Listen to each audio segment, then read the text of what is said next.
In 1909, I was one of the unhappiest lads in New York. I was selling motor trucks for a living. I didn't know what made a motor truck run, and that wasn't all. I didn't want to know. I despised my job.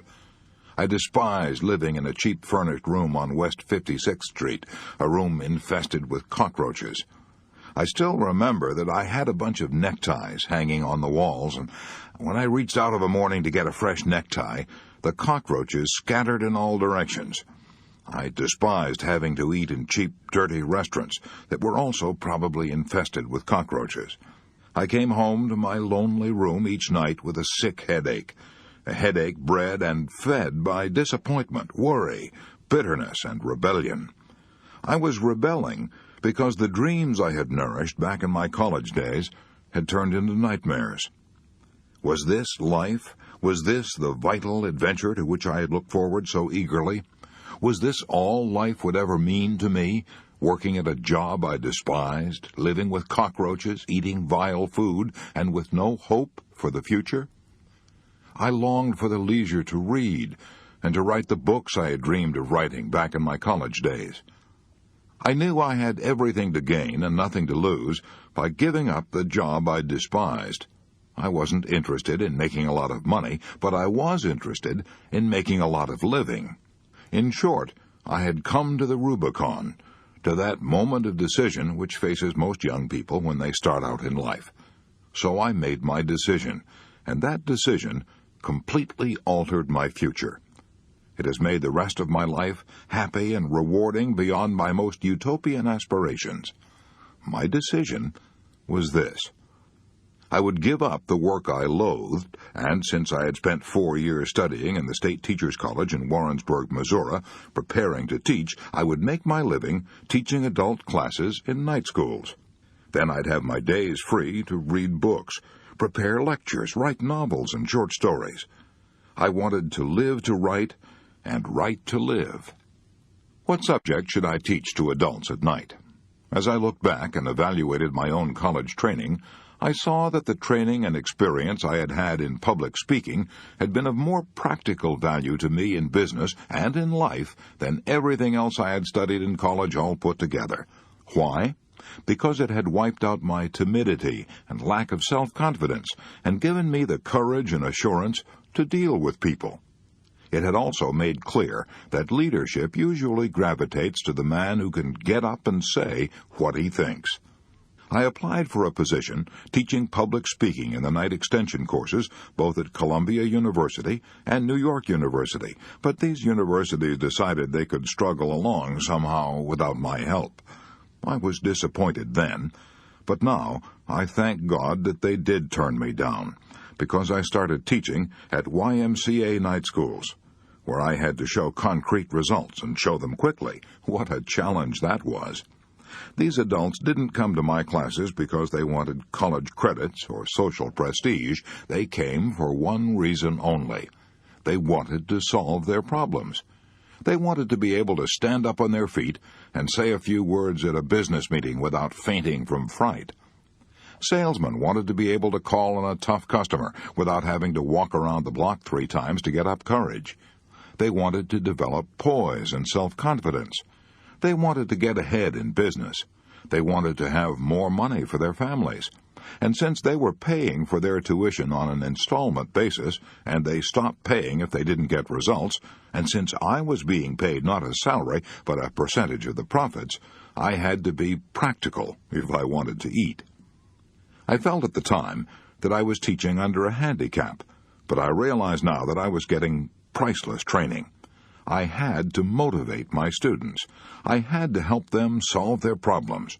I had to make each session so inspiring that they wanted to continue coming. It was exciting work. I loved it. I was astounded at how quickly these businessmen developed self-confidence and how quickly many of them secured promotions and increased pay. The classes were succeeding far beyond my most optimistic hopes. Within 3 seasons, the YMCAs, which had refused to pay me $5 a night in salary, were paying me $30 a night on a percentage basis. At first, I taught only public speaking, but as the years went by, I saw that these adults also needed the ability to win friends and influence people. Since I couldn't find an adequate textbook on human relations, I wrote one myself. It was written, no, it wasn't written in the usual way. It grew and evolved out of the experiences of the adults in these classes. I called it How to Win Friends and Influence People. Since it was written solely as a textbook for my own adult classes, and since I had written 4 other books that no one had ever heard of, I never dreamed that it would have a large sale. I am probably one of the most astonished authors now living. As the years went by, I realized that another of the biggest problems of these adults was worry. A large majority of my students were businessmen, executives, salesmen, engineers, accountants, a cross-section of all the trades and professions, and most of them had problems. There were women in the classes, businesswomen and housewives. They, too, had problems. Clearly, what I needed was a textbook on how to conquer worry. So again, I tried to find one. I went to New York's great public library at 5th Avenue and 42nd Street and discovered, to my astonishment, that this library had only 22 books listed under the title Worry. I also noticed, to my amusement, that it had 189 books listed under worms, almost 9 times as many books about worms as about worry. Astounding, isn't it? Since worry is one of the biggest problems facing mankind, you'd think, wouldn't you, that every high school and college in the land would give a course on how to stop worrying. Yet if there is even one course on that subject in any college in the land, I have never heard of it. No wonder David Seabury said in his book, How to Worry Successfully, "We come to maturity with as little preparation for the pressures of experience as a bookworm asked to do a ballet." The result? More than half our hospital beds are occupied by people with nervous and emotional troubles. I looked over these 22 books on worry reposing on the shelves of the New York Public Library. In addition, I purchased all the books on worry I could find, yet I couldn't discover even one that I could use as a text in my course for adults. So I resolved to write one myself. I began preparing myself to write this book 7 years ago. How? By reading what the philosophers of all ages have said about worry. I also read hundreds of biographies, all the way from Confucius to Churchill. I also interviewed scores of prominent people in many walks of life, such as Jack Dempsey, General Omar Bradley, General Mark Clark, Henry Ford, Eleanor Roosevelt, and Dorothy Dix. But that was only a beginning. I also did something else that was far more important than the interviews and the reading. I worked for 5 years in a laboratory for conquering worry, a laboratory conducted in our own adult classes. As far as I know, it was the first and only laboratory of its kind in the world. This is what we did. We gave students a set of rules on how to stop worrying, and asked them to apply these rules in their own lives and then talk to the class on the results they had obtained. Others reported on techniques they'd used in the past.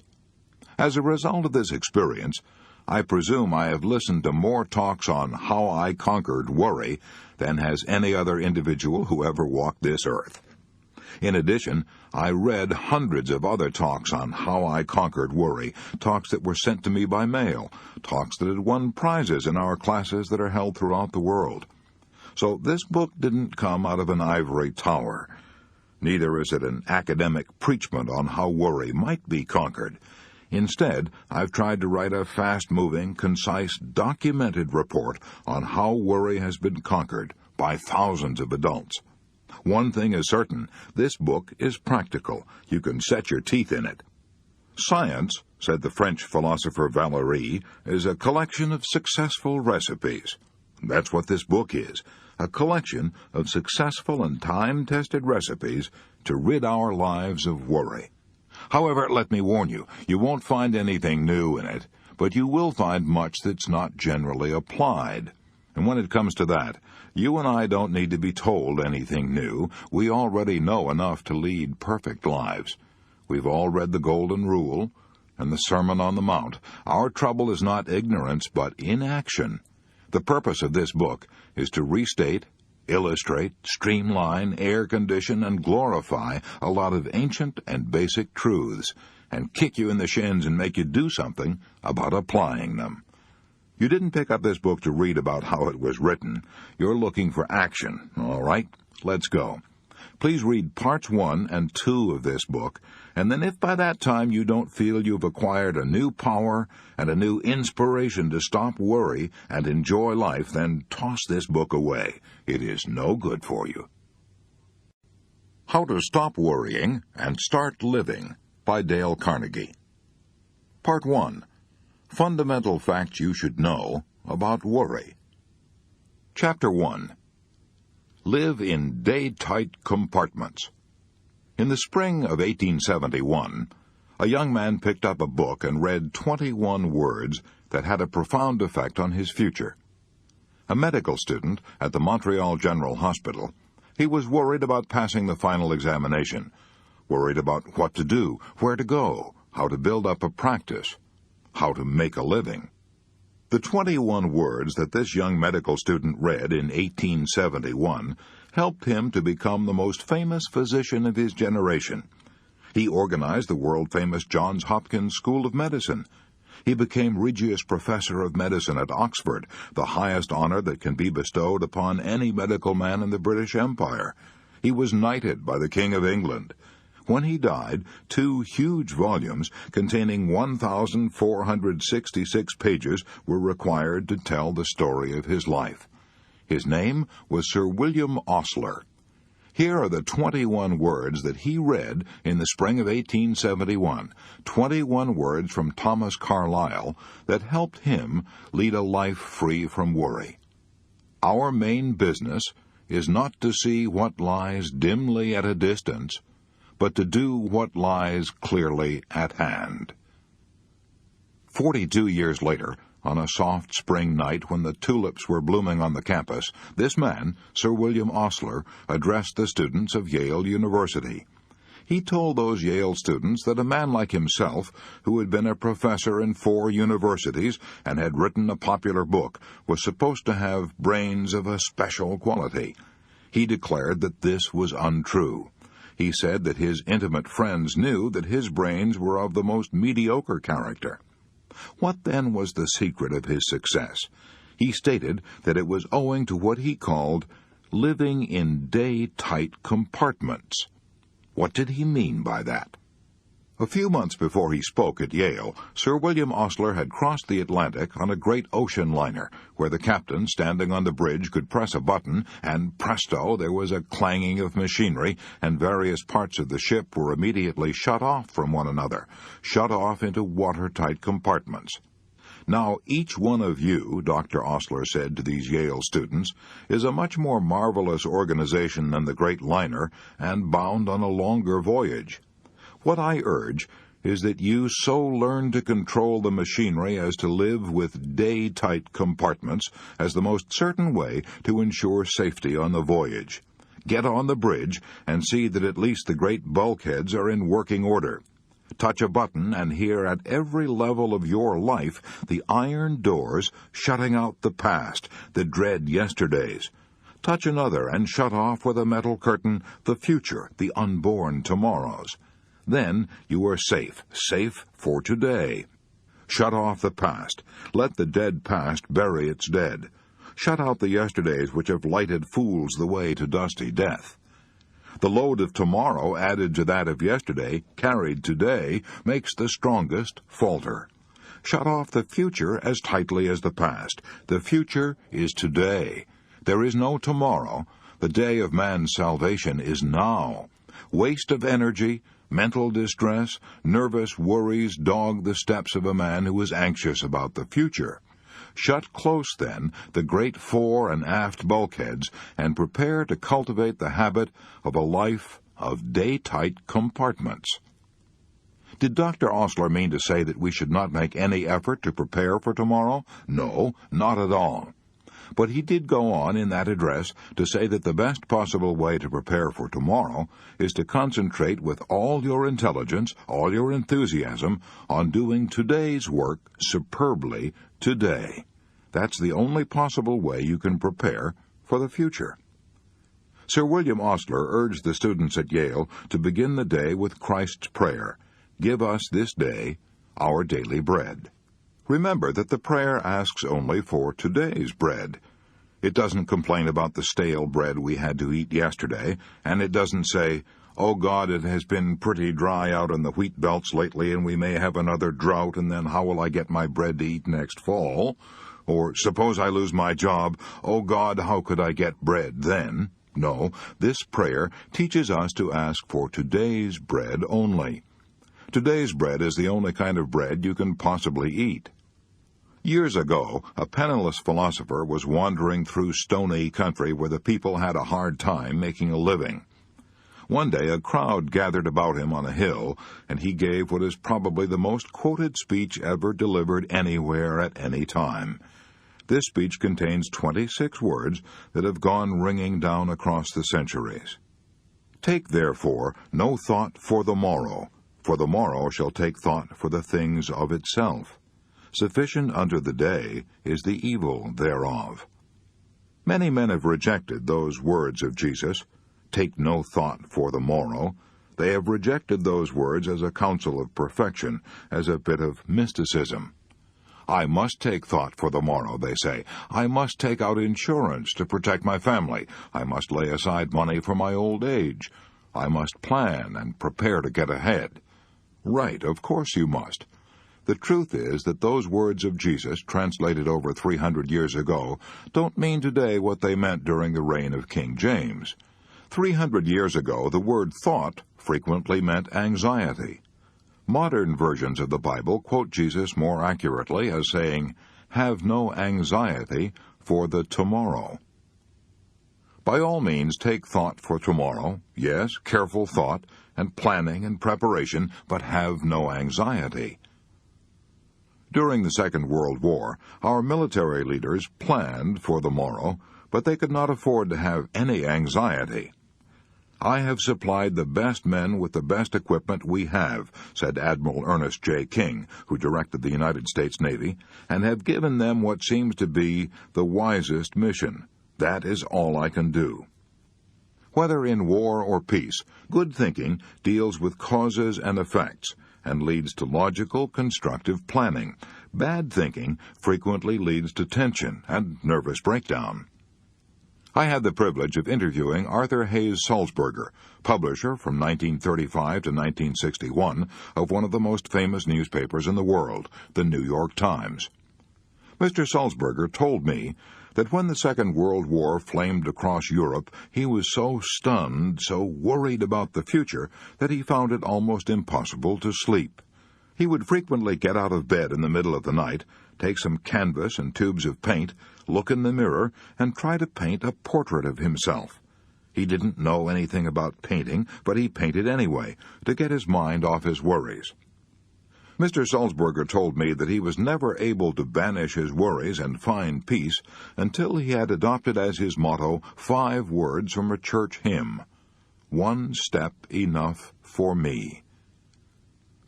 "Lead, kindly light, keep thou my feet. I do not ask to see the distant scene. One step enough for me."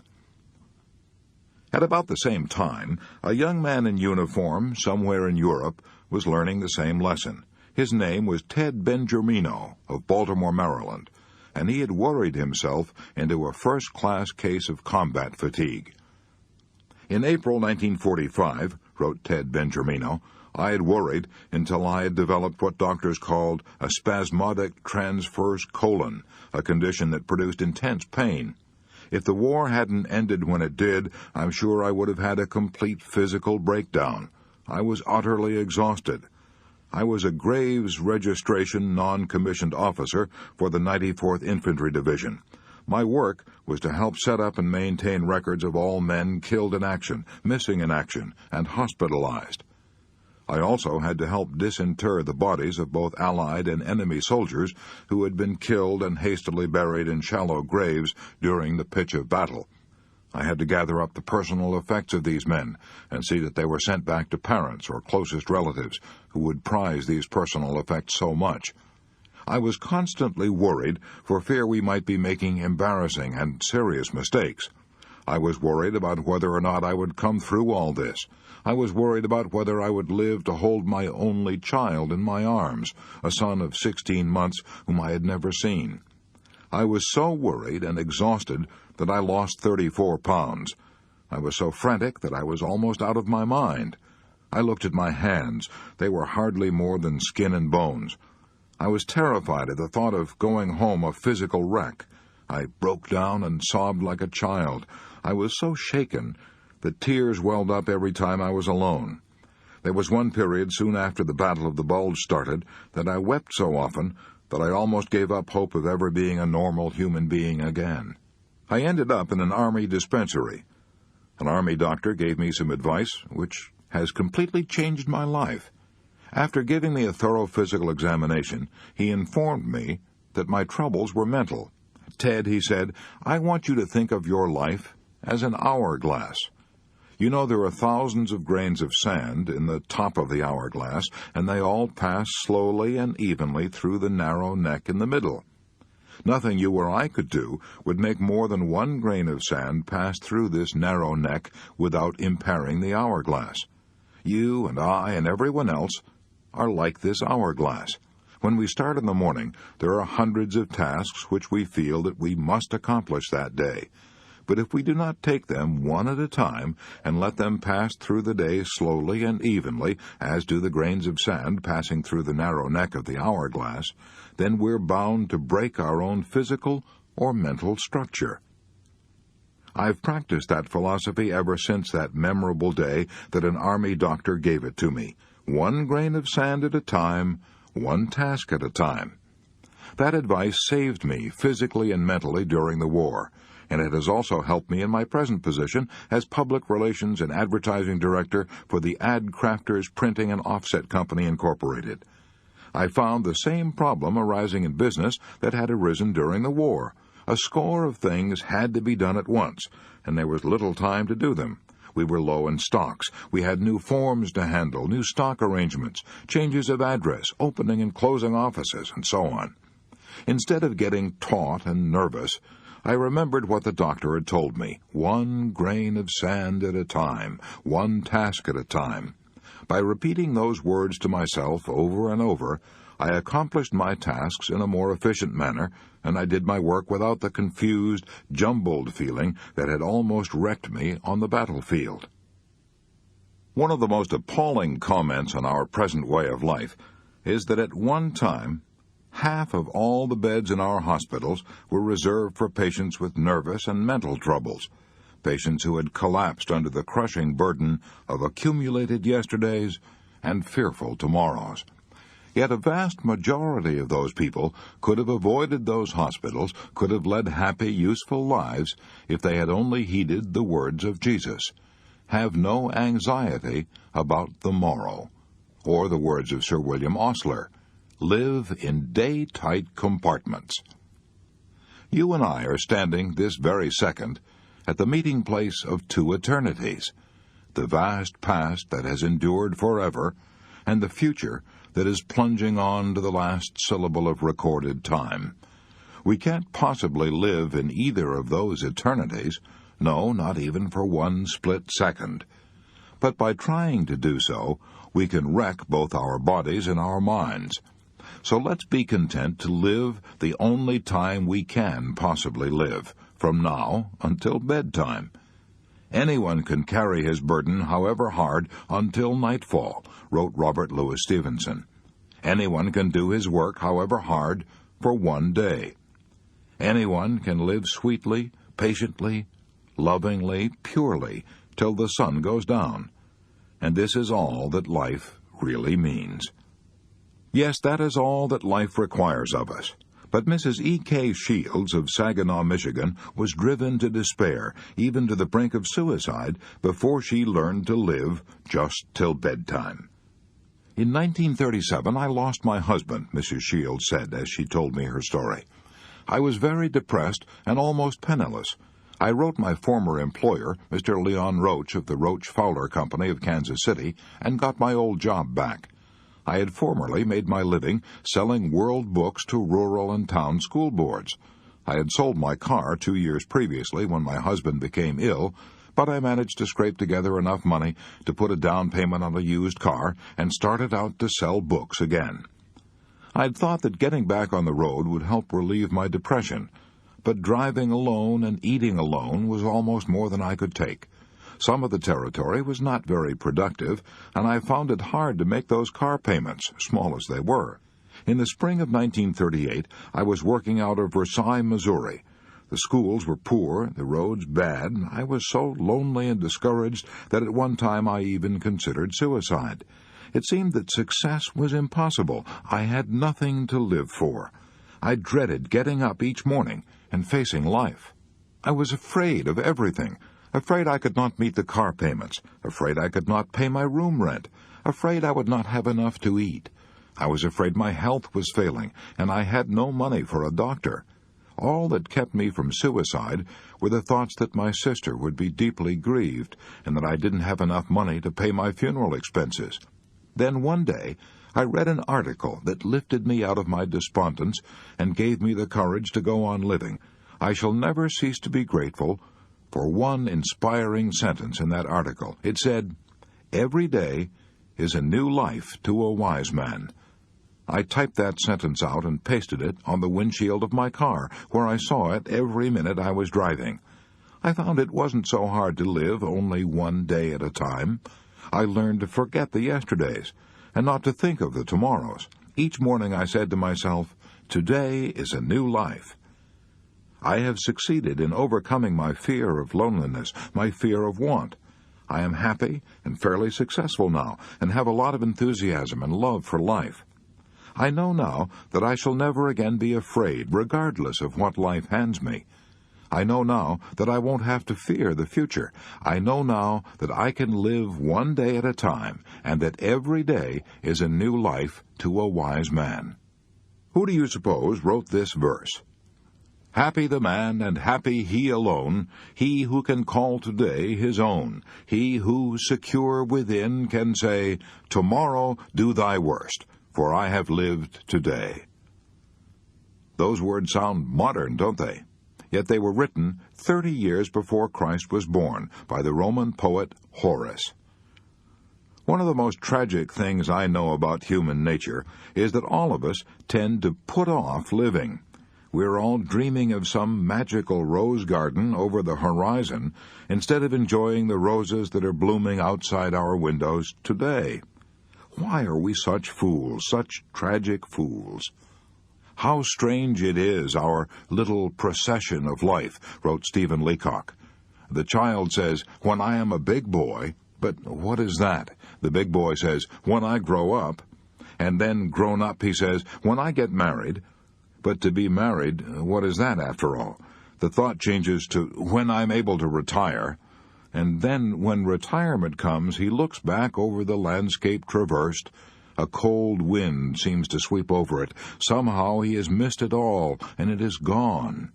Life, we learn too late, is in the living, in the tissue of every day and hour.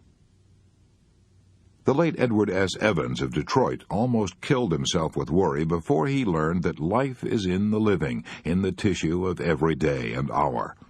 Brought up in poverty, Edward Evans made his first money by selling newspapers, then worked as a grocer's clerk. Later, with 7 people dependent upon him for bread and butter, he got a job as an assistant librarian. Small as the pay was, he was afraid to quit. 8 years passed before he could summon up the courage to start out on his own. But once he started, he built up an original investment of 55 borrowed dollars into a business of his own that made him $20,000 a year. Then came a frost, a killing frost. He endorsed a big note for a friend, and the friend went bankrupt. Quickly on top of that disaster came another. The bank in which he had all his money collapsed. He not only lost every cent he had, but was plunged into debt for $16,000. His nerves couldn't take it. "I couldn't sleep or eat," he told me. "I became strangely ill. Worry, and nothing but worry, he said, brought on this illness. One day as I was walking down the street, I fainted and fell on the sidewalk. I was no longer able to walk. I was put to bed, and my body broke out in boils. These boils turned inward until just lying in bed was agony. I grew weaker every day. Finally, my doctor told me that I had only 2 more weeks to live. I was shocked. I drew up my will, and then lay back in bed to await my end. No use to struggle now or worry. I gave up, relaxed, and went to sleep. I hadn't slept 2 hours in succession for weeks, but now, with my earthly problems drawing to an end, I slept like a baby. My exhausting weariness began to disappear. My appetite returned. I gained weight. A few weeks later, I was able to walk with crutches. 6 weeks later, I was able to go back to work. I'd been making $20,000 a year, but I was glad now to get a job for $30 a week. I got a job selling blocks to put behind the wheels of automobiles when they're shipped by freight. I'd learned my lesson now. No more worry for me, no more regret about what had happened in the past, no more dread of the future. I concentrated all my time, energy, and enthusiasm into selling those blocks. Edward S. Evans shot up fast now. In a few years, he was president of the company, the Evans Products Company. It's been listed on the New York Stock Exchange for years. If you ever fly over Greenland, you may land on Evans Field, a flying field named in his honor. Yet Edward S. Evans never would have achieved these victories if he hadn't learned to live in day-tight compartments. You'll recall that the White Queen said, "The rule is jam tomorrow and jam yesterday, but never jam today." Most of us are like that, stewing about yesterday's jam and worrying about tomorrow's jam, instead of spreading today's jam thick on our bread right now. Even the great French philosopher Montaigne made that mistake. "My life," he said, "has been full of terrible misfortunes, most of which never happened." So has mine. So has yours. "Think," said Dante, "that this day will never dawn again." Life is slipping away with incredible speed. We're racing through space at a rate of 19 miles every second. Today is our most precious possession. It is our only sure possession. That's the philosophy of Lowell Thomas. I recently spent a weekend at his farm and noticed that he had these words from Psalm 118 framed and hanging on the wall of his broadcasting studio, where he would see them often. "This is the day which the Lord hath made. We will rejoice and be glad in it." The writer John Ruskin had on his desk a simple piece of stone on which was carved one word, "Today." And while I haven't a piece of stone on my desk, I do have a poem pasted on my mirror where I can see it when I shave every morning, a poem that Sir William Osler always kept on his desk, a poem written by the famous Indian dramatist Kalidasa. Salutation to the Dawn. Look to this day, for it is life, the very life of life.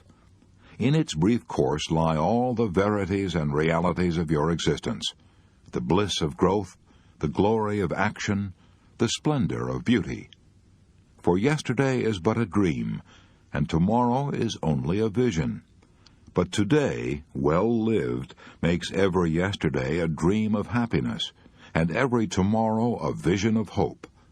Look well, therefore, to this day. Such is the salutation to the dawn. So, the first thing you should know about worry is this. If you want to keep it out of your life, do what Sir William Osler did. 1. Shut the iron doors on the past and the future. Live in day-tight compartments. Why not ask yourself these questions and write down the answers? 1. Do I tend to put off living in the present in order to worry about the future or to yearn for some magical rose garden over the horizon? 2. Do I sometimes embitter the present by regretting things that happened in the past that are over and done with? 3. Do I get up in the morning determined to seize the day, to get the utmost out of these 24 hours? 4. Can I get more out of life by living in day-tight compartments? 5. When shall I start to do this? Next week? Tomorrow? Today? Chapter 2. A Magic Formula for Solving Worry Situations. Would you like a quick, surefire recipe for handling worry situations? A technique you can start using right away, before you go any further in reading this book. Then let me tell you about the method worked out by Willis H. Carrier, the brilliant engineer who launched the air conditioning industry and who headed the world-famous Carrier Corporation in Syracuse, New York. It's one of the best techniques I ever heard of for solving worry problems, and I got it from Mr. Carrier personally when we were having lunch together one day at the Engineers Club in New York. When I was a young man, Mr. Carrier said, I worked for the Buffalo Forge Company in Buffalo, New York. I was handed the assignment of installing a gas cleaning device in a plant of the Pittsburgh Plate Glass Company at Crystal City, Missouri, a plant costing millions of dollars. The purpose of this installation was to remove the impurities from the gas so it could be burned without injuring the engines. This method of cleaning gas was new. It had been tried only once before and under different conditions. In my work at Crystal City, Missouri, unforeseen difficulties arose. It worked after a fashion, but not well enough to meet the guarantees we had made. I was stunned by my failure. It was almost as if someone had struck me a blow on the head. My stomach, my insides began to twist and turn. For a while I was so worried I couldn't sleep. Finally, common sense reminded me that worry wasn't getting me anywhere, so I figured out a way to handle my problem without worrying. It worked superbly. I've been using this same anti-worry technique for more than 30 years. It is simple. Anyone can use it. It consists of 3 steps. Step 1. I analyzed the situation fearlessly and honestly, and figured out what was the worst that could possibly happen as a result of this failure. No one was going to jail me or shoot me, that was certain. True, there was also a chance that I would lose my position, and there was also a chance that my employers would have to remove the machinery and lose the $20,000 we had invested. Step 2. After figuring out what was the worst that could possibly happen, I reconciled myself to accepting it, if necessary. I said to myself, this failure will be a blow to my record, and it might possibly mean the loss of my job. But if it does, I can always get another position. Conditions could be much worse, and as far as my employers are concerned, well, they realize that we are experimenting with a new method of cleaning gas, and if this experience costs them $20,000, they can charge it up to research, for it's an experiment. After discovering the worst that could possibly happen and reconciling myself to accepting it, if necessary, an extremely important thing happened. I immediately relaxed and felt a sense of peace that I hadn't experienced in days. Step 3. From that moment on, I calmly devoted my time and energy to trying to improve upon the worst, which I had already accepted mentally. I now tried to figure out ways and means by which I might reduce the loss of $20,000 that we faced. I made several tests and finally figured out that if we spent another $5,000 for additional equipment, our problem would be solved. We did this, and instead of the firm losing $20,000, we made $15,000. I probably would never have been able to do this if I had kept on worrying, because one of the worst features about worrying is that it destroys our ability to concentrate. When we worry, our minds jump here and there and everywhere, and we lose all power of decision. However, when we force ourselves to face the worst and accept it mentally, we then eliminate all these vague imaginings and put ourselves in a position in which we are able to concentrate on our problem. Now, this incident that I have related occurred many years ago. It worked so superbly that I've been using it ever since, and as a result, my life has been almost completely free from worry. Now, why is Willis H. Carrier's magic formula so valuable and so practical, psychologically speaking? Because it yanks us down out of the great gray clouds in which we fumble about when we're blinded by worry. It plants our feet good and solid on the earth. we know where we stand. And if we haven't solid ground under us, how in creation can we ever hope to think anything through? Professor William James, the father of applied psychology, has been dead since 1910. But if he were alive today and could hear this formula for facing the worst, he would heartily approve it. How do I know that? Because he told his own students, "Be willing to have it so. Be willing to have it so," he said, because acceptance of what has happened is the first step in overcoming the consequences of any misfortune. Would you like to see how someone adopted Willis H. Carrier's magic formula and applied it to his own problem? Well, here's one example from a New York oil dealer who was a student in my classes. "I was being blackmailed," this student began. "I didn't believe it was possible. I didn't believe it could happen outside of the movies, but I was actually being blackmailed. What happened was this. The oil company of which I was the head had a number of delivery trucks and a number of drivers. At that time, war regulations were strictly in force, and we were rationed on the amount of oil we could deliver to any one of our customers. I didn't know it, but it seems that certain of our drivers had been delivering oil short to our regular customers and then reselling the surplus to customers of their own. The first inkling I had of these illegitimate transactions was when a man who claimed to be a government inspector came to see me one day and demanded hush money.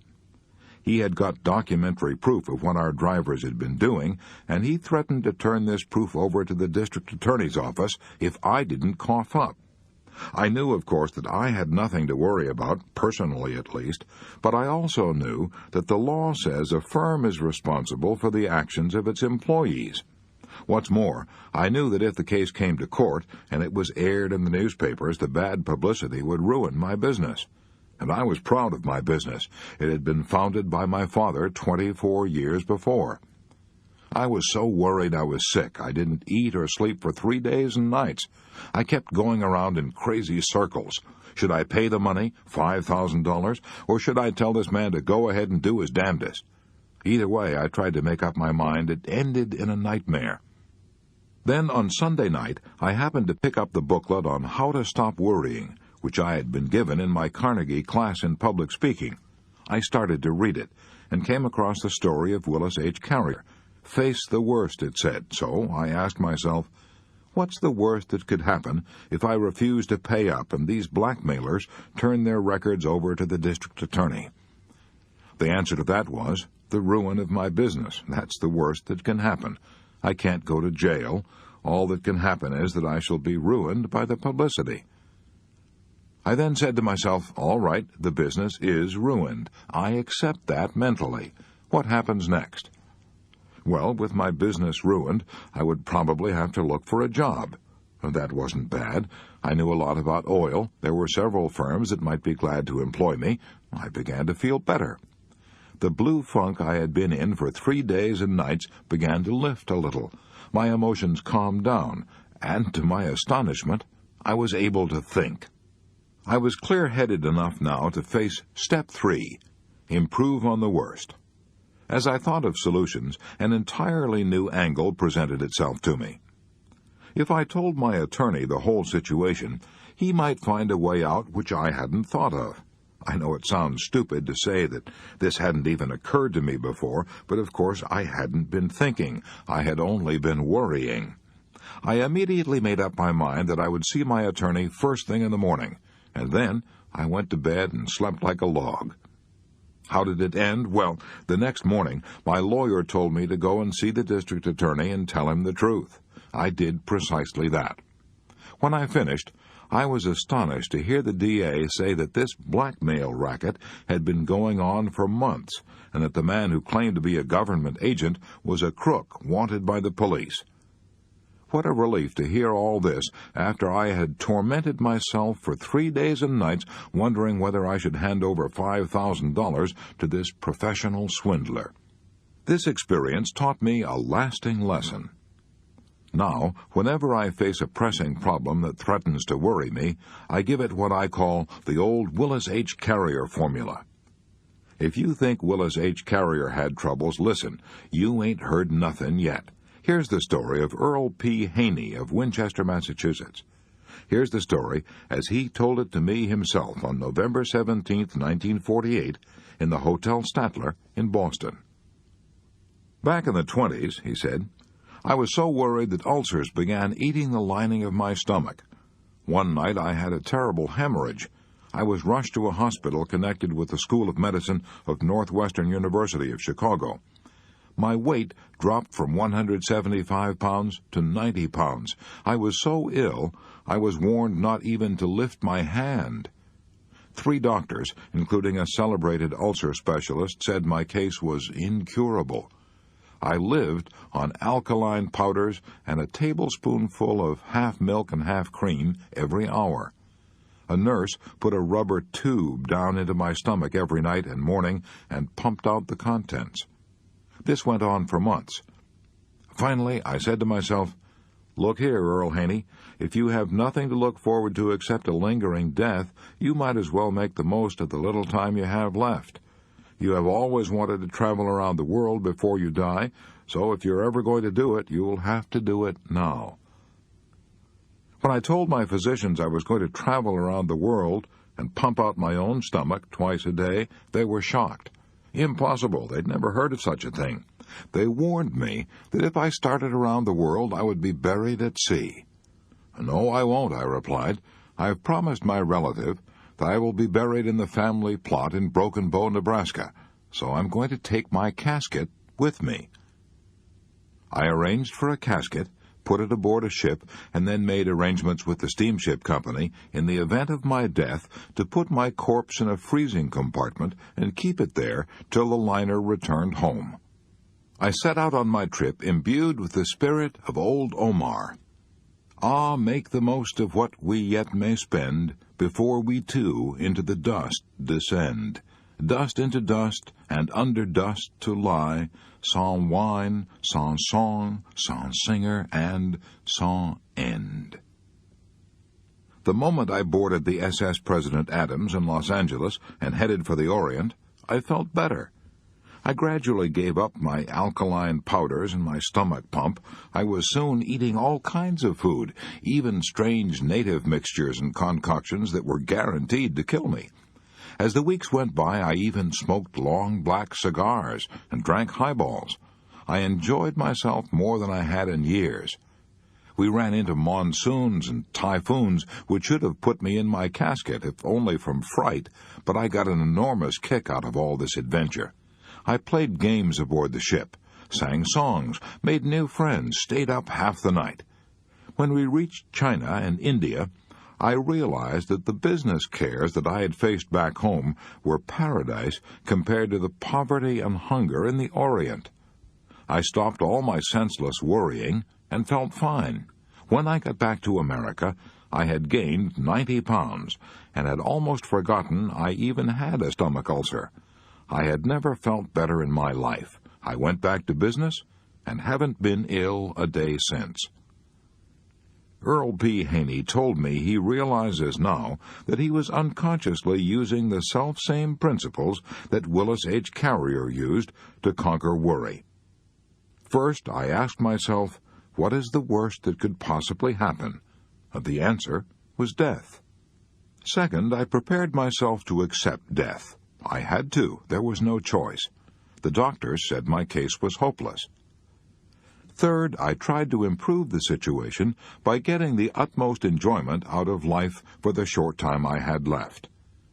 If, he continued, if I had gone on worrying after boarding that ship, I have no doubt that I would have made the return voyage inside my coffin. But I relaxed. I forgot all my troubles. And this calmness of mind gave me a new burst of energy which actually saved my life. So, Rule 2 is this. If you have a worry problem, apply the magic formula of Willis H. Carrier by doing these 3 things. 1. Ask yourself, what is the worst that can possibly happen? 2. Prepare to accept it if you have to. 3. Then calmly proceed to improve on the worst. Part 2. Basic Techniques in Analyzing Worry. Chapter 4. How to analyze and solve worry problems. I keep 6 honest serving men. They taught me all I knew. Their names are what and why and when and how and where and who. Rudyard Kipling. Will the magic formula of Willis H. Carrier, described in Part 1, Chapter 2, solve all worry problems? No, of course not. Then what is the answer? The answer is that we must equip ourselves to deal with different kinds of worries by learning the 3 basic steps of problem analysis. The 3 steps are: 1. Get the facts. 2. Analyze the facts. 3. Arrive at a decision, and then act on that decision. Obvious stuff, yes. Aristotle taught it and used it. And you and I must use it too, if we're going to solve the problems that are harassing us and turning our days and nights into veritable hells. Let's take the first rule. Get the facts. Why is it so important to get the facts? Because unless we have the facts, we can't possibly even attempt to solve our problems intelligently. Without the facts, all we can do is stew around in confusion. My idea? No, that was the idea of the late Herbert E. Hawks, Dean of Columbia College, Columbia University, for 22 years. He had helped 200,000 students solve their worry problems, and he told me that confusion is the chief cause of worry. He put it this way. He said, "Half the worry in the world is caused by people trying to make decisions before they have sufficient knowledge on which to base a decision. For example," he said, "if I have a problem which has to be faced at 3 o'clock next Tuesday, I refuse to even try to make a decision about it until next Tuesday arrives. In the meantime, I concentrate on getting all the facts that bear on the problem. I don't worry," he said. "I don't agonize over my problem. I don't lose any sleep. I simply concentrate on getting the facts. And by the time Tuesday rolls around, if I've got all the facts, the problem usually solves itself." I asked Dean Hawks if he meant he had licked worry entirely. "Yes," he said, "I think I can honestly say that my life is now almost totally devoid of worry. I've found," he went on, "that if a man will devote his time to securing facts in an impartial, objective way, his worries will usually evaporate in the light of knowledge." Let me repeat that. If a man will devote his time to securing facts in an impartial, objective way, his worries will usually evaporate in the light of knowledge. But what do most of us do? If we bother with facts at all, and Thomas Edison said in all seriousness, "There is no expedient to which a man will not resort to avoid the labor of thinking." If we bother with facts at all, we hunt like bird dogs after the facts that bolster up what we already think, and ignore all the others. We want only the facts that justify our acts, the facts that fit in conveniently with our wishful thinking, and justify our preconceived prejudices. As André Maurois put it, everything that is in agreement with our personal desires seems true. Everything that is not puts us into a rage. Is it any wonder, then, that we find it so hard to get at the answers to our problems? Wouldn't we have the same trouble trying to solve a second-grade arithmetic problem if we went ahead on the assumption that 2 plus 2 equals 5? Yet there are a lot of people in this world who make life a hell for themselves and others by insisting that 2 plus 2 equals 5, or maybe 500. What can we do about it? We have to keep our emotions out of our thinking, and, as Dean Hawks put it, we must secure the facts in an impartial, objective manner. That's not an easy task when we're worried. When we're worried, our emotions are riding high. But here are 2 ideas that I've found helpful when trying to step aside from my problems in order to see the facts in a clear, objective manner. 1. When trying to get the facts, I pretend that I'm collecting this information not for myself, but for some other person. This helps me to take a cold, impartial view of the evidence. This helps me eliminate my emotions. 2. While trying to collect the facts about the problem that is worrying me, I sometimes pretend that I'm a lawyer preparing to argue the other side of the issue. In other words, I try to get all the facts against myself, all the facts that are damaging to my wishes. all the facts I don't like to face. Then I write down both my side of the case and the other side of the case, and I generally find that the truth lies somewhere in between these two extremities. Here's the point I'm trying to make. Neither you, nor I, nor Einstein, nor the Supreme Court of the United States is brilliant enough to reach an intelligent decision on any problem without first getting the facts. Thomas Edison knew that. At the time of his death, he had 2,500 notebooks filled with facts about the problems he was facing. So Rule 1 for solving our problems is, get the facts. Let's do what Dean Hawkes did. Let's not even attempt to solve our problems without first collecting all the facts in an impartial manner. However, getting all the facts in the world won't do us any good until we analyze them and interpret them. I have found from costly experience that it's much easier to analyze the facts after writing them down. In fact, merely writing the facts on a piece of paper and stating our problem clearly goes a long way toward helping us reach a sensible decision. As Charles Kettering puts it, a problem well stated is a problem half solved. Let me show you all of this as it works out in practice. Since the Chinese say one picture is worth 10,000 words, suppose I show you a picture of how one man put exactly what we're talking about into concrete action. Let's take the case of Galen Litchfield, a man I've known for several years, one of the most successful American businessmen in the Far East. Mr. Litchfield was in China in 1942 when the Japanese invaded Shanghai, and here's his story as he told it to me while a guest in my home. Shortly after the Japanese bombed Pearl Harbor, Galen Litchfield began, they came swarming into Shanghai. I was the manager of the Asia Life Insurance Company in Shanghai. They sent us an army liquidator. He was really an admiral, and gave me orders to assist this man in liquidating our assets. I didn't have any choice in the matter. I could cooperate or else, and the or else was certain death.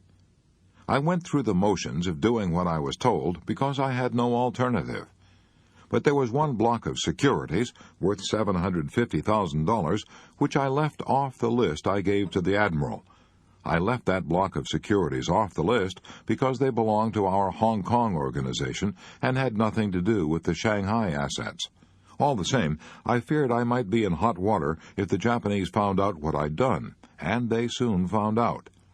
I wasn't in the office when the discovery was made, but my head accountant was there. He told me that the Japanese admiral flew into a rage and stamped and swore and called me a thief and a traitor. I had defied the Japanese army. I knew what that meant. I would be thrown into the bridge house. The bridge house, the torture chamber of the Japanese Gestapo. I had had personal friends who had killed themselves rather than be taken to that prison. I had other friends who had died in that place after 10 days of questioning and torture. Now I was slated for the bridge house myself. What did I do? I heard the news on Sunday afternoon. I suppose I should have been terrified, and I would have been terrified if I hadn't had a definite technique for solving my problems. For years, whenever I was worried, I had always gone to my typewriter and written down 2 questions, and the answer to these questions. 1. What am I worrying about? 2. What can I do about it? I used to try to answer those questions without writing them down, but I stopped that years ago. I found that writing down both the questions and the answers clarifies my thinking.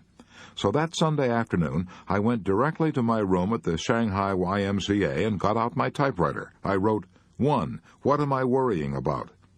I am afraid I will be thrown into the bridge house tomorrow morning. Then I typed out the second question. 2. What can I do about it? I spent hours thinking out and writing down the 4 courses of action I could take, and what the probable consequences of each action would be. 1. I can try to explain to the Japanese admiral, but he doesn't speak English. If I try to explain to him through an interpreter, I may stir him up again. That might mean death, for he is cruel, would rather dump me in the bridge house than bother talking about it. 2. I can try to escape. Impossible. They keep track of me all the time. I have to check in and out of my room at the YMCA. If I try to escape, I'll probably be captured and shot. 3, I can stay here in my room and not go near the office again. If I do, the Japanese admiral will be suspicious, will probably send soldiers to get me and throw me into the bridge house without giving me a chance to say a word. 4, I can go down to the office as usual on Monday morning. If I do, there's a chance that the Japanese admiral may be so busy that he will not think of what I did. Even if he does think of it, he may have cooled off and may not bother me. If this happens, I'm all right. Even if he does bother me, I'll still have a chance to try to explain to him. So, going down to the office as usual on Monday morning and acting as if nothing had gone wrong gives me 2 chances to escape the bridge house. As soon as I thought it all out and decided to accept the 4th plan, to go down to the office as usual on Monday morning, I felt immensely relieved. When I entered the office the next morning, the Japanese admiral sat there with a cigarette dangling from his mouth. He glared at me, as he always did, and said nothing. 6 weeks later, thank God, he went back to Tokyo, and my worries were ended. As I've already said, I probably saved my life by sitting down that Sunday afternoon and writing out all the various steps I could take, and then writing down the probable consequences of each step, and calmly coming to a decision.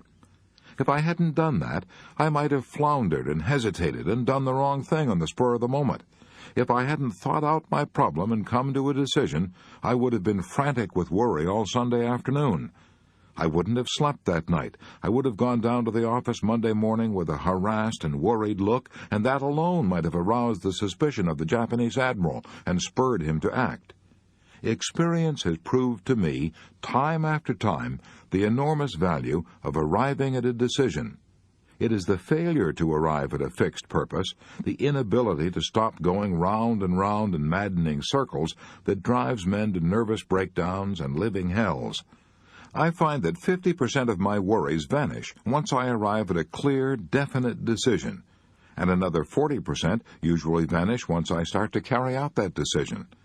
So I banish about 90% of my worries by taking these 4 steps. 1. Writing down precisely what I am worrying about. 2. Writing down what I can do about it. 3. Deciding what to do. 4. Starting immediately to carry out that decision. Galen Litchfield became the Far Eastern Director for Starr, Park & Freeman Incorporated, representing large insurance and financial interests. This made him one of the most important American businessmen in Asia, and he confessed to me that he owed a large part of his success to this method of analyzing worry and meeting it head-on. Why is his method so superb? Because it's efficient, concrete, and goes directly to the heart of the problem. On top of all that, it is climaxed by the 3rd and indispensable rule: do something about it. Unless we carry out our action, all our fact-finding and analysis is whistling up wind. It's a sheer waste of energy. William James said this: when once a decision is reached and execution is the order of the day, dismiss absolutely all responsibility and care about the outcome.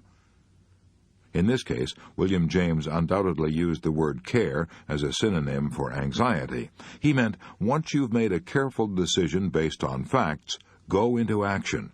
Don't stop to reconsider. Don't begin to hesitate, worry, and retrace your steps. Don't lose yourself in self-doubting, which begets other doubts. Don't keep looking back over your shoulder. I once asked Wade Phillips, one of Oklahoma's most prominent oil men, how he carried out decisions. He replied, I find that to keep thinking about our problems beyond a certain point is bound to create confusion and worry. There comes a time when any more investigation and thinking are harmful. There comes a time when we must decide and act and never look back. Why don't you employ Galen Litchfield's technique to one of your worries right now? And write down the answers to these 4 questions. Here's question number 1. What am I worrying about? Question number 2. What can I do about it? Question number 3. Here's what I am going to do about it. Question number 4. When am I going to start doing it?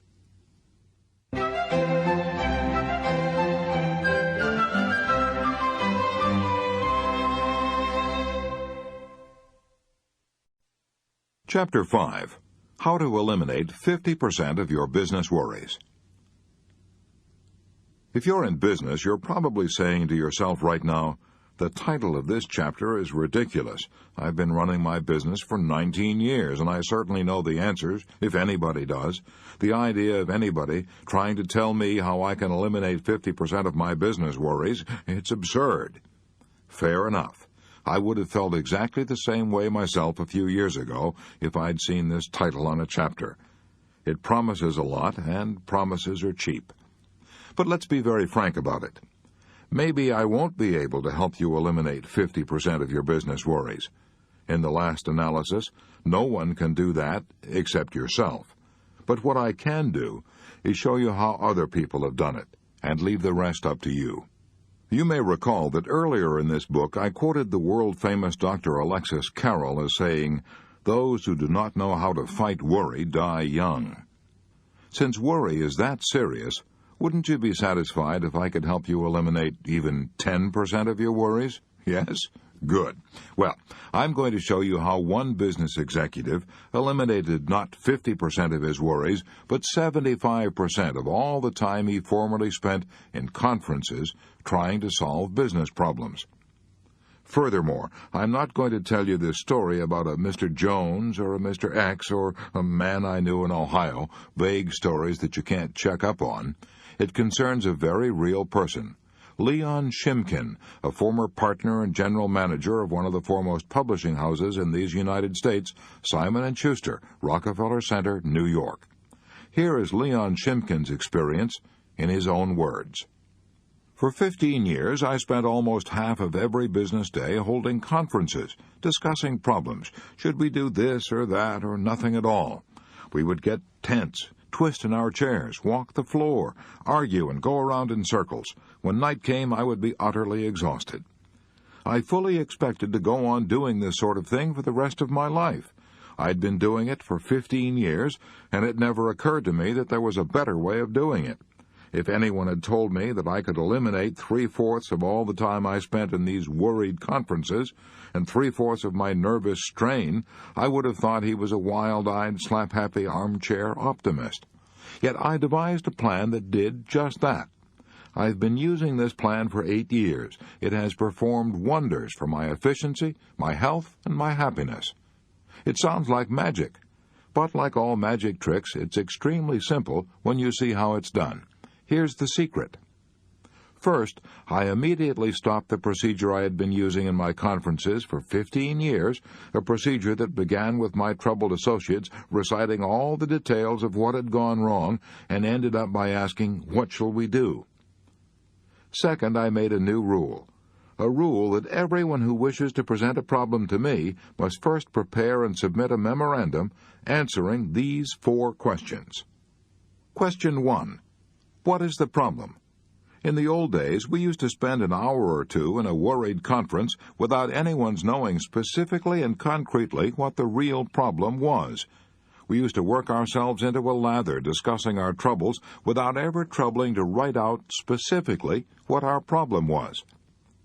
Question 2. What is the cause of the problem?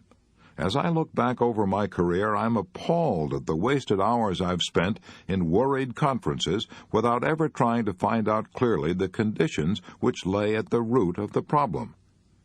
Question 3. What are all the possible solutions of the problem? In the old days, one man in the conference would suggest one solution, someone else would argue with him, tempers would flare, we would often get clear off the subject, and at the end of the conference no one would have written down all the various things we could do to attack the problem. Question 4. What solution do you suggest?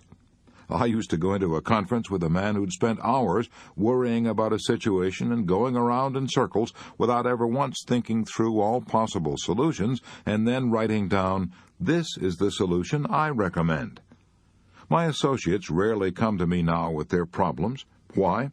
Because they've discovered that in order to answer those 4 questions, they have to get all the facts and think their problems through.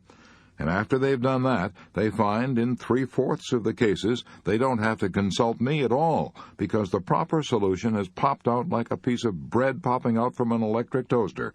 Even in those cases where consultation is necessary, the discussion takes about 1/3 of the time formerly required, because it proceeds along an orderly, logical path to a reasoned conclusion. Much less time is now consumed in the house of Simon & Schuster in worrying and talking about what's wrong. A lot more action is obtained toward making those things right. My friend Frank Betker, one of the top insurance men in America, told me he not only reduced his business worries, but nearly doubled his income by a similar method. "Years ago," said Frank Betker, "when I first started to sell insurance, I was filled with a boundless enthusiasm and love for my work, and then something happened. I became so discouraged that I despised my work and thought of giving it up. I think I would have quit if I hadn't got the idea one Saturday morning of sitting down and trying to get at the root of my worries. 1. I asked myself first, just what is the problem? The problem was that I was not getting high enough returns for the staggering amount of calls I was making. I seemed to do pretty well at selling a prospect until the moment came for closing a sale. And the customer would say, 'Well, I'll think it over, Mr. Betker. Come in and see me again.' It was the time I wasted on these follow-up calls that was causing my depression. 2. I asked myself, what are the possible solutions? But to get the answer to that one, I had to study the facts. I got out my record book for the last 12 months and studied the figures. I made an astounding discovery. Right there in black and white, I discovered that 70% of my sales had been closed on the very first interview. 23% of my sales had been closed on the second interview, and only 7% of my sales had been closed on those third, fourth, fifth, etc. interviews, which were running me ragged and taking up time. In other words, I was wasting fully 1/2 of my working day on a part of my business which was responsible for only 7% of my sales. 3. What is the answer? The answer was obvious. I immediately cut out all the visits beyond the second interview and spent the extra time building up new prospects. The results were unbelievable. In a very short time, I had doubled the cash value of every visit I made. As I said, Frank Betker became one of the best-known life insurance salesmen in the country. But he was on the point of giving up. He was on the point of admitting failure until analyzing the problem gave him a boost on the road to success. Can you apply these questions to your business problems? To repeat my challenge, they can reduce your worries by 50%. Here they are again. 1. What is the problem? 2. What is the cause of the problem? 3. What are all possible solutions to the problem? 4. What solution do you suggest? Part 2 in a nutshell. Basic techniques in analyzing worry. Rule 1. Get the facts. Remember that Dean Hawkes of Columbia University said that half the worry in the world is caused by people trying to make decisions before they have sufficient knowledge on which to base a decision. Rule 2. After carefully weighing all the facts, come to a decision. Rule 3.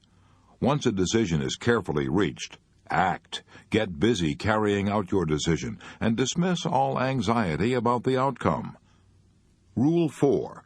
When you or any of your associates are tempted to worry about a problem, write out and answer the following questions. A. What is the problem? B. What is the cause of the problem? C. What are all possible solutions? D. What is the best solution? Part 3. How to break the worry habit before it breaks you. Chapter 6. How to crowd worry out of your mind. I shall never forget one night when Marion J. Douglas was a student in one of my classes.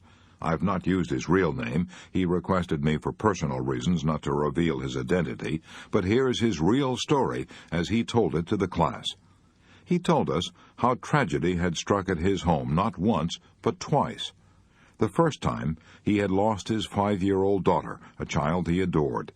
He and his wife thought they couldn't endure that first loss, but as he said, 10 months later God gave us another little girl, and she died in 5 days. This double bereavement was almost too much to bear. I couldn't take it, this father told us. I couldn't sleep, I couldn't eat, I couldn't rest or relax. My nerves were utterly shaken, and my confidence gone. At last he went to the doctors. One recommended sleeping pills, and another recommended a trip. He tried both, but neither remedy helped. He said, "My body felt as if it were encased in a vice, and the jaws of the vice were being drawn tighter and tighter. The tension of grief, if you've ever been paralyzed by sorrow, you know what he meant. But thank God I had one child left, a 4-year-old son. He gave me the solution to my problem." One afternoon, as I sat around feeling sorry for myself, he asked, "Daddy, will you build a boat for me?" I was in no mood to build a boat. In fact, I was in no mood to do anything. But my son is a persistent little fellow. I had to give in. Building that toy boat took about 3 hours. By the time it was finished, I realized that those 3 hours spent building that boat were the first hours of mental relaxation and peace that I had had in months. That discovery jarred me out of my lethargy and caused me to do a bit of thinking, the first real thinking I had done in months. I realized that it's difficult to worry if you're busy doing something that requires planning and thinking. In my case, building the boat had knocked worry out of the ring, so I resolved to keep busy. The following night, I went from room to room in the house, compiling a list of jobs that ought to be done. Scores of items needed to be repaired. Bookcases, stair steps, storm windows, window shades, knobs, locks, leaky faucets. Astonishing as it seems, in the course of 2 weeks I had made a list of 242 items that needed attention. During the last 2 years, I have completed most of them. Besides, I have filled my life with stimulating activities. 2 nights per week I attend adult education classes in New York. I have gone in for civic activities in my hometown, and I am now chairman of the school board. I attend scores of meetings. I help collect money for the Red Cross and other activities. I'm so busy now that I have no time for worry. No time for worry. That's exactly what Winston Churchill said when he was working 18 hours a day at the height of the war. When he was asked if he worried about his tremendous responsibilities, he said, "I'm too busy. I have no time for worry." Charles Kettering was in the same fix when he started out to invest in a self-starter for automobiles. Mr. Kettering was, until his retirement, vice president of General Motors, in charge of the world-famous General Motors Research Corporation. But in those days, he was so poor that he had to use the hayloft of a barn as a laboratory. To buy groceries, he had to use $1,500 that his wife had made by giving piano lessons. Later, he had to borrow $500 on his life insurance. I asked his wife if she wasn't worried at a time like that. "Yes," she replied. "I was so worried I couldn't sleep, but Mr. Kettering wasn't. He was too absorbed in his work to worry." The great scientist Pasteur spoke of the peace that is found in libraries and laboratories. Why is peace found there? Because the men in libraries and laboratories are usually too absorbed in their tasks to worry about themselves. Research men rarely have nervous breakdowns. They haven't time for such luxuries. Why does such a simple thing as keeping busy help to drive out anxiety? Because of a law, one of the most fundamental laws ever revealed by psychology. And that law is that it is utterly impossible for any human mind, no matter how brilliant, to think of more than one thing at any given time. You don't quite believe it. Very well, then, let's try an experiment. Suppose you lean back right now, close your eyes, and try at the same instant to think of the Statue of Liberty and of what you plan to do tomorrow morning. Go ahead, try it. You found out, didn't you, that you could focus on either thought in turn, but never on both simultaneously. Well, the same thing is true in the field of emotions. We cannot be pepped up and enthusiastic about doing something exciting and feel dragged down by worry at the very same time. One kind of emotion drives out the other. And it was that simple discovery that enabled Army psychiatrists to perform such miracles during the Second World War. When men came out of battle so shaken by the experience that they were called psychoneurotic, Army doctors prescribed "keep 'em busy" as the cure. Every waking minute of these nerve-shocked men was filled with activity, usually outdoor activity such as fishing, hunting, playing ball, golf, taking pictures, making gardens, and dancing. They were given no time for brooding over their terrible experiences. Occupational therapy is the term now used by psychiatry when work is prescribed as though it were a medicine. It is not new. The old Greek physicians were advocating it 500 years before Christ was born. The Quakers were using it in Philadelphia in Ben Franklin's time.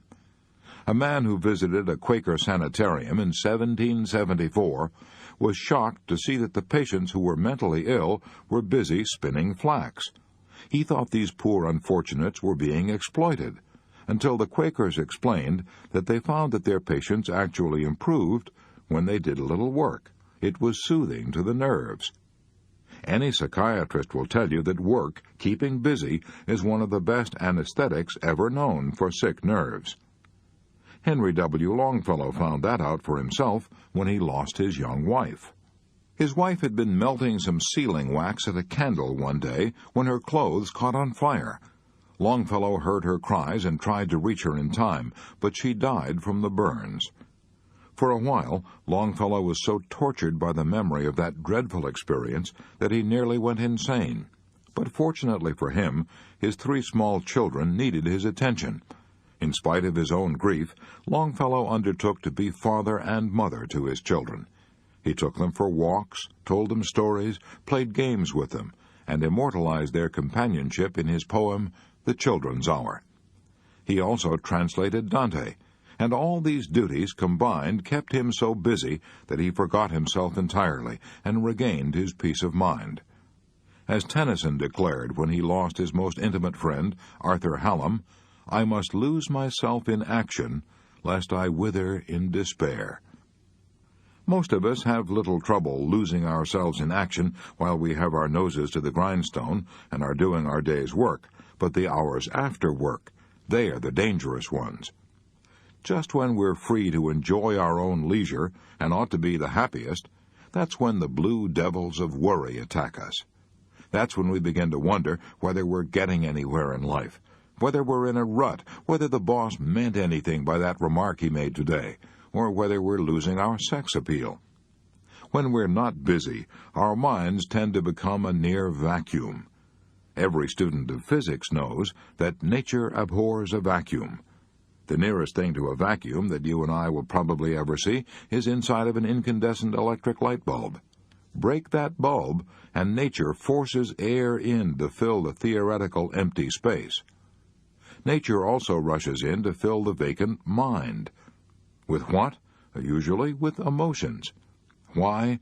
Because emotions of worry, fear, hate, jealousy, and envy are driven by primeval vigor and the dynamic energy of the jungle. Such emotions are so violent that they tend to drive out of our minds all peaceful, happy thoughts and emotions. James L. Mersell, professor of education, Teachers College, Columbia, put it very well when he said, "Worry is most apt to ride you ragged not when you're in action, but when the day's work is done. Your imagination can run riot then and bring up all sorts of ridiculous possibilities and magnify each little blunder. At such a time," he continued, "your mind is like a motor operating without its load. It races and threatens to burn out its bearings or even to tear itself to bits. The remedy for worry is to get completely occupied doing something constructive." But you don't have to be a college professor to realize this truth and put it into practice. During the Second World War, I met a housewife from Chicago who told me how she discovered for herself that the remedy for worry is to get completely occupied doing something constructive. I met this woman and her husband in the dining car while I was traveling from New York to my farm in Missouri. This couple told me that their son had joined the armed forces the day after Pearl Harbor. The woman told me that she had almost wrecked her health worrying over that only son, Where was he? Was he safe or in action? Would he be wounded or killed? When I asked her how she overcame her worry, she replied, "I got busy." She told me that at first she had dismissed her maid and tried to keep busy by doing all her housework herself, but that didn't help much. The trouble was, she said, that I could do my housework almost mechanically, without using my mind, so I kept on worrying while making the beds and washing the dishes. I realized I needed some new kind of work that would keep me busy both mentally and physically every hour of the day. So I took a job as a saleswoman in a large department store. That did it, she said. I immediately found myself in a whirlwind of activity. Customers swarming around me asking for prices, sizes, colors, never a second to think of anything except my immediate duty. And when night came, I could think of nothing except getting off my aching feet. As soon as I ate dinner, I fell into bed and instantly became unconscious. I had neither the time nor the energy to worry. She discovered for herself what John Cowper Powys meant when he said, in The Art of Forgetting the Unpleasant, a certain comfortable security, a certain profound inner peace, a kind of happy numbness soothes the nerves of the human animal when absorbed in its allotted tasks. And what a blessing that it is so.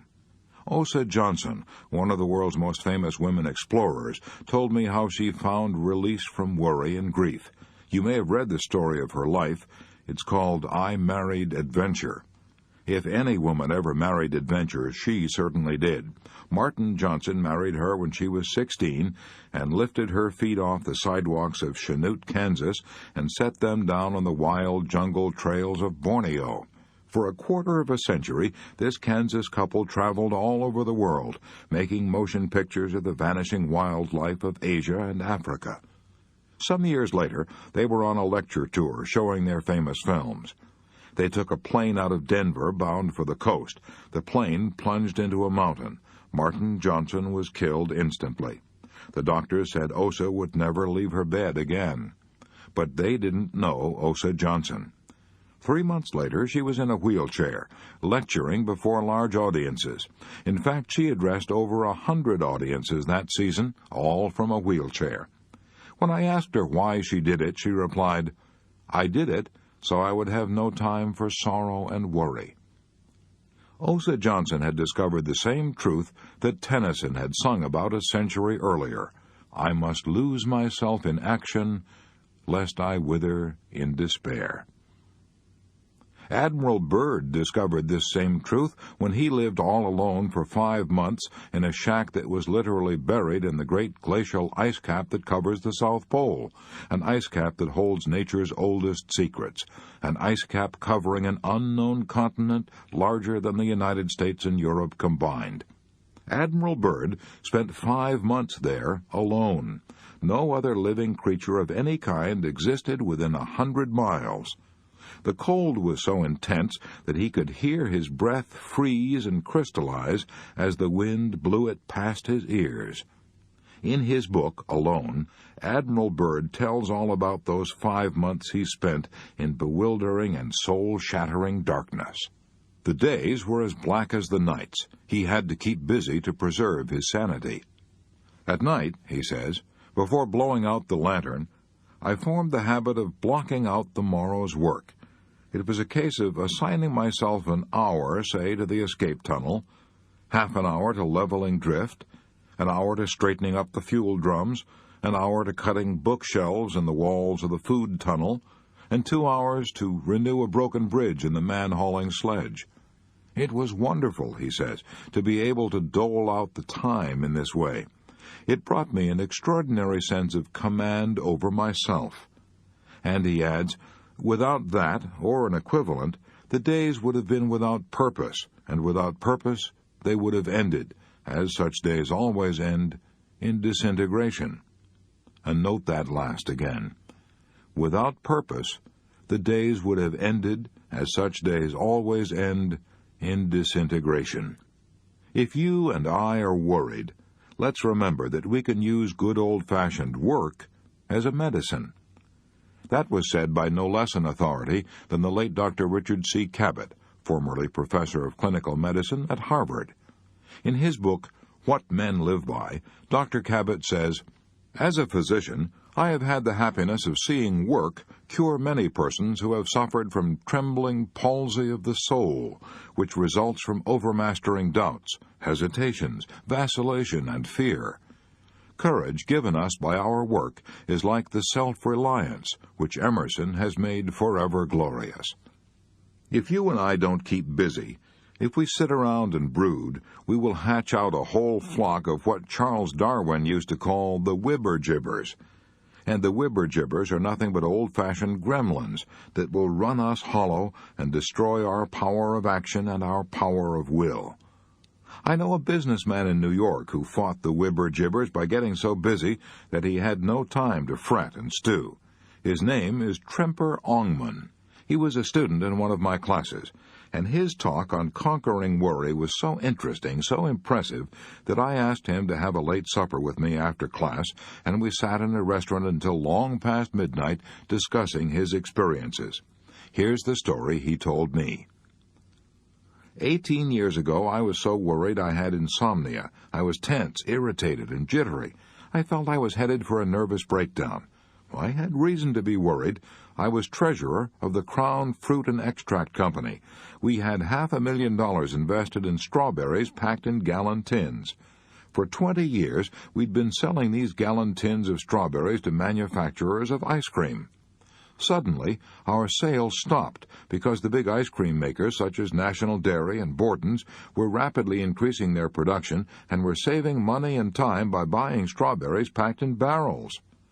Not only were we left with $500,000 of berries we couldn't sell, but we were also under contract to buy $1 million more of strawberries in the next 12 months. We had already borrowed $350,000 from the banks. We couldn't possibly pay off or renew these loans. No wonder I was worried.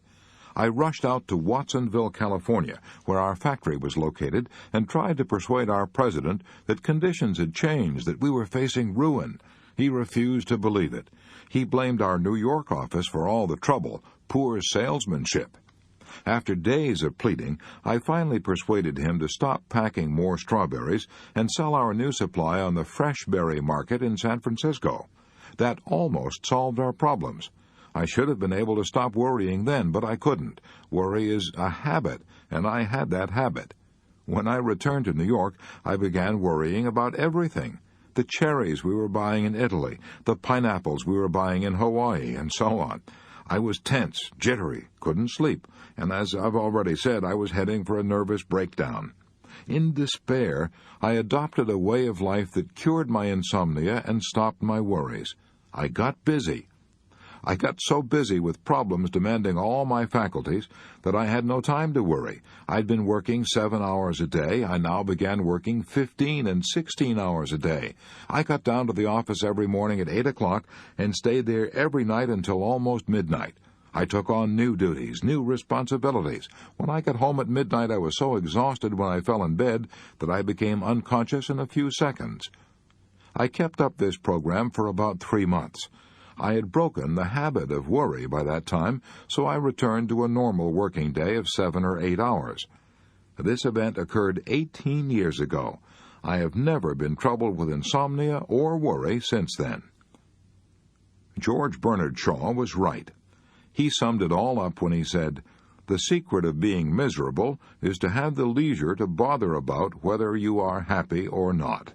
So don't bother to think about it. Spit on your hands and get busy.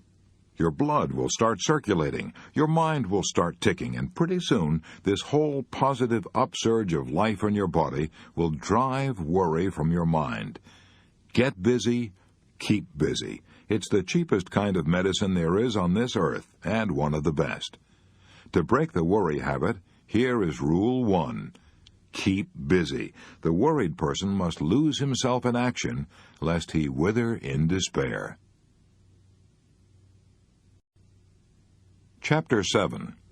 Don't Let the Beatles Get You Down. Here's a dramatic story that I'll probably remember as long as I live. It was told to me by Robert Moore of Maplewood, New Jersey. I learned the biggest lesson of my life in March 1945, he said. I learned it under 276 feet of water off the coast of Indochina. I was one of 88 men aboard the submarine Baya SS-318. We had discovered by radar that a small Japanese convoy was coming our way. As daybreak approached, we submerged to attack. I saw through the periscope a Japanese destroyer escort, a tanker, and a mine layer. We fired 3 torpedoes at the destroyer escort, but missed. Something went haywire in the mechanics of each torpedo. The destroyer, not knowing that she had been attacked, continued on. We were getting ready to attack the last ship, the mine layer, when suddenly she turned and came directly at us. A Japanese plane had spotted us under 60 feet of water and had radioed our position to the Japanese mine layer. We went down to 150 feet to avoid detection and rigged for depth charge. We put extra bolts on the hatches, and in order to make our sub absolutely silent, we turned off the fans, the cooling system, and all electrical gear. 3 minutes later, all hell broke loose. 6 depth charges exploded all around us and pushed us down to the ocean floor, a depth of 276 feet. We were terrified. To be attacked in less than 1,000 feet of water is dangerous. Less than 500 is almost always fatal. And we were being attacked in a trifle more than half of 500 feet of water, just about knee-deep as far as safety was concerned.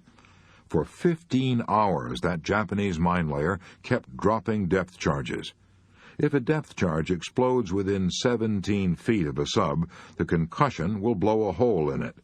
Scores of these depth charges exploded within 50 feet of us.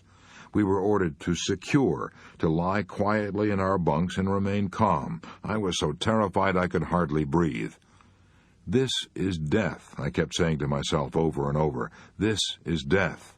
This is death. With the fans and cooling system turned off, the air inside the sub was over 100 degrees, but I was so chilled with fear that I put on a sweater and a fur-lined jacket, and I still trembled with cold. My teeth chattered. I broke out in a cold, clammy sweat. The attack continued for 15 hours, then ceased suddenly. Apparently, the Japanese mine layer had exhausted its supply of depth charges and steamed away.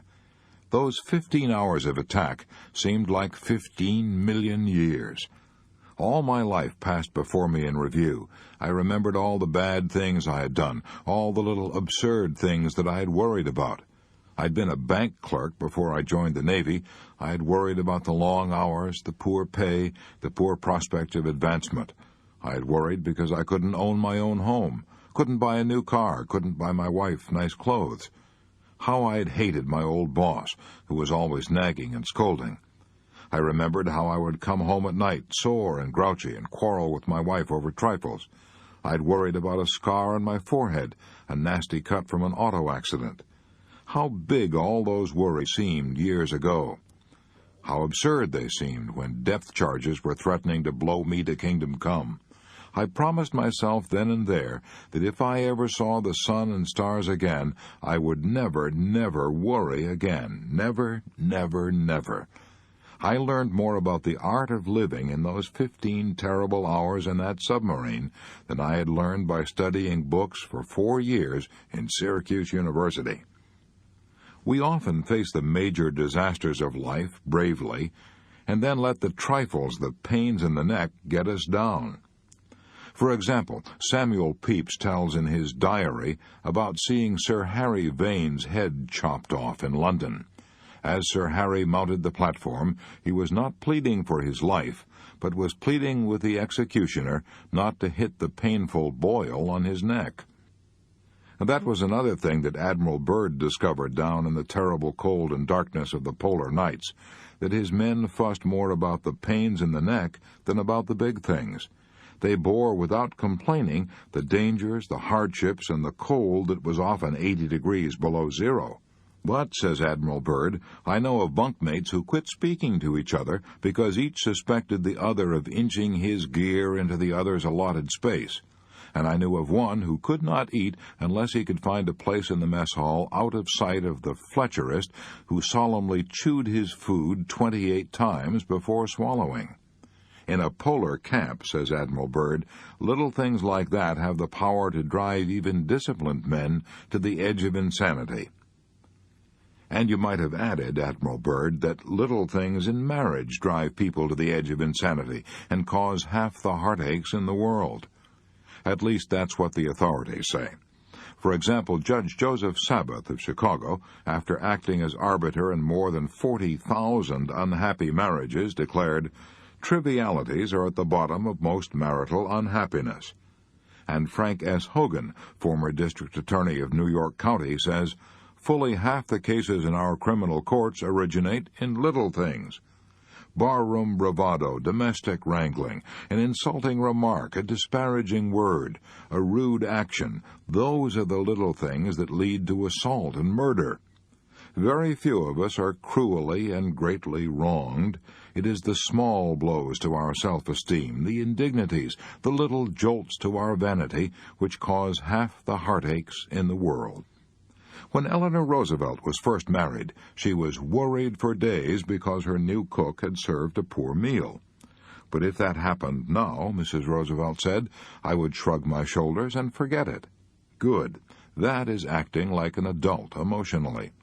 Even Catherine the Great, an absolute autocrat, used to laugh the thing off when the cook spoiled a meal. Mrs. Carnegie and I had a dinner at a friend's house in Chicago. While carving the meat, he did something wrong. I didn't notice it, and I wouldn't have cared even if I had noticed it. But his wife saw it and jumped down his throat right in front of us. "John," she cried, "watch what you're doing. Can't you ever learn to serve properly?" And then she said to us, "He's always making mistakes. He just doesn't try." Maybe he didn't try to carve, but I certainly give him credit for trying to live with her for 20 years. Frankly, I would rather have eaten a couple of hot dogs with mustard in an atmosphere of peace than to have dined on Peking duck and shark fins while listening to her scolding. Shortly after that experience, Mrs. Carnegie and I had some friends at our home for dinner. Just before they arrived, Mrs. Carnegie found that 3 of the napkins didn't match the tablecloth.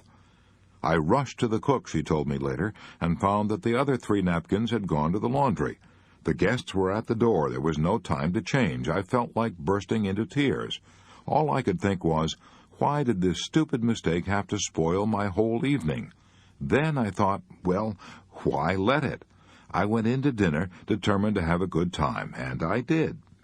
I would much rather our friends think I'm a sloppy housekeeper," she told me, "than a nervous, bad-tempered one. And anyhow, as far as I could make out, no one noticed the napkins." A well-known legal maxim says, "De minimis non curat lex." The law does not concern itself with trifles, and neither should the worrier, if he wants peace of mind. Much of the time, all we need to overcome the annoyance of trifles is to effect a shifting of emphasis, set up a new and pleasurable point of view in the mind. My friend Homer Croy, who wrote They Had to See Paris and a dozen other books, gives a wonderful example of how this can be done. He used to be driven half crazy while working on a book by the rattling of the radiators in his New York apartment. The steam would bang and sizzle, and he would sizzle with irritation as he sat at his desk. "Then," says Homer Croy, "I went with some friends on a camping expedition. While listening to the limbs crackling in the roaring fire, I thought how much they sounded like the crackling of the radiators.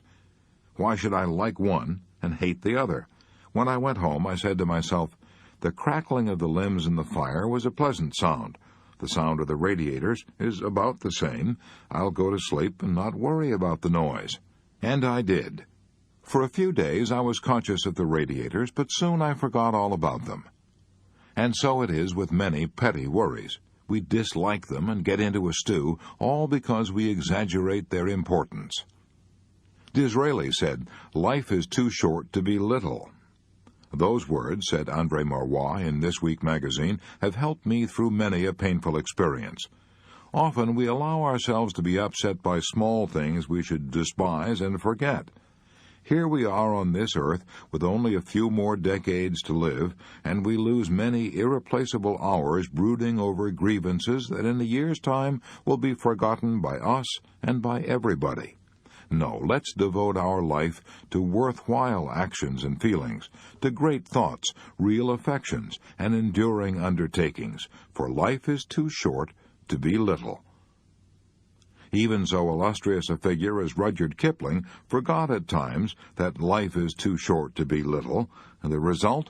He and his brother-in-law fought the most famous court battle in the history of Vermont, a battle so celebrated that a book has been written about it, Rudyard Kipling's Vermont Feud. The story goes like this. Kipling married a Vermont girl, Caroline Balestier, built a lovely home in Brattleboro, Vermont, settled down and expected to spend the rest of his life there. His brother-in-law, Beatty Balestier, became Kipling's best friend. Two of them worked and played together. And then Kipling bought some land from Balestier with the understanding that Balestier would be allowed to cut hay off it each season. One day, Balestier found Kipling laying out a flower garden on his hayfield. His blood boiled. He hit the ceiling.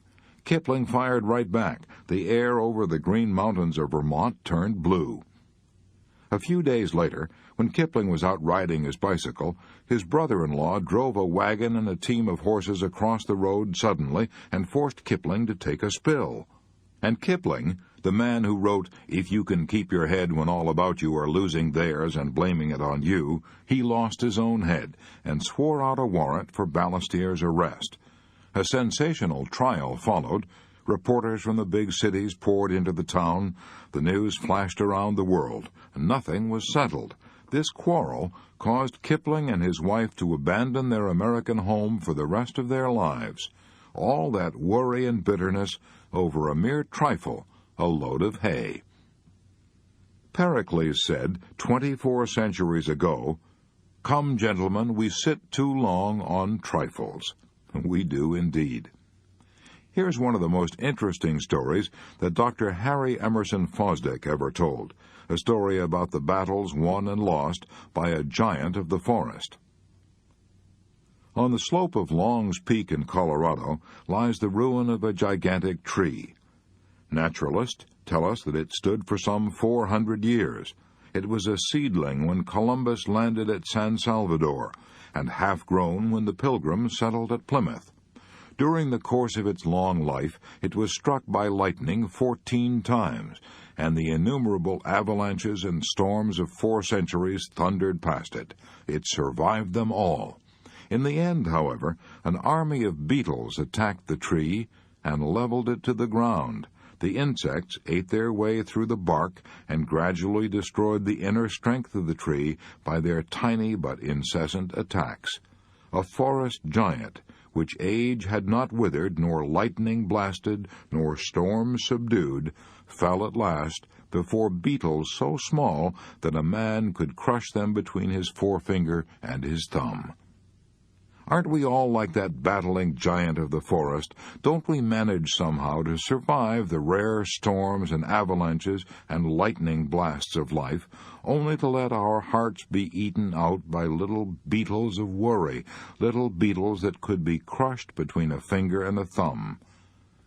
I traveled through the Teton National Park in Wyoming with Charles Seaford, highway superintendent for the state of Wyoming, and some of his friends. We were all going to visit the John D. Rockefeller estate in the park. But the car in which I was riding took the wrong turn, got lost, and drove up to the entrance of the estate an hour after the other cars had gone in.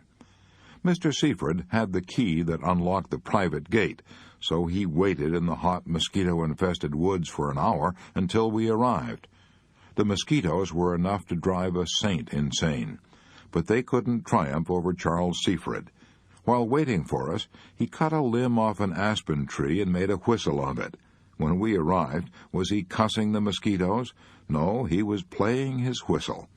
I have kept that whistle as a memento of a man who knew how to put trifles in their place. To break the worry habit before it breaks you, here is Rule 2. Let's not allow ourselves to be upset by small things we should despise and forget. Remember, life is too short to be little.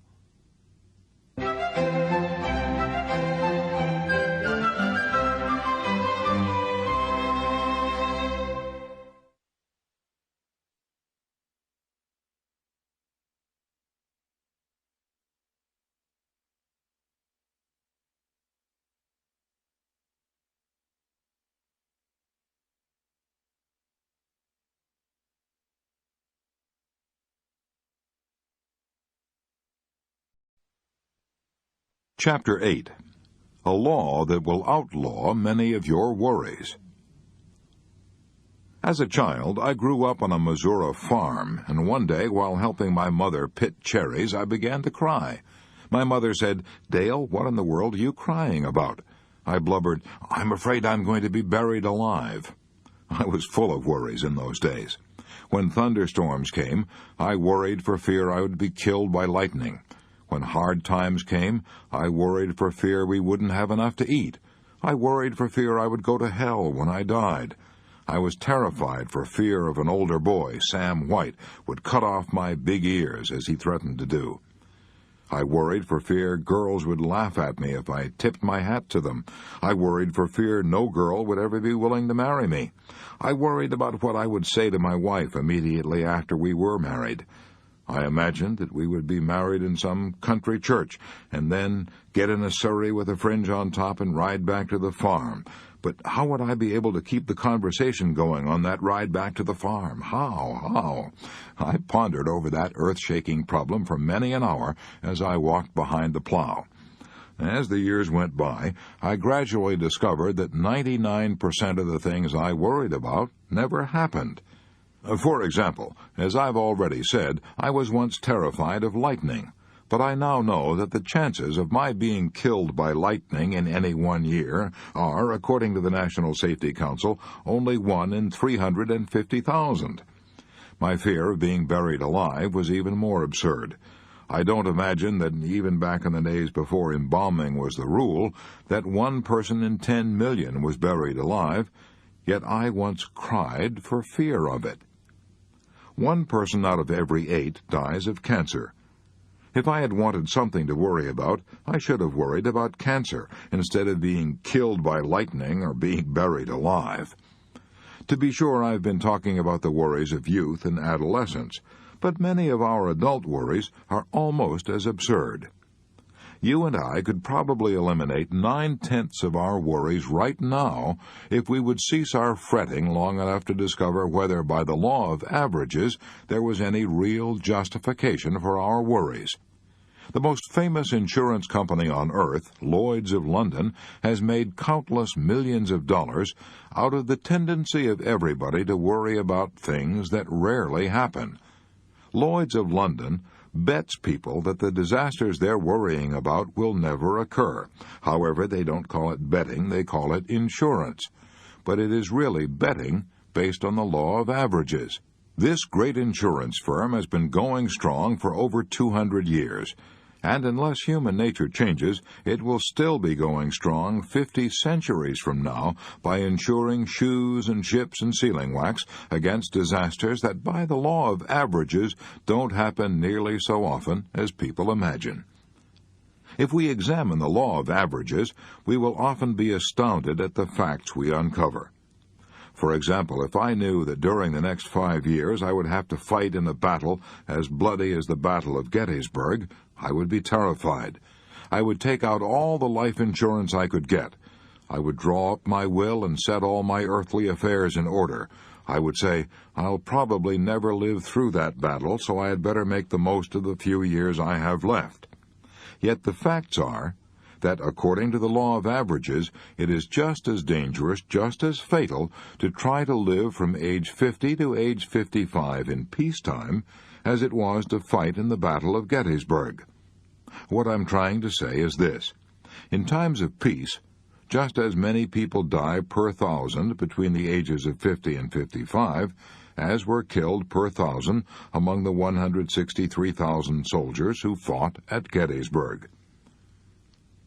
I wrote several chapters of this book at James Simpson's Numtiga Lodge on the shores of Bow Lake in the Canadian Rockies. While stopping there one summer, I met Mr. and Mrs. Herbert H. Salinger of San Francisco. Mrs. Salinger, a poised, serene woman, gave me the impression that she had never worried. One evening, in front of the roaring fireplace, I asked her if she had ever been troubled by worry. "Troubled by it," she said. "My life was almost ruined by it. Before I learned to conquer worry, I lived through 11 years of self-made hell. I was irritable and hot-tempered. I lived under terrific tension. I would take the bus every week from my home in San Mateo to shop in San Francisco. But even while shopping, I worried myself into a dither. Maybe I had left the electric iron connected on the ironing board. Maybe the house had caught fire. Maybe the maid had run off and left the children. Maybe they had been out on their bicycles and been killed by a car. In the midst of my shopping, I would often worry myself into a cold perspiration and rush out and take the bus home to see if everything was all right. No wonder my first marriage ended in disaster.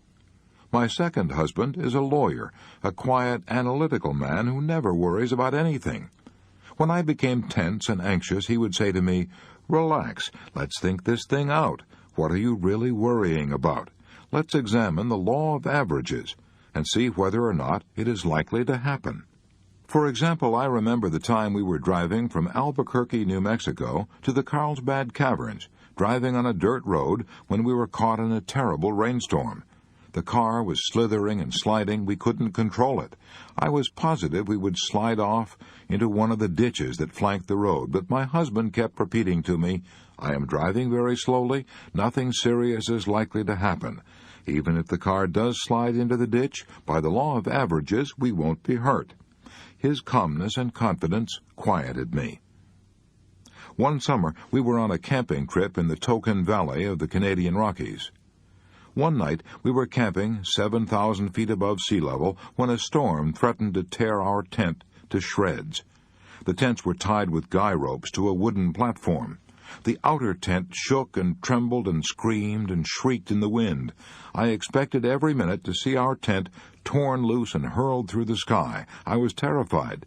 But my husband kept saying, "Look, my dear, we are traveling with Brewster's guides. Brewsters know what they're doing.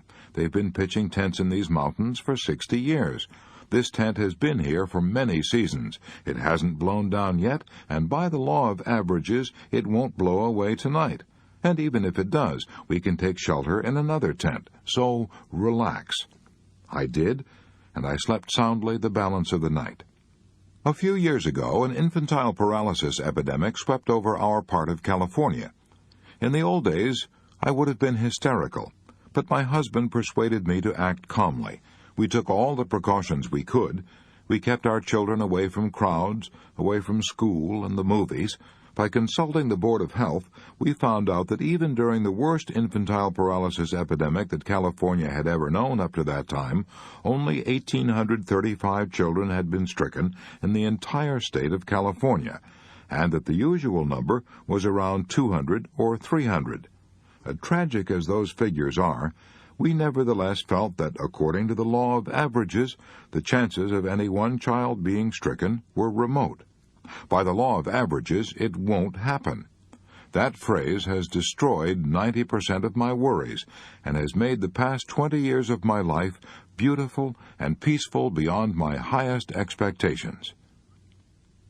It has been said that nearly all of our worries and unhappiness come from our imagination and not from reality. As I look back across the decades, I can see that is where most of my worries came from also. Jim Grant told me that had been his experience, too. He owned the James A. Grant Distributing Company of New York City.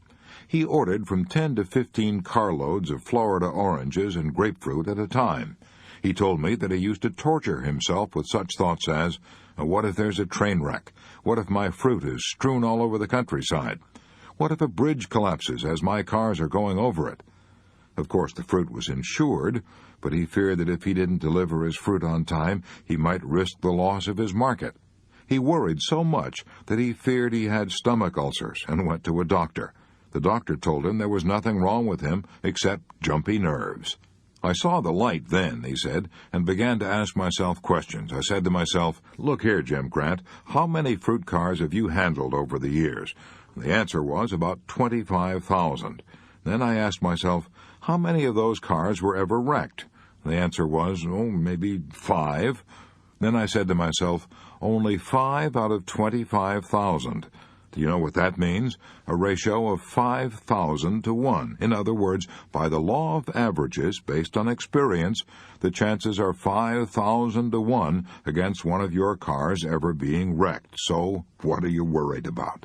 And then I said to myself, well, a bridge may collapse. Then I asked myself, how many cars have you actually lost from a bridge collapsing? The answer was none. Then I said to myself, aren't you a fool to be worrying yourself into stomach ulcers over a bridge which has never yet collapsed and over a railroad wreck when the chances are 5,000 to 1 against it? When I looked at it that way, Jim Grant told me, I felt pretty silly. I decided then and there to let the law of averages do the worrying for me, and I have not been troubled with my stomach ulcer since. When Al Smith was governor of New York, I heard him answer the attacks of his political enemies by saying over and over, let's examine the record, let's examine the record. Then he proceeded to give the facts. The next time you and I are worrying about what may happen, let's take a tip from wise old Al Smith. Let's examine the record and see what basis there is, if any, for our gnawing anxieties. That's precisely what Frederick J. Malstead did when he feared he was lying in his grave. Here's his story as he told it to one of our classes in New York. Early in June 1944, I was lying in a slit trench near Omaha Beach. I was with the 999th Signal Service Company. We'd just dug in Normandy. As I looked around to that slit trench, just a rectangular hole in the ground, I said to myself, this looks just like a grave. When I lay down and tried to sleep in it, it felt like a grave. I couldn't help saying to myself, maybe this is my grave. When the German bombers began coming over at 11 p.m. and the bombs started falling, I was scared stiff. For the first 2 or 3 nights, I couldn't sleep at all. By the 4th or 5th night, I was almost a nervous wreck. I knew that if I didn't do something, I would go stark crazy. So I reminded myself that 5 nights had passed and I was still alive, and so was every man in our outfit. Only 2 had even been injured, and they had been hurt not by the German bombs, but by falling flak from our own anti-aircraft guns. I decided to stop worrying by doing something constructive. So I built a thick wooden roof over my slit trench to protect myself from flak. I thought of the vast area over which my unit was spread. I told myself that the only way I could be killed in that deep, narrow slit trench was by a direct hit. And I figured out that the chance of a direct hit on me was not 1 in 10,000. After a couple of nights of looking at it in this way, I calmed down and slept even through the bomb raids. The United States Navy used the statistics of the law of averages to buck up the morale of their men. One ex-sailor told me that when he and his shipmates were assigned to high-octane tankers, they were worried stiff. They all believed that if a tanker loaded with high-octane gasoline was hit by a torpedo, it exploded and blew everybody to kingdom come. But the U.S. Navy knew otherwise. So the Navy issued exact figures, showing that out of 100 tankers hit by torpedoes, 60 stayed afloat. And of the 40 that did sink, only 5 sank in less than 10 minutes. That meant time to get off the ship. It also meant casualties were exceedingly small. Did this help morale? This knowledge of the law of averages wiped out my jitters, said Clyde W. Moss of St. Paul, Minnesota, the man who told the story. The whole crew felt better. We knew we had a chance, and that by the law of averages we probably wouldn't be killed. To break the worry habit before it breaks you, here is Rule 3. Let's examine the record. Let's ask ourselves, what are the chances, according to the law of averages, that this event I am worrying about will ever occur? Chapter 9. Cooperate with the Inevitable. When I was a little boy, I was playing with some of my friends in the attic of an old abandoned log house in northwest Missouri. As I climbed down out of the attic, I rested my feet on a windowsill for a moment and then jumped. I had a ring on my left forefinger, and as I jumped, the ring caught on a nail head and tore off my finger. I screamed. I was terrified. I was positive I was going to die. But after the hand healed, I never worried about it for one split second. What would have been the use? I accepted the inevitable. And now I often go for a month at a time without even thinking about the fact that I have only 3 fingers and a thumb on my left hand. A few years ago, I met a man who was running a freight elevator in one of the downtown office buildings in New York. I noticed that his left hand had been cut off at the wrist. I asked him if the loss of that hand bothered him. He said, "Oh, no, I hardly ever think about it. I'm not married. The only time I ever think about it is when I try to thread a needle." It's astonishing how quickly we can accept almost any situation, if we have to, and adjust ourselves to it and forget about it. I often think of an inscription on the ruins of a 15th-century cathedral in Amsterdam, Holland. This inscription says in Flemish, "It is so. It cannot be otherwise." As you and I march across the decades of time, we're going to meet a lot of unpleasant situations that are so. They cannot be otherwise. We have our choice. We can either accept them as inevitable and adjust ourselves to them, or we can ruin our lives with rebellion and maybe end up with a nervous breakdown. Here's a bit of sage advice from one of my favorite philosophers, William James. "Be willing to have it so," he said. "Acceptance of what has happened is the first step to overcoming the consequences of any misfortune." Elizabeth Conley of Portland, Oregon, had to find that out the hard way. Here's a letter that she wrote me. "On the very day that America was celebrating the victory of our armed forces in North Africa," the letter says, "I received a telegram from the War Department. My nephew, the person I loved most, was missing in action. A short time later, another telegram arrived saying he was dead. I was prostrate with grief. Up to that time, I had felt that life had been very good to me. I had a job I loved.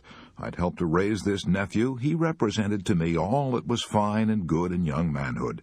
I had felt that all the bread I had cast upon the waters was coming back to me as cake. Then came this telegram. My whole world collapsed. I felt there was nothing left to live for. I neglected my work, neglected my friends. I let everything go. I was bitter and resentful.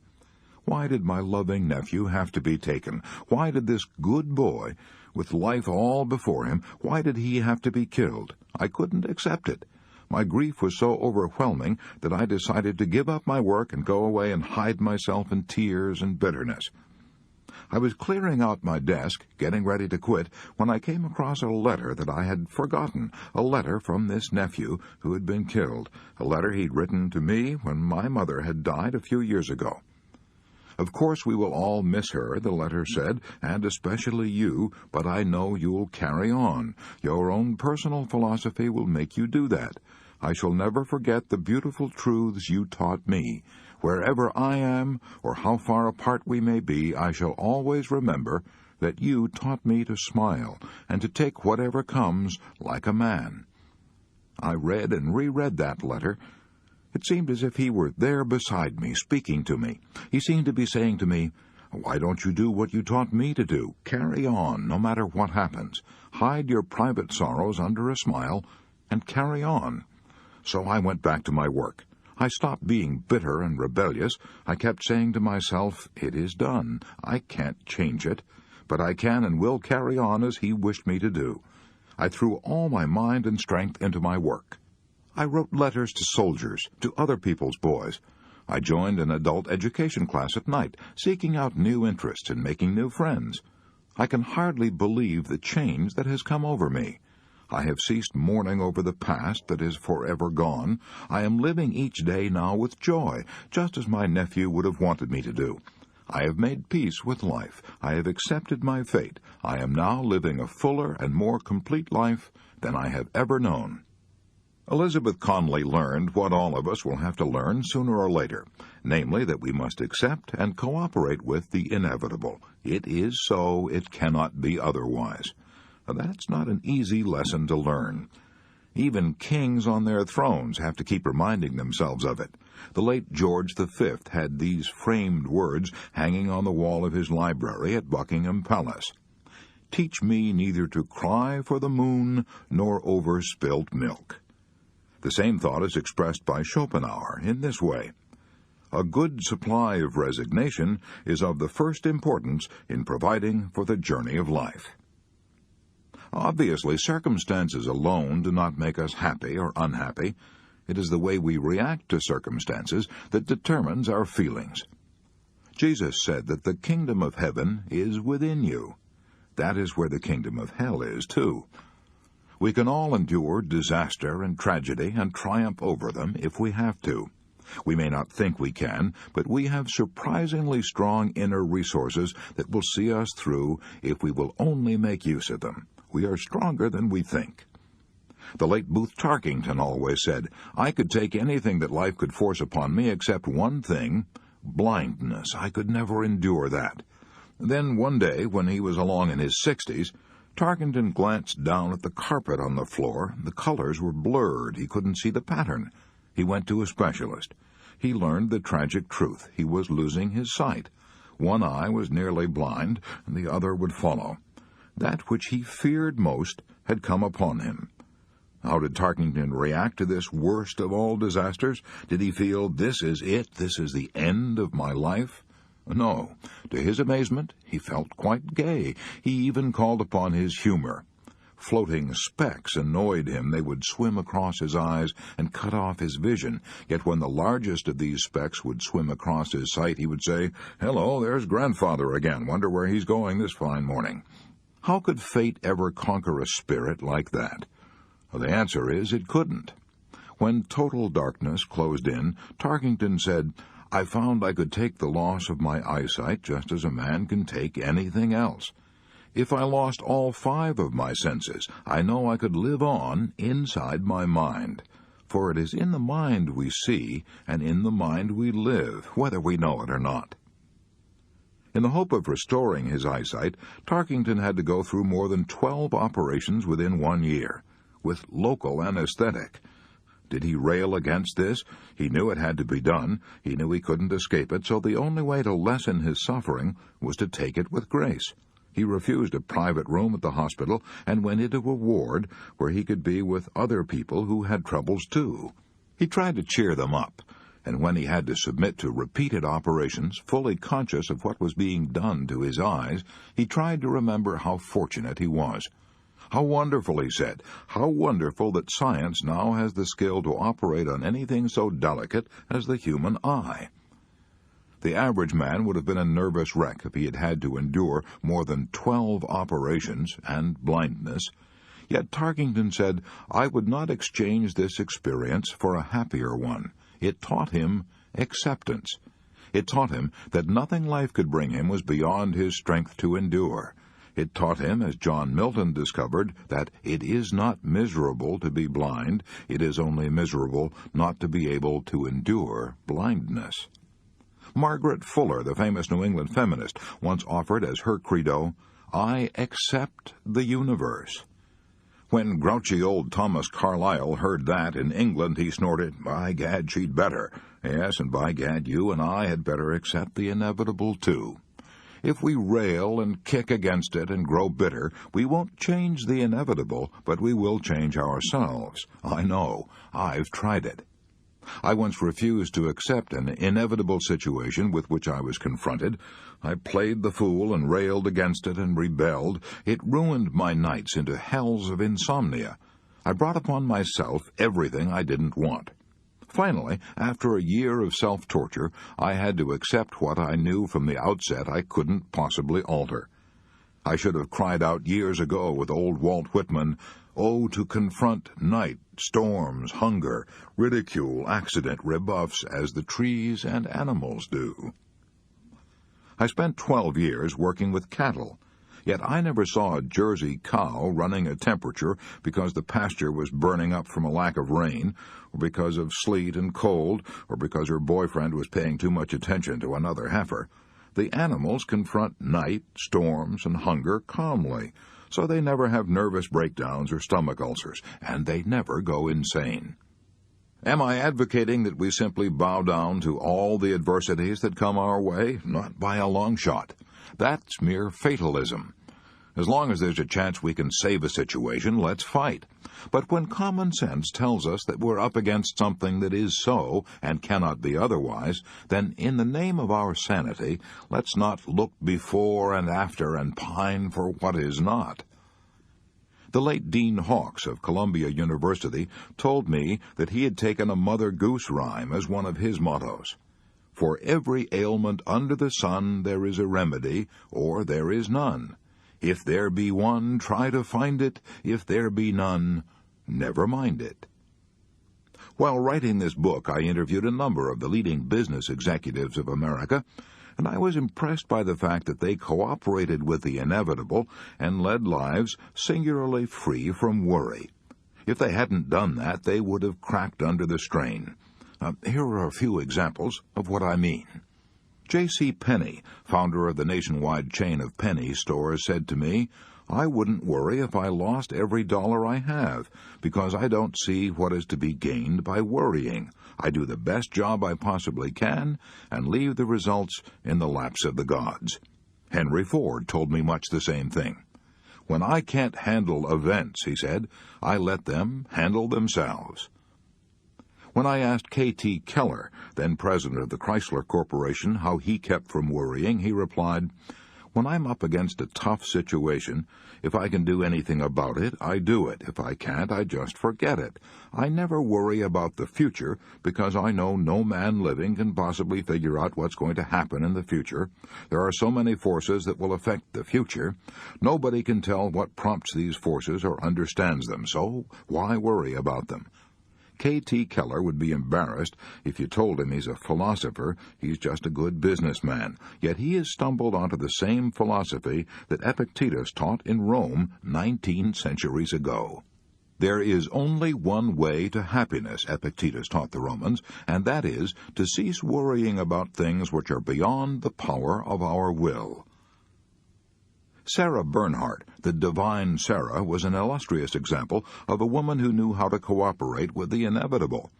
For half a century, she had been the reigning queen of the theater on 4 continents, the best-loved actress on earth. Then, when she was 71 and broke, she had lost all her money. Her physician, Professor Posey of Paris, told her he would have to amputate her leg. While crossing the Atlantic, she had fallen on deck during a storm and injured her leg severely. Phlebitis developed. Her leg shrank. The pain became so intense that the doctors felt her leg had to be amputated. He was almost afraid to tell the stormy, tempestuous, divine Sarah what had to be done. He fully expected that the terrible news would set off an explosion of hysteria. But he was wrong. Sarah looked at him a moment and then said quietly, "If it has to be, it has to be." It was fate. As she was being wheeled away to the operating room, her son stood weeping. She waved to him with a gay gesture and said cheerfully, "Don't go away, I'll be right back." On the way to the operating room, she recited a scene from one of her plays. Someone asked her if she were doing this to cheer herself up. She said, "No, to cheer up the doctors and nurses. It will be a strain on them." After recovering from the operation, Sarah Bernhardt went on touring the world and enchanting audiences for another 7 years. "When we stop fighting the inevitable," said Elsie McCormick in a Reader's Digest article, "we release energy which enables us to create a richer life." No one living has enough emotion and vigor to fight the inevitable, and at the same time enough left over to create a new life. Choose one or the other. You can either bend with the inevitable sleet storms of life, or you can resist them and break. I saw that happen on a farm I own in Missouri. I planted a score of trees on that farm. At first they grew with astonishing rapidity. Then a sleet storm encrusted each twig and branch with a heavy coating of ice. Instead of bowing gracefully to their burden, these trees proudly resisted, and broke and split under the load, and had to be destroyed. They hadn't learned the wisdom of the forests of the north. I've traveled hundreds of miles through the evergreen forests of Canada, yet I have never seen a spruce or a pine broken by sleet or ice. These evergreen forests know how to bend, how to bow down their branches, how to cooperate with the inevitable. The masters of jiu-jitsu teach their pupils to bend like the willow, don't resist like the oak. Why do you think your automobile tires stand up on the road and take so much punishment? At first, the tire manufacturers tried to make a tire that would resist the shocks of the road. It was soon cut to ribbons. Then they made a tire that would absorb the shocks of the road. That tire could take it. You and I will last longer and enjoy smoother riding if we learn to absorb the shocks and jolts along the rocky road of life. What will happen to you and me if we resist the shocks of life instead of absorbing them? What will happen if we refuse to bend like the willow and insist on resisting like the oak? The answer is easy. We will set up a series of inner conflicts. We will be worried, tense, strained, and neurotic. If we go still further and reject the harsh world of reality and retreat into a dream world of our own making, we will then be insane. During the war, millions of frightened soldiers had either to accept the inevitable or break under the strain. To illustrate, let's take the case of William H. Cassilis of Glendale, New York. Here's a prize-winning talk he gave before one of my classes in New York. Shortly after I joined the Coast Guard, I was assigned to one of the hottest spots on this side of the Atlantic. I was made a supervisor of explosives. Imagine it, me, a cracker salesman, becoming a supervisor of explosives. The very thought of finding yourself standing on top of thousands of tons of TNT is enough to chill the marrow in a cracker salesman's bones. I was given only 2 days of instruction, and what I learned filled me with even more terror. I'll never forget my first assignment. On a dark, cold, foggy day, I was given my orders on the open pier of Caven Point, Bayonne, New Jersey. I was assigned to hold number 5 on my ship. I had to work down in that hold with 5 longshoremen. They had strong backs, but they knew nothing whatever about explosives, and they were loading blockbusters, each one of which contained a ton of TNT, enough explosive to blow that old ship to kingdom come. These blockbusters were being lowered by 2 cable slings. I kept saying to myself, suppose one of those cables slipped or broke. Oh, boy, I was scared. I trembled, my mouth was dry, my knees sagged, my heart pounded, but I couldn't run away. That would be desertion. I would be disgraced. My parents would be disgraced, and I might be shot for desertion. I couldn't run. I had to stay. I kept looking at the careless way those longshoremen were handling those blockbusters. The ship might blow up any minute. After an hour or more of this spine-chilling terror, I began to use a little common sense. I gave myself a good talking to. I said, look here, so you're blown up, so what? You'll never know the difference. It'll be an easy way to die, much better than dying by cancer. Don't be a fool. You can't expect to live forever. You've got to do this job or be shot, so you might as well like it. I talked to myself like that for hours, and I began to feel at ease. Finally, I overcame my worry and fears by forcing myself to accept an inevitable situation. I'll never forget that lesson. Every time I'm tempted now to worry about something I can't possibly change, I shrug my shoulders and say, forget it. I find that it works, even for a cracker salesman. Hooray, let's give 3 cheers and 1 cheer more for the cracker salesman of the pinafore. Outside the crucifixion of Jesus, the most famous death scene in all history was the death of Socrates. 10,000 centuries from now, men will still be reading and cherishing Plato's immortal description of it, one of the most moving and beautiful passages in all literature. Certain men of Athens, jealous and envious of old barefooted Socrates, trumped up charges against him and had him tried and condemned to death. When the friendly jailer gave Socrates the poison cup to drink, the jailer said, "Try to bear lightly what needs must be." Socrates did. He faced death with a calmness and resignation that touched the hem of divinity. Try to bear lightly what needs must be. Those words were spoken 399 years before Christ was born, but this worrying old world needs those words today more than ever before. Try to bear lightly what needs must be. I've been reading practically every book and magazine article I could find that dealt even remotely with banishing worry. Would you like to know what the best single bit of advice about worry that I've discovered in all that reading? Well, here it is, summed up in 27 words. Words that you and I ought to paste on our bathroom mirror, so that each time we wash our faces, we could also wash away all worry from our minds. This priceless prayer was written by Dr. Reinhold Niebuhr. God grant me the serenity to accept the things I cannot change, the courage to change the things I can, and the wisdom to know the difference. To break the worry habit before it breaks you, Rule 4 is, cooperate with the inevitable.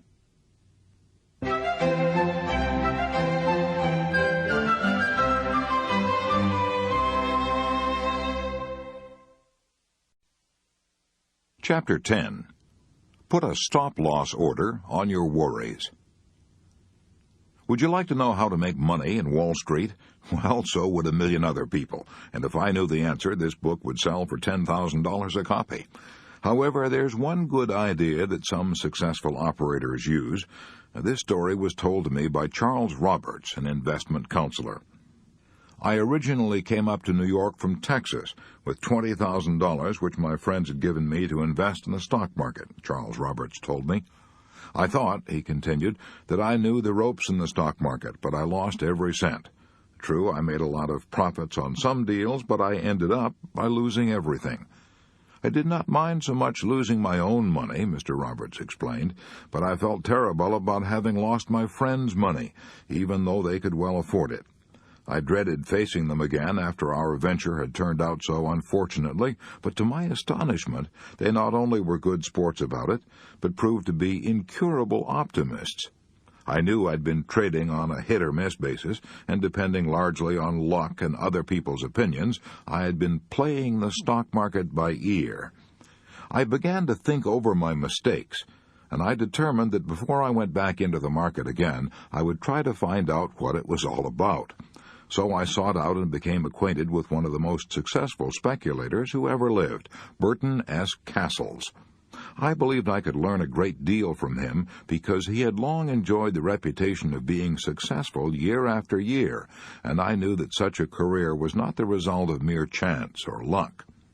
He asked me a few questions about how I had traded before, then told me what I believe is the most important principle in trading. He said, I put a stop-loss order on every market commitment I make. If I buy a stock at, say, $50 a share, I immediately place a stop-loss order on it at $45.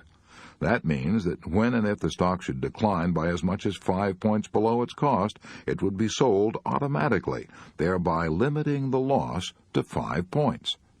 If your commitments are intelligently made in the first place, the old master continued, your profits will average 10, 25, or even 50 points. Consequently, by limiting your losses to 5 points, you can be wrong more than half the time and still make plenty of money.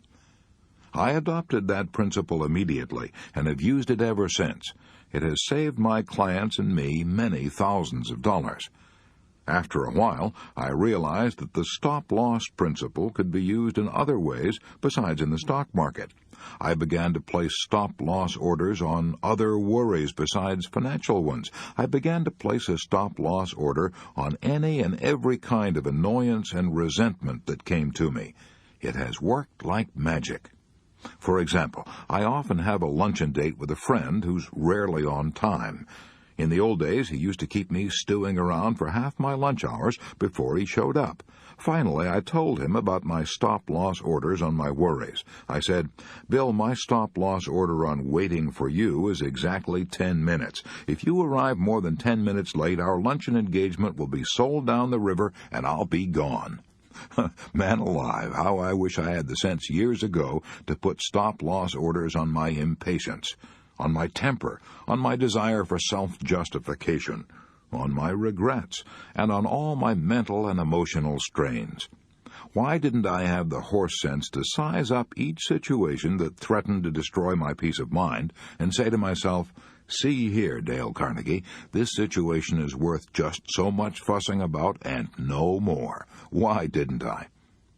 However, I must give myself credit for a little sense on one occasion at least. And it was a serious occasion, too, a crisis in my life. A crisis when I stood watching my dreams and my plans for the future and the work of years vanish into thin air. It happened like this. In my early 30s, I decided to spend my life writing novels. I was going to be a second Frank Narrowist or Jack London or Thomas Hardy. I was so in earnest that I spent 2 years in Europe, where I could live cheaply with dollars during the period of wild printing press money that followed the First World War. I spent 2 years there, writing my magnum opus. I called it The Blizzard. The title was a natural, for the reception it got among the publishers was as cold as any blizzard that ever howled across the plains of the Dakotas. When my literary agent told me it was worthless, that I had no gift, no talent for fiction, my heart almost stopped. I left his office in a daze. I couldn't have been more stunned if he had hit me across the head with a club. I was stupefied. I realized that I was standing at the crossroads of life and had to make a tremendous decision. Which way should I turn? Weeks passed before I came out of the daze. At that time, I had never heard of the phrase, put a stop-loss order on your worries, but as I look back now, I can see that I did just that. I wrote off my 2 years of sweating over that novel for just what they were worth, a noble experiment, and went forward from there. I returned to my work of organizing and teaching adult education classes, and wrote biographies in my spare time, biographies and non-fiction books, such as the one you're reading now. Am I glad now that I made that decision? Glad. Every time I think about it now, I feel like dancing in the street for sheer joy. I can honestly say that I have never spent a day or an hour since lamenting the fact that I am not another Thomas Hardy. One night a century ago, when a screech owl was screeching in the woods along the shores of Walden Pond, Henry Thoreau dipped his goose quill into his homemade ink and wrote in his diary, "The cost of a thing is the amount of what I call life, which is required to be exchanged for it immediately or in the long run." To put it another way, we are fools when we overpay for a thing in terms of what it takes out of our very existence. Yet that is precisely what Gilbert and Sullivan did. They knew how to create gay words and gay music, but they knew distressingly little about how to create gaiety in their own lives. They created some of the loveliest light operas that ever delighted the world, Patience, Pinafore, The Mikado. But they couldn't control their tempers. They embittered their years over nothing more than the price of a carpet. Sullivan ordered a new carpet for the theater they'd bought. When Gilbert saw the bill, he hit the roof. They battled it out in court and never spoke to one another again as long as they lived. When Sullivan wrote the music for a new production, he mailed it to Gilbert, and when Gilbert wrote the words, he mailed them back to Sullivan. Once they had to take a curtain call together, but they stood on opposite sides of the stage and bowed in different directions so they wouldn't see one another. They hadn't the sense to put a stop-loss order on their resentments, as Lincoln did. Once during the Civil War, when some of Lincoln's friends were denouncing his bitter enemies, Lincoln said, "You have more of a feeling of personal resentment than I have.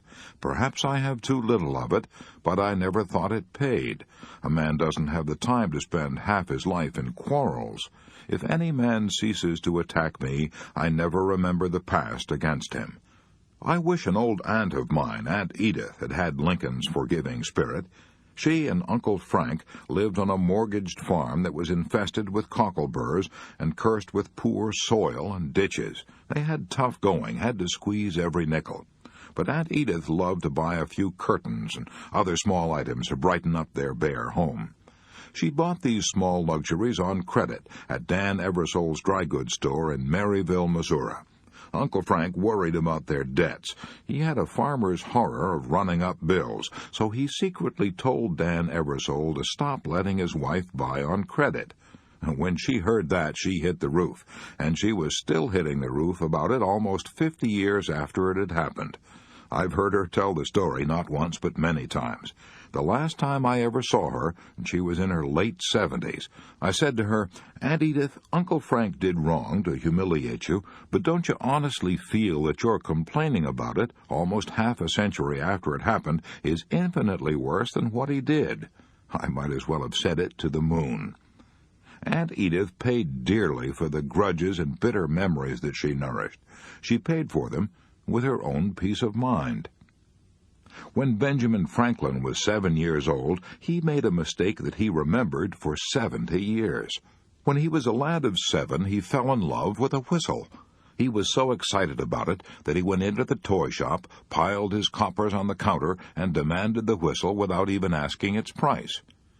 "I then came home," he wrote to a friend 70 years later, "and went whistling all over the house, much pleased with my whistle."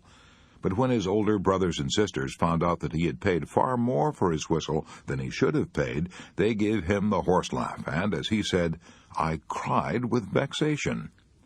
Years later, when Franklin was a world-famous figure, an ambassador to France, he still remembered that the fact that he had paid too much for his whistle had caused him more chagrin than the whistle gave him pleasure. But the lesson it taught Franklin was cheap in the end. "As I grew up," he said, "and came into the world and observed the actions of men, I thought I met with many, very many, who gave too much for the whistle." In short, I conceived that a great part of the miseries of mankind are brought upon them by the false estimates they have made of the value of things, and by their giving too much for their whistles. Gilbert and Sullivan paid too much for their whistles, so did Aunt Edith. So did Dale Carnegie on many occasions. And so did the immortal Leo Tolstoy, author of 2 of the world's greatest novels, War and Peace and Anna Karenina. According to the Encyclopedia Britannica, Leo Tolstoy was, during the last 20 years of his life, probably the most venerated man in the whole world. For 20 years before he died, from 1890 to 1910, an unending stream of admirers made pilgrimages to his home in order to catch a glimpse of his face, to hear the sound of his voice, or even touch the hem of his garment. Every sentence he uttered was taken down in a notebook, almost as if it were a divine revelation. But when it came to living, to ordinary living, well, Tolstoy had even less sense at 70 than Franklin had at 7. He had no sense at all. Here's what I mean. Tolstoy married a girl he loved very dearly.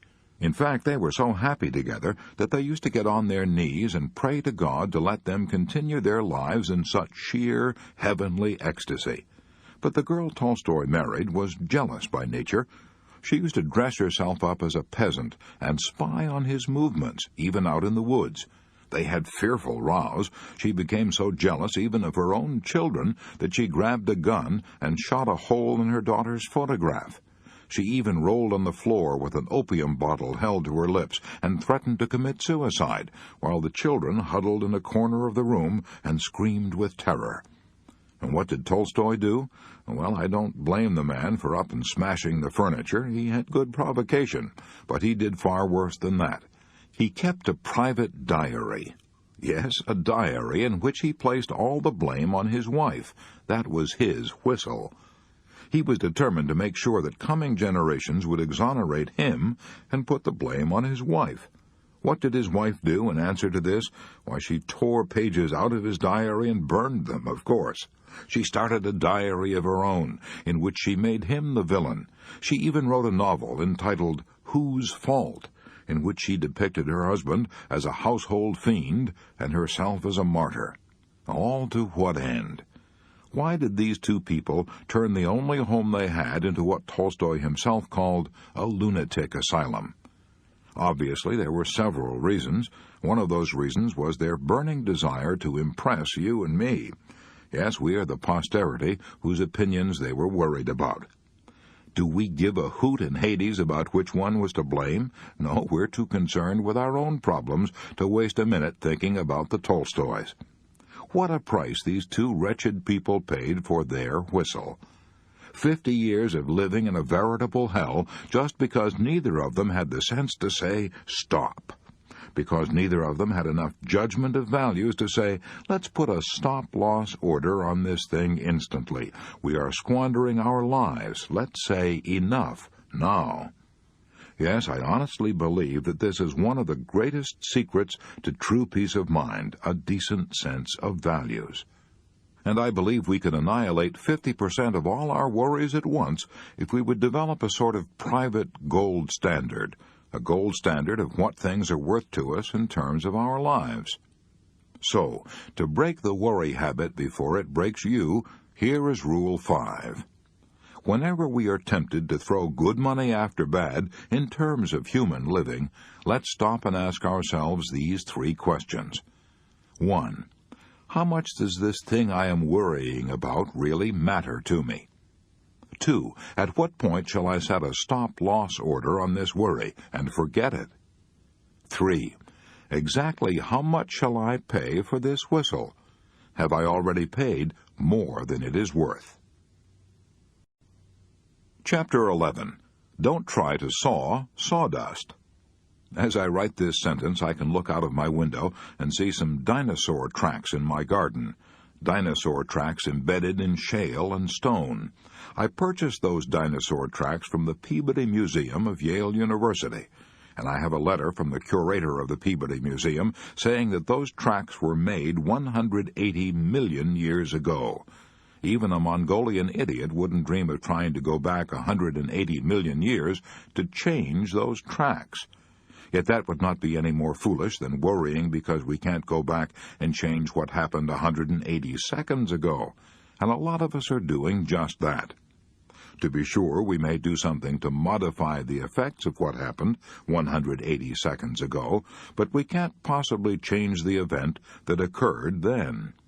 There is only one way on God's green footstool that the past can be constructive, and that is by calmly analyzing our past mistakes and profiting by them, and forgetting them. I know that is true, but have I always had the courage and sense to do it? To answer that question, let me tell you about a fantastic experience I had years ago. I let more than $300,000 slip through my fingers without making a penny's profit. It happened like this. I launched a large-scale enterprise in adult education, opened branches in various cities, and spent money lavishly in overhead and advertising. I was so busy with teaching that I had neither the time nor the desire to look after finances. I was too naive to realize that I needed an astute business manager to watch expenses. Finally, after about a year, I discovered a sobering and shocking truth. I discovered that in spite of our enormous intake, we had not netted any profit whatever. After discovering that, I should have done 2 things. First, I should have had the sense to do what George Washington Carver did when he lost $40,000 in a bank crash, the savings of a lifetime. When someone asked him if he knew he was bankrupt, he replied, "Yes, I heard," and went on with his teaching. He wiped the loss out of his mind so completely that he never mentioned it again. Here's the second thing I should have done. I should have analyzed my mistakes and learned a lasting lesson. But frankly, I didn't do either one of these things. Instead, I went into a tailspin of worry. For months I was in a daze. I lost sleep and I lost weight. Instead of learning a lesson from this enormous mistake, I went right ahead and did the same thing again on a smaller scale. It is embarrassing for me to admit all this stupidity, but I discovered long ago that it is easier to teach 20 what were good to be done than to be one of the 20 to follow my own teaching. How I wish I had had the privilege of attending the George Washington High School here in New York and studying under Dr. Paul Brandwine, the same teacher who taught Alan Saunders of New York. Mr. Saunders told me that the teacher of his hygiene class, Dr. Paul Brandwine, taught him one of the most valuable lessons he had ever learned. "I was only in my teens," said Alan Saunders as he told me the story, "but I was a worrier even then. I used to stew and fret about the mistakes I had made. If I turned in an examination paper, I used to lie awake and chew my fingernails for fear I hadn't passed. I was always living over the things I had done and wishing I had done them differently, thinking over the things I had said and wishing I'd said them better. Then one morning, our class filed into the science laboratory, and there was the teacher, Dr. Paul Brandwine, with a bottle prominently displayed on the edge of the desk. We all sat down, staring at the milk and wondering what it had to do with the hygiene course he was teaching. Then, all of a sudden, Dr. Paul Brandwine stood up, swept the bottle of milk with a crash into the sink, and shouted, "Don't cry over spilt milk." He then made us all come to the sink and look at the wreckage. "Take a good look," he told us, "because I want you to remember this lesson the rest of your lives. That milk is gone. You can see it down the drain, and all the fussing and hair-pulling in the world won't bring back a drop of it. With a little thought and prevention, that milk might have been saved, but it's too late now. All we can do is write it off, forget it, and go on to the next thing." That one little demonstration, Alan Saunders told me, stuck with me long after I'd forgotten my solid geometry and Latin. In fact, it taught me more about practical living than anything else in my 4 years of high school. It taught me to keep from spilling milk if I could, but to forget it completely once it was spilled and had gone down the drain. Some readers are going to snort at the idea of making so much over a hackneyed proverb like "don't cry over spilt milk." I know it's trite, commonplace, and a platitude. I know you've heard it 1,000 times, but I also know that these hackneyed proverbs contain the very essence of the distilled wisdom of all ages. They have come out of the fiery experience of the human race and have been handed down through countless generations. If you were to read everything that has ever been written about worry by the greatest scholars of all time, you would never read anything more basic or more profound than such hackneyed proverbs as "don't cross your bridges till you come to them" and "don't cry over spilt milk."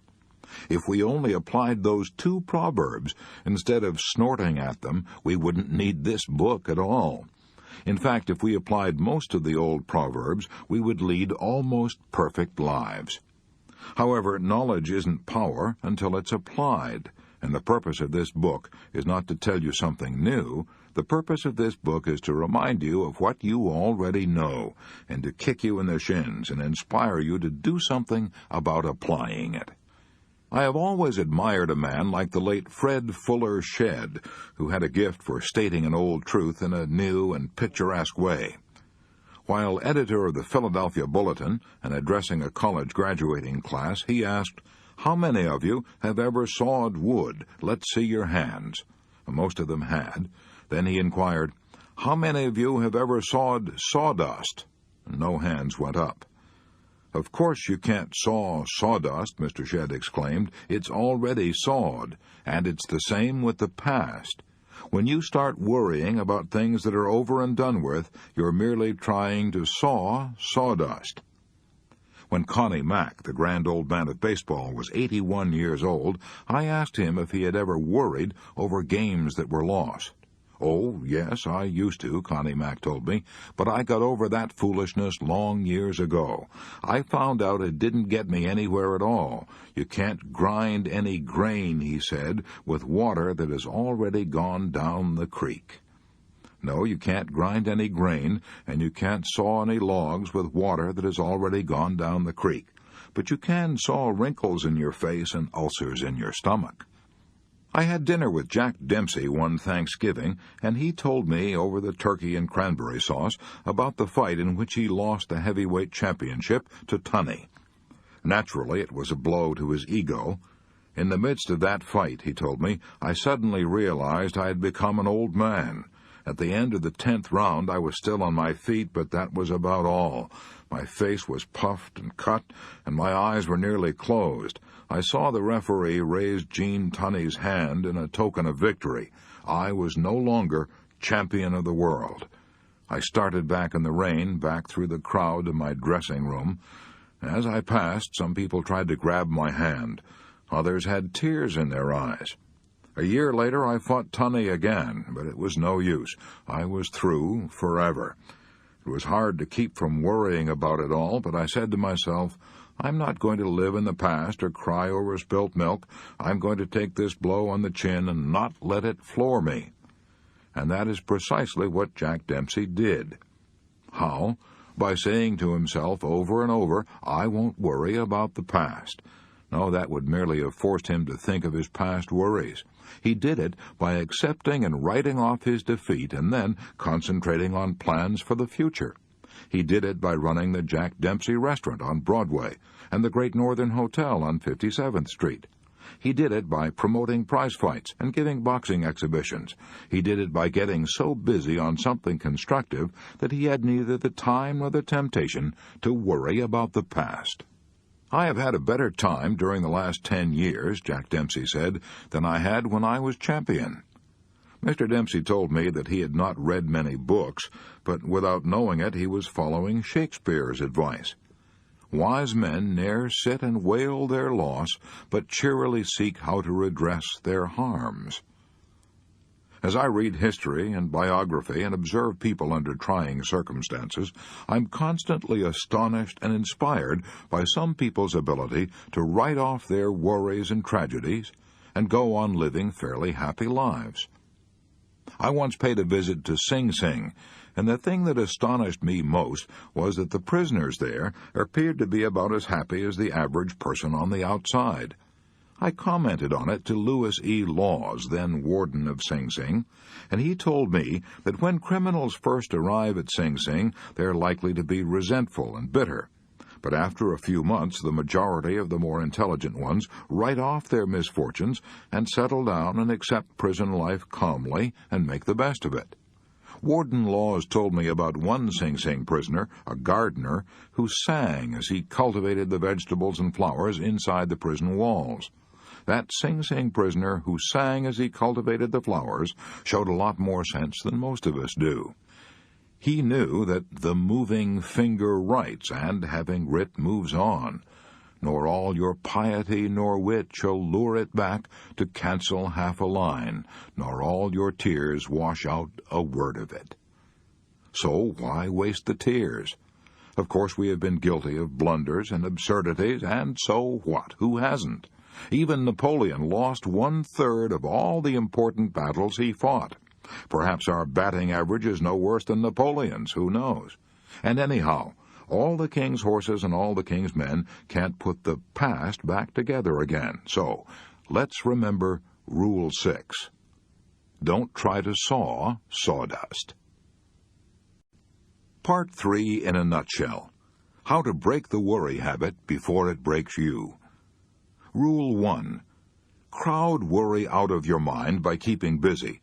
Plenty of action is one of the best therapies ever devised for curing whibber-jibbers. Rule 2. Don't fuss about trifles. Don't permit little things, the mere termites of life, to ruin your happiness. Rule 3. Use the law of averages to outlaw your worries. Ask yourself, what are the odds against this thing's happening at all? Rule 4. Cooperate with the inevitable. If you know a circumstance is beyond your power to change or revise, say to yourself, it is so. It cannot be otherwise. Rule 5. Put a stop-loss order on your worries. Decide just how much anxiety a thing may be worth, and refuse to give it any more. Rule 6. Let the past bury its dead. Don't saw sawdust.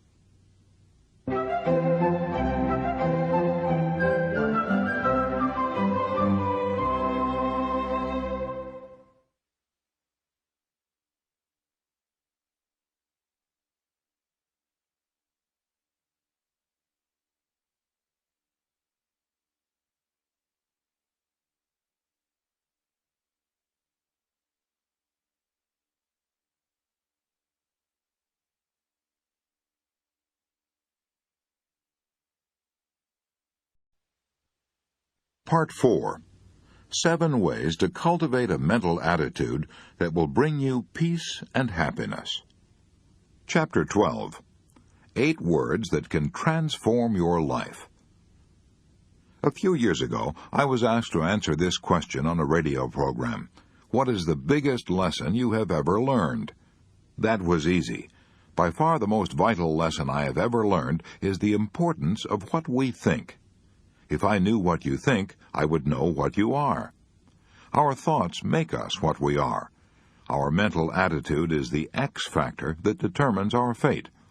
Emerson said, "A man is what he thinks about all day long." How could he possibly be anything else? I now know with a conviction beyond all doubt that the biggest problem you and I have to deal with, in fact almost the only problem we have to deal with, is choosing the right thoughts. If we can do that, we will be on the high road to solving all our problems. The great philosopher who ruled the Roman Empire, Marcus Aurelius, summed it up in 8 words that can determine your destiny. Our life is what our thoughts make it. Yes, if we think happy thoughts, we will be happy. If we think miserable thoughts, we will be miserable. If we think fear thoughts, we will be fearful. If we think sickly thoughts, we will probably be ill. If we think failure, we will certainly fail. If we wallow in self-pity, everyone will want to shun us and avoid us. "You are not," said Norman Vincent Peale, "you are not what you think you are, but what you think you are." Am I advocating an habitual Pollyanna attitude toward all our problems? No, unfortunately life isn't so simple as all that. But I am advocating that we assume a positive attitude instead of a negative attitude. In other words, we need to be concerned about our problems, but not worried.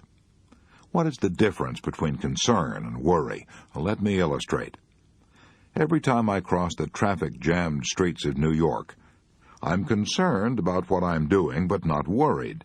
Concern means realizing what the problems are and calmly taking steps to meet them. Worrying means going around in maddening, futile circles. A man can be concerned about his serious problems and still walk with his chin up and a carnation in his buttonhole. Now, I've seen Lowell Thomas do just that. I once had the privilege of being associated with Lowell Thomas in presenting his famous films on the Allenby Lawrence campaigns in World War I. He and his assistants had photographed the war on half a dozen fronts, and best of all, had brought back a pictorial record of T.E. Lawrence and his colorful Arabian army, and a film record of Allenby's conquest of the Holy Land. His illustrated talks entitled "With Allenby in Palestine and Lawrence in Arabia" were a sensation in London and around the world. The London opera season was postponed for 6 weeks so that he could continue telling his tale of high adventure and showing his pictures at Covent Garden Royal Opera House. After his sensational success in London came a triumphant tour of many countries. Then he spent 2 years preparing a film record of life in India and Afghanistan. After a lot of incredibly bad luck, the impossible happened. He found himself broke in London. I was with him at the time. I remember we had to eat cheap meals at the Lyons Corner House restaurants. We couldn't have eaten even there if Mr. Thomas had not borrowed money from a Scotsman, James McBay, the renowned artist. Now here's the point of the story. Even when Lowell Thomas was facing huge debts and severe disappointments, he was concerned but not worried. He knew that if he let his reverses get him down, he would be worthless to everyone, including his creditors. So each morning, before he started out, he bought a flower, put it in his buttonhole, and went swinging down Oxford Street with his head high and his step spirited. He thought positive, courageous thoughts, and refused to let defeat him. To him, being licked was all a part of the game, the useful training you had to expect if you wanted to get to the top. Our mental attitude has an almost unbelievable effect even on our physical powers. The famous British psychiatrist J.A. Hadfield gives a striking illustration of that fact in his splendid 54-page booklet, The Psychology of Power. "I asked 3 men," he writes, "to submit themselves to test the effect of mental suggestion on their strength, which was measured by gripping a dynamometer. He told them to grip the dynamometer with all their might. He had them do this under 3 different sets of conditions. When he tested them under normal waking conditions, their average grip was 101 pounds. When he tested them after he had hypnotized them and told them that they were very weak, they could grip only 29 pounds, less than a third of their normal strength. One of these men was a prize fighter, and when he was told under hypnosis that he was weak, he remarked that his arm felt tiny, just like a baby's. When Captain Hadfield then tested these men a third time, telling them under hypnosis that they were very strong, they were able to grip an average of 142 pounds. When their minds were filled with positive thoughts of strength, they increased their actual physical powers almost 50%. Such is the incredible power of our mental attitude. To illustrate the magic power of thought, let me tell you one of the most astounding stories in the annals of America. I could write a book about it, but let's be brief. On a frosty October night, shortly after the close of the Civil War, a homeless, destitute woman who was little more than a wanderer on the face of the earth knocked at the door of Mother Webster, the wife of a retired sea captain living in Amesbury, Massachusetts. Opening the door, Mother Webster saw a frail little creature scarcely more than 100 pounds of frightened skin and bones. The stranger, a Mrs. Glover, explained that she was seeking a home where she could think and work out a great problem that absorbed her day and night. "Oh, why not stay here?" Mrs. Webster replied. "I'm all alone in this big house." Mrs. Glover might have remained indefinitely with Mother Webster if the latter's son-in-law, Bill Ellis, hadn't come up from New York for a vacation. When he discovered Mrs. Glover's presence, he shouted, "I'll have no vagabonds in this house," and he shoved this homeless woman out of the door. A driving rain was falling. She stood shivering in the rain for a few minutes and then started down the road looking for shelter. Here's the astonishing part of the story. That vagabond whom Bill Ellis put out of the house was destined to have as much influence on the thinking of the world as any other woman who ever walked this earth. She is now known to millions of devoted followers as Mary Baker Eddy, the founder of Christian Science. Yet until this time, she had known little in life except sickness, sorrow, and tragedy. Her first husband had died shortly after their marriage. Her second husband had deserted her and eloped with a married woman. He later died in a poorhouse. She had only one child, a son, and she was forced because of poverty, illness, and jealousy to give him up when he was 4 years old. She lost all track of him and never saw him again for 31 years. Because of her own ill health, Mrs. Eddy had been interested for years in what she called the science of mind healing. But the dramatic turning point in her life occurred in Lynn, Massachusetts. Walking downtown one cold day, she slipped and fell on the icy pavement and was knocked unconscious. Her spine was so injured that she was convulsed with spasms. Even the doctor expected her to die. If by some miracle she lived, he declared that she would never walk again. Lying on what was supposed to be her deathbed, Mary Baker Eddy opened her Bible and was led, she declared, by divine guidance to read these words from St. Matthew. "And behold, they brought to him a man sick of the palsy lying on a bed. And Jesus said unto the sick of the palsy, Son, be of good cheer, thy sins be forgiven thee. Arise, take up thy bed, and go unto thine house. And he arose and departed to his house." These words of Jesus, she declared, produced within her such a strength, such a faith, such a surge of healing power that she immediately got out of bed and walked. That experience, Mrs. Eddy declared, was the falling apple that led me to the discovery of how to be well myself and how to make others so.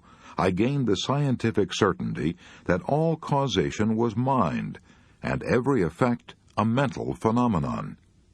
Such was the way in which Mary Baker Eddy became the founder and high priestess of a new religion, Christian Science, the only great religious faith ever established by a woman, a religion that has encircled the globe. You're probably saying to yourself by now, this man Carnegie is proselytizing for Christian Science. No, you're wrong. I am not a Christian Scientist, but the longer I live, the more deeply I am convinced of the tremendous power of thought. As a result of many years spent in teaching adults, I know men and women can banish worry, fear, and various kinds of illnesses, and can transform their lives by changing their thoughts. I know I know. I have seen such incredible transformations performed hundreds of times. I have seen them so often that I no longer wonder at them. For example, one of these incredible transformations, which illustrate the power of thought, happened to one of my students. He had a nervous breakdown. What brought it on? A worry. This student told me, "I worried about everything.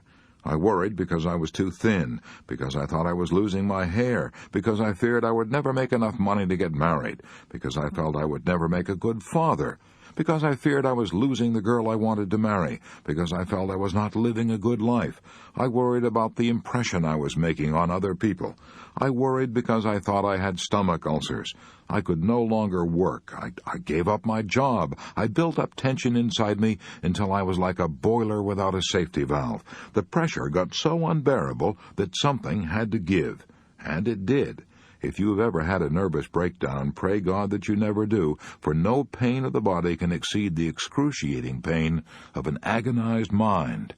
My breakdown was so severe that I couldn't talk, even to my own family. I had no control over my thoughts. I was filled with fear.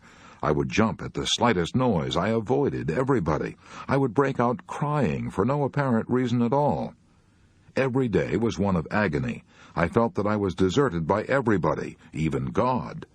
I was tempted to jump into the river and end it all. I decided instead to take a trip to Florida, hoping that a change of scene would help me.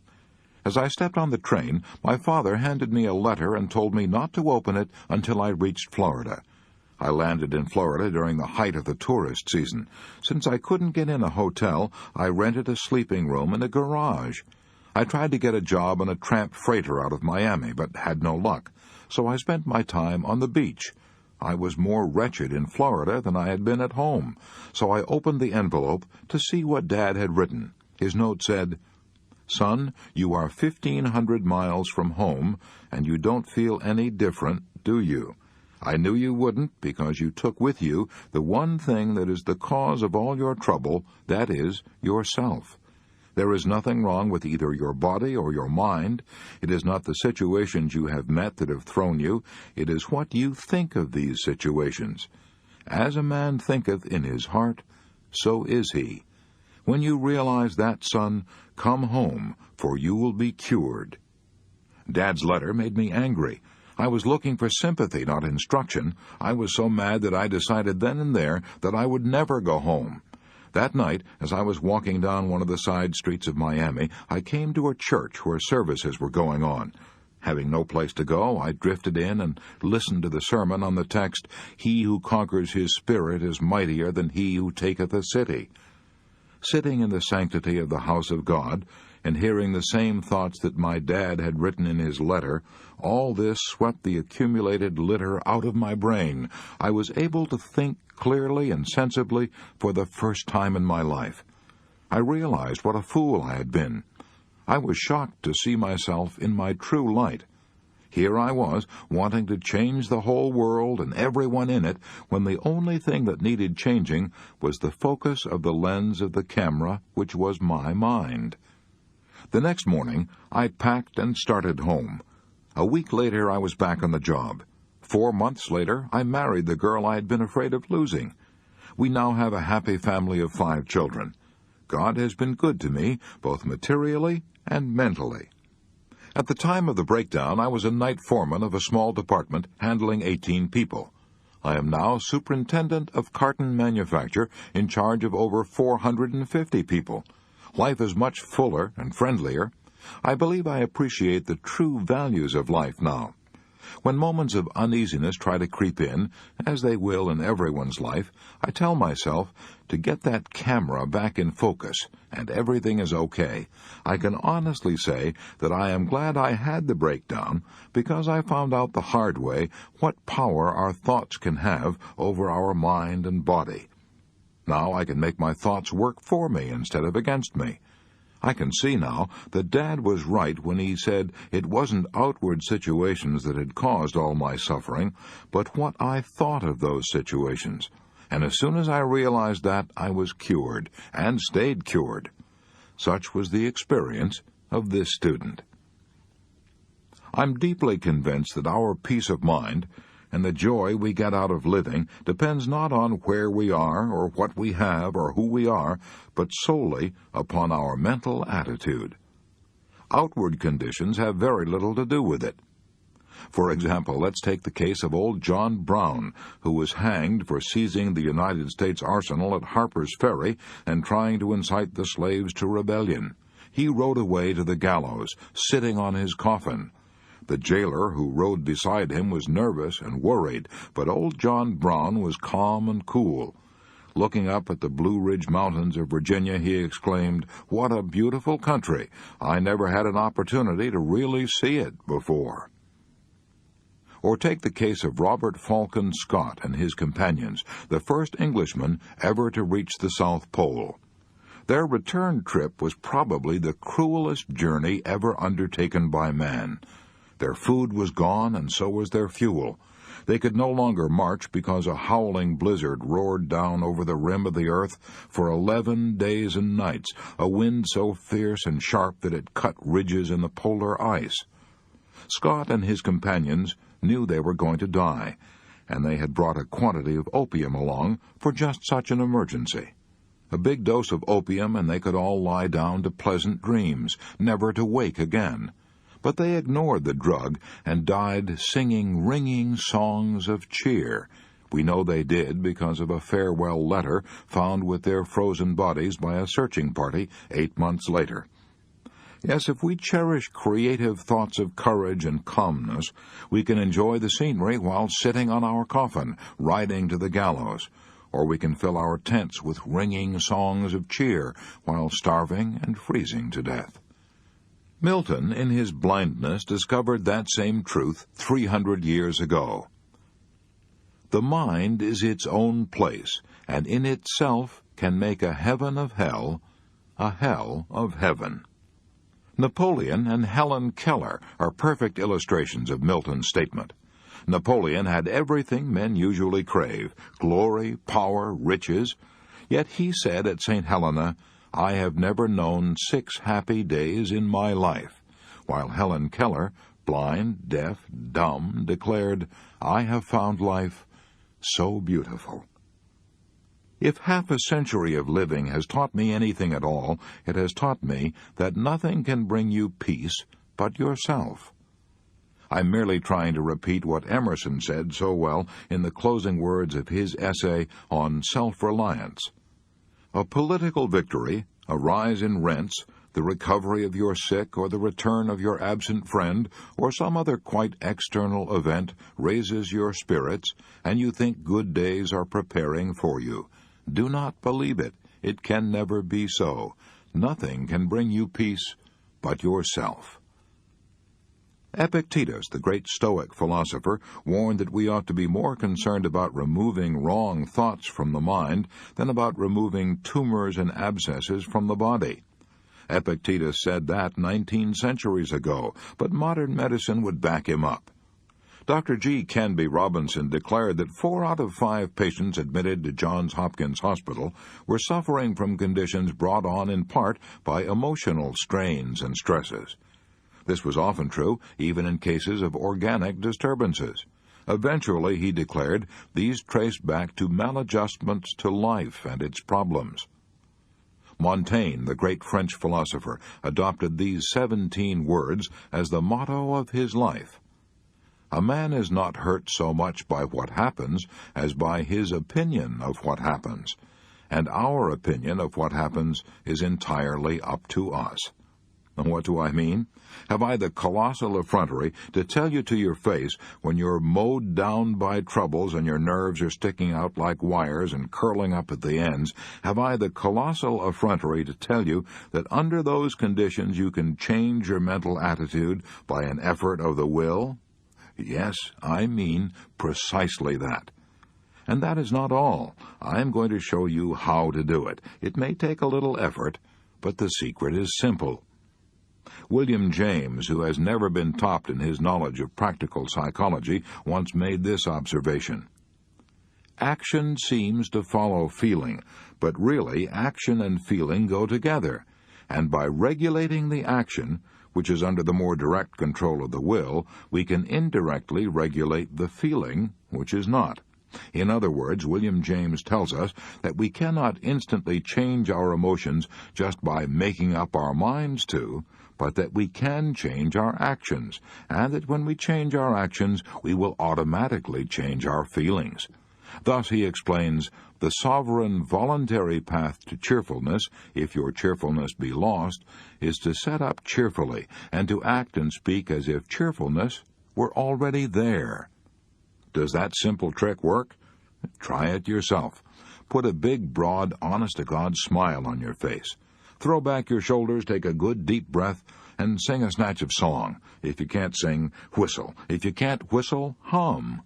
You will quickly discover what William James was talking about, that it is physically impossible to remain blue or depressed while you're acting out the symptoms of being radiantly happy. This is one of the little basic truths of nature that can easily work miracles in all our lives. I know a woman in California, I won't mention her name, who could wipe out all of her miseries in 24 hours if she only knew this secret. She's old and she's a widow, and that's sad, I admit, but does she try to act happy? No, if you ask her how she is feeling, she says, "Oh, I'm all right," but the expression on her face and the whine in her voice say, "Oh, God, if you only knew the troubles I've seen." She seems to reproach you for being happy in her presence. Hundreds of women are worse off than she is. Her husband left her enough insurance to last the rest of her life. She has married children to give her a home, but I've rarely seen her smile. She complains that all 3 of her sons-in-law are stingy and selfish, although she's a guest in their homes for months at a time. And she complains that her daughters never give her presents, although she hoards her own money carefully for my old age. She's a blight on herself and her unfortunate family. But does it have to be so? That's the pity of it. She could change herself from a miserable, bitter, and unhappy old woman into an honored and beloved member of the family, if she wanted to change. All she would have to do to work this transformation would be to start acting cheerful, start acting as though she had a little love to give away, instead of squandering it all on her own unhappy and embittered self. H.J. Englert of Tell City, Indiana, is still alive today because he discovered this secret.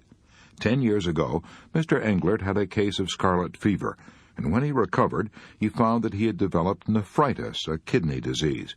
He tried all kinds of doctors, even quacks, he informed me, and nothing could cure him.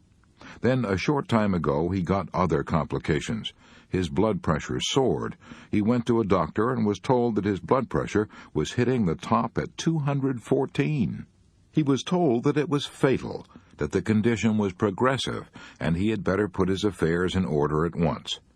I went home, he says, and made sure that my insurance was all paid up. Then I apologized to my Maker for all my mistakes and settled down to gloomy meditations. I made everyone unhappy. My wife and family were miserable, and I was buried deep in depression myself. However, after a week of wallowing in self-pity, I said to myself, "You're acting like a fool. You may not die for a year yet, so why not try to be happy while you're here?"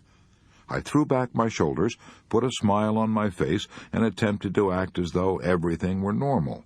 I admit it was an effort at first, but I forced myself to be pleasant and cheerful, and this not only helped my family, but it also helped me. The first thing I knew, I began to feel better, almost as well as I pretended to feel.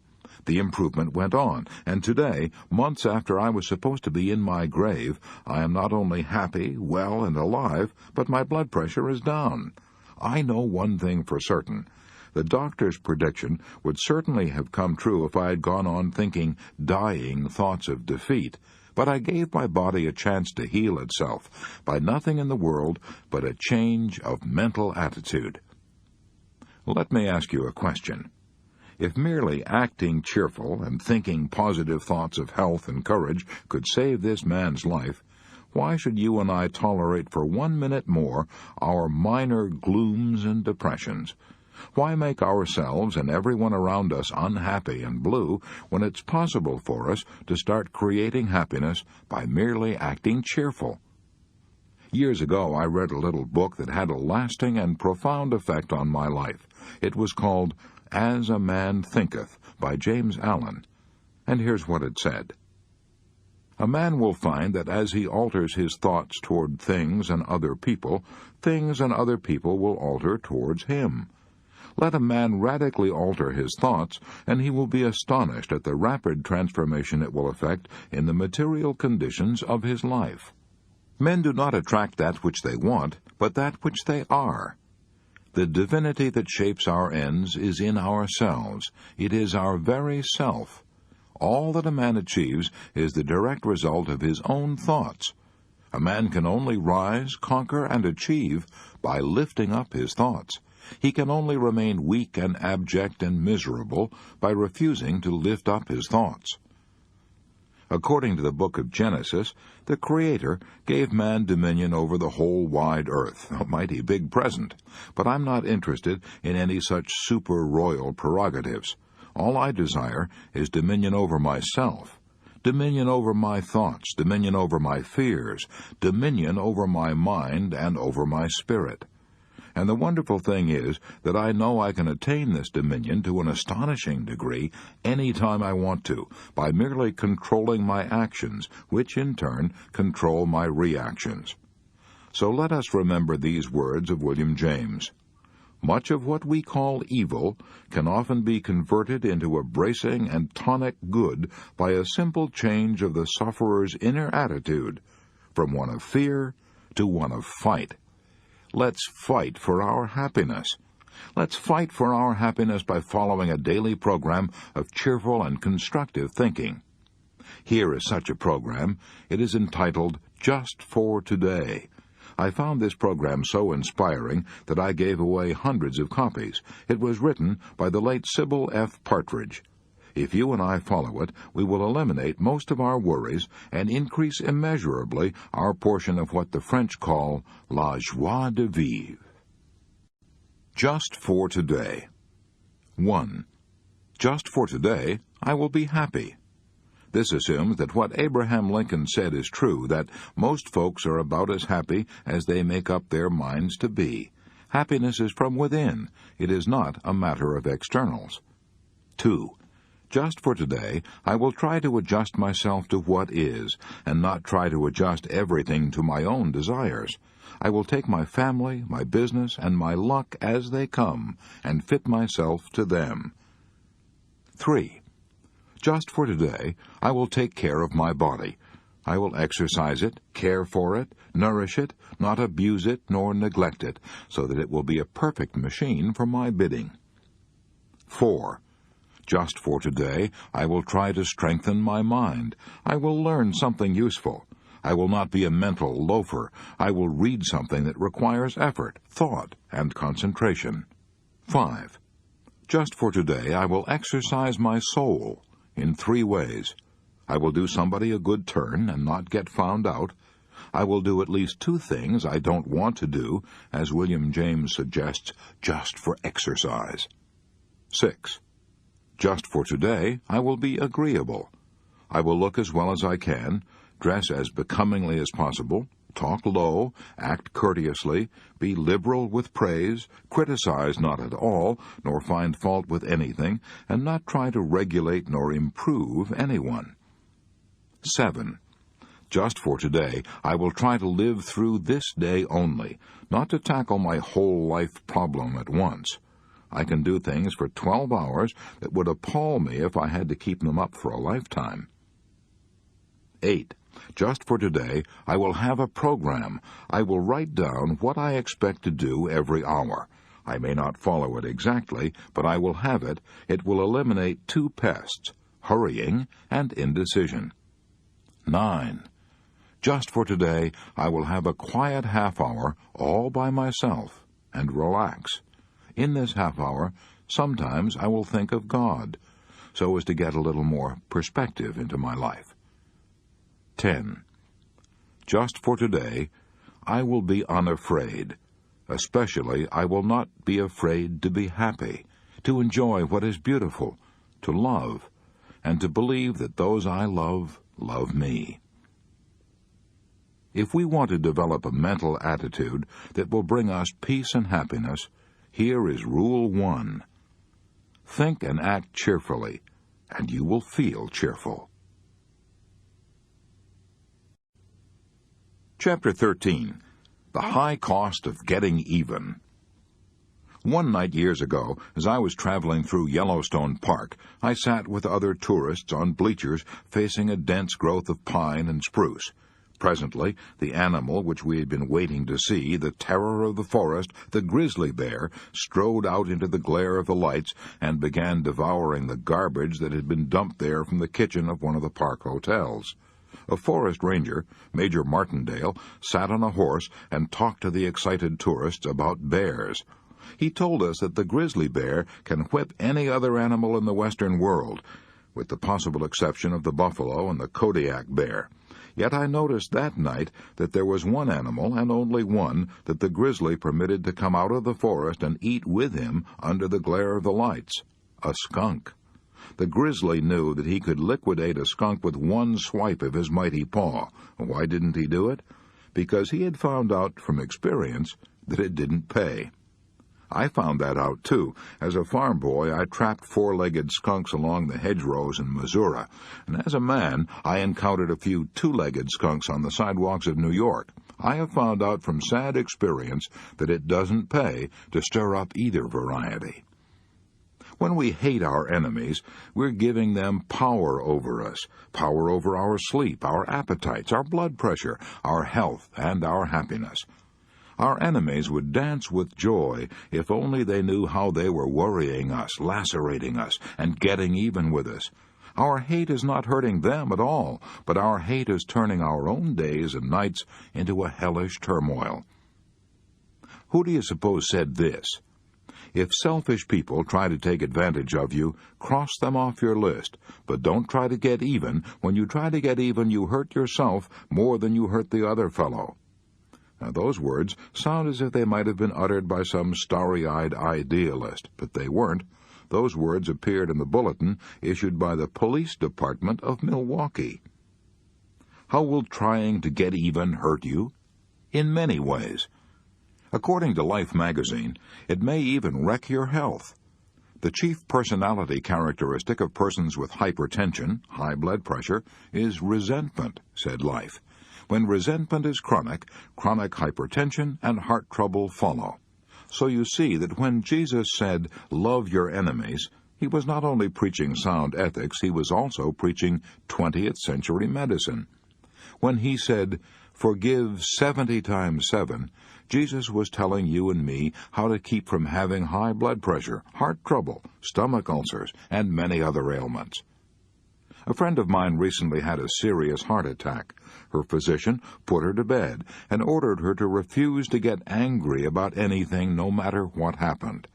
Physicians know that if you have a weak heart, a fit of anger can kill you. Did I say can kill you? A fit of anger did kill a restaurant owner in Spokane, Washington, a few years ago. I have in front of me now a letter from Jerry Swarthout, then chief of the police department, Spokane, Washington, saying, "A few years ago, William Falkaber, a man of 68 who owned a cafe in Spokane, killed himself by flying into a rage because his cook insisted on drinking coffee out of his saucer. The cafe owner was so indignant that he grabbed a revolver and started to chase the cook and fell dead from heart failure, with his hand still gripping the gun. The coroner's report declared that anger had caused the heart failure." When Jesus said, "Love your enemies," he was also telling us how to improve our looks. I know people, and so do you, whose faces have been wrinkled and hardened by hate and disfigured by resentment. All the cosmetic surgery in Christendom won't improve their looks half so much as would a heart full of forgiveness, tenderness, and love. Hatred destroys our ability to enjoy even our food. The Bible puts it this way: "Better is a dinner of herbs where love is than a stalled ox and hatred therewith."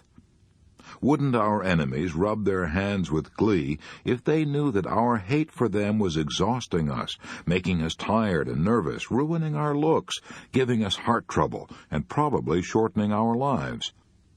Even if we can't love our enemies, let's at least love ourselves.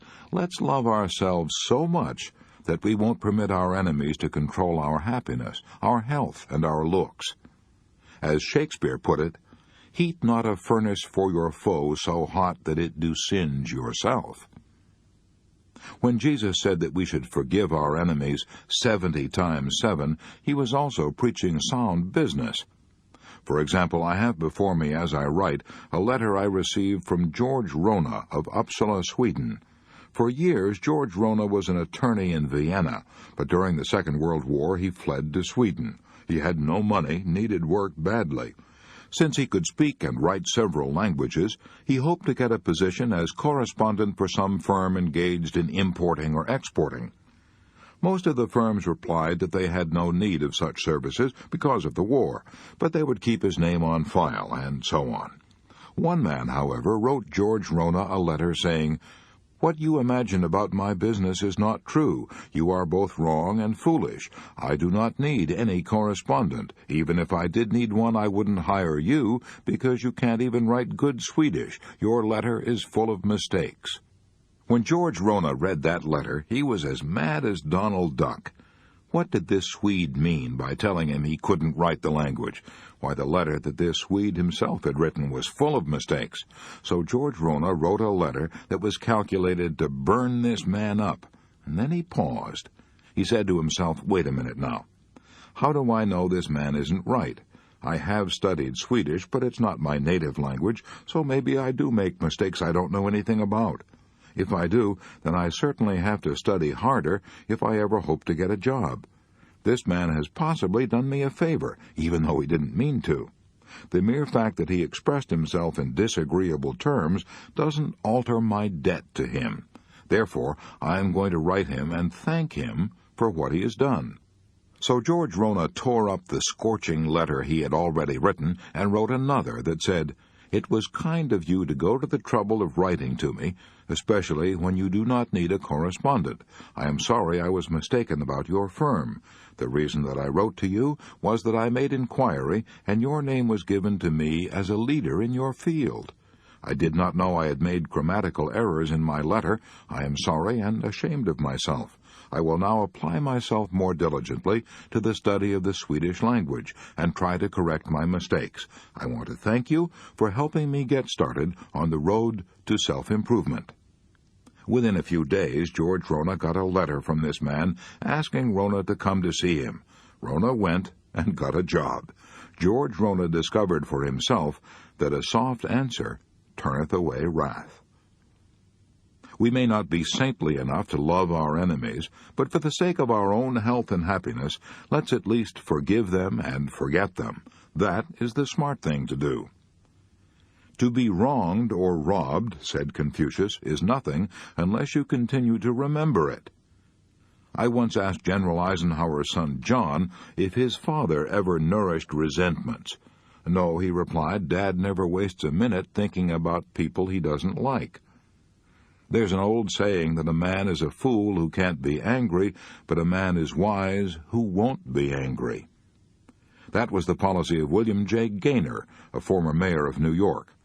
Bitterly denounced by the press, he was shot by a maniac and almost killed. As he lay in the hospital fighting for his life, he said, "Every night I forgive everything and everybody." Is that too idealistic? Too much sweetness and light? If so, let's turn for counsel to the great German philosopher Schopenhauer, author of Studies in Pessimism. He regarded life as a futile and painful adventure. Gloom dripped from him as he walked, yet out of the depths of his despair Schopenhauer cried, "If possible, no animosity should be felt for anyone." I once asked Bernard Baruch, the man who was the trusted advisor to 6 presidents, Wilson, Harding, Coolidge, Hoover, Roosevelt, and Truman, whether he was ever disturbed by the attacks of his enemies. "No man can humiliate me or disturb me," he replied. "I won't let him." No one can humiliate or disturb you and me either, unless we let him. Sticks and stones may break my bones, but words can never hurt me. Throughout the ages, mankind has burned its candles before those Christ-like individuals who bore no malice against their enemies. I have often stood in the Jasper National Park in Canada and gazed upon one of the most beautiful mountains in the Western world, a mountain named in honor of Edith Cavell, the British nurse who went to her death like a saint before a German firing squad on October 12, 1915. Her crime? She had hidden and fed and nursed wounded French and English soldiers in her Belgian home and had helped them escape into Holland. As the English chaplain entered her cell in the military prison in Brussels that October morning to prepare her for death, Edith Cavell uttered two sentences that have been preserved in bronze and granite. "I realize that patriotism is not enough. I must have no hatred or bitterness toward anyone." 4 years later, her body was removed to England, and memorial services were held in Westminster Abbey. I once spent a year in London. I have often stood before the statue of Edith Cavell opposite the National Portrait Gallery and read her immortal words carved in granite. "I realize that patriotism is not enough. I must have no hatred or bitterness toward anyone." One sure way to forgive and forget our enemies is to become absorbed in some cause infinitely bigger than ourselves. Then the insults and the enmities we encounter won't matter, because we will be oblivious of everything but our cause. As an example, let's take an intensely dramatic event that was about to take place in the pine woods of Mississippi back in 1918, a lynching. Lawrence Jones, a black teacher and preacher, was about to be lynched. Some years ago I visited the school that Lawrence Jones founded, the Piney Woods Country School, and I spoke before the student body. That school is nationally known today, but the incident I'm going to relate occurred long before that. It occurred back in the highly emotional days of the First World War. A rumor had spread through central Mississippi that the Germans were arousing the blacks and inciting them to rebellion. Lawrence Jones, the man who was about to be lynched, was, as I have already said, a black himself and was accused of helping to arouse his race to insurrection. A group of white men, pausing outside the church, had heard Lawrence Jones shouting to his congregation, "Life is a battle in which every black must gird on his armor and fight to survive and succeed." Fight, armor. Enough. Galloping off into the night, these excited young men recruited a mob, returned to the church, put a rope around the preacher, dragged him for a mile up the road, stood him on a heap of kindling, lighted matches, and were about to hang him and burn him at the same time when someone shouted, "Let's make the blankety-blank-blank talk before he burns." Speech! Speech! Lawrence Jones, standing on the kindling, spoke with a rope around his neck, spoke for his life and his cause. He had been graduated from the University of Iowa in 1907. His sterling character, his scholarship, and his musical ability had made him popular with both the students and the faculty.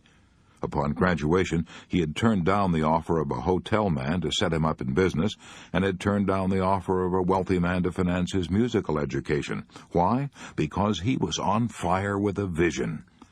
Reading the story of Booker T. Washington's life, he'd been inspired to devote his own life to educating the poverty-stricken, illiterate members of his race. So he went to the most backward belt he could find in the South, a spot 25 miles south of Jackson, Mississippi. Pawning his watch for $1.65, he started his school in the open woods with a stump for a desk. Lawrence Jones told these angry men who were waiting to lynch him of the struggle he had had to educate these unschooled boys and girls and to train them to be good farmers, mechanics, cooks, housekeepers. He told of the white men who had helped him in his struggle to establish Piney Woods Country School, white men who had given him land, lumber, and pigs, cows, and money to help him carry on his educational work. When Lawrence Jones talked with sincere and moving eloquence, as he pleaded not for himself but his cause, the mob began to soften. Finally, an old Confederate veteran in the crowd said, "I believe this boy's telling the truth. I know the white men whose names he has mentioned. He is doing fine work. We have made a mistake. We ought to help him instead of hang him." The Confederate veteran passed his hat through the crowd and raised a gift of $52.40 from the very men who had gathered there to hang the founder of the Piney Woods Country School, the man who said, "I have no time to quarrel, no time for regrets, and no man can force me to stoop low enough to hate him." Epictetus pointed out 19 centuries ago that we reap what we sow, and that somehow fate almost always makes us pay for our malefactions. In the long run, said Epictetus, every man will pay the penalty for his own misdeeds. The man who remembers this will be angry with no one, indignant with no one, revile no one, blame no one, offend no one, hate no one. Probably no other man in American history was ever more denounced and hated and double-crossed than Lincoln. Yet Lincoln, according to Herndon's classic biography, never judged men by his like or dislike for them. If any given act was to be performed, he could understand that his enemy could do it just as well as anyone. If a man had maligned him or had been guilty of personal ill-treatment and was the fittest man for the place, Lincoln would give him that place just as soon as he would give it to a friend. I do not think he ever removed a man because he was his enemy or because he disliked him. Lincoln was denounced and insulted by some of the very men he had appointed to positions of high power, men like McClellan, Seward, Stanton, and Chase. Yet Lincoln believed, according to Herndon, his law partner, that no man was to be eulogized for what he did, or censured for what he did or did not do, because all of us are the children of conditions, of circumstances, of environment, of education, of acquired habits, and of heredity, molding men as they are and will forever be. Perhaps Lincoln was right. If you and I had inherited the same physical, mental, and emotional characteristics that our enemies have inherited, and if life had done to us what it has done to them, we would act exactly as they do. We couldn't possibly do anything else. Let's be charitable enough to repeat the prayer of the Sioux Indians. O Great Spirit, keep me from ever judging and criticizing a man until I have walked in his moccasins for 2 weeks. So, instead of hating our enemies, let's pity them and thank God that life has not made us what they are. Instead of heaping condemnation and revenge upon our enemies, let us give them our understanding, our sympathy, our help, our forgiveness, and our prayers. I was brought up in a family which read the Scriptures or repeated a verse from the Bible each night, and then knelt down and said family prayers. I can still hear my father in a lonely Missouri farmhouse repeating these words of Jesus, words that will continue to be repeated as long as man cherishes his ideals. Love your enemies. Bless them that curse you. Do good to them that hate you, and pray for them which despitefully use you and persecute you. My father tried to live those words of Jesus, and they gave him an inner peace that the captains and the kings of earth have often sought for in vain. To cultivate a mental attitude that will bring you peace and happiness, remember that Rule 2 is, let's never try to get even with our enemies, because if we do, we will hurt ourselves far more than we hurt them. Let's do as General Eisenhower does. Let's never waste a minute thinking about people we don't like. Chapter 14. If you do this, you will never worry about ingratitude. I recently met a businessman in Texas who was burned up with indignation. I was warned that he would tell me about it within 15 minutes after I met him. He did. The incident he was angry about had occurred 11 months previously, but he was still burned up about it. He couldn't talk of anything else. He had given his 34 employees $10,000 in Christmas bonuses, approximately $300 each, and no one had thanked him. I am sorry, he complained bitterly, that I ever gave them a penny. An angry man, said Confucius, is always full of poison. This man was so full of poison that I honestly pitied him. He was about 60 years old.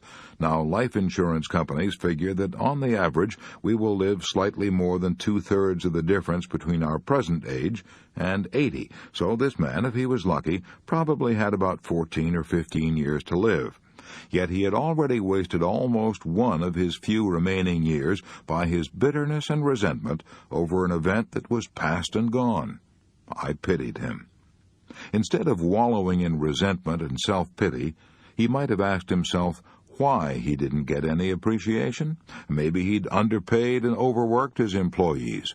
Maybe they considered a Christmas bonus not a gift, but something they had earned. Maybe he was so critical and unapproachable that no one dared or cared to thank him. Maybe they felt he gave the bonus because most of the profits were going for taxes anyway. On the other hand, maybe the employees were selfish, mean, and ill-mannered. Maybe this, maybe that. I don't know any more about it than you do. But I do know that Dr. Samuel Johnson said, "Gratitude is a fruit of great cultivation. You do not find it among gross people." Now, here's the point I'm trying to make. This man made the human and distressing mistake of expecting gratitude. He just didn't know human nature. If you saved a man's life, would you expect him to be grateful? You might. But Samuel Leibowitz, who was a famous criminal lawyer before he became a judge, saved 78 men from going to the electric chair. How many of these men do you suppose stopped to thank Samuel Leibowitz or ever took the trouble to send him a Christmas card? How many? Guess. That's right, none. Christ helped 10 lepers in one afternoon, but how many of these lepers ever stopped to thank him? Only one. Look it up in St. Luke. When Christ turned around to his disciples and asked, "Where are the other 9?" they had all run away, disappeared without thanks. Let me ask you a question. Why should you and I, or this businessman in Texas, expect more thanks for our small favors than was given Jesus Christ? And when it comes to money matters, well, that's even more hopeless. Charles Schwab told me that he once saved a bank cashier who had speculated in the stock market with funds belonging to the bank. Schwab put up the money to save this man from going to the penitentiary. Was the cashier grateful? Oh, yes, for a little while. Then he turned against Schwab and reviled him and denounced him, the very man who kept him out of jail. If you gave one of your relatives $1 million, would you expect him to be grateful? Andrew Carnegie did just that. But if Andrew Carnegie had come back from the grave a little while later, he would have been shocked to find this relative cursing him. Why?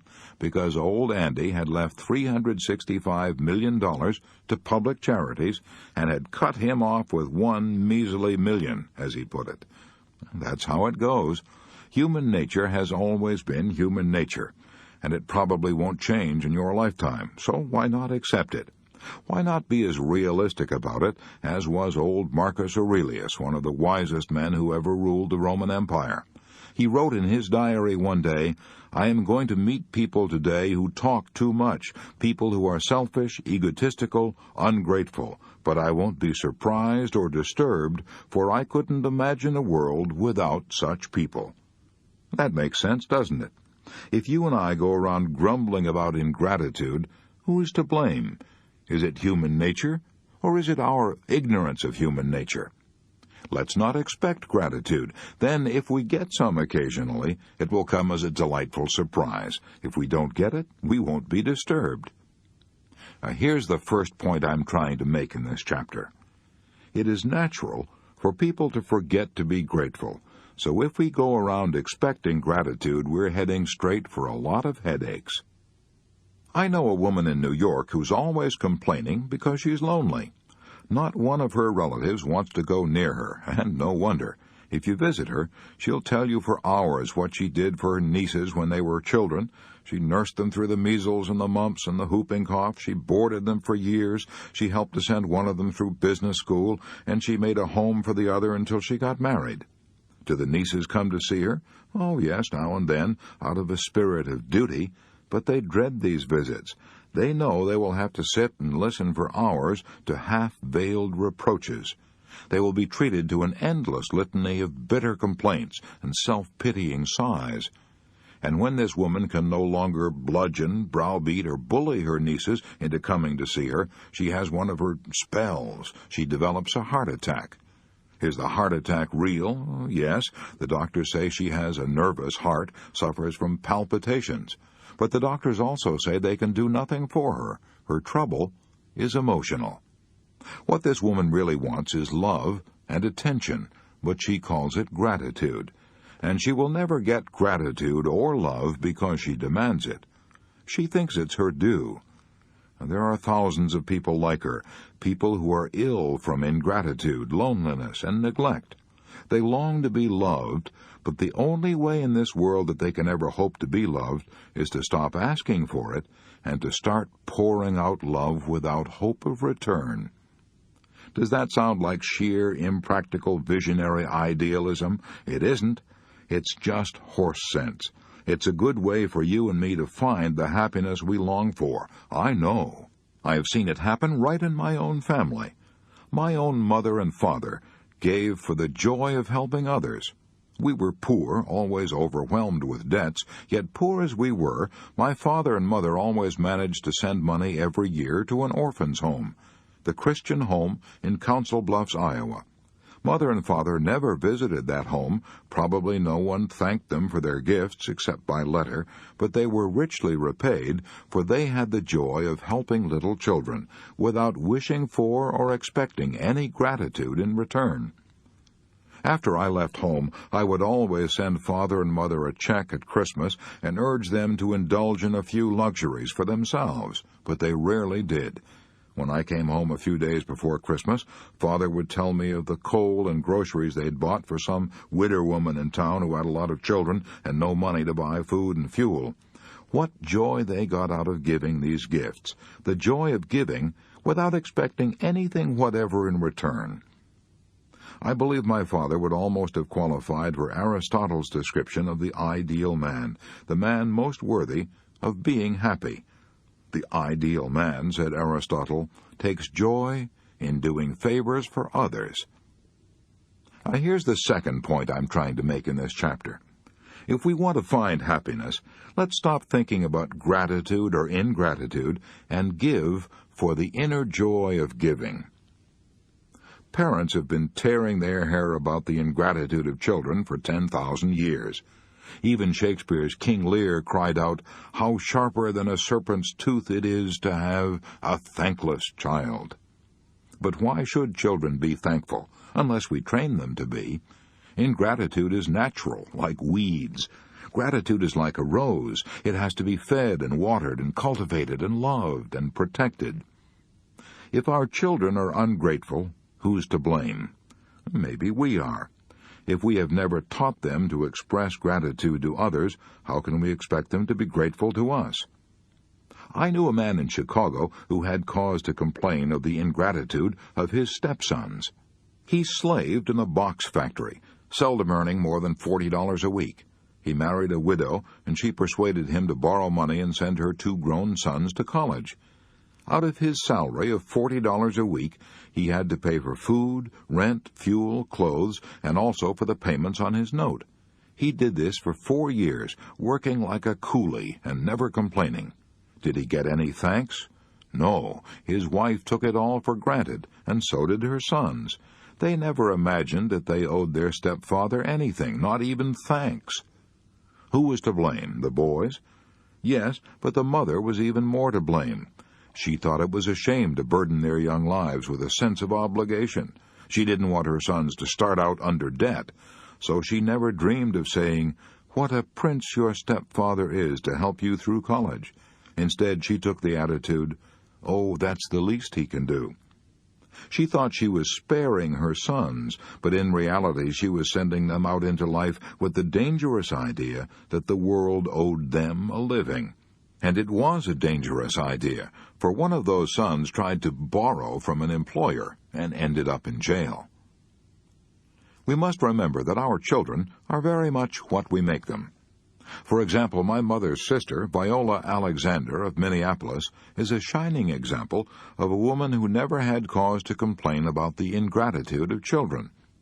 When I was a boy, Aunt Viola took her own mother into her home to love and take care of, and she did the same thing for her husband's mother. I can still close my eyes and see those two old ladies sitting before the fire in Aunt Viola's farmhouse. Were they any trouble to Aunt Viola? Often, I suppose. But you never would have guessed it from her attitude. She loved those old ladies. She pampered them and spoiled them and made them feel at home. In addition, Aunt Viola had 6 children of her own, but it never occurred to her that she was doing anything especially noble or deserved any halos for taking those old ladies into her home.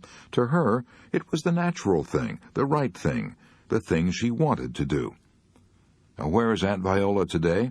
Well, she's now been a widow for 20-odd years, and she has 5 grown-up children, 5 separate households, all clamoring to share her and to have her come and live in their homes. Her children adore her. They never get enough of her. Out of gratitude? Nonsense. It is love, sheer love. Those children breathed in warmth and radiant human kindness all during their childhoods. Is it any wonder that now that the situation is reversed, they give back love?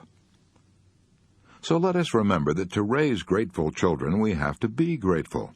Let us remember little pitchers have big ears, and watch what we say.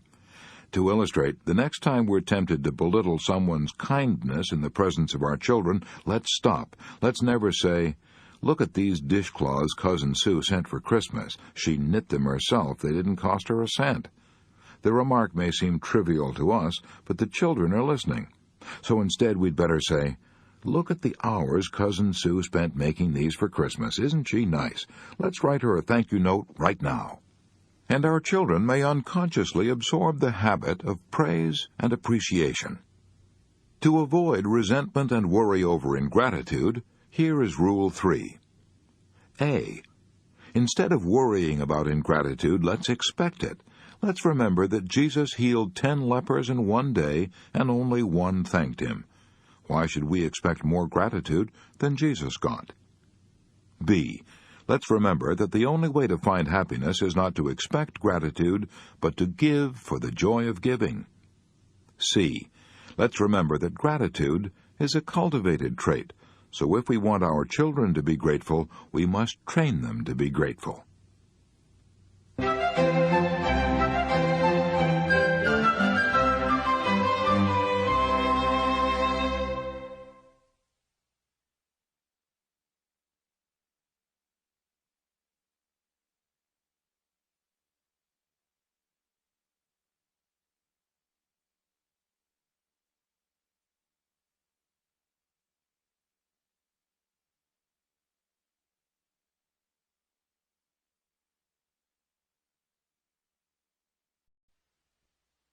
Chapter 15. Would you take $1 million for what you have? I have known Harold Abbott for years. He lived in Webb City, Missouri. He used to be my lecture manager. One day he and I met in Kansas City, and he drove me down to my farm in Belton, Missouri. During that drive, I asked him how he kept from worrying, and he told me an inspiring story I shall never forget. "I used to worry a lot," he said. "But one spring day in 1934, I was walking down West Doherty Street in Webb City. I saw a sight that banished all my worries. It happened in 10 seconds.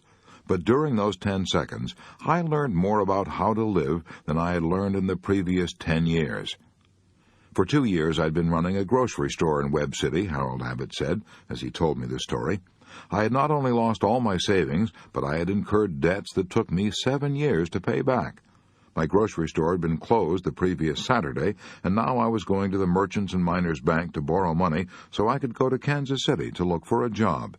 I walked like a beaten man. I'd lost all my fight and faith. Then suddenly, coming down the street, I saw a man who had no legs. He was sitting on a little wooden platform equipped with wheels from roller skates. He propelled himself along the street with a block of wood in each hand. I met him just after he crossed the street and was starting to lift himself up a few inches over the curb to the sidewalk. As he tilted his little wooden platform to an angle, his eyes met mine. He greeted me with a grand smile. "Morning, sir. It's a fine morning, isn't it?" he said with spirit. As I stood looking at him, I realized how rich I was. I had 2 legs, I could walk. I felt ashamed of my self-pity. I said to myself, if he can be happy, cheerful, and confident without legs, I certainly can with legs. I could already feel my chest lifting. I had intended to ask the Merchants and Miners Bank for only $100, but now I had courage to ask for $200. I had intended to say that I wanted to go to Kansas City to try to get a job, but now I announced confidently that I wanted to go to Kansas City to get a job. I got the loan, and I got the job. I now have the following words pasted on my bathroom mirror, and I read them every morning as I shave. I had the blues because I had no shoes, until upon the street I met a man who had no feet. I once asked Eddie Rickenbacker what was the biggest lesson he had learned from drifting about with his companions in life rafts for 21 days, hopelessly lost in the Pacific. The biggest lesson I learned from that experience, he said, was that if you have all the fresh water you want to drink and all the food you want to eat, you ought never to complain about anything. Time ran an article about a sergeant who had been wounded on Guadalcanal. Hit in the throat by a shell fragment, this sergeant had 7 blood transfusions. Writing a note to his doctor, he asked, "Will I live?" The doctor replied, "Yes." He wrote another note asking, "Will I be able to talk?" Again, the answer was yes. Then he wrote another note saying, "Then what in the hell am I worrying about?" Why don't you stop right now and ask yourself, what in the hell am I worrying about? You will probably find that it is comparatively unimportant and insignificant. About 90% of the things in our lives are right, and about 10% are wrong. If we want to be happy, all we have to do is concentrate on the 90% that are right, and ignore the 10% that are wrong. If we want to be worried and bitter and have stomach ulcers, all we have to do is concentrate on the 10% that are wrong and ignore the 90% that are glorious. The words think and thank are inscribed in many of the Cromwellian churches of England. These words ought to be inscribed in our hearts, too. Think and thank. Think of all we have to be grateful for, and thank God for all our boons and bounties. Jonathan Swift, author of Gulliver's Travels, was the most devastating pessimist in English literature. He was so sorry that he had been born that he wore black and fasted on his birthdays. Yet in his despair, this supreme pessimist of English literature praised the great health-giving powers of cheerfulness and happiness. The best doctors in the world, he declared, are Dr. Diet, Dr. Quiet, and Dr. Merryman. You and I may have the services of Dr. Merryman free every hour of the day by keeping our attention fixed on all the incredible riches we possess, riches exceeding by far the fabled treasures of Alibaba. Would you sell both your eyes for $1 billion? What would you take for your 2 legs? Your hands, your hearing, your children, your family? Add up your assets, and you will find that you won't sell what you have for all the gold ever amassed by the Rockefellers, the Fords, and the Morgans combined. But do we appreciate all this? No. As Schopenhauer said, we seldom think of what we have, but always of what we lack. Yes, the tendency to seldom think of what we have, but always of what we lack, is the greatest tragedy on earth. It has probably caused more misery than all the wars and diseases in history. It caused John Palmer to turn from a regular guy into an old grouch and almost wreck his home. I know, because he told me so. Mr. Palmer lives in Paterson, New Jersey. Shortly after I returned from the Army, he said, I started in business for myself. I worked hard day and night. Things were going nicely, then trouble started. I couldn't get parts and materials. I was afraid I would have to give up my business. I worried so much that I changed from a regular guy into an old grouch. I became so sour and cross that, well, I didn't know it then, but I now realize that I came very near to losing my happy home. Then one day, a young disabled veteran who works for me said, "Johnny, you ought to be ashamed of yourself. You take on as if you were the only person in the world with troubles. Suppose you do have to shut up shop for a while. So what? You can start up again when things get normal. You've got a lot to be thankful for. Yet you're always growling. Boy, how I wish I were in your shoes. Look at me. I've only got one arm and half of my face is shot away, and yet I'm not complaining. If you don't stop your growling and grumbling, you'll lose not only your business, but also your health, your home, and your friends. Those remarks stopped me dead in my tracks. They made me realize how well off I was. I resolved then and there that I would change and be my old self again. And I did. A friend of mine, Lucille Blake, had to tremble on the edge of tragedy before she learned to be happy about what she had instead of worrying over what she lacked. I met Lucille years ago when we were both studying short story writing in the Columbia University School of Journalism. Some years ago, she got the shock of her life. She was living then in Tucson, Arizona. She had, well, here's the story as she told it to me. I had been living in a whirl, studying the organ at the University of Arizona, conducting a speech clinic in town, and teaching a class in musical appreciation at the Desert Willow Ranch where I was staying. I was going in for parties, dances, horseback rides under the stars. One morning I collapsed, my heart. You'll have to lie in bed for a year of complete rest, the doctor said. He didn't encourage me to believe I would ever be strong again. In bed for a year, to be an invalid, perhaps to die. I was terror-stricken. Why did all this have to happen to me? What had I done to deserve it? I wept and wailed. I was bitter and rebellious. But I did go to bed as the doctor advised. A neighbor of mine, Mr. Rudolph, an artist, said to me, "You think now that spending a year in bed will be a tragedy, but it won't be. You'll have the time to think and get acquainted with yourself. You'll make more spiritual growth in these next few months than you've made during all your previous life." I became calmer and tried to develop a new sense of values. I read books of inspiration. One day I heard a radio commentator say, "You can express only what is in your own consciousness." I had heard words like these many times before, but now they reached down inside me and took root. I resolved to think only the thoughts I wanted to live by, thoughts of joy, happiness, health. I forced myself each morning as soon as I awoke to go over all the things I had to be grateful for. No pain, a lovely young daughter, my eyesight, my hearing, lovely music on the radio, time to read, good food, good friends.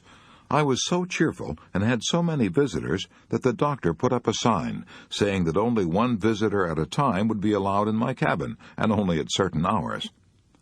Many years have passed since then, and I now lead a full, active life. I'm deeply grateful now for that year I spent in bed.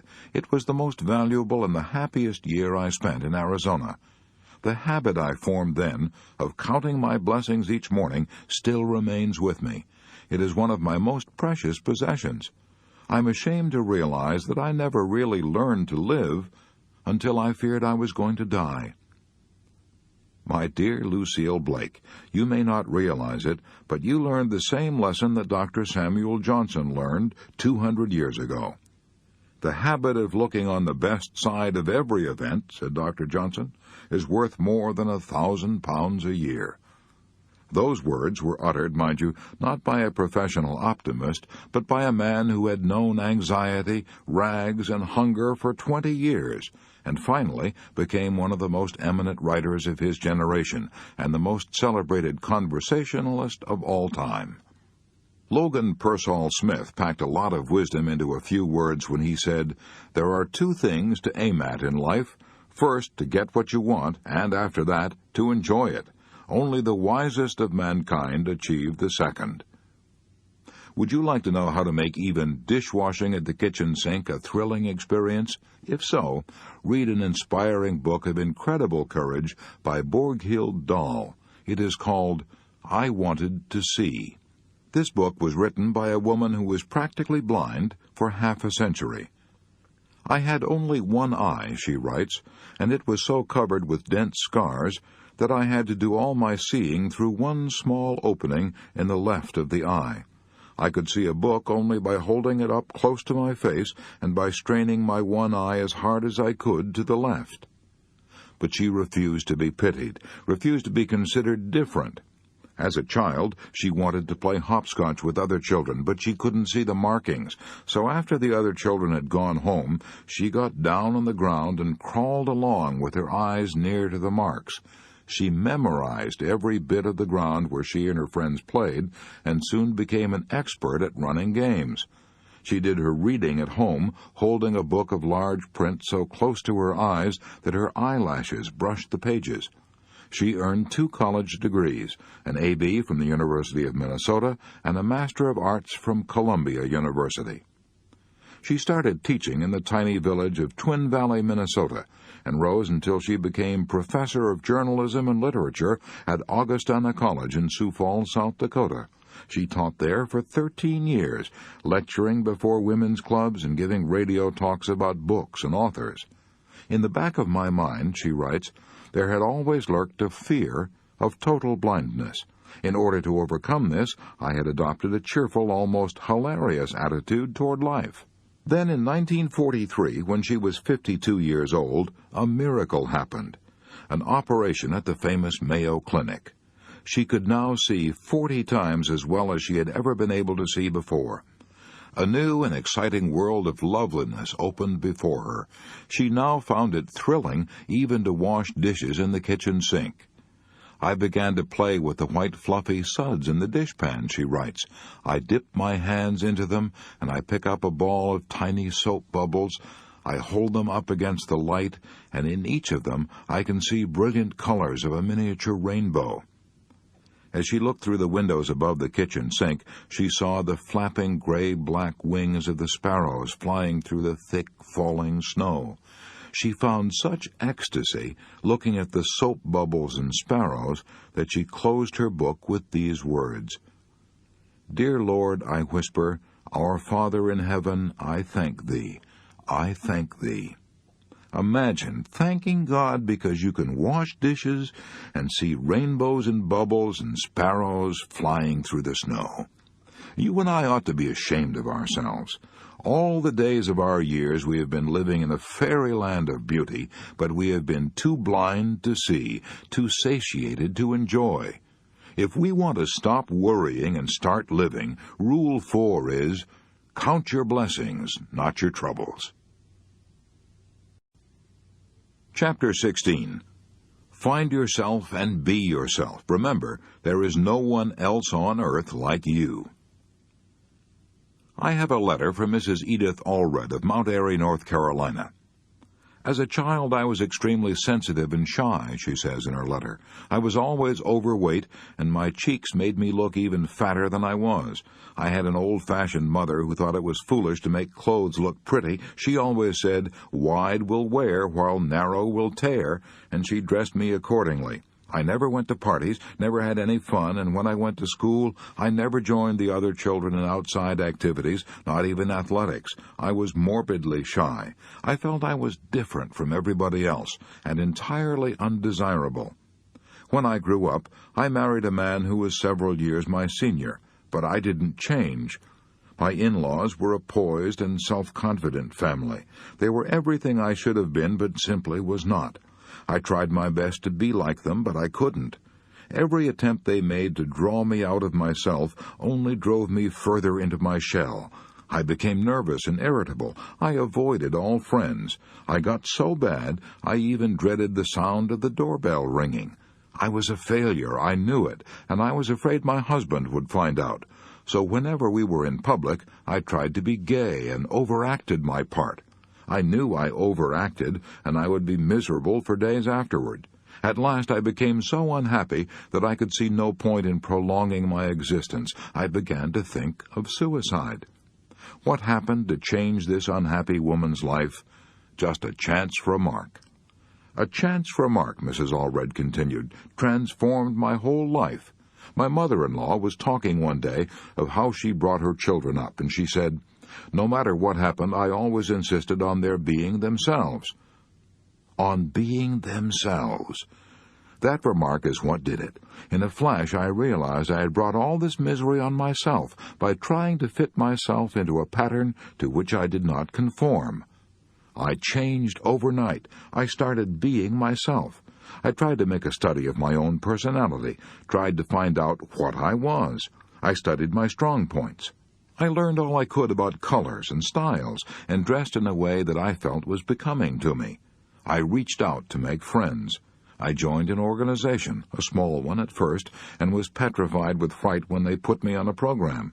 But each time I spoke, I gained a little courage. It took a long while, but today I have more happiness than I ever dreamed possible. In rearing my own children, I have always taught them the lesson I had to learn from such bitter experience. No matter what happens, always be yourself. This problem of being willing to be yourself is as old as history, says Dr. James Gordon Gilkey, and as universal as human life. This problem of being unwilling to be yourself is the hidden spring behind many neuroses and psychoses and complexes. Angelo Patri has written 13 books and thousands of syndicated newspaper articles on the subject of child training, and he says, "Nobody is so miserable as he who longs to be somebody and something other than the person he is in body and mind." This craving to be something you are not is especially rampant in Hollywood. Sam Wood, one of Hollywood's best-known directors, said the greatest headache he has with aspiring young actors is exactly this problem, to make them be themselves. They all want to be second-rate Lana Turners or third-rate Clark Gables. The public has already had that flavor, Sam Wood keeps telling them. Now it wants something else. Before he started directing such pictures as Goodbye, Mr. Chips and For Whom the Bell Tolls, Sam Wood spent years in the real estate business, developing sales personalities. He declares that the same principles apply in the business world as in the world of moving pictures. You won't get anywhere playing the ape. You can't be a parrot. Experience has taught me, says Sam Wood, that it's the safest to drop as quickly as possible people who pretend to be what they aren't. I asked Paul Boynton, then employment director for a major oil company, what's the biggest mistake people make in applying for jobs. He ought to know. He has interviewed more than 60,000 job seekers, and he's written a book entitled 6 Ways to Get a Job. He replied, "The biggest mistake people make in applying for jobs is in not being themselves. Instead of taking their hair down and being completely frank, they often try to give you the answer they think you want. But it doesn't work because nobody wants a phony. Nobody ever wants a counterfeit coin." A certain daughter of a streetcar conductor had to learn that lesson the hard way. She longed to be a singer, but her face was her misfortune. She had a large mouth and protruding buck teeth. When she first sang in public in a New Jersey nightclub, she tried to pull down her upper lip to cover her teeth. She tried to act glamorous. The results, she made herself ridiculous. She was headed for failure. However, there was a man in this nightclub who heard the girl sing and thought she had talent. "See here," he said bluntly, "I've been watching your performance and I know what it is you're trying to hide. You're ashamed of your teeth." The girl was embarrassed, but the man continued, "What of it? Is there any particular crime in having buck teeth? Don't try to hide them. Open your mouth, and the audience will love you when they see you're not ashamed. Besides," he said shrewdly, "those teeth you're trying to hide may make your fortune." Cass Daly took his advice and forgot about her teeth. From that time on, she thought only about her audience. She opened her mouth wide and sang with such gusto and enjoyment that she became a top star in movies and radio. Other comedians tried to copy her. The renowned William James was speaking of people who had never found themselves when he declared that the average person develops only 10% of his or her latent mental abilities. Compared to what we ought to be, he wrote, we are only half awake. We are making use of only a small part of our physical and mental resources. Stating the thing broadly, human individuals thus live far within their limits. They possess powers of various sorts which they habitually fail to use. You and I have such abilities, so let's not waste a second worrying because we're not like other people. You are something new in this world. Never before since the beginning of time has there ever been anybody exactly like you, and never again throughout all the ages to come will there ever be anybody exactly like you again. The science of genetics informs us that you are what you are largely as a result of 23 chromosomes contributed by your father and 23 chromosomes contributed by your mother. These 46 chromosomes comprise everything that determines what you inherit. In each chromosome there may be, says Amram Scheinfeld, anywhere from scores to hundreds of genes, with a single gene, in some cases, able to change the whole life of an individual. Truly, we are fearfully and wonderfully made. Even after your mother and father met and mated, there was only one chance in 300,000 billion that the person who is specifically you would be born. In other words, if you had 300,000 billion brothers and sisters, they might all have been different from you. Is this all guesswork? No, it's a scientific fact. If you'd like to read more about it, consult You and Heredity by Amram Scheinfeld. I can talk with conviction about this subject of being yourself because I feel deeply about it. I know what I'm talking about. I know from bitter and costly experience. To illustrate, when I first came to New York from the cornfields of Missouri, I enrolled in the American Academy of Dramatic Arts. I aspired to be an actor. I had what I thought was a brilliant idea, a shortcut to success, an idea so simple, so foolproof that I couldn't understand why thousands of ambitious people hadn't already discovered it. It was this. I would study how the famous actors of that day, John Drew, Walter Hamden, and Otis Skinner, got their effects. Then I would imitate the best points of each one of them and make myself into a shining, triumphant combination of all of them. How silly, how absurd. I had to waste years of my life imitating other people before it penetrated through my thick Missouri skull that I had to be myself, that I couldn't possibly be anyone else. That distressing experience ought to have taught me a lasting lesson, but it didn't, not me. I was too dumb. I had to learn it all over again. Several years later, I set out to write what I hoped would be the best book on public speaking for businessmen that had ever been written. I had the same foolish idea about writing this book that I had formerly had about acting. I was going to borrow the ideas of a lot of other writers and put them all in one book, a book that would have everything. So I got scores of books on public speaking and spent a year incorporating their ideas into my manuscript. But it finally dawned on me once again that I was playing the fool. This hodgepodge of other men's ideas that I had written was so synthetic, so dull, that no businessman would ever plod through it. So I tossed a year's work into the wastebasket and started all over again. This time, I said to myself, you've got to be Dale Carnegie, with all his faults and limitations. You can't possibly be anybody else. So I quit trying to be a combination of other men and rolled up my sleeves and did what I should have done in the first place. I wrote a textbook on public speaking out of my own experiences, observations, and convictions as a speaker and a teacher of speaking. I learned for all time, I hope, the lesson that Sir Walter Raleigh learned. I'm not talking about the Sir Walter who threw his coat in the mud for the Queen to step on. I'm talking about the Sir Walter Raleigh who was Professor of English Literature at Oxford back in 1904. I can't write a book commensurate with Shakespeare, he said, but I can write a book by me. Be yourself. Act on the sage advice that Irving Berlin gave the late George Gershwin. When Berlin and Gershwin first met, Berlin was famous, but Gershwin was a struggling young composer working for $35 a week in Tin Pan Alley. Berlin, impressed by Gershwin's ability, offered Gershwin a job as his musical secretary, at almost 3 times the salary he was then getting. But don't take the job, Berlin advised. If you do, you may develop into a second-rate Berlin. If you insist on being yourself, someday you'll be a first-rate Gershwin. Gershwin heeded that warning and slowly transformed himself into one of the significant American composers of his generation. Charlie Chaplin, Will Rogers, Mary Margaret McBride, Gene Autry, millions of others had to learn the lesson I'm trying to hammer home in this chapter. They had to learn the hard way, just as I did. When Charlie Chaplin first started making films, the director of the picture insisted on Chaplin's imitating a popular German comedian of that day. Charlie Chaplin got nowhere until he acted himself. Bob Hope had a similar experience. He spent years in the singing and dancing act and got nowhere until he began to wisecrack and be himself.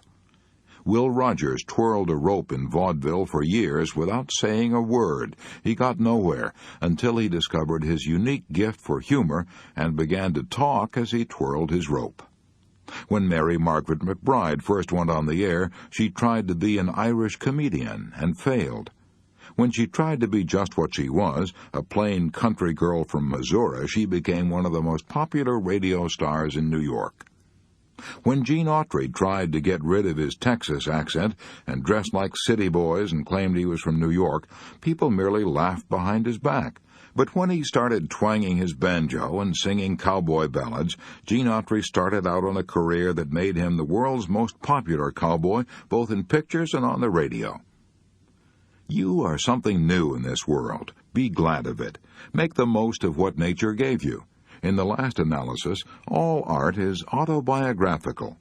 You can sing only what you are. You can paint only what you are. You must be what your experiences, your environment, and your heredity have made you.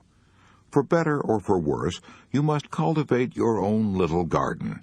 For better or for worse, you must play your own little instrument in the orchestra of life. As Emerson said in his essay on self-reliance, there is a time in every man's education when he arrives at the conviction that envy is ignorance, that imitation is suicide, that he must take himself, for better, for worse, as his portion, that though the wide universe is full of good, no kernel of nourishing corn can come to him but which his toil bestowed on that plot of ground which is given him to till. The power which resides in him is new in nature, and none but he knows what that is which he can do, nor does he know until he has tried. And that's the way Emerson said it. But here's the way a poet, the late Douglas Mallock, said it. If you can't be a pine on the top of the hill, be a scrub in the valley, but be the best little scrub by the side of the hill, be a bush if you can't be a tree. If you can't be a bush, be a bit of the grass, and some highway happier make. If you can't be a muskie, then just be a bass, but the liveliest bass in the lake. We can't all be captains, we've got to be crew. There's something for all of us here. There's big work to do, and there's lesser to do, and the task we must do is the near. If you can't be a highway, then just be a trail. If you can't be the sun, be a star. It isn't by size that you win or you fail. Be the best of whatever you are. To cultivate a mental attitude that will bring us peace and freedom from worry, here's Rule 5. Let's not imitate others. Let's find ourselves and be ourselves. Chapter 17. If you have a lemon, make a lemonade. While writing this book, I dropped in one day at the University of Chicago and asked the Chancellor, Robert Maynard Hutchins, how he kept from worrying. He replied, "I've always tried to follow a bit of advice given to me by the late Julius Rosenwald, president of Sears Roebuck and Company. When you have a lemon, make a lemonade." That is what a great educator does. But the fool does the exact opposite. If he finds that life has handed him a lemon, he gives up and says, "I'm beaten. It is fate. I haven't got a chance." Then he proceeds to rail against the world and indulge in an orgy of self-pity. But when the wise man is handed a lemon, he says, "What lesson can I learn from this misfortune? How can I improve my situation? How can I turn this lemon into a lemonade?"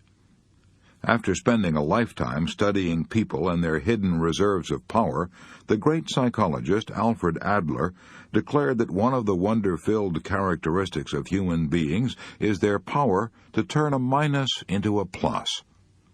Here's an interesting and stimulating story of a woman I know who did just that. Her name is Thelma Thompson.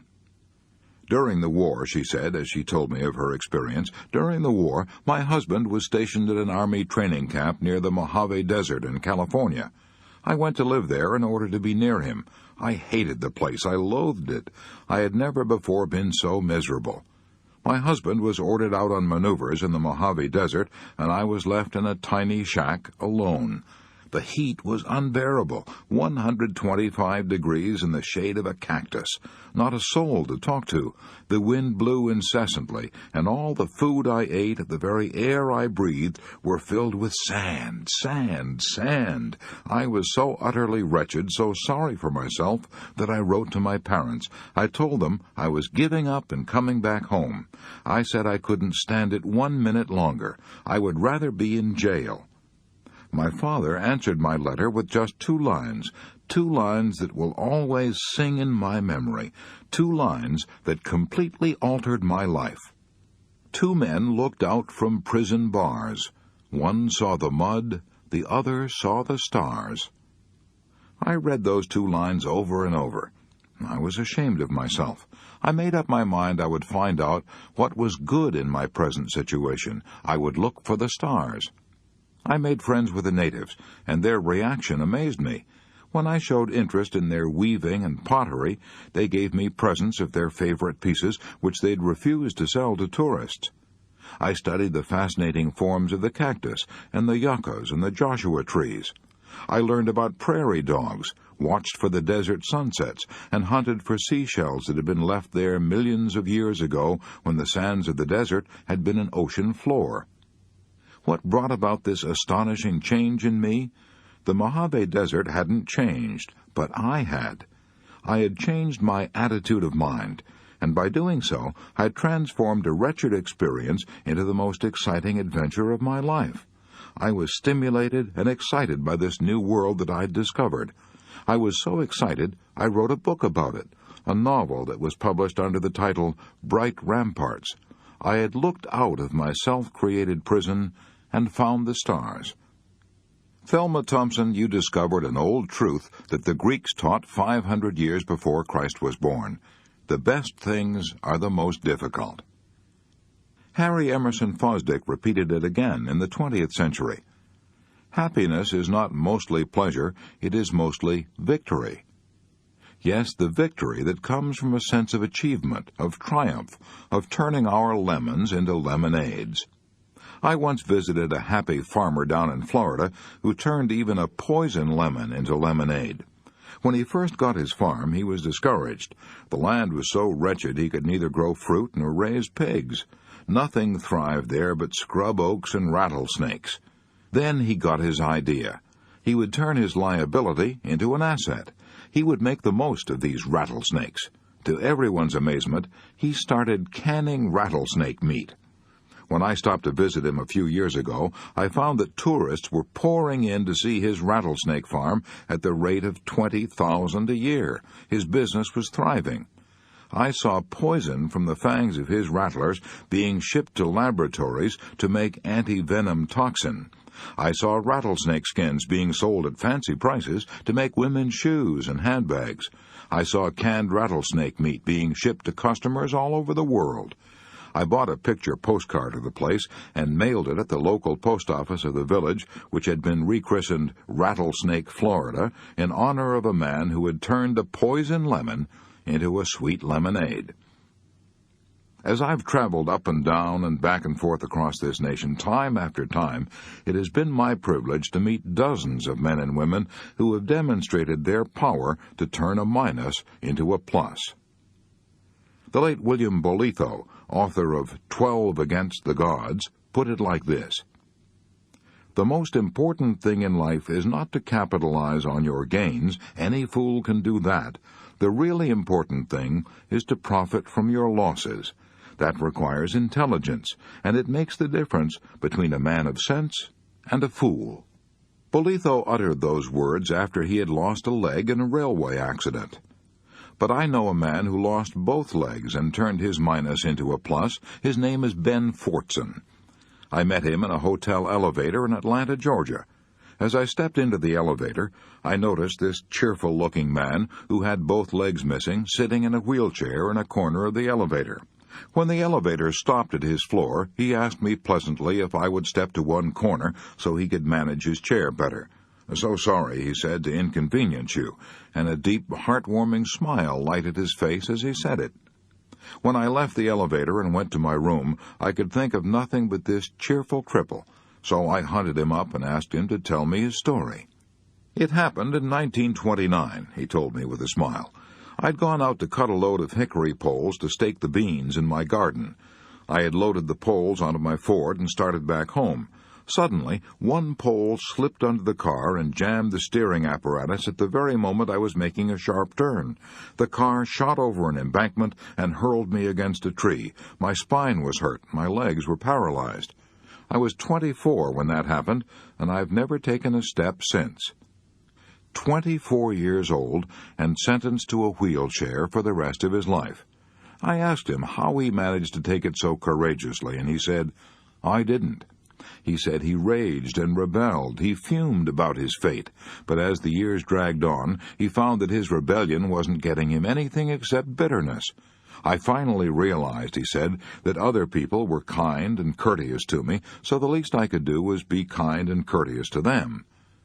I asked if he still felt, after all these years, that his accident had been a terrible misfortune, and he promptly said no. He said, "I am almost glad now that it happened." He told me that after he got over the shock and resentment, he began to live in a different world. He began to read and developed a love for good literature. In 14 years, he said, he had read at least 1,400 books, and those books had opened up new horizons for him and made his life richer than he had ever thought possible. He began to listen to good music, and he's now thrilled by great symphonies that would have bored him before. But the biggest change was that he had time to think. "For the first time in my life," he said, "I was able to look at the world and get a real sense of values. I began to realize that most of the things I'd been striving for before weren't worthwhile at all." As a result of his reading, he became interested in politics, studied public questions, made speeches from his wheelchair.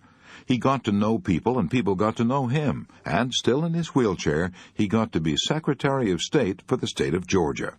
While conducting adult education classes in New York City, I've discovered that one of the major regrets of many adults is that they never went to college. They seem to think that not having a college education is a great handicap. I know that this isn't necessarily true because I've known thousands of successful men who never went beyond high school. So I often tell these students the story of a man I knew who had never finished even grade school. He was brought up in blighting poverty. When his father died, his father's friends had to chip in to pay for the coffin in which he was buried. After his father's death, his mother worked in an umbrella factory 10 hours a day and then brought piecework home and worked until 11 o'clock at night. The boy, brought up in these circumstances, went in for amateur dramatics, put on by a club in his church. He got such a thrill out of acting that he decided to take up public speaking, and this led him into politics. By the time he reached 30, he was elected to the New York State Legislature. But he was woefully unprepared for such a responsibility. In fact, he told me that, frankly, he didn't know what it was all about. He studied the long, complicated bills that he was supposed to vote on, but as far as he was concerned, those bills might as well have been written in the language of the Choctaw Indians. He was worried and bewildered when he was made a member of the Committee on Forests before he'd ever set foot in a forest. He was worried and bewildered when he was made a member of the State Banking Commission before he had ever had a bank account. He himself told me that he was so discouraged that he would have resigned from the legislature if he hadn't been ashamed to admit defeat to his mother. In despair, he decided to study 16 hours a day and turn his lemon of ignorance into a lemonade of knowledge. By doing that, he transformed himself from a local politician into a national figure and made himself so outstanding that the New York Times called him the best-loved citizen of New York. I'm talking about Al Smith. 10 years after Al Smith set out on his program of political self-education, he was the greatest living authority on the government of New York State. He was elected governor of New York for 4 terms, at that time a record never attained by any other man. In 1928, he was the Democratic candidate for president. 6 great universities, including Columbia and Harvard, conferred honorary degrees upon this man who had never gone beyond grade school. Al Smith himself told me that none of these things would ever have come to pass if he hadn't worked hard 16 hours a day to turn his minus into a plus. Nietzsche's formula for the superior man was not only to bear up under necessity, but to live it.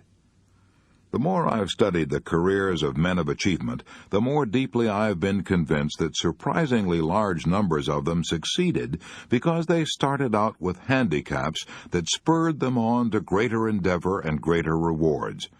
As William James said, our very infirmities help us unexpectedly.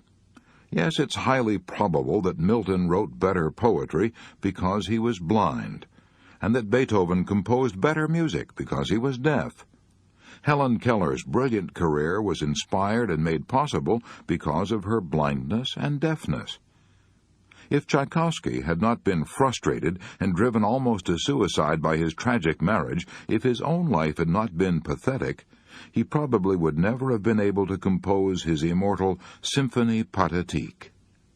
If Dostoevsky and Tolstoy had not led tortured lives, they would probably never have been able to write their immortal novels. If I had not been so great an invalid, wrote the man who changed the scientific concept of life on Earth, if I had not been so great an invalid, I should not have done so much work as I have accomplished. That was Charles Darwin's confession that his infirmities had helped him unexpectedly. The same day that Darwin was born in England, another baby was born in a log cabin in the forests of Kentucky, and he too was helped by his infirmities. His name was Lincoln, Abraham Lincoln. If he had been reared in an aristocratic family and had had a law degree from Harvard and a happy married life, he would probably never have found in the depths of his heart the haunting words that he immortalized at Gettysburg, nor the sacred poem that he spoke at his second inauguration, the most beautiful and noble phrases ever uttered by a ruler of men, with malice toward none, with charity for all. Harry Emerson Fosdick says in his book, The Power to See It Through, there is a Scandinavian saying which some of us might well take as a rallying cry for our lives. The north wind made the Vikings. Wherever did we get the idea that secure and pleasant living, the absence of difficulty and the comfort of ease, ever of themselves made people either good or happy? Upon the contrary, people who pity themselves go on pitying themselves even when they are laid softly on a cushion. But always in history, character and happiness have come to people in all sorts of circumstances, good, bad, and indifferent, when they shouldered their personal responsibility.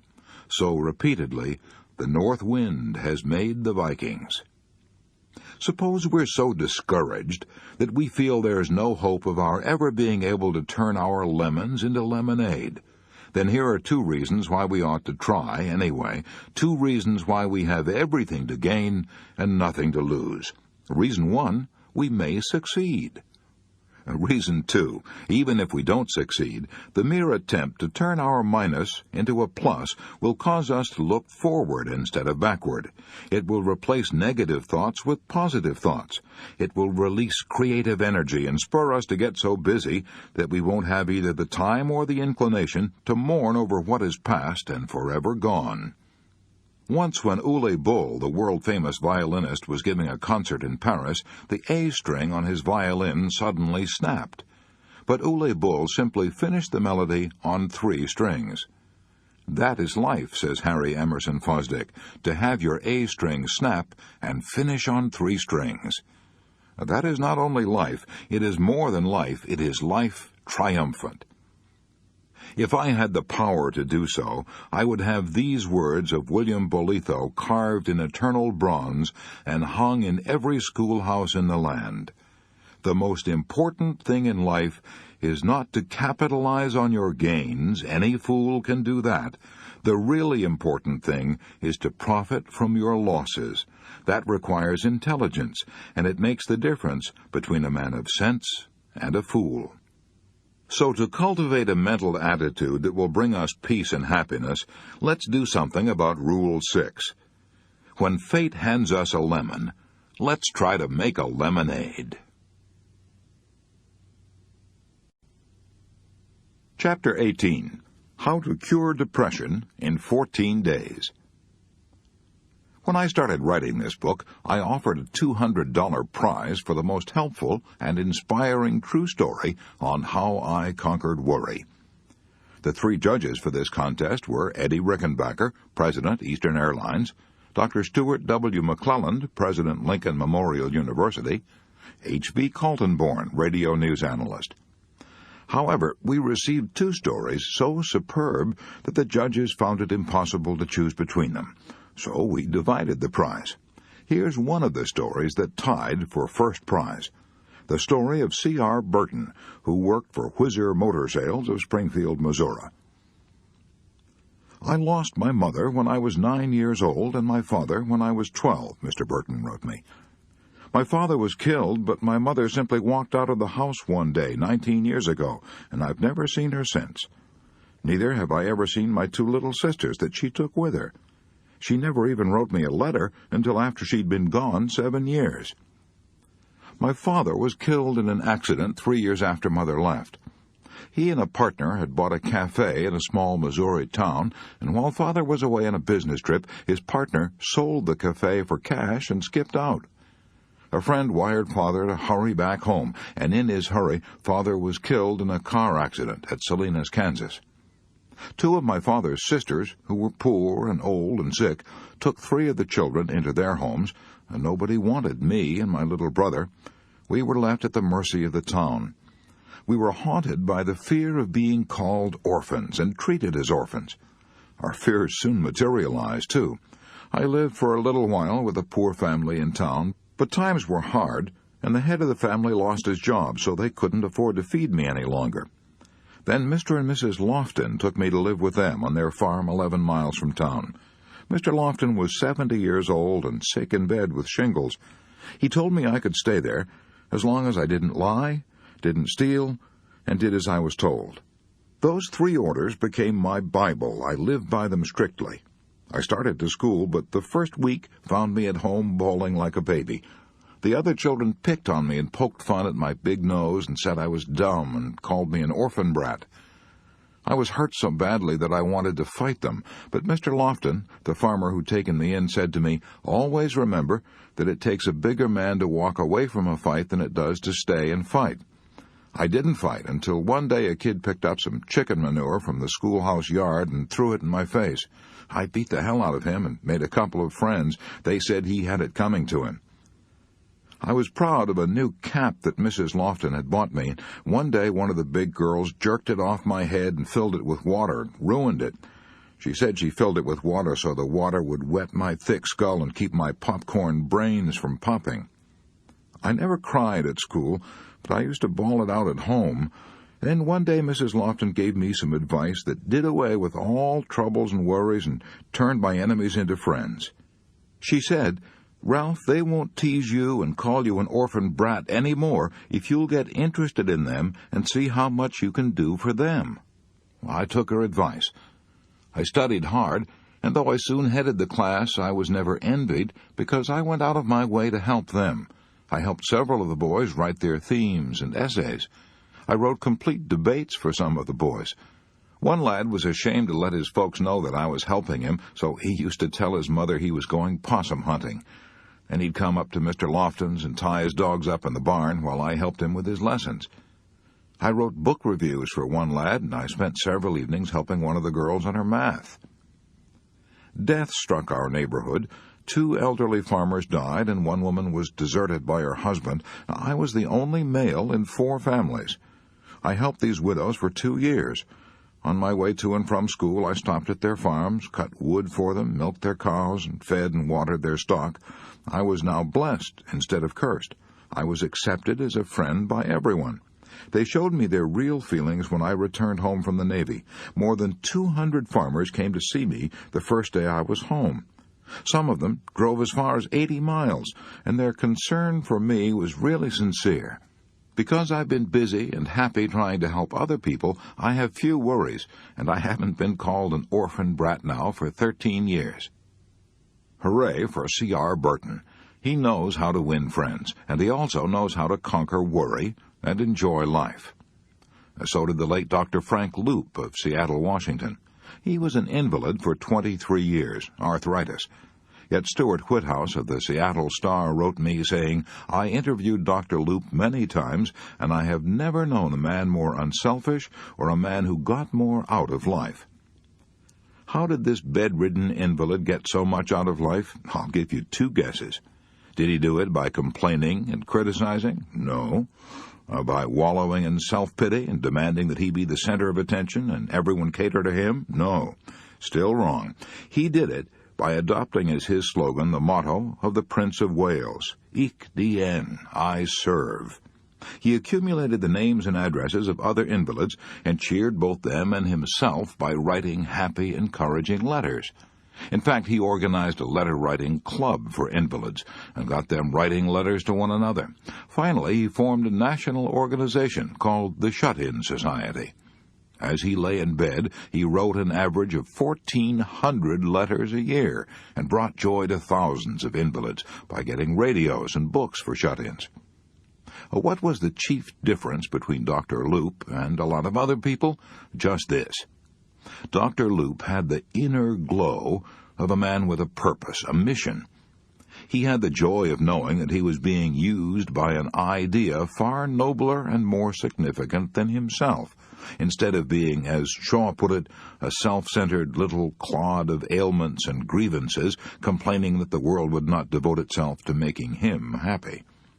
Here's the most astonishing statement that I ever read from the pen of a great psychiatrist.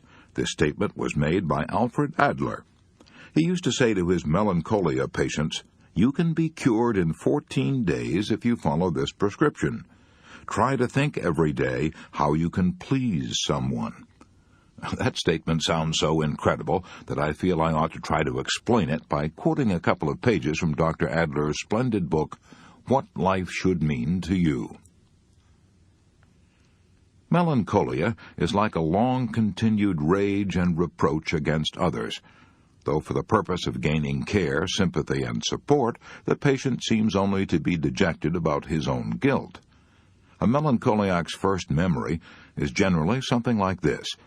I can remember I wanted to lie on the couch, but my brother was lying there. I cried so much that he had to leave. Melancholiacs are often inclined to revenge themselves by committing suicide, and the doctor's first care is to avoid giving them an excuse for suicide. I myself try to relieve the whole tension by proposing to them as the first rule of treatment, never do anything you don't like. This seems to be very modest, but I believe that it goes right to the root of the whole trouble. If a melancholiac is able to do anything he wants, whom can he accuse? What has he got to revenge himself for? If you want to go to the theater, I tell him, or go on a holiday, do it.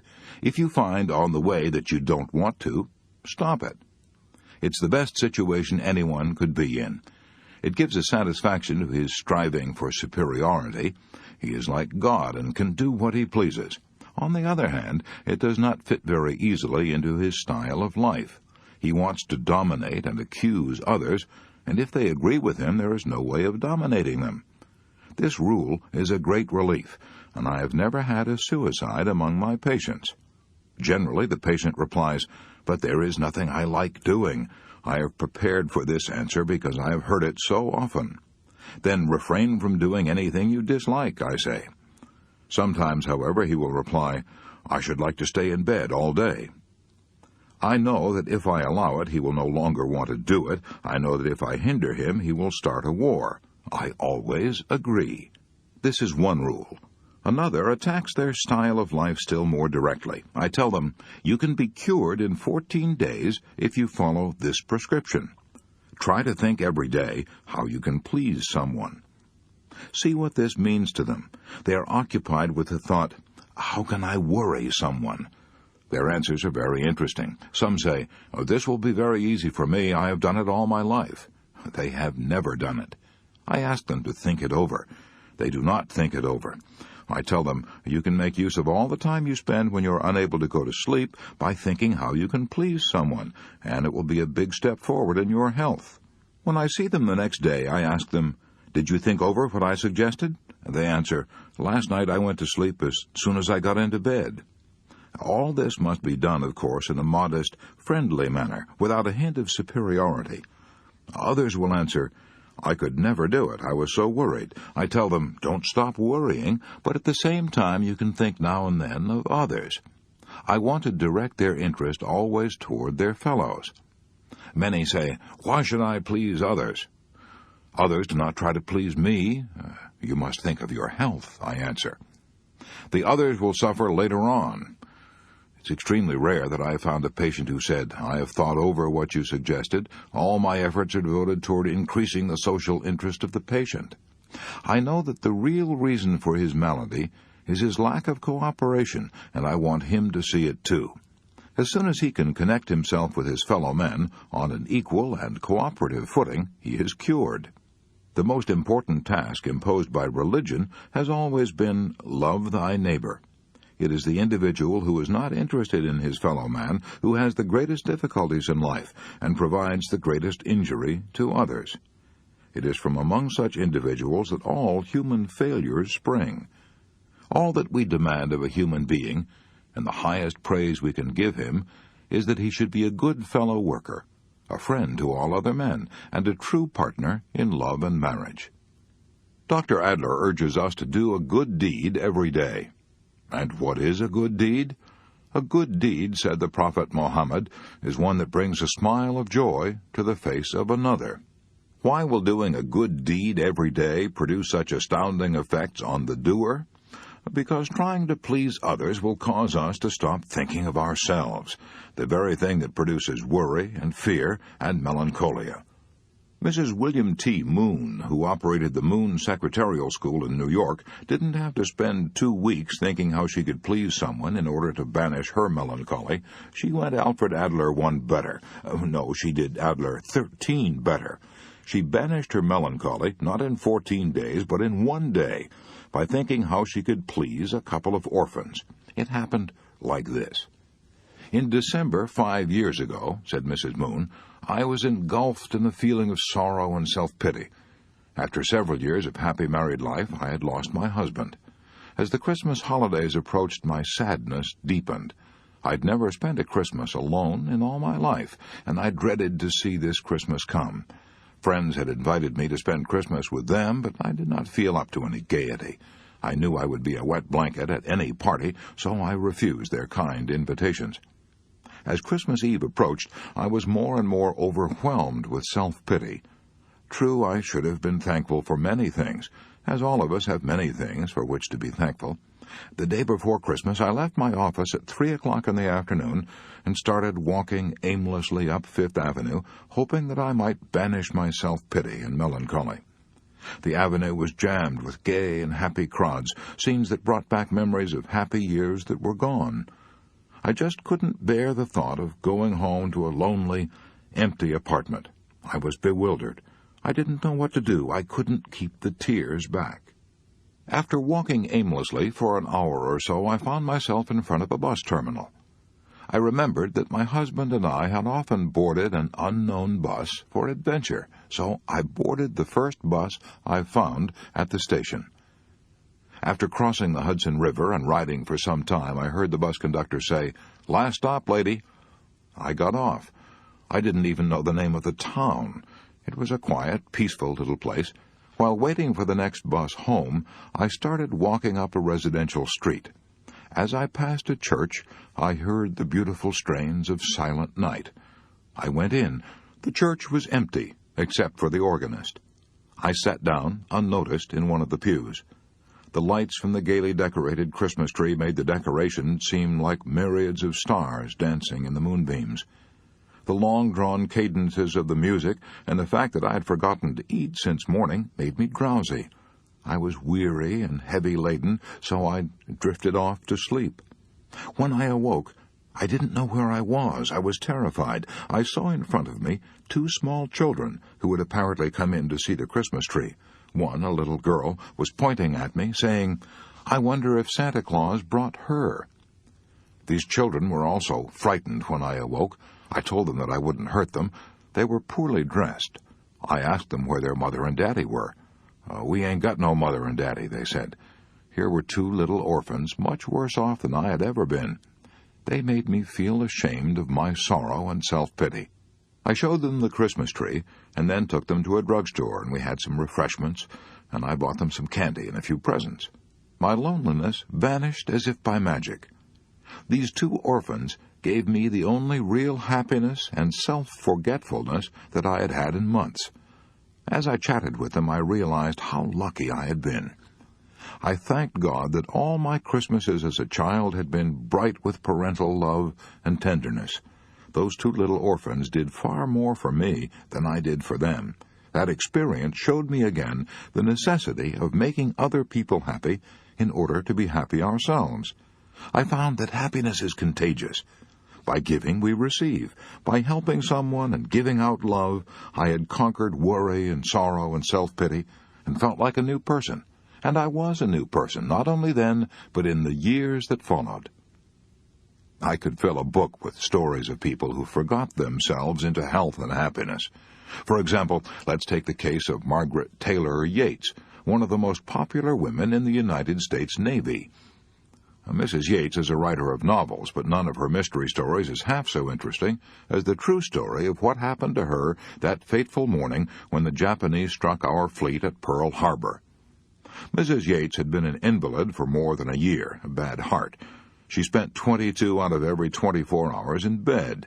The longest journey that she undertook was a walk into the garden to take a sunbath. Even then, she had to lean on the maid's arm as she walked. She herself told me that in those days she expected to be an invalid for the rest of her life. I would never have really lived again, she told me, if the Japanese had not struck Pearl Harbor and jarred me out of my complacency. When this happened, Mrs. Yates said as she told her story, everything was chaos and confusion. One bomb struck so near my home the concussion threw me out of bed. Army trucks rushed out to Hickam Field, Schofield Barracks, and Kaneohe Bay Air Station to bring Army and Navy wives and children to the public schools. There, the Red Cross telephoned those who had extra rooms to take them in. The Red Cross workers knew that I had a telephone beside my bed, so they asked me to be a clearinghouse of information. So I kept track of where Army and Navy wives and children were being housed, and all Navy and Army men were instructed by the Red Cross to telephone me to find out where their families were. I soon discovered that my husband, Commander Robert Raleigh Yates, was safe. I tried to cheer up the wives who did not know whether their husbands had been killed. I tried to give consolation to the widows whose husbands had been killed, and there were many. 2,117 officers and enlisted men in the Navy and Marine Corps were killed, and 960 were reported missing. At first, I answered these phone calls while lying in bed. Then I answered them sitting up in bed. Finally, I got so busy, so excited, that I forgot all about my weakness and got out of bed and sat by a table. By helping others, who were much worse off than I was, I forgot all about myself, and I have never gone back to bed again, except for my regular 8 hours of sleep each night. I realize now that if the Japanese had not struck at Pearl Harbor, I would probably have remained a semi-invalid all my life. I was comfortable in bed, I was constantly waited on, and I now realize that I was unconsciously losing my will to rehabilitate myself. The attack on Pearl Harbor was one of the greatest tragedies in American history. But as far as I was concerned, it was one of the best things that ever happened to me. That terrible crisis gave me strength that I never dreamed I possessed. It took my attention off myself and focused it on others. It gave me something big and vital and important to live for. I no longer had time to think about myself or care about myself. A third of the people who rush to psychiatrists for help could probably cure themselves if they could only do as Margaret Yates did, get interested in helping others. My idea? No, that's approximately what Carl Jung said, and he ought to know if anybody does. He said, about 1/3 of my patients are suffering from no clinically definable neurosis, but from the senselessness and emptiness of their lives. To put it another way, they're trying to thumb a ride through life, and the parade passes them by. So they rush to a psychiatrist with their petty, senseless, useless lives. Having missed the boat, they stand on the wharf, blaming everyone except themselves, and demanding that the world cater to their self-centered desires. You may be saying to yourself now, well, I'm not impressed by these stories. I myself could get interested in a couple of orphans I met on Christmas Eve, and if I'd been at Pearl Harbor, I would gladly have done what Margaret Taylor Yates did. But with me, things are different. I live an ordinary, humdrum life. I work at a dull job, 8 hours a day. Nothing dramatic ever happens to me.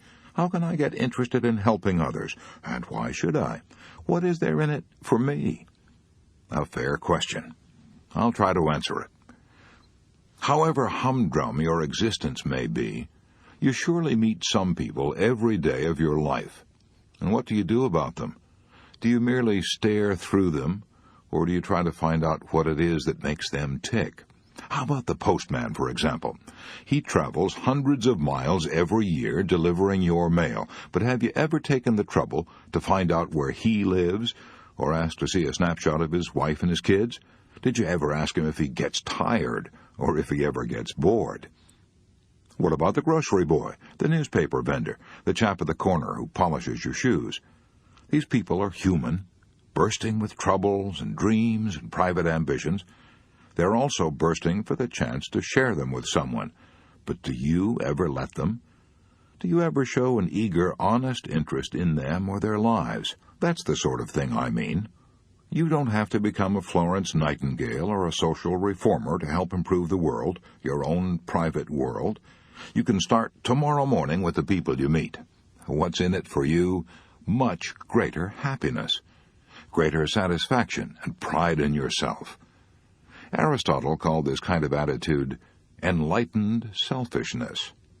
Zoroaster said, doing good for others is not a duty, it is a joy, for it increases your own health and happiness. And Benjamin Franklin summed it up very simply. When you're good to others, said Franklin, you are best to yourself.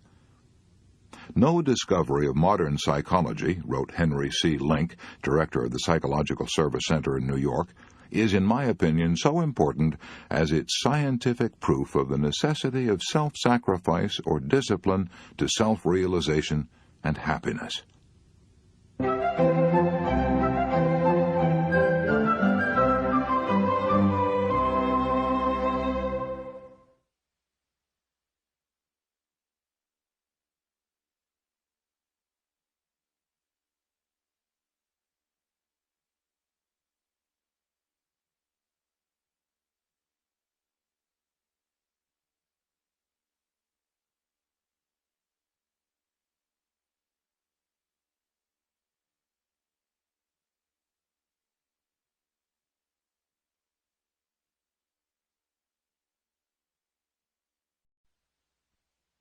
Thinking of others will not only keep you from worrying about yourself, it will also help you make a lot of friends and have a lot of fun. How? Well, I once asked Professor William Lyon Phelps of Yale how he did it, and here's what he said. I never go into a hotel or a barber shop or a store without saying something agreeable to everyone I meet. I try to say something that treats them as an individual, not merely a cog in a machine. I sometimes compliment the girl who waits on me in the store by telling her how beautiful her eyes are or her hair.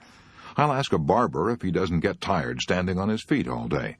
I'll ask him how he came to take up barbering, how long he's been at it, how many heads of hair he's cut. I'll help him figure it out. I find that taking an interest in people makes them beam with pleasure. I frequently shake hands with a redcap who's carried my grip. It gives him a new lift and freshens him up for the whole day. One extremely hot summer day, I went to a dining car of the New Haven Railway to have lunch. The crowded car was almost like a furnace, and the service was slow. When the steward finally got around to handing me the menu, I said, "The boys back there cooking in that hot kitchen certainly must be suffering today." The steward began to curse. His tones were bitter. At first I thought he was angry. "Good God Almighty," he exclaimed. "People come in here and complain about the food. They kick about the slow service and growl about the heat and the prices. I've listened to their criticism for 19 years, and you're the first person, the only person who's ever expressed any sympathy for the cooks back there in that boiling kitchen. I wish to God we had more passengers like you." The steward was astounded because I had thought of the cooks as human beings, and not merely as a cog in the organization of a great railway. "What people want," continued Professor Phelps, "is a little attention as human beings. When I meet a man on the street with a beautiful dog, I always comment on the dog's beauty. As I walk on and glance back over my shoulder, I frequently see the man petting and admiring the dog. My appreciation has renewed his appreciation. One time in England, I met a shepherd and expressed my sincere admiration for his big, intelligent sheepdog. I asked him to tell me how he trained the dog. As I walked away, I glanced back over my shoulder and saw the dog standing with his paws on the shepherd's shoulders, and the shepherd was petting him. By taking a little interest in the shepherd and his dog, I made the shepherd happy, I made the dog happy, and I made myself happy. Can you imagine a man who goes around shaking hands with porters and expressing sympathy for the cooks in the hot kitchen and telling people how much he admires their dogs? Can you imagine a man like that being sour and worried and needing the services of a psychiatrist? You can't, can you? No, of course not. A Chinese proverb puts it this way: "A bit of fragrance always clings to the hand that gives you roses." You didn't have to tell that to Billy Phelps of Yale. He knew it. He lived it. If you're a man, skip this paragraph. It won't interest you. It tells how a worried, unhappy girl got several men to propose to her. The girl who did that is a grandmother now. A few years ago, I spent the night in her and her husband's home. I'd been giving a lecture in her town, and the next morning she drove me about 50 miles to catch a train on the main line of the New York Central. We got to talking about winning friends, and she said, "Mr. Carnegie, I'm going to tell you something that I've never confessed to anyone before, not even to my husband." She told me that she'd been reared in a social register family in Philadelphia. "The tragedy of my girlhood and young womanhood," she said, "was our poverty. We could never entertain in the way the other girls in my social set entertained. My clothes were never of the best quality. I outgrew them, and they didn't fit, and they were often out of style. I was so humiliated, so ashamed, that I often cried myself to sleep. Finally, in sheer desperation, I hit upon the idea of always asking my partner at dinner parties to tell me about his experiences, his ideas, his plans for the future. I didn't ask these questions because I was especially interested in the answers. I did it solely to keep my partner from looking at my poor clothes. But a strange thing happened. As I listened to these young men talk and learned more about them, I really became interested in listening to what they had to say. I became so interested that I myself sometimes forgot about my clothes. But the astounding thing to me was this. Since I was a good listener and encouraged those boys to talk about themselves, I gave them happiness, and I gradually became the most popular girl in our social group, and 3 of these men proposed marriage to me. Some people who read this chapter are going to say, all this talk about getting interested in others is a lot of damn nonsense, sheer religious pap. None of that stuff for me. I'm going to put money in my purse. I'm going to grab all I can get and grab it now, and to hell with the other dumb clucks. Well, if that's your opinion, you're entitled to it.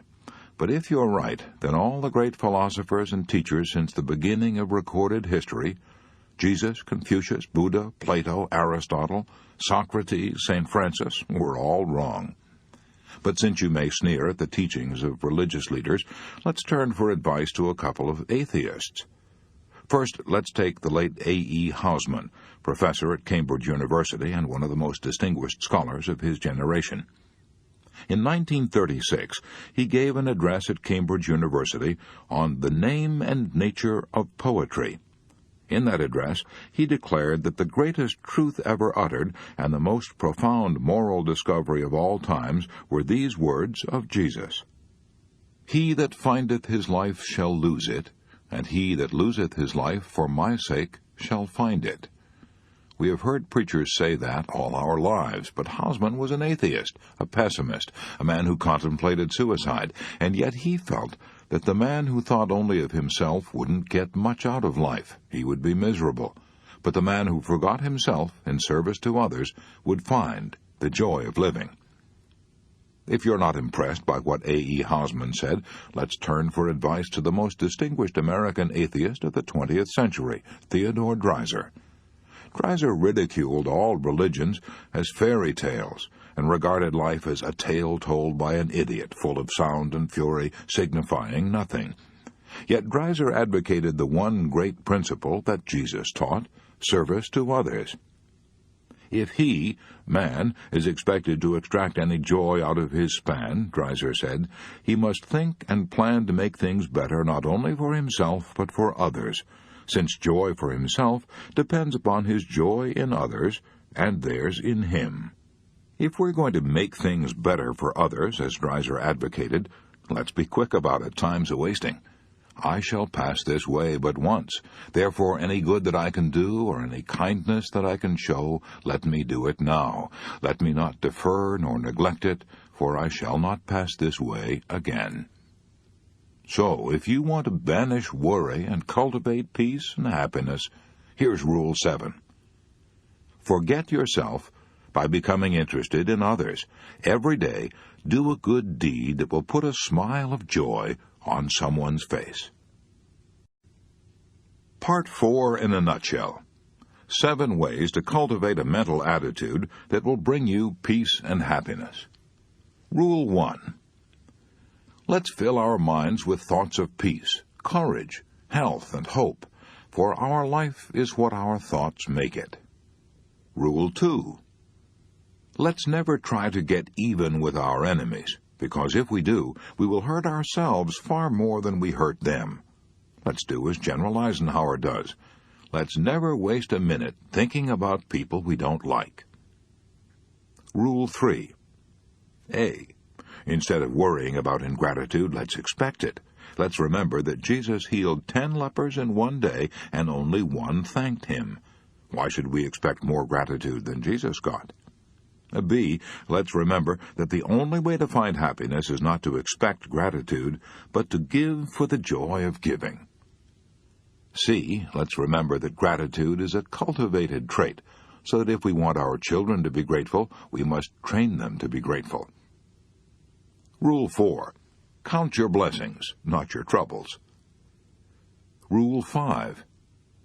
Let's not imitate others. Let's find ourselves and be ourselves, for envy is ignorance, and imitation is suicide. Rule 6. When fate hands us a lemon, let's try to make a lemonade. Rule 7. Let's forget our own unhappiness by trying to create a little happiness for others. When you're good to others, you are best to yourself.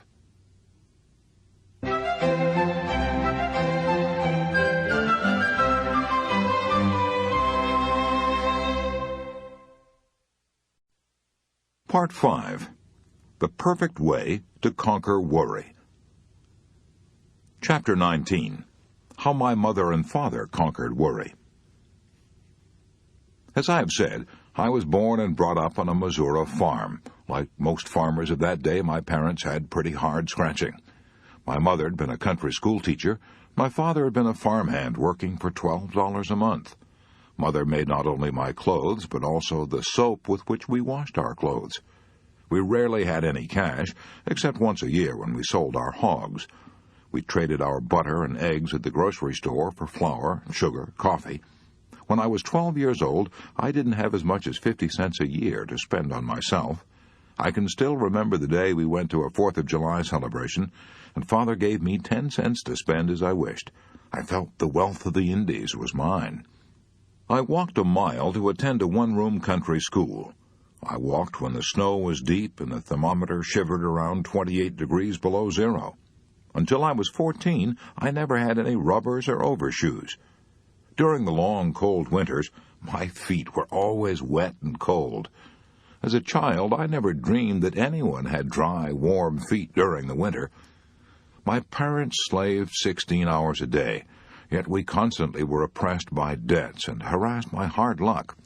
One of my earliest memories is watching the floodwaters of the 102 River rolling over our corn and hayfields, destroying everything. The floods destroyed our crops 6 years out of 7. Year after year, our hogs died of cholera, and we burned them. I can close my eyes now and recall the pungent odor of burning hog flesh. One year, the floods didn't come. We raised a bumper corn crop, bought feed cattle, fattened them with our own corn. But the floods might just as well have drowned our corn that year, for the price of fat cattle fell on the Chicago market, and after feeding and fattening the cattle, we got only $30 more for them than we'd paid for them. $30 for a whole year's work. No matter what we did, we lost money. I can still remember the mule colts that my father bought. We fed them for 3 years, hired men to break them, then shipped them to Memphis, Tennessee, and sold them for less than what we'd paid for them 3 years previously. After 10 years of hard, grueling work, we were not only penniless, we were heavily in debt. Our farm was mortgaged. Try as hard as we might, we couldn't even pay the interest on the mortgage. The bank that held the mortgage abused and insulted my father and threatened to take his farm away from him. Father was 47 years old. After more than 30 years of hard work, he had nothing but debts and humiliation. It was more than he could take. He worried. His health broke. He had no desire for food. In spite of the hard physical work he was doing in the field all day, he had to take medicine to give him an appetite. He lost flesh. The doctor told my mother that he'd be dead within 6 months. Father was so worried that he no longer wanted to live. I've often heard my mother say that when Father went to the barn to feed the horses and milk the cows and didn't come back as soon as she expected, she'd go out to the barn, fearing that she would find his body dangling from the end of a rope.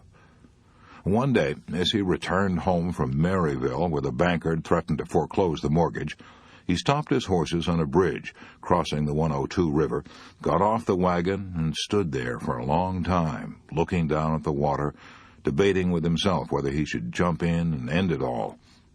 Years later, Father told me that the only reason he didn't jump was because of my mother's deep, abiding, and joyous belief that if we loved God and kept His commandments, everything would come out all right. Mother was right. Everything did come out all right in the end. Father lived 42 happy years longer and died in 1941 at the age of 89. During all those years of struggle and heartache, my mother never worried. She took all her troubles to God in prayer. Every night before we went to bed, Mother would read a chapter from the Bible. Frequently, Mother or Father would read these comforting words of Jesus, "In my Father's house are many mansions. I go to prepare a place for you, that where I am, there ye may be also." Then we all knelt down before our chairs in that lonely Missouri farmhouse and prayed for God's love and protection. When William James was professor of philosophy at Harvard, he said, "Of course, the sovereign cure for worry is religious faith." You don't have to go to Harvard to discover that. My mother found that out on a Missouri farm. Neither floods, nor debts, nor disaster could suppress her happy, radiant, and victorious spirit. I can still hear her singing as she worked, "Peace, peace, wonderful peace, flowing down from the Father above. Sweep over my spirit forever, I pray, in fathomless billows of love."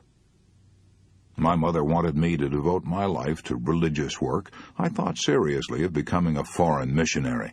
Then I went away to college, and gradually as the years passed, a change came over me. I studied biology, science, philosophy, and comparative religions. I read books on how the Bible was written. I began to question many of its assertions. I began to doubt many of the narrow doctrines taught by the country preachers of that day. I was bewildered. Like Walt Whitman, I felt the curious, abrupt questioning stir within me. I didn't know what to believe. I saw no purpose in life. I stopped praying. I became an agnostic. I believed that all life was planless and aimless. I believed that human beings had no more divine purpose than had the dinosaurs that roamed the earth 200 million years ago. I felt that someday the human race would perish, just as the dinosaurs had. I knew that science taught that the sun was slowly cooling, and that when its temperature fell even 10%, no form of life could exist on Earth. I sneered at the idea of a beneficent God who had created man in his own likeness. I believed that the billions upon billions of suns whirling through black, cold, lifeless space had been created by blind force. Maybe they'd never been created at all. Maybe they had existed forever, just as time and space have always existed. Do I profess to know the answers to all those questions now? No. No man has ever been able to explain the mystery of the universe, the mystery of life. We're surrounded by mysteries. The operation of your body is a profound mystery. So is the electricity in your home. So is the flower in the crannied wall. So is the green grass outside your window. Charles F. Kettering, the guiding genius of General Motors Research Laboratories, gave Antioch College $30,000 a year out of his own pocket to try to discover why grass is green. He declared that if we knew how grass is able to transfer sunlight, water, and carbon dioxide into food sugar, we could transform civilization. Even the operation of the engine in your car is a profound mystery. General Motors Research Laboratories have spent years of time and millions of dollars trying to find out how and why a spark in the cylinder sets off an explosion that makes your car run. The fact that we don't understand totally the mysteries of our bodies or electricity or a gas engine doesn't keep us from using and enjoying them. The fact that I don't understand the mysteries of prayer and religion no longer keeps me from enjoying the richer, happier life that religion brings. At long last I realize the wisdom of Santayana's words, "Man is not made to understand life, but to live it." I have gone back, well, I was about to say I had gone back to religion, but that would not be accurate. I have gone forward to a new concept of religion. I no longer have the faintest interest in the differences in creeds that divide the churches, but I'm tremendously interested in what religion does for me, just as I'm interested in what electricity and good food and water do for me. They help me to lead a richer, fuller, happier life. But religion does far more than that. It brings me spiritual values. It gives me, as William James put it, a new zest for life, a larger, richer, more satisfying life. It gives me faith, hope, and courage. It banishes tensions, anxieties, fears, and worries. It gives purpose to my life and direction. It vastly improves my happiness. It gives me abounding health. It helps me to create for myself an oasis of peace amidst the whirling sands of life. Francis Bacon was right when he said over 300 years ago, "A little philosophy inclineth man's mind to atheism, but depth in philosophy bringeth men's minds about to religion." I can remember the days when people talked about the conflict between science and religion, but no more. The newest of all sciences, psychiatry, is teaching what Jesus taught. Why? Because psychiatrists realize that prayer and a strong religious faith will banish the worries, the anxieties, the strains and fears that cause more than half of all our ills. They know, as one of their leaders, Dr. A. Brill, said, anyone who is truly religious does not develop a neurosis. If religion isn't true, then life is meaningless. It is a tragic farce.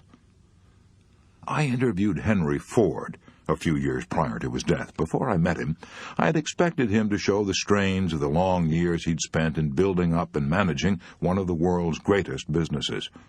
So I was surprised to see how calm and well and peaceful he looked at 78. When I asked him if he ever worried, he replied, "No. I believe God is managing affairs and that he doesn't need any advice from me. With God in charge, I believe that everything will work out for the best in the end. So what is there to worry about?" Today, even many psychiatrists are becoming modern evangelists. They're not urging us to lead religious lives to avoid hellfires in the next world, but they are urging us to lead religious lives to avoid the hellfires of stomach ulcer, angina pectoris, nervous breakdowns, and insanity. As an example of what our psychologists and psychiatrists are teaching, read The Return to Religion by Dr. Henry C. Link. Yes, the Christian religion is an inspiring, health-giving activity. Jesus said, "I came that ye might have life and have it more abundantly." Jesus denounced and attacked the dry forms and dead rituals that passed for religion in his day. He was a rebel. He preached a new kind of religion, a religion that threatened to upset the world. This is why he was crucified. He preached that religion should exist for man, not man for religion, that the Sabbath was made for man, not man for the Sabbath. He taught more about fear than he did about sin. The wrong kind of fear is a sin against your health, a sin against the richer, fuller, happier, courageous life that Jesus advocated. Emerson spoke of himself as a professor of the science of joy. Jesus, too, was a teacher of the science of joy. He commanded his disciples to rejoice and leap for joy. Jesus declared that there were only two important things about religion: loving God with all our heart and our neighbor as ourselves. Any man who does that is religious regardless of whether he knows it. My father-in-law, Henry Price of Tulsa, Oklahoma, is a good example. He tries to live by the golden rule, and he is incapable of doing anything mean, selfish, or dishonest. However, he doesn't attend church and regards himself as an agnostic. Nonsense. What makes a man a Christian? I'll let John Bailey answer that. He was a distinguished professor who taught theology at the University of Edinburgh. He said, "What makes a man a Christian is neither his intellectual acceptance of certain ideas, nor his conformity to a certain rule, but his possession of a certain spirit, and his participation in a certain life." If that makes a man a Christian, then Henry Price is a noble one. William James, the father of modern psychology, wrote to his friend Professor Thomas Davidson, saying that as the years went by, he found himself less and less able to get along without God. Earlier in this book, I mentioned that when the judges tried to pick the best story on worry sent in by my students, they had so much difficulty in choosing between two outstanding stories that the prize money was split. Here's the second story that tied for first prize, the unforgettable experience of a woman who had to find out the hard way that she couldn't get along without God. I'm calling this woman Mary Cushman, although that's not her actual name. She has children and grandchildren who might be embarrassed to see her story in print, so I agreed to disguise her identity. However, the woman herself is real, very real. Here's how her story goes. During the Depression, she said, my husband's average salary was $18 a week. Many times we didn't even have that because he didn't get paid when he was ill, and that was often. He had a series of minor accidents.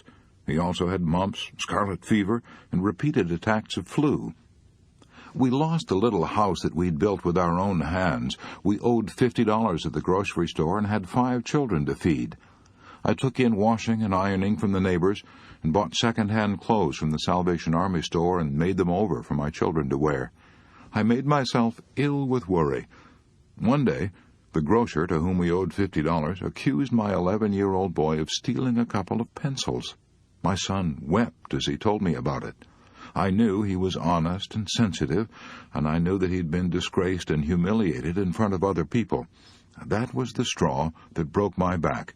I thought of all the misery we had endured, and I couldn't see any hope for the future. I must have become temporarily insane with worry, for I shut off my washing machine, took my little 5-year-old daughter up to the bedroom, and plugged up the windows and cracks with paper and rags. My little girl said to me, "Mommy, what are you doing?" And I answered, "There's a little draft in here." Then I turned on the gas heater we had in the bedroom and didn't light it. As I lay down on the bed with my daughter beside me, she said, "Mommy, this is funny. We just got up a little while ago." But I said, "Never mind, we'll take a little nap." Then I closed my eyes, listening to the gas escape from the heater. I shall never forget the smell of that gas.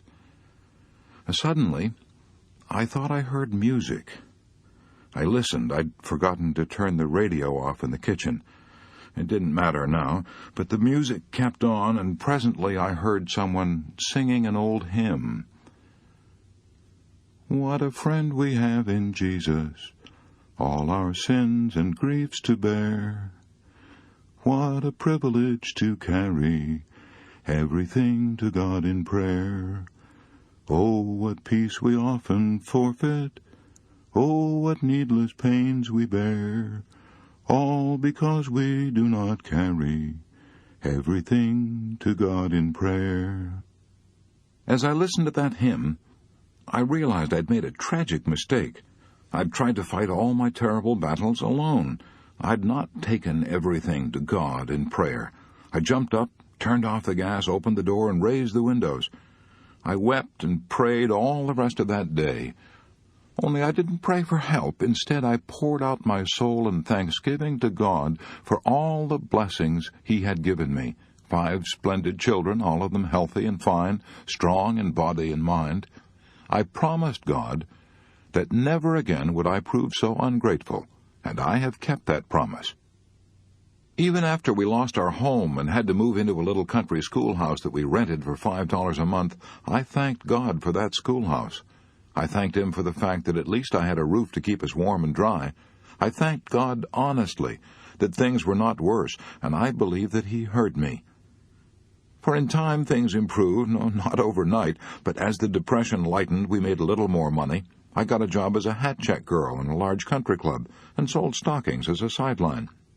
To help put himself through college, one of my sons got a job on a farm, milked 13 cows morning and night. Today, my children are grown up and married. I have 3 fine grandchildren. And as I look back on that terrible day when I turned on the gas, I thank God over and over that I woke up in time. What joys I would have missed if I'd carried out that act.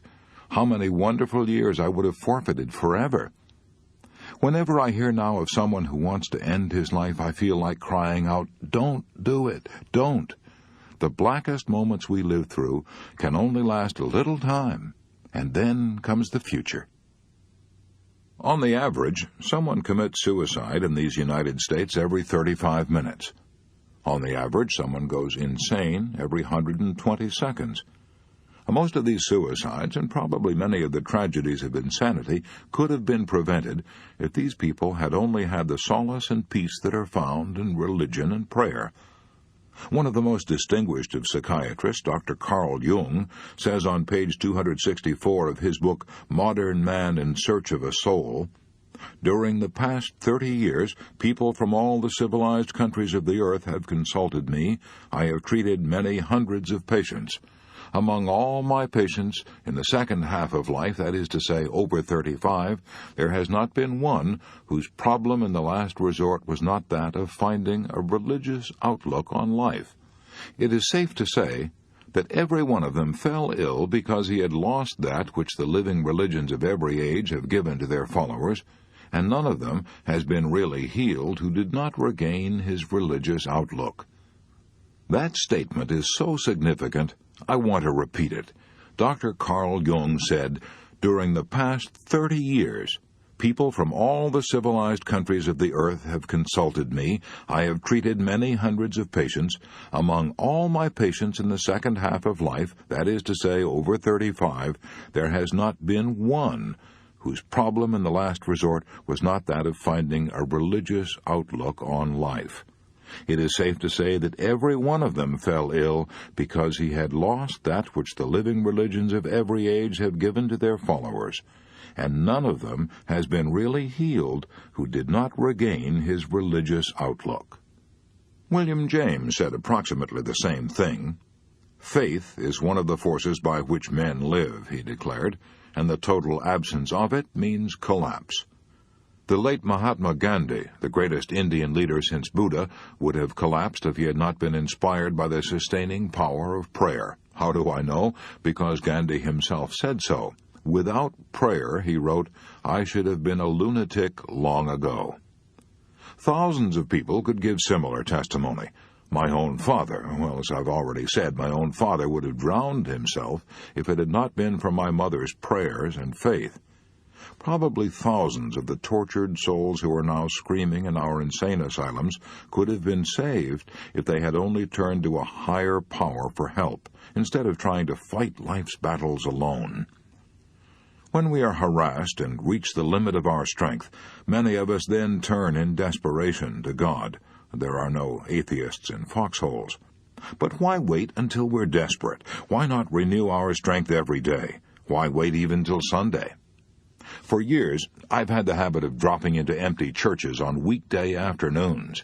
When I feel that I'm too rushed and hurried to spare a few minutes to think about spiritual things, I say to myself, "Wait a minute, Dale Carnegie, wait a minute. Why all the feverish hurry and rush, little man? You need to pause and acquire a little perspective." At such times, I frequently drop into the first church that I find open. Although I'm a Protestant, I frequently on weekday afternoons drop into St. Patrick's Cathedral on Fifth Avenue and remind myself that I'll be dead in another 30 years, but that the great spiritual truths that all churches teach are eternal. I close my eyes and pray. I find that doing this calms my nerves, rests my body, clarifies my perspective, and helps me revalue my values.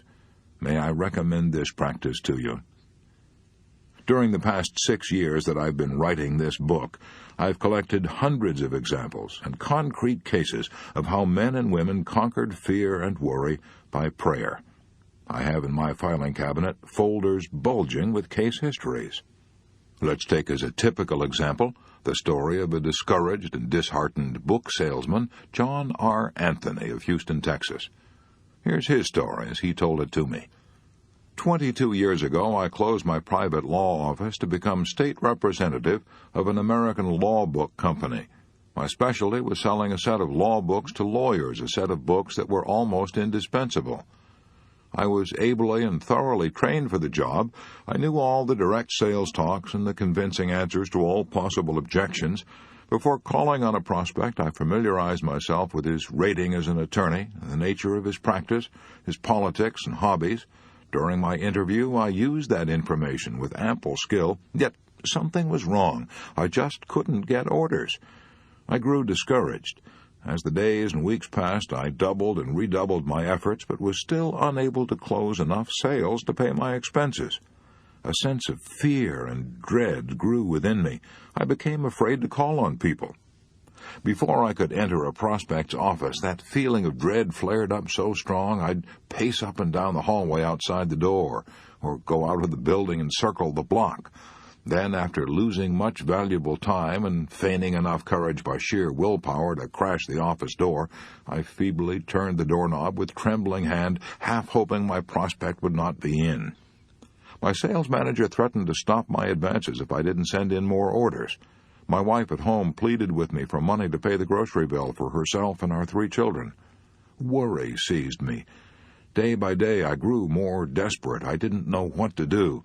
As I've already said, I'd closed my private law office at home and had given up my clients. Now I was broke. I didn't have the money to pay even my hotel bill. Neither did I have the money to buy a ticket back home, nor did I have the courage to return home a beaten man, even if I had the ticket. Finally, at the miserable end of another bad day, I trudged back to my hotel room. For the last time, I thought. So far as I was concerned, I was thoroughly beaten. Heartbroken, depressed, I didn't know which way to turn.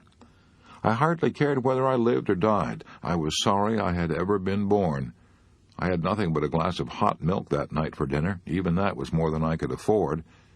I understood that night why desperate men raise a hotel window and jump. I might have done it myself if I'd had the courage. I began wondering what was the purpose of life. I didn't know. I couldn't figure it out. Since there was no one else to turn to, I turned to God. I began to pray.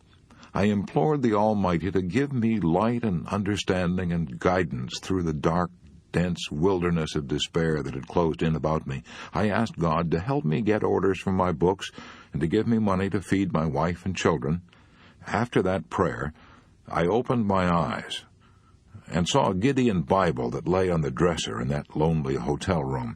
I opened it and read those beautiful, immortal promises of Jesus that must have inspired countless generations of lonely, worried, and beaten men throughout the ages, a talk that Jesus gave to his disciples about how to keep from worrying. "Take no thought for your life, what ye shall eat, or what ye shall drink, nor yet for your body, what ye shall put on. Is not the life more than meat, and the body more than raiment? Behold the fowls of the air, for they sow not, neither do they reap, nor gather into barns, yet your heavenly Father feedeth them. Are ye not much better than they? But seek ye first the kingdom of God and his righteousness, and all these things shall be added unto you."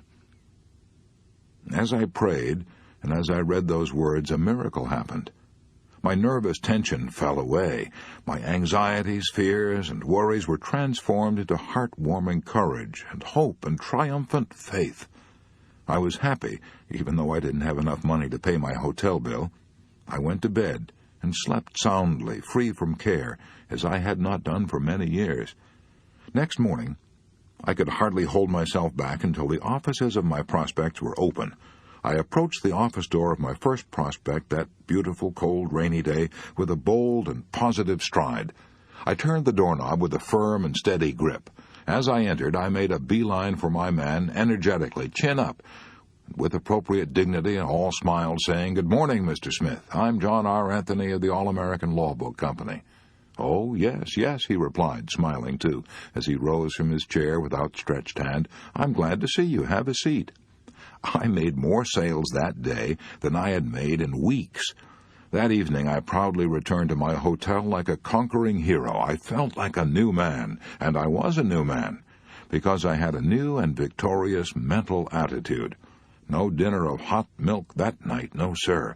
I had a steak with all the fixins. From that day on, my sales zoomed. I was born anew that desperate night 22 years ago in a little hotel in Amarillo, Texas. My outward situation the next day was the same as it had been through my weeks of failure, but a tremendous thing had happened inside me. I had suddenly become aware of my relationship with God. A mere man alone can easily be defeated, but a man alive with the power of God within him is invincible. I know. I saw it work in my own life. "Ask, and it shall be given you. Seek, and ye shall find. Knock, and it shall be opened unto you." When Mrs. L.G. Baird of Highland, Illinois, was faced with stark tragedy, she discovered that she could find peace and tranquility by kneeling down and saying, "O Lord, thy will, not mine, be done." One evening our telephone rang, she writes in a letter that I have before me now. It rang 14 times before I had the courage to pick up the receiver. I knew it must be the hospital, and I was terrified. I feared that our little boy was dying. He had meningitis. He had already been given penicillin, but it made his temperature fluctuate, and the doctors feared that the disease had traveled to his brain and might cause the development of a brain tumor and death.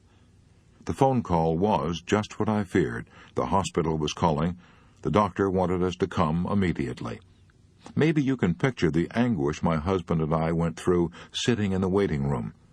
Everyone else had his baby, but we sat there with empty arms, wondering if we would ever hold our little fellow again. When we were finally called into the doctor's private office, the expression on his face filled our hearts with terror. His words brought even more terror. He told us that there was only 1 chance in 4 that our baby would live. He said that if we knew another doctor, to please call him in on the case. On the way home, my husband broke down and, doubling up his fist, hit the steering wheel, saying, "Bets, I can't give that little guy up." Have you ever seen a man cry? It isn't a pleasant experience. We stopped the car, and after talking things over, decided to stop in church and pray that if it was God's will to take our baby, we would resign our will to his. I sank in the pew and said with tears rolling down my cheeks, "Not my will, but thine be done." The moment I uttered those words, I felt better. A sense of peace that I hadn't felt for a long time came over me. All the way home I kept repeating, "O God, Thy will, not mine, be done. I slept soundly that night for the first time in a week. The doctor called a few days later and said that Bobby had passed the crisis. I thank God for the strong and healthy 4-year-old boy we have today. I know men who regard religion as something for women and children and preachers. They pride themselves on being he-men who can fight their battles alone. How surprised they might be to learn that some of the most famous he-men in the world pray every day. For example, he-man Jack Dempsey told me that he never went to bed without saying his prayers. He told me that he never ate a meal without first thanking God for it. He told me that he prayed every day when he was training for a bout, and that when he was fighting he always prayed just before the bell sounded for each round. Praying, he said, helped me fight with courage and confidence. He-man Connie Mack told me he couldn't go to sleep without saying his prayers. He-man Eddie Rickenbacker told me that he believed his life had been saved by prayer. He prayed every day. He-man Edward R. Stettinius, former high official of General Motors and United States Steel and former Secretary of State, told me that he prayed for wisdom and guidance every morning and night. He-man J. Pierpont Morgan, the greatest financier of his age, often went alone to Trinity Church at the head of Wall Street on Saturday afternoons and knelt in prayer. When He-man Eisenhower flew to England to take supreme command of the British and American forces, he took only one book on the plane with him, the Bible. He-man General Mark Clark told me that he'd read his Bible every day during the war and knelt down in prayer. So did Chiang Kai-shek and General Montgomery, Monty of El Alamein. So did Lord Nelson at Trafalgar. So did General Washington, Robert E. Lee, Stonewall Jackson, and scores of other great military leaders. These he-men discovered the truth of William James's statement, "We and God have business with each other, and in opening ourselves to His influence, our deepest destiny is fulfilled." A lot of he-men are discovering that. 72 million Americans are church members now, an all-time record. As I said before, even the scientists are turning to religion. Take, for example, Dr. Alexis Carrel, who wrote Man the Unknown, and won the greatest honor that can be bestowed upon any scientist, the Nobel Prize. Dr. Carrel said in a Reader's Digest article, "Prayer is the most powerful form of energy one can generate. It is a force as real as gravity. As a physician, I have seen men, after all other therapy had failed, lifted out of disease and melancholy by the serene effort of prayer. Prayer, like radium, is a source of luminous, self-generating energy. In prayer, human beings seek to augment their finite energy by addressing themselves to the infinite source of all energy. When we pray, we link ourselves with the inexhaustible motive power that spins the universe. We pray that a part of this power be apportioned to our needs. Even in asking, our human deficiencies are filled, and we arise strengthened and repaired. Whenever we address God in fervent prayer, we change both soul and body for the better. It could not happen that any man or woman could pray for a single moment without some good result. Admiral Byrd knew what it meant to link ourselves with the inexhaustible motive power that spins the universe. His ability to do that pulled him through the most trying ordeal of his life. He tells the story in his book, Alone. In 1934, he spent 5 months in a hut buried beneath the ice cap of the Ross Barrier, deep in the Antarctic. He was the only living creature south of latitude 78. Blizzards roared above his shack. The cold plunged down to 82 degrees below zero. He was completely surrounded by unending night. And then he found, to his horror, he was being slowly poisoned by carbon monoxide that escaped from his stove. What could he do? The nearest help was 123 miles away, and could not possibly reach him for several months. He tried to fix his stove and ventilating system, but the fumes still escaped. They often knocked him out cold. He lay on the floor completely unconscious. He couldn't eat. He couldn't sleep. He became so feeble that he could hardly leave his bunk. He frequently feared he wouldn't live until morning. He was convinced he would die in that cabin, and his body would be hidden by perpetual snows. What saved his life? One day, in the depths of his despair, he reached for his diary and tried to set down his philosophy of life. The human race, he wrote, is not alone in the universe. He thought of the stars overhead, of the orderly swing of the constellations and planets, of how the everlasting sun would, in its time, return to lighten even the wastes of the south polar regions. And then he wrote in his diary, "I am not alone." This realization that he was not alone, not even in a hole in the ice at the end of the earth, was what saved Richard Byrd. "I know it pulled me through," he says, and he goes on to add, "Few men in their lifetime come anywhere near exhausting the resources dwelling within them. There are deep wells of strength that are never used." Richard Byrd learned to tap those wells of strength and use those resources by turning to God. Glenn A. Arnold learned amidst the cornfields of Illinois the same lesson that Admiral Byrd learned in the polar ice cap.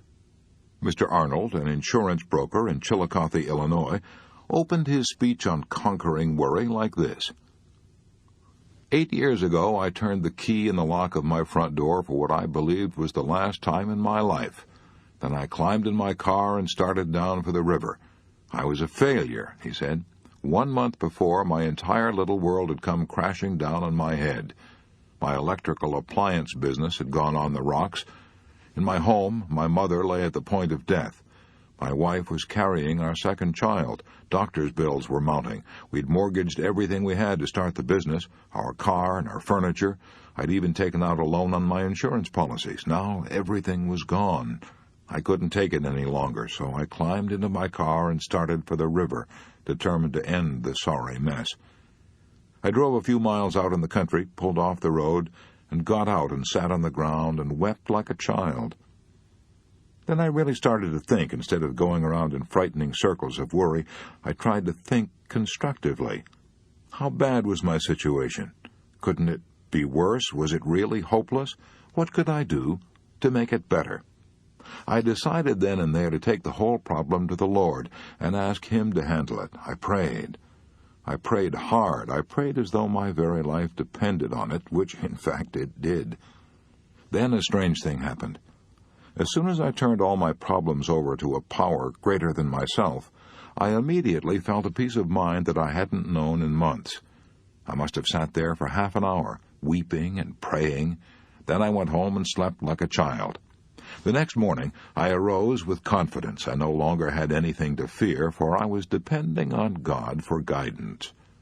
That morning I walked into a local department store with my head high, and I spoke with confidence as I applied for a job as salesman in the electrical appliance department. I knew I would get the job, and I did. I made good at it until the whole appliance business collapsed due to the war. Then I began selling life insurance, still under the management of my great guide. That was only 5 years ago. Now all of my bills are paid. I have a fine family of 3 bright children, own my own home, have a new car, and own $25,000 in life insurance. As I look back, I'm glad now that I lost everything and became so depressed that I started for the river, because that tragedy taught me to rely on God, and I now have a peace and confidence that I never dreamed were possible. Why does religious faith bring us such peace and calm and fortitude? I'll let William James answer that. He says, "The turbulent billows of the fretful surface leave the deep parts of the ocean undisturbed. And to him who has a hold on vaster and more permanent realities, the hourly vicissitudes of his personal destiny seem relatively insignificant things. The really religious person is accordingly unshakable and full of equanimity, and calmly ready for any duty that the day may bring forth." If we're worried and anxious, why not try God? Why not, as Immanuel Kant said, accept a belief in God because we need such a belief? Why not link ourselves now with the inexhaustible motive power that spins the universe? Even if you're not a religious person by nature or training, even if you're an out-and-out skeptic, prayer can help you much more than you believe, for it is a practical thing. What do I mean, practical? I mean that prayer fulfills these three very basic psychological needs which all people share, whether they believe in God or not. 1. Prayer helps us put into words exactly what is troubling us. We saw in Chapter 4 that it's almost impossible to deal with a problem while it remains vague and nebulous. Praying, in a way, is very much like writing our problems down on paper. If we ask help for a problem, even from God, we must put it into words. 2. Prayer gives us a sense of sharing our burdens, of not being alone. Few of us are so strong that we can bear our heaviest burdens, our most agonizing troubles, all by ourselves. Sometimes our worries are of so intimate a nature that we cannot discuss them, even with our closest relatives or friends. Then prayer is the answer. Any psychiatrist will tell us that when we're pent up and tense and in agony of spirit, it is therapeutically good to tell someone our troubles. When we can't tell anyone else, we can always tell God. 3. Prayer puts into force an active principle of doing. It's a first step toward action. I doubt if anyone can pray for some fulfillment day after day without benefiting from it. In other words, without taking some steps to bring it to pass.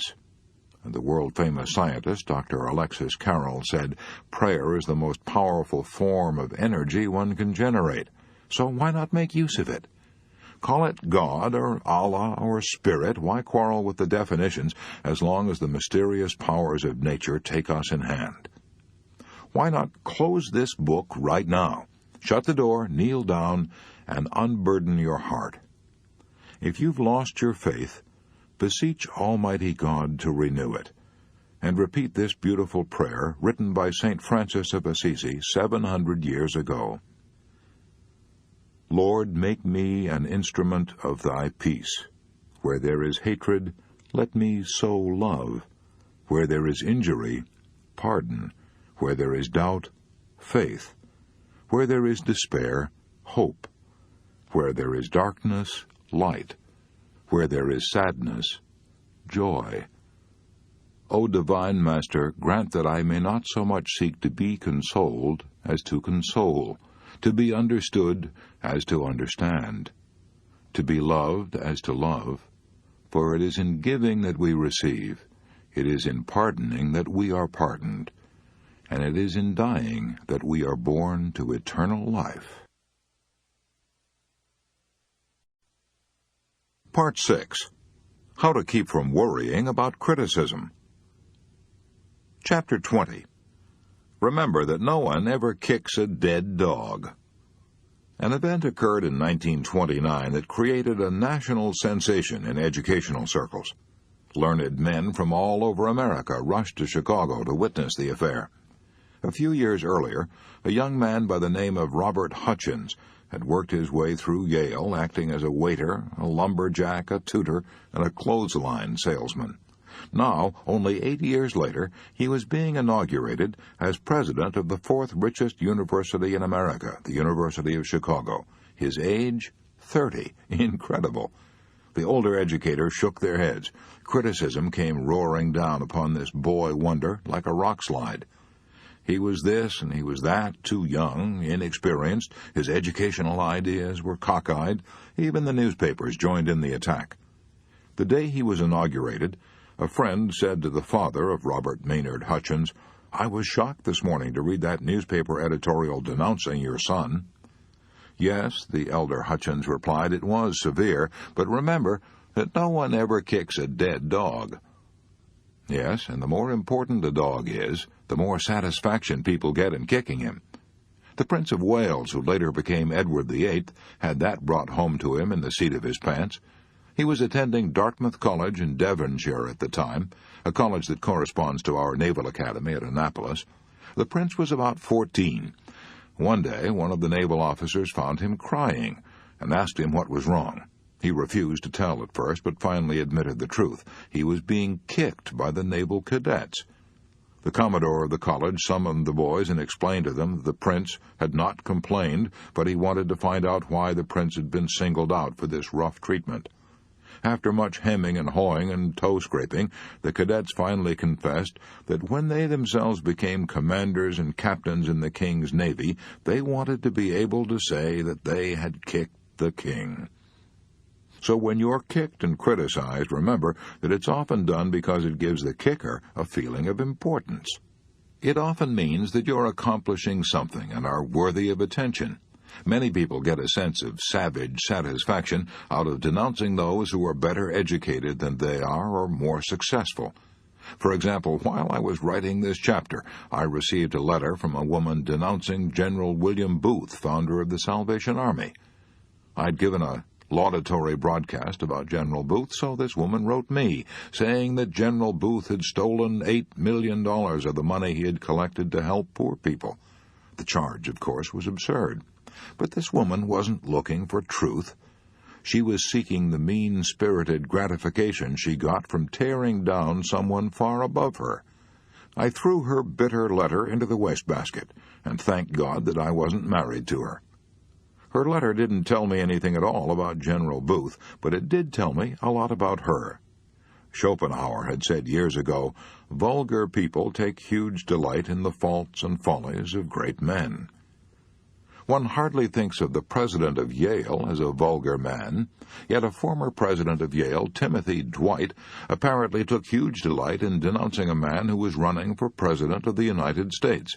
The president of Yale warned that if this man were elected president, we may see our wives and daughters the victims of legal prostitution, soberly dishonored, speciously polluted, the outcasts of delicacy and virtue, the loathing of God and man. Sounds almost like a denunciation of Hitler, doesn't it? But it wasn't. It was a denunciation of Thomas Jefferson. Which Thomas Jefferson? Surely not the immortal Thomas Jefferson, the author of the Declaration of Independence, the patron saint of democracy? Yes, verily, that was the man. What American do you suppose was denounced as a hypocrite, an impostor, and as little better than a murderer? A newspaper cartoon depicted him on a guillotine, the big knife ready to cut off his head. Crowds jeered at him and hissed him as he rode through the streets. Who was he? George Washington. But that occurred a long time ago. Maybe human nature has improved since then. Let's see. Let's take the case of Admiral Peary, the explorer who startled and thrilled the world by reaching the North Pole with dog sleds on April 6, 1909, a goal that brave men for centuries had suffered and starved and died to attain. Peary himself almost died from cold and starvation, and 8 of his toes were frozen so hard they had to be cut off. He was so overwhelmed with disasters that he feared he would go insane. His superior naval officers in Washington were burned up because Peary was getting so much publicity and acclaim, so they accused him of collecting money for scientific expeditions and then lying around and loafing in the Arctic. They probably believed it, because it's almost impossible not to believe what you want to believe. Their determination to humiliate and block Peary was so violent that only a direct order from President McKinley enabled Peary to continue his career in the Arctic. Would Peary have been denounced if he had a desk job at the Navy Department in Washington? No, he wouldn't have been important enough then to have aroused jealousy. General Grant had an even worse experience than Admiral Peary. In 1862, General Grant won the first great decisive victory that the North had enjoyed, a victory that was achieved in one afternoon, a victory that made Grant a national idol overnight, a victory that had tremendous repercussions even in far-off Europe, a victory that set church bells ringing and bonfires blazing from Maine to the banks of the Mississippi. Yet within 6 weeks after achieving that great victory, Grant, hero of the North, was arrested, and his army was taken from him. He wept in despair. Why was General U.S. Grant arrested at the flood tide of his victory? Largely because he had aroused the jealousy and envy of his arrogant superiors. If we are tempted to be worried about unjust criticism, here is Rule 1. Remember that unjust criticism is often a disguised compliment. Remember that no one ever kicks a dead dog. Chapter 21. Do this, and criticism can't hurt you. I once interviewed Major General Smedley Butler, old Gimlet Eye, old Hell Devil Butler, remember him? One of the most colorful, swashbuckling generals who ever commanded the United States Marines. He told me that when he was young, he was desperately eager to be popular, wanted to make a good impression on everyone. In those days, the slightest criticism smarted and stung, but he confessed that 30 years in the Marines had toughened his hide. "I have been berated and insulted," he said, "and denounced as a yellow dog, a snake, and a skunk. I have been cursed by the experts. I have been called every possible combination of unprintable cuss words in the English language. Bother me? When I hear somebody cussing me now, I never turn my head to see who's talking." Maybe old Gimlet Eye Butler was too indifferent to criticism, but one thing is sure. Most of us take the little jibes and javelins that are hurled at us far too seriously. I remember the time years ago when a reporter from the New York Sun attended a demonstration meeting of my adult education classes and lampooned me and my work. Was I burned up? I took it as a personal insult. I telephoned Gil Hodges, the chairman of the executive committee of the Sun, and practically demanded that he print an article stating the facts instead of ridicule. I was determined to make the punishment fit the crime. I'm ashamed now of the way I acted. I realize now that half the people who bought the paper never saw that article.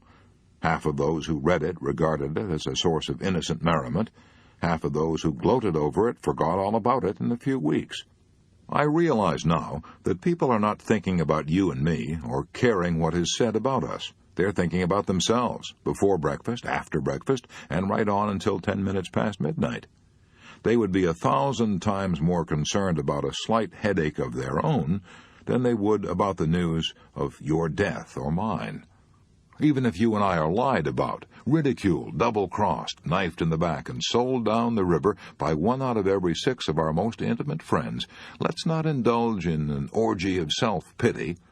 Instead, let's remind ourselves that that's precisely what happened to Jesus. One of his 12 most intimate friends turned traitor for a bribe that would amount in our modern money to about $19. Another of his 12 most intimate friends openly deserted Jesus the moment he got into trouble, and declared 3 times that he didn't even know Jesus, and he swore as he said it, 1 out of 6. That's what happened to Jesus. Why should you and I expect a better score? I discovered years ago that although I couldn't keep people from criticizing me unjustly, I could do something infinitely more important. I could determine whether I would let the unjust condemnation disturb me. Let's be clear about this. I'm not advocating ignoring all criticism, far from it. I'm talking about ignoring only unjust criticism. I once asked Eleanor Roosevelt how she handled unjust criticism, and Allah knows she had a lot of it. She probably had more ardent friends and more violent enemies than any other woman who ever lived in the White House. She told me that as a young girl she was almost morbidly shy, afraid of what people might say. She was so afraid of criticism that one day she asked her aunt, Theodore Roosevelt's sister, for advice. She said, "Auntie Bye, I want to do so-and-so, but I'm afraid of being criticized." Teddy Roosevelt's sister looked her in the eye and said, "Never be bothered by what people say, as long as you know in your heart you are right."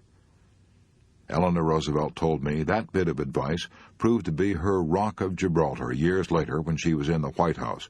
She told me that the only way we can avoid all criticism is to be like a Dresden china figure and stay on a shelf. Do what you feel in your heart to be right, for you'll be criticized anyway. You'll be damned if you do and damned if you don't. That is her advice. When the late Matthew C. Brush was president of the American International Corporation, I asked him if he was ever sensitive to criticism, and he replied, "Yes, I was very sensitive to it in my early days. I was eager then to have all the employees in the organization think I was perfect. If they didn't, it worried me. I would try to please first one person who had been sounding off against me, but the very thing I did to patch it up with him would make someone else mad. Then when I tried to fix it up with this person, I would stir up a couple of other bumblebees. I finally discovered that the more I tried to pacify and to smooth over injured feelings in order to escape personal criticism, the more certain I was to increase my enemies. So finally I said to myself, if you get your head above the crowd, you're going to be criticized, so get used to the idea. That helped me tremendously. From that time on, I made it a rule to do the very best I could, and then put up my old umbrella and let the rain of criticism drain off me instead of run down my neck. Deems Taylor went a bit further. He let the rain of criticism run down his neck and had a good laugh over it, in public. He was giving his comments during the intermission of the Sunday afternoon radio concerts of the New York Philharmonic Symphony Orchestra. One woman wrote him a letter calling him a liar, a traitor, a snake, and a moron.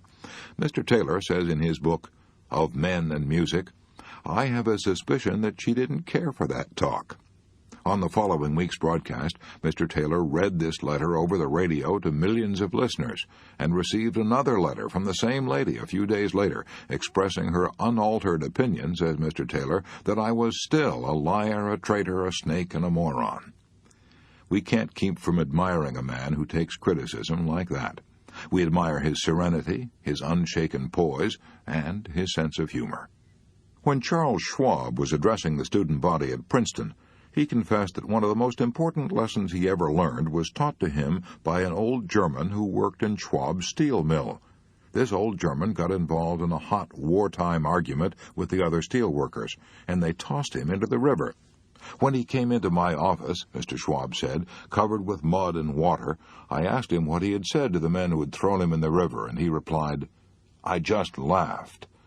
Mr. Schwab declared that he had adopted that old German's words as his motto, just laugh.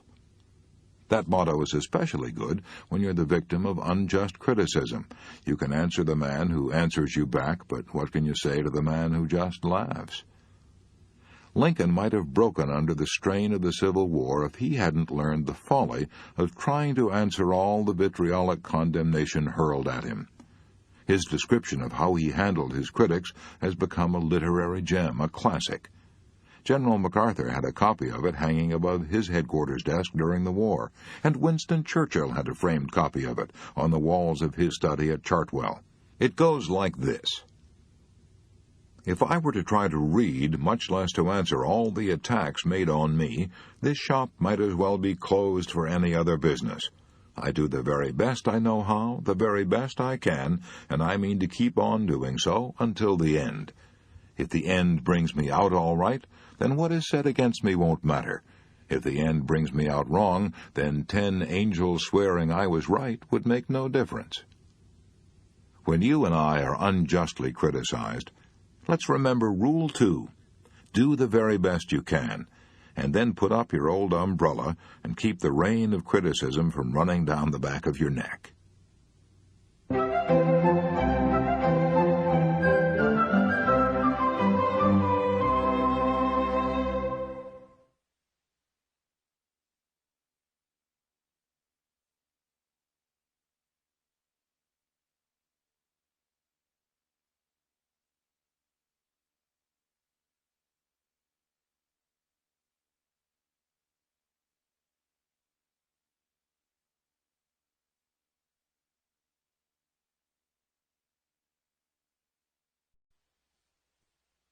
Chapter 22. Fool Things I Have Done. I have a folder in my private filing cabinet marked FTD, short for Fool Things I've Done. I put in that folder written records of the fool things I've been guilty of. I sometimes dictate these memos to my secretary, but sometimes they're so personal, so stupid, that I'm ashamed to dictate them, so I write them out in longhand. I can still recall some of the criticism of Dale Carnegie that I put in my FTD folder 15 years ago. If I'd been utterly honest with myself, I would now have a filing cabinet bursting out at the seams with these FTD memos. I can truthfully repeat what King Saul said 30 centuries ago. I have played the fool and have erred exceedingly. When I get out my FTD folders and reread the criticisms I have written of myself, they help me deal with the toughest problem I shall ever face, the management of Dale Carnegie. I used to blame my troubles on other people, but as I've grown older and wiser, I hope, I've realized that I myself, in the last analysis, am to blame for almost all my misfortunes. Lots of people have discovered that as they grow older. "No one but myself," said Napoleon at St. Helena. "No one but myself can be blamed for my fall. I have been my own greatest enemy, the cause of my own disastrous fate." Let me tell you about a man I knew who was an artist when it came to self-appraisal and self-management. His name was H.P. Howell. When the news of his sudden death in the drugstore of the Hotel Ambassador in New York was flashed across the nation on July 31, 1944, Wall Street was shocked, for he was the leader in American finance, chairman of the board of the Commercial National Bank and Trust Company, and a director of several large corporations. He grew up with little formal education, started out in life clerking in a country store, and later became credit manager for U.S. Steel, and was on his way to position and power. "For years I have kept an engagement book showing all the appointments I have during the day," Mr. Howell told me when I asked him to explain the reasons for his success. "My family never makes any plans for me on Saturday night, for the family knows that I devote a part of each Saturday evening to self-examination and a review and appraisal of my work during the week. After dinner, I go off by myself, open my engagement book, and think over all the interviews, discussions, and meetings that have taken place since Monday morning. I ask myself, what mistakes did I make that time? What did I do that was right? And in what way could I have improved my performance? What lesson can I learn from that experience? I sometimes find that this weekly review makes me very unhappy. Sometimes I'm astonished by my own blunders. Of course, as the years have gone by, these blunders have become less frequent. This system of self-analysis, continued year after year, has done more for me than any other thing I have ever attempted." Maybe H.P. Howell borrowed his idea from Ben Franklin. Only Franklin didn't wait until Saturday night. He gave himself a severe going-over every night. He discovered that he had 13 serious faults. Here are 3 of them: wasting time, stewing around over trifles, arguing and contradicting people. Wise old Ben Franklin realized that unless he eliminated these handicaps, he wasn't going to get very far. So he battled one of his shortcomings every day for a week and kept a record of who had won each day's slugging match.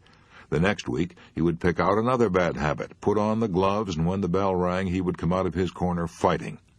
Franklin kept up this battle with his faults every week for more than 2 years. No wonder he became one of the best-loved and most influential men this nation ever produced. Elbert Hubbard said, "Every man is a damn fool for at least 5 minutes a day. Wisdom consists in not exceeding that limit." The small man flies into a rage over the slightest criticism, but the wise man is eager to learn from those who have censured him and reproved him and disputed the passage with him. Walt Whitman put it this way: "Have you learned only of those who admired you and were tender with you and stood aside for you? Have you not learned great lessons from those who rejected you and braced themselves against you or disputed the passage with you?" Instead of waiting for our enemies to criticize us or our work, let's beat them to it. Let's be our own most severe critic. Let's find and remedy all our weaknesses before our enemies get a chance to say a word. That is what Charles Darwin did. In fact, he spent 15 years criticizing, well, the story goes like this. When Darwin completed the manuscript of his immortal book, The Origin of Species, he realized that the publication of his revolutionary concept of creation would rock the intellectual and religious worlds. So he became his own critic and spent another 15 years checking his data, challenging his reasoning, criticizing his conclusions.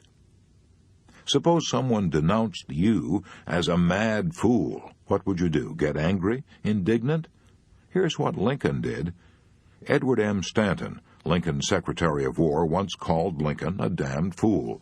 Stanton was indignant because Lincoln had been meddling in Stanton's affairs. In order to please a selfish politician, Lincoln had signed an order transferring certain regiments.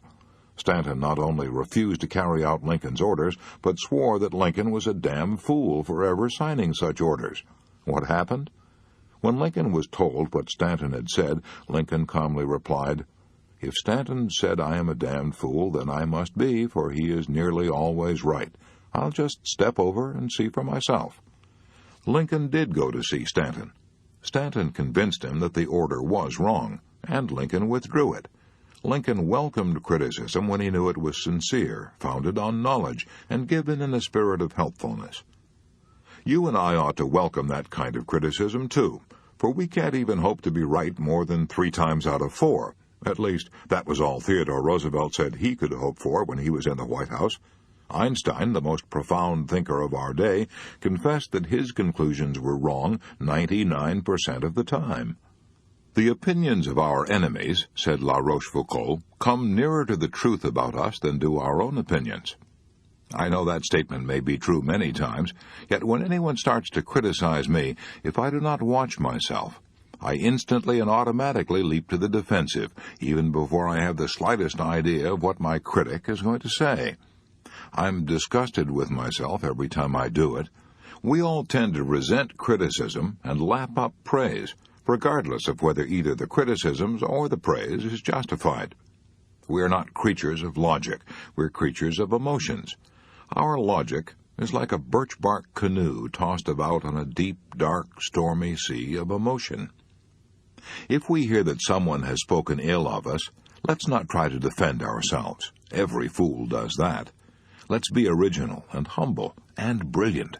Let's confound our critic and win applause for ourselves by saying, "If my critic had known about all my other faults, he would have criticized me much more severely than he did."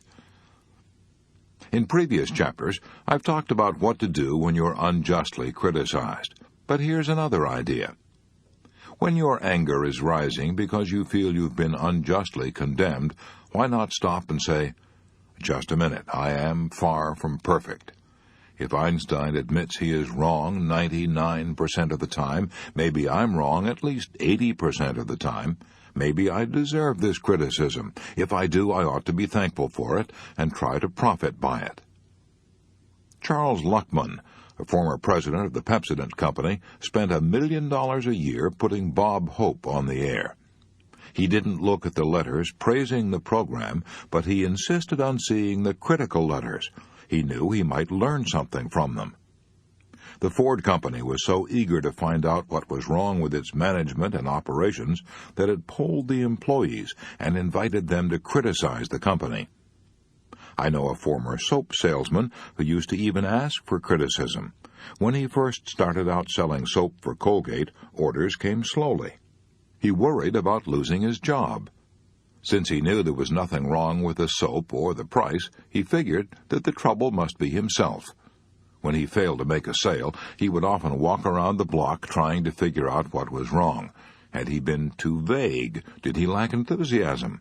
Sometimes he would go back to the merchant and say, "I haven't come back here to try to sell you any soap. I've come back to get your advice and your criticism.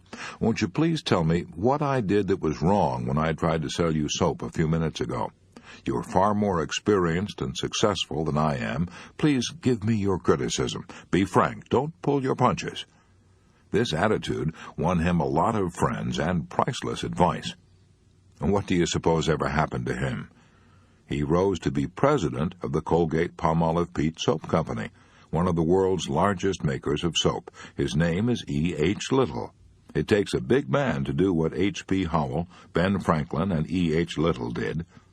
And now, while nobody is looking, why not peep into the mirror and ask yourself whether you belong in that kind of company? To keep from worrying about criticism, here is Rule 3. Let's keep a record of the fool things we've done and criticize ourselves. Since we can't hope to be perfect, let's do what E. H. Little did. Let's ask for unbiased, helpful, constructive criticism. Part 6 in a nutshell. How to keep from worrying about criticism. Rule 1. Unjust criticism is often a disguised compliment. It often means that you have aroused jealousy and envy. Remember that no one ever kicks a dead dog. Rule 2. Do the very best you can, and then put up your old umbrella and keep the rain of criticism from running down the back of your neck. Rule 3. Let's keep a record of the fool things we've done and criticize ourselves. Since we can't hope to be perfect, let's do what E.H. Little did. Let's ask for unbiased, helpful, constructive criticism.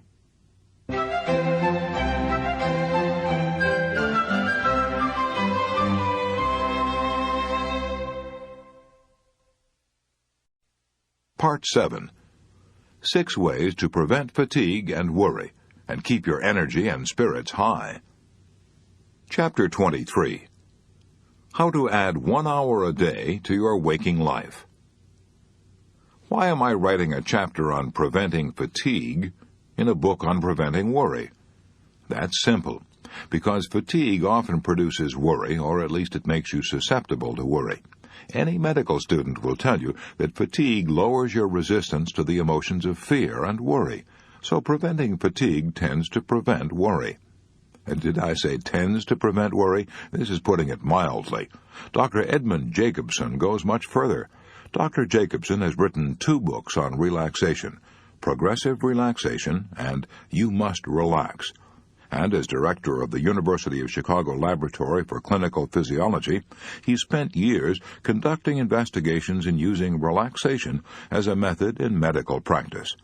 He declares that any nervous or emotional state fails to exist in the presence of complete relaxation. That's another way of saying you cannot continue to worry if you relax. The first rule is rest often. Rest before you get tired. And why is that so important? Because fatigue accumulates with astonishing rapidity. The United States Army has discovered, by repeated tests, that even young men toughened by years of Army training, can march better, can hold up longer, if they throw down their packs and rest 10 minutes out of every hour. So the Army forces them to do just that. Your heart is just as smart as the U.S. Army. Your heart pumps enough blood through your body every day to fill a railway tank car. It exerts enough energy every 24 hours to shovel 20 tons of coal onto a platform 3 feet high.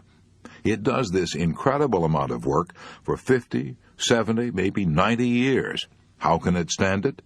Dr. Walter B. Cannon of the Harvard Medical School explained it. He said, most people have the idea that the heart is working all the time. As a matter of fact, there's a definite rest period after each contraction.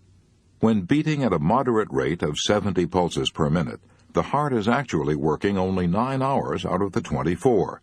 In the aggregate, its rest periods total a full 15 hours per day.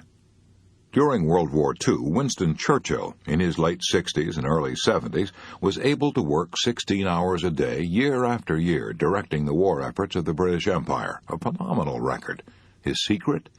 He worked in bed each morning until 11 o'clock, reading reports, dictating orders, making telephone calls, and holding important conferences.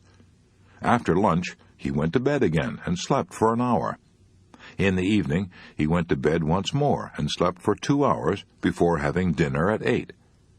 He didn't cure fatigue. He didn't have to cure it. He prevented it. Because he rested frequently, he was able to work on, fresh and fit, until long past midnight. The original John D. Rockefeller made 2 extraordinary records. He accumulated the greatest fortune the world had ever seen up to that time, and he also lived to be 98. How did he do it? The chief reason, of course, was because he had inherited a tendency to live long. Another reason was his habit of taking a half-hour nap in his office every noon. He would lie down on his office couch, and not even the President of the United States could get John D. on the phone while he was having his snooze. In his excellent book, Why Be Tired, Daniel W. Jocelyn observed, "Rest is not a matter of doing absolutely nothing. Rest is repair." There is so much repair power in a short period of rest that even a 5-minute nap will help to forestall fatigue. Connie Mack, the grand old man of baseball, told me that if he didn't take an afternoon nap before a game, he was all tuckered out at around the 5th inning. but if he did go to sleep, if for only 5 minutes, he could last throughout an entire double-header without feeling tired. When I asked Eleanor Roosevelt how she was able to carry such an exhausting schedule during the 12 years she was in the White House, she said that before meeting a crowd or making a speech, she would often sit in a chair or davenport, close her eyes, and relax for 20 minutes. I once interviewed Gene Autry in his dressing room at Madison Square Garden, where he was the star attraction at the World's Championship Rodeo. I noticed an army cot in his dressing room. "I lie down there every afternoon," Gene Autry said, "and get an hour's nap between performances. When I'm making pictures in Hollywood," he continued, "I often relax in a big easy chair and get 2 or 3 10-minute naps a day. They buck me up tremendously." Edison attributed his enormous energy and endurance to his habit of sleeping whenever he wanted to. I interviewed Henry Ford shortly before his 80th birthday. I was surprised to see how fresh and fine he looked. I asked him the secret. He said, "I never stand up when I can sit down, and I never sit down when I can lie down." Horace Mann, the father of modern education, did the same thing as he grew older. When he was president of Antioch College, he used to stretch out on a couch while interviewing students. I persuaded a motion picture director in Hollywood to try a similar technique. He confessed that it worked miracles. I refer to Jack Chertok, who was one of Hollywood's top directors. When he came to see me several years ago, he was then head of the short feature department of MGM. Worn out and exhausted, he had tried everything, tonics, vitamins, medicine. Nothing helped much.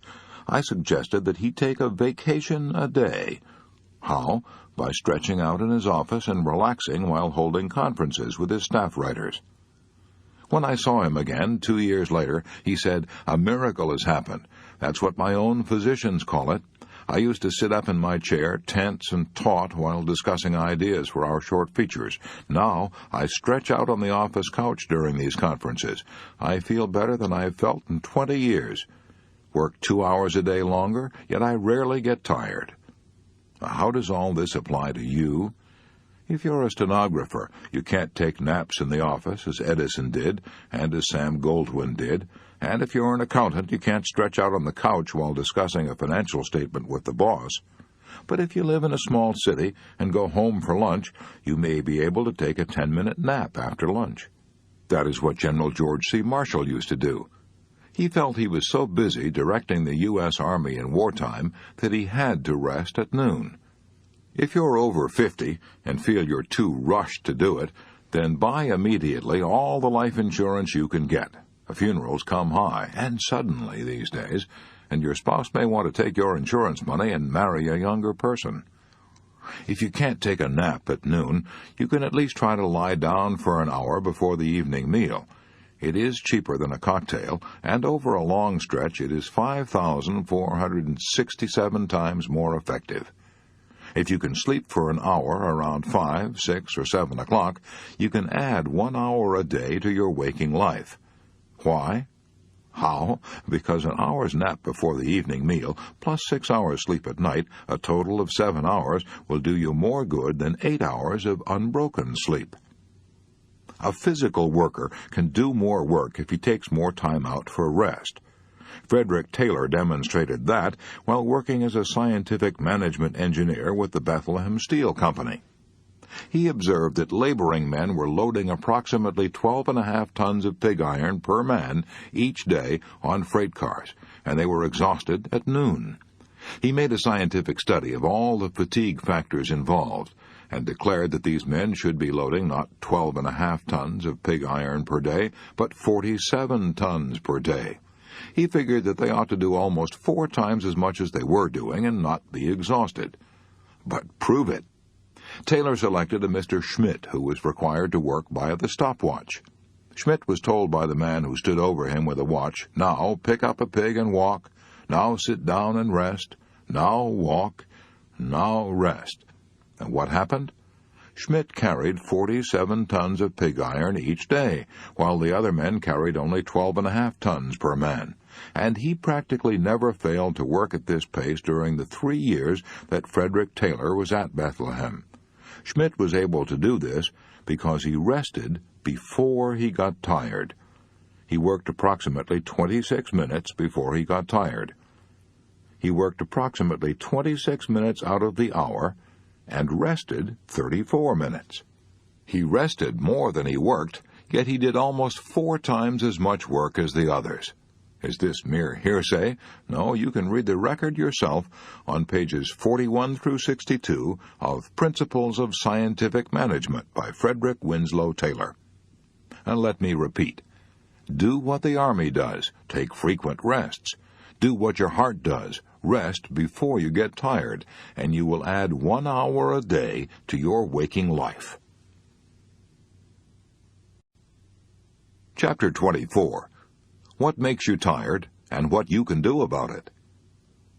Here's an astounding and significant fact. Mental work alone can't make you tired. It sounds absurd, but a few years ago, scientists tried to find out how long the human brain could labor without reaching a diminished capacity for work, the scientific definition of fatigue.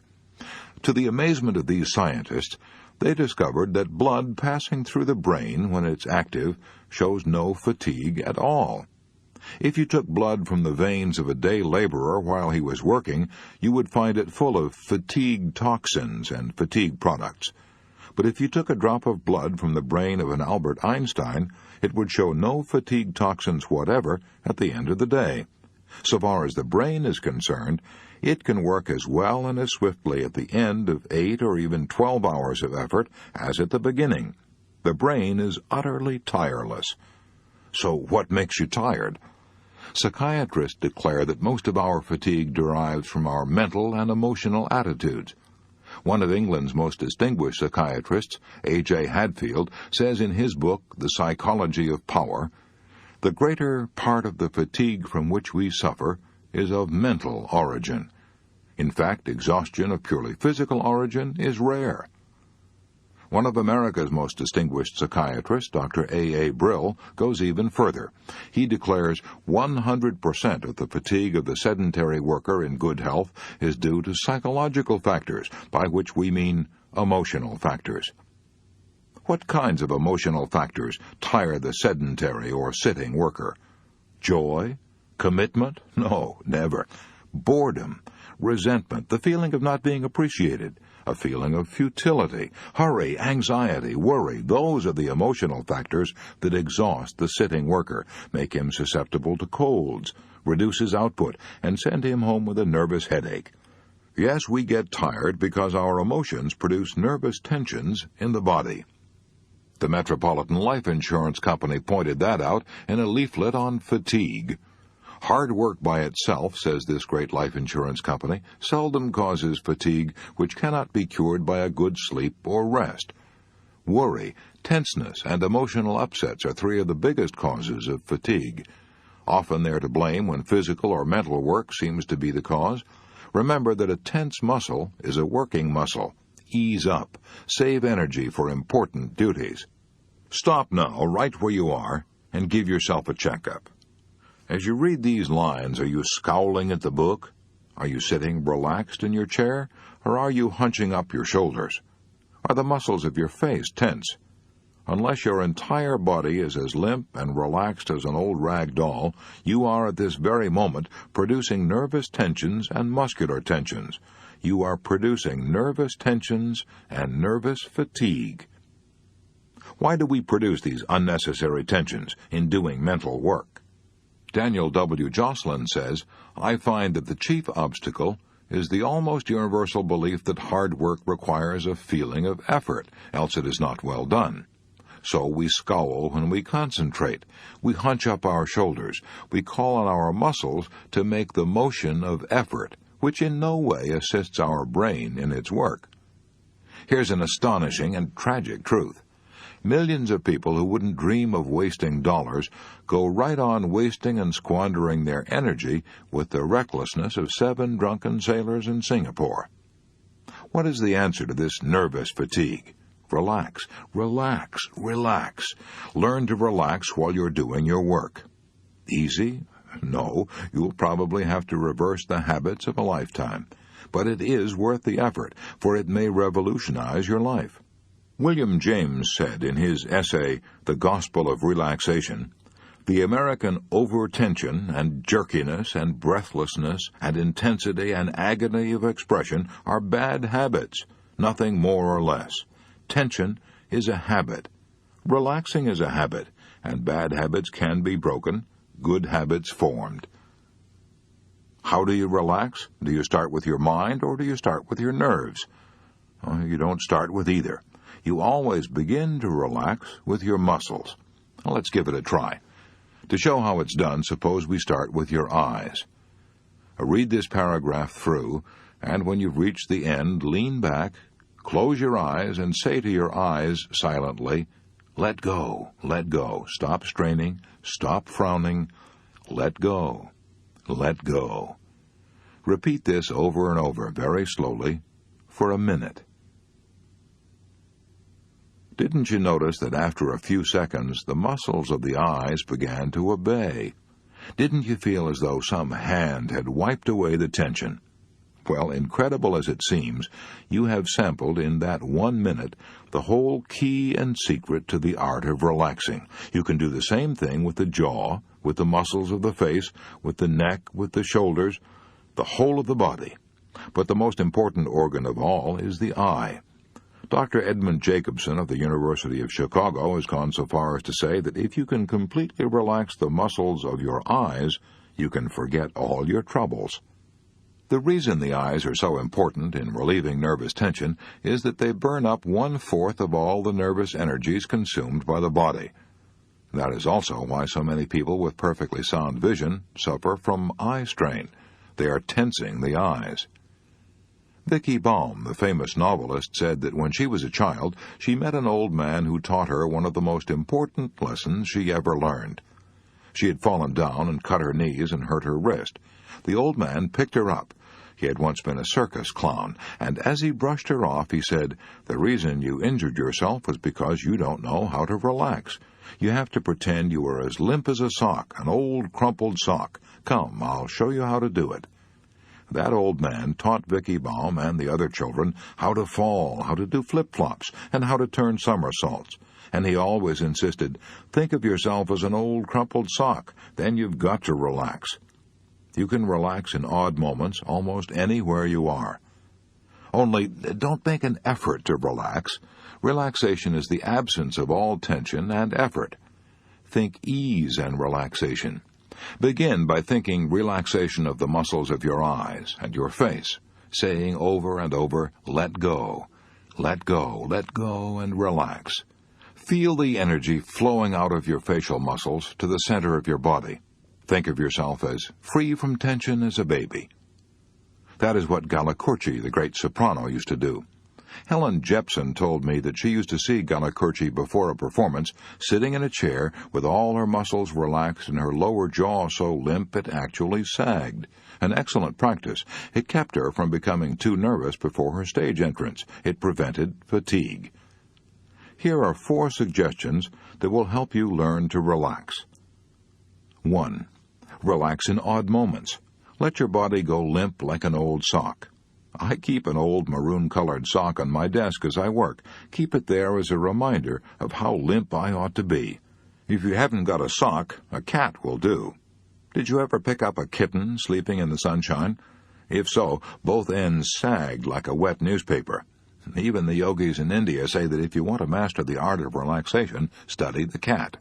I never saw a tired cat, a cat with a nervous breakdown, or a cat suffering from insomnia, worry, or stomach ulcers. You will probably avoid these disasters if you learn to relax as the cat does. 2. Work as much as possible in a comfortable position. Remember that tensions in the body produce aching shoulders and nervous fatigue. 3. Check yourself 4 or 5 times a day and say to yourself, "Am I making my work harder than it actually is? Am I using muscles that have nothing to do with the work I'm doing?" This will help you form the habit of relaxing. And as Dr. David Harold Fink says, among those who know psychology best, it is habits 2 to 1. 4. Test yourself again at the end of the day by asking yourself, just how tired am I? If I am tired, it's not because of the mental work I have done, but because of the way I have done it. I measure my accomplishments, says Daniel W. Joslin, not by how tired I am at the end of the day, but how tired I am not. He says, when I feel particularly tired at the end of the day, or when irritability proves that my nerves are tired, I know beyond question that it has been an inefficient day, both as to quantity and quality. If every businessman in America would learn that same lesson, our death rate from hypertension diseases would drop overnight, and we would stop filling up our sanitariums and asylums with people who have been broken by fatigue and worry. Chapter 25. How to Avoid Fatigue and Keep Looking Young. One day last autumn, my associate flew up to Boston to attend a session of one of the most unusual medical classes in the world. Medical? Well, yes, it meets once a week at the Boston dispensary, and the patients who attend it get regular and thorough medical examinations before they're admitted. But actually, this class is a psychological clinic. Although it's officially called a class in applied psychology, formerly the thought control class, a name suggested by the first member, its real purpose is to deal with people who are ill from worry, and many of these patients are emotionally disturbed housewives. How did such a class for worriers get started? Well, in 1930, Dr. Joseph H. Pratt, who, by the way, had been a pupil of Sir William Osler, observed that many of the outpatients who came to the Boston dispensary apparently had nothing wrong with them physically, yet they had practically all the symptoms that flesh is heir to. One woman's hands were so crippled with arthritis that she'd lost all use of them. Another was in agony with all the excruciating symptoms of cancer of the stomach. Others had backaches, headaches, were chronically tired, or had vague aches and pains. They actually felt these pains. But the most exhaustive medical examination showed that nothing whatever was wrong with these people, in the physical sense. Many old-fashioned doctors would have said it was all imagination, all in the mind. But Dr. Pratt realized that it was no use to tell these patients to go home and forget it. He knew that most of these people didn't want to be sick. If it was so easy to forget their ailments, they would do so themselves. So, what could be done? He opened this class to a chorus of doubts from the medical doubters on the sidelines, and the class worked wonders. In the years that have passed since it started, thousands of patients have been cured by attending it. Some of the patients have been coming for years, as religious in their attendance as though going to church. My assistant talked to a woman who has hardly missed a session in more than 9 years. She said that when she first went to the clinic, she was thoroughly convinced she had a floating kidney and some kind of heart ailment. She was so worried and tense that she occasionally lost her eyesight and had spells of blindness. Yet today she's confident and cheerful and in excellent health. She looked only about 40, yet she held one of her grandchildren asleep in her lap. I used to worry so much about my family troubles, she said, that I wished I could die. But I learned at this clinic the futility of worrying. I learned to stop it, and I can honestly say now that my life is serene. Dr. Rose Hilferding, the medical advisor of the class, said that she thought one of the best remedies for lightening worry is talking your troubles over with someone you trust. We call it catharsis, she said. When our patients come here, they can talk their troubles over at length until they get them off their minds. Brooding over worries alone and keeping them to oneself causes great nervous tension. We all have to share our troubles. We have to share worry. We have to feel there is someone in the world who is willing to listen and able to understand. My assistant witnessed the great relief that came to one woman from talking out her worries. She had domestic worries, and when she first began to talk, she was like a wound-up spring. Then, gradually, as she kept on talking, she began to calm down. At the end of the interview, she was actually smiling. Had the problem been solved? No, it wasn't that easy. What caused the change was talking to someone, getting a little advice and a little human sympathy. What had really worked the change was the tremendous healing value that lies in words. Psychoanalysis is based to some extent on this healing power of words. Ever since the days of Freud, analysts have known that a patient could find relief from his inner anxieties if he could talk, just talk. Why is this so? Maybe because by talking we gain a little better insight into our troubles, get a better perspective. No one knows the whole answer, but all of us know that spitting it out or getting it off our chests brings almost instant relief. So the next time we have an emotional problem, why don't we look around for someone to talk to? I don't mean, of course, to go around making pests of ourselves by whining and complaining to everyone in sight. Let's decide on someone we can trust and make an appointment. Maybe a relative, a doctor, a lawyer, a minister or priest. Then say to that person, "I want your advice. I have a problem and I wish you would listen while I put it in words. You may be able to advise me. You may see angles to this thing that I can't see myself. But even if you can't, you'll help me tremendously if you will just sit and listen while I talk it out." Talking things out, then, is one of the principal therapies used at the Boston dispensary class. But here are some other ideas we picked up at the class, things you can do in your home. 1. Keep a notebook or scrapbook for inspirational reading. Into this book, you can paste all the poems or short prayers or quotations which appeal to you personally and give you a lift. Then, when a rainy afternoon sends your spirits plunging down, perhaps you can find a recipe in this book for dispelling the gloom. Many patients kept such notebooks for years. They said it was a spiritual shot in the arm. 2. Don't dwell too long on the shortcomings of others. One woman at the class who found herself developing into a scolding, nagging, and haggard-faced wife was brought up short with the question, "What would you do if your husband died?" She was so shocked by the idea that she immediately sat down and drew up a list of all her husband's good points. She made quite a list. Why don't you try the same thing the next time you feel you married a tyrant?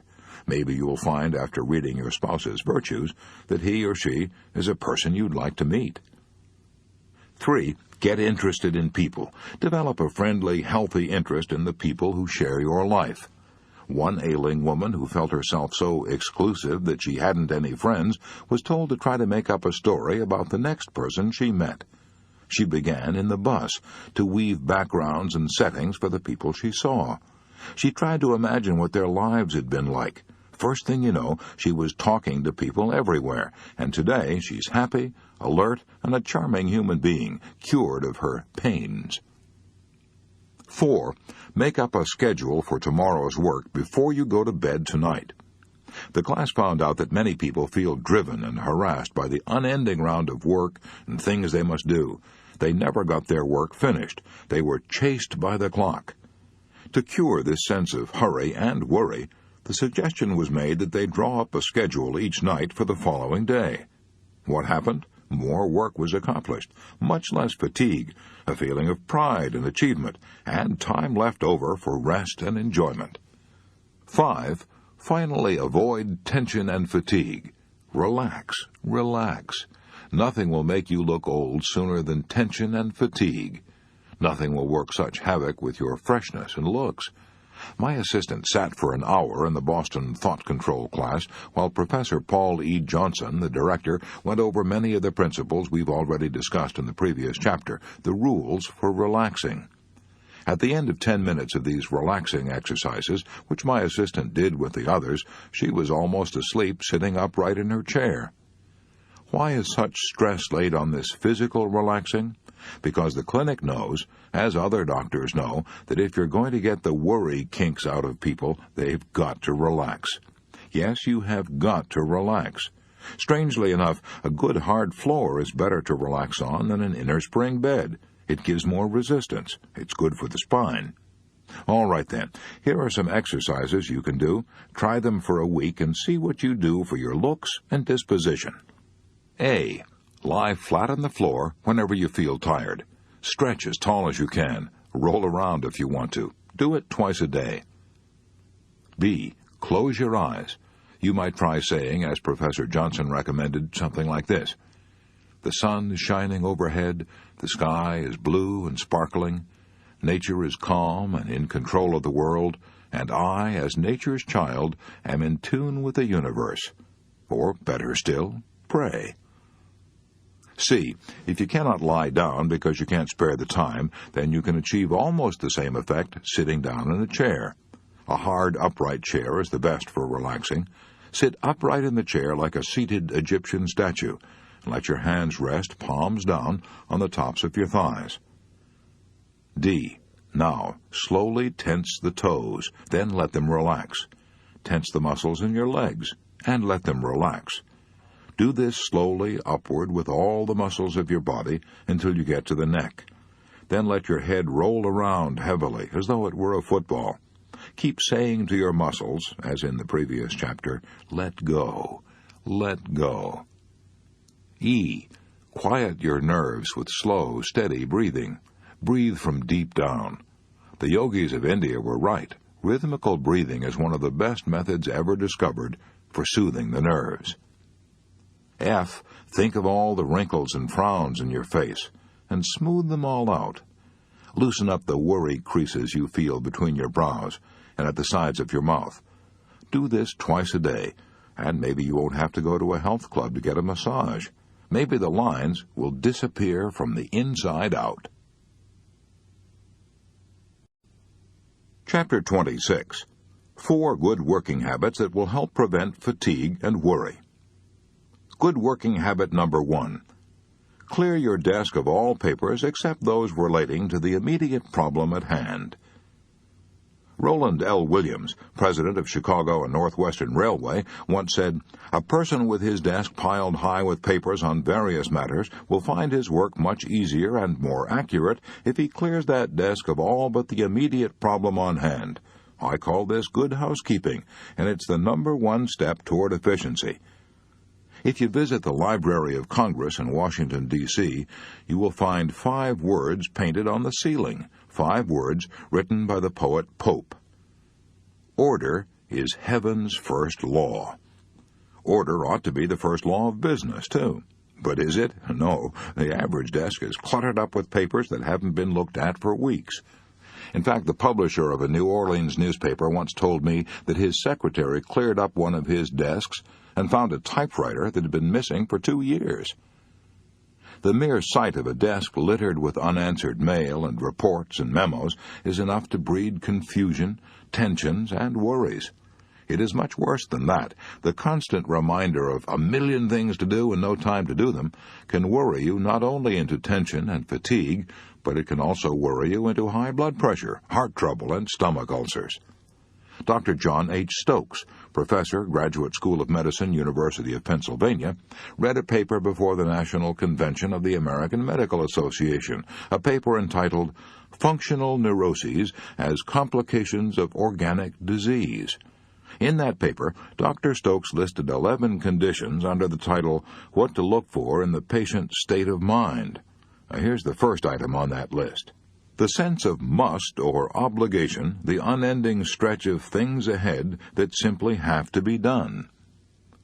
But how can such an elementary procedure as clearing your desk and making decisions help you avoid this high pressure, this sense of must, this sense of an unending stretch of things ahead that simply have to be done? Dr. William L. Sadler, the famous psychiatrist, told of a patient who, by using this simple device, avoided a nervous breakdown. The man was an executive in a big Chicago firm. When he came to Dr. Sadler's office, he was tense, nervous, worried. He knew he was heading for a tailspin, but he couldn't quit work. He had to have help. While this man was telling me his story, Dr. Sadler says, my telephone rang. It was the hospital calling. And instead of deferring the matter, I took time right then to come to a decision. I always settled questions, if possible, right on the spot. I'd no sooner hung up than the phone rang again. Again, an urgent matter which I took time to discuss. The third interruption came when a colleague of mine came into my office for advice on a patient who was critically ill. When I'd finished with him, I turned to my caller and began to apologize for keeping him waiting. But he'd brightened up. He had a completely different look on his face. "Don't apologize, doctor," this man said to Sadler. "In the last 10 minutes, I think I've got a hunch as to what's wrong with me. I'm going back to my office and revise my working habits. But before I go, do you mind if I take a look in your desk?" Dr. Sadler opened up the drawers of his desk, all empty except for supplies. "Tell me," said the patient, "where do you keep your unfinished business?" "Finished," said Sadler.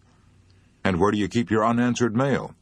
"Answered," Sadler told him. "My rule is never to lay down a letter until I've answered it. I dictate the reply to my secretary at once." 6 weeks later, this same executive invited Dr. Sadler to come to his office. He was changed, and so was his desk. He opened the desk drawers to show that there was no unfinished business inside of the desk. 6 weeks ago, this executive said, I had 3 different desks in 2 different offices and was snowed under by my work. I was never finished. After talking to you, I came back here and cleared out a wagon load of reports and old papers. Now I work at one desk, settle things as they come up, and don't have a mountain of unfinished business nagging me and making me tense and worried. But the most astonishing thing is I've recovered completely. There's nothing wrong anymore with my health. Charles Evans Hughes, former Chief Justice of the United States Supreme Court, said, "Men do not die from overwork, they die from dissipation and worry." Yes, from dissipation of their energies, and worry because they never seem to get their work done. Good working habit number 2. Do things in the order of their importance. Henry L. Doherty, founder of the nationwide Cities Service Company, said that regardless of how much salary he paid, there were 2 abilities he found it almost impossible to find. Those 2 priceless abilities? First, the ability to think. Second, the ability to do things in the order of their importance. Charles Luckman, the lad who started from scratch and climbed in 12 years to president of the Pepsodent Company, got a salary of $100,000 a year and made $1 million besides. That lad declared that he owed much of his success to developing the 2 abilities that Henry L. Doherty said he found almost impossible to find. Charles Luckman said, "As far back as I can remember, I have gotten up at 5 o'clock in the morning because I can think better then than at any other time. I can think better then and plan my day, plan to do things in the order of their importance." Frank Betker, one of America's most successful insurance salesmen, didn't wait until 5 o'clock in the morning to plan his day. He planned it the night before. Set a goal for himself, a goal to sell a certain amount of insurance that day. If he failed, that amount was added to the next day, and so on. I know from long experience that one is not always able to do things in the order of their importance, but I also know that some kind of plan to do first things first is infinitely better than extemporizing as you go along. If George Bernard Shaw had not made it a rigid rule to do first things first, he would probably have failed as a writer and might have remained a bank cashier all his life. His plan called for writing 5 pages each day. That plan inspired him to go right on writing 5 pages a day for 9 heartbreaking years, even though he made a total of only $30 in those 9 years, about a penny a day. Even Robinson Crusoe wrote out a schedule of what he would do each hour of the day. Good working habit number 3. When you face a problem, solve it then and there if you have the facts necessary to make a decision. Don't keep putting off decisions. One of my former students, the late H.P. Howell, told me that when he was a member of the board of directors of U.S. Steel, the meetings of the board were often long, drawn-out affairs. Many problems were discussed. Few decisions were made. The result? Each member of the board had to carry home bundles of reports to study. Finally, Mr. Howell persuaded the board of directors to take up one problem at a time and come to a decision. No procrastination, no putting off. The decision might be to ask for additional facts. It might be to do something or do nothing, but a decision was reached on each problem before passing on to the next. Mr. Howell told me that the results were striking and salutary. The docket was cleared. The calendar was clean. No longer was it necessary for each member to carry home a bundle of reports. No longer was there a worried sense of unresolved problems. A good rule not only for the board of directors of U.S. Steel, but for you and me. Good working habit number 4. Learn to organize, deputize, and supervise. Many business persons are driving themselves to premature graves because they've never learned to delegate responsibility to others, insisting on doing everything themselves. Result? Details and confusion overwhelm them. They're driven by a sense of hurry, worry, anxiety, and tension. It is hard to learn to delegate responsibilities. I know. It was hard for me, awfully hard. I also know from experience the disasters that can be caused by delegating authority to the wrong people. But difficult as it is to delegate authority, executives must do it if they are to avoid worry, tension, and fatigue. Executives who build up big businesses and don't learn to organize, deputize, and supervise usually pop off with heart trouble in their 50s or early 60s, heart trouble caused by tension and worries. Want a specific instance? Look at the death notices in your local paper. Chapter 28. How to keep from worrying about insomnia. Do you worry when you can't sleep well? Then it may interest you to know that Samuel Untermeyer, the famous international lawyer, never got a decent night's sleep in his life. When Sam Untermeyer went to college, he worried about two afflictions, asthma and insomnia. He couldn't seem to cure either, so he decided to do the next best thing, take advantage of his wakefulness. Instead of tossing and turning and worrying himself into a breakdown, he'd get up and study. The result? He began ticking off honors in all of his classes and became one of the prodigies of the College of the City of New York. Even after he started to practice law, his insomnia continued, but Untermeyer didn't worry. Nature, he said, will take care of me. Nature did. In spite of the small amount of sleep he was getting, his health kept up and he was able to work as hard as any of the young lawyers of the New York bar.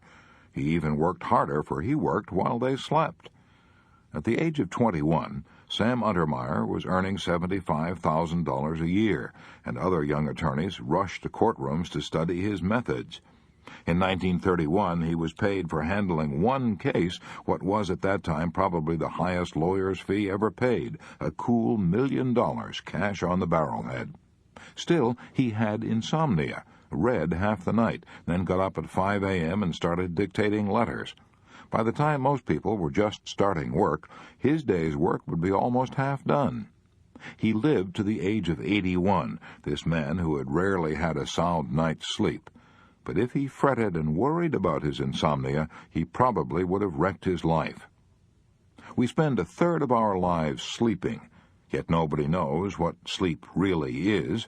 We know it's a habit and a state of rest in which nature knits up the raveled sleeve of care, but we don't know how many hours of sleep each individual requires. We don't even know if we have to sleep at all.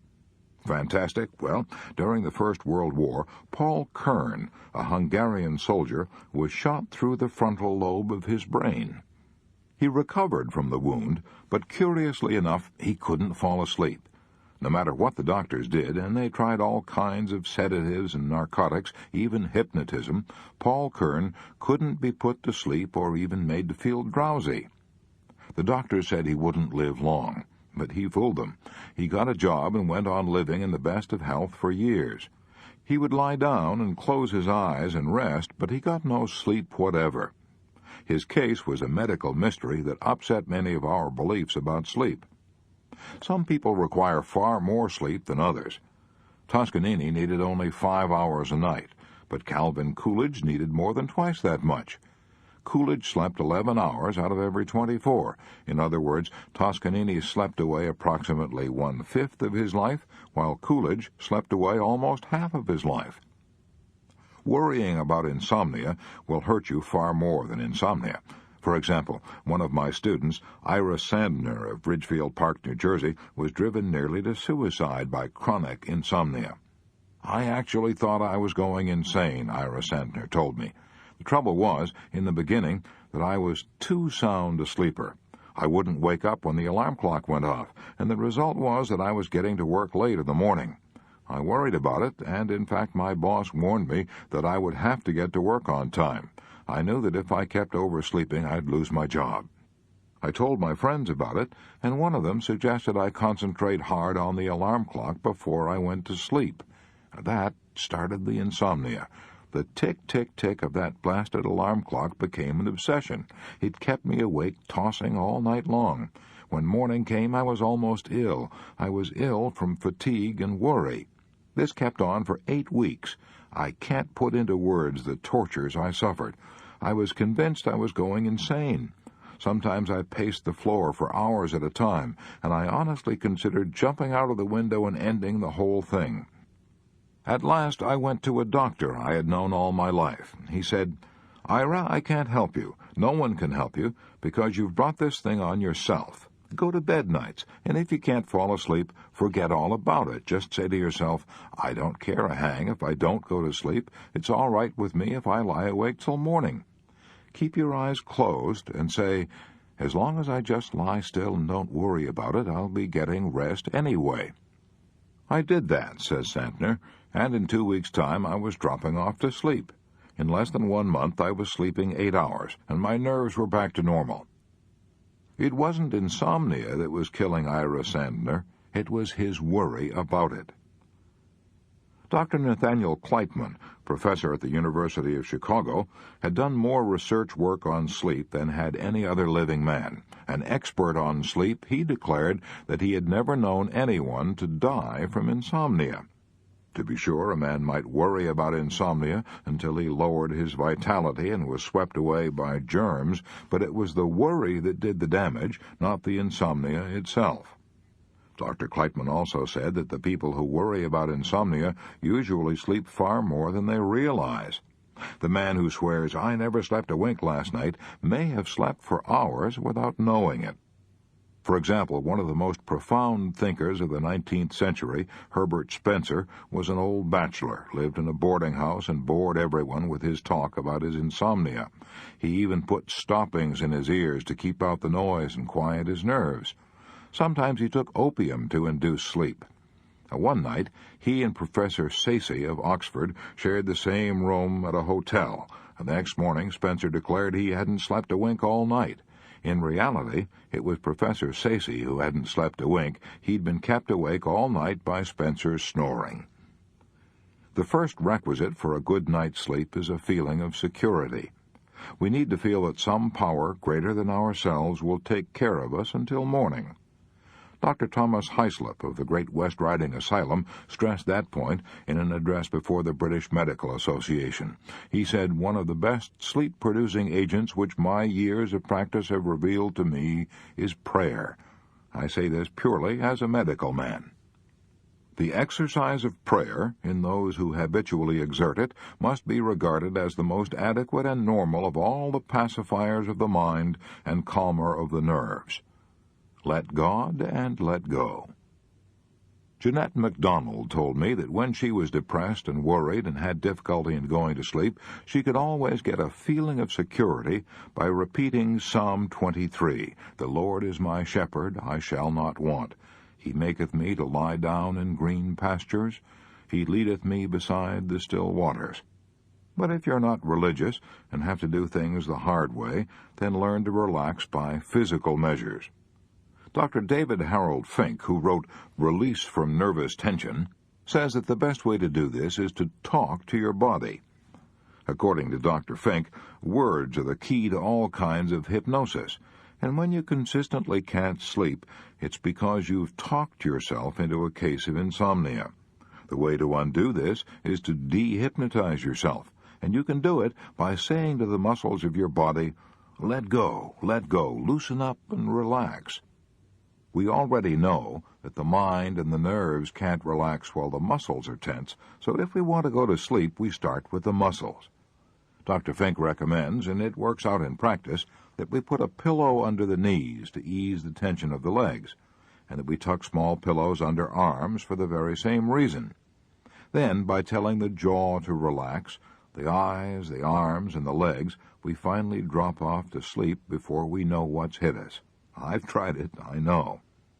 One of the best cures for insomnia is making yourself physically tired by gardening, swimming, tennis, golf, skiing, or just plain physically exhausting work. That's what Theodore Dreiser did.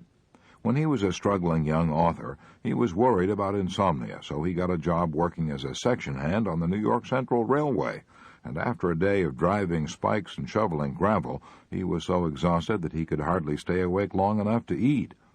If we get tired enough, nature will force us to sleep, even while we're walking. To illustrate, when I was 13 years old, my father shipped a carload of fat hogs to St. Joe, Missouri. Since he got 2 free railroad passes, he took me along with him. Up until that time, I had never seen a town of more than 4,000. When I landed in St. Joe, a city of 60,000, I was so agog with excitement. I saw a skyscraper 6 stories high, and wonder of wonders, I saw a streetcar. I can close my eyes now and still see and hear that streetcar. After the most thrilling and exciting day of my life, Father and I took a train back to Ravenwood, Missouri. Arriving there at 2 o'clock in the morning, we had to walk 4 miles home to the farm. And here's the point of the story. I was so exhausted that I slept and dreamed as I walked. I've often slept while riding horseback, and I'm alive to tell it. When men are completely exhausted, they sleep right through the thunder and horror and danger of war. Dr. Foster Kennedy, the famous neurologist, tells me that during the retreat of the 5th British Army in 1918, he saw soldiers so exhausted that they fell on the ground where they were and fell into a sleep as sound as a coma, and they didn't even wake up when he raised their eyelids with his fingers. And he says he noticed that invariably the pupils of the eyes were rolled upward in the sockets. After that, says Dr. Kennedy, when I had trouble sleeping, I would practice rolling up my eyeballs into this position, and I found that in a few seconds I would begin to yawn and feel sleepy. It was an automatic reflex over which I had no control. No man ever committed suicide by refusing to sleep, and no one ever will. Nature would force a man to sleep in spite of all his willpower. Nature will let us go without food or water far longer than she will let us go without sleep. Speaking of suicide reminds me of a case that Dr. Henry C. Link describes in his book, The Rediscovery of Man. Dr. Link was vice president of the Psychological Corporation, and he interviewed many people who were worried and depressed. In his chapter on overcoming fears and worries, he tells about a patient who wanted to commit suicide. Dr. Link knew arguing would only make the matter worse, so he said to this man, "If you're going to commit suicide anyway, you might at least do it in a heroic fashion. Run around the block until you drop dead." He tried it, not once but several times, and each time felt better in his mind, if not in his muscles. By the 3rd night, he had achieved what Dr. Link intended in the first place. He was so physically tired and physically relaxed that he slept like a log. Later, he joined an athletic club and began to compete in competitive sport. Soon he was feeling so good he wanted to live forever. So, to keep from worrying about insomnia, here are 5 rules. 1. If you can't sleep, do what Samuel Untermeyer did. Get up and work or read until you do feel sleepy. 2. Remember that no one was ever killed by lack of sleep. Worrying about insomnia usually causes far more damage than sleeplessness. 3. Try prayer, or repeat Psalm 23, as Jeanette MacDonald did. 4. Relax your body. 5. Exercise. Get yourself so physically tired you can't stay awake. Part 7 in a nutshell. 6 ways to prevent fatigue and worry and keep your energy and spirits high. Rule 1. Rest before you get tired. Rule 2. Learn to relax at your work. Rule 3. Learn to relax at home. Rule 4. Apply these 4 good working habits. A. Clear your desk of all papers except those relating to the immediate problem at hand. B. Do things in the order of their importance. C. When you face a problem, solve it then and there if you have the facts necessary to make a decision. D. Learn to organize, deputize, and supervise. Rule 5. To prevent worry and fatigue, put enthusiasm into your work. Rule 6. Remember, no one was ever killed by lack of sleep. It is worrying about insomnia that does the damage, not the insomnia.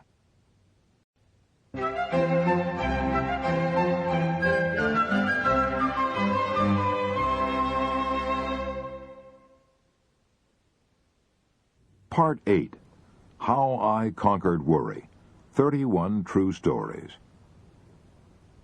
6 Major Troubles Hit Me All at Once by C.I. Blackwood.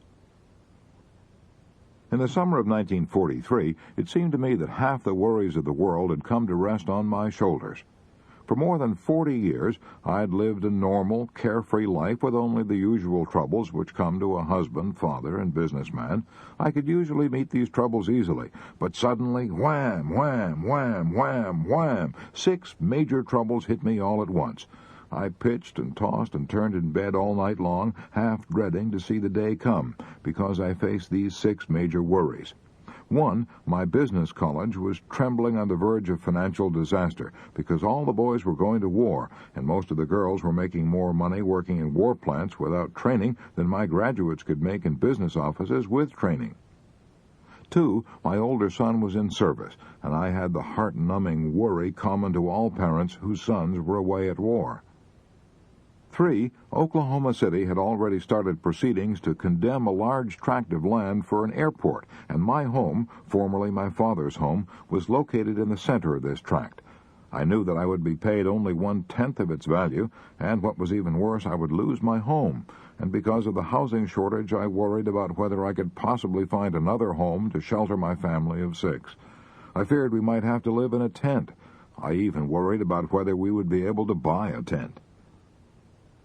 4, the water well on my property went dry because a drainage canal had been dug near my home. To dig a new well would be throwing $500 away because the land was already being condemned. I had to carry water to my livestock in buckets every morning for 2 months, and I feared I would have to continue it during the rest of the war. 5, I lived 10 miles away from my business school, and I had a Class B gasoline card. That meant I couldn't buy any new tires, so I worried about how I could ever get to work when the superannuated tires on my old Ford gave up the ghost. 6, my eldest daughter had graduated from high school a year ahead of schedule. She had her heart set on going to college, and I just didn't have the money to send her. I knew her heart would be broken. One afternoon, sitting in my office worrying about my worries, I decided to write them all down, for it seemed no one ever had more worries than I had. I didn't mind wrestling with worries that gave me a fighting chance to solve them, but these worries all seemed to be utterly beyond my control. I could do nothing to solve them. So I filed away this typewritten list of my troubles, and as the months passed, I forgot that I'd ever written it. 18 months later, while transferring my files, I happened to come across this list of my 6 major problems that had once threatened to wreck my health.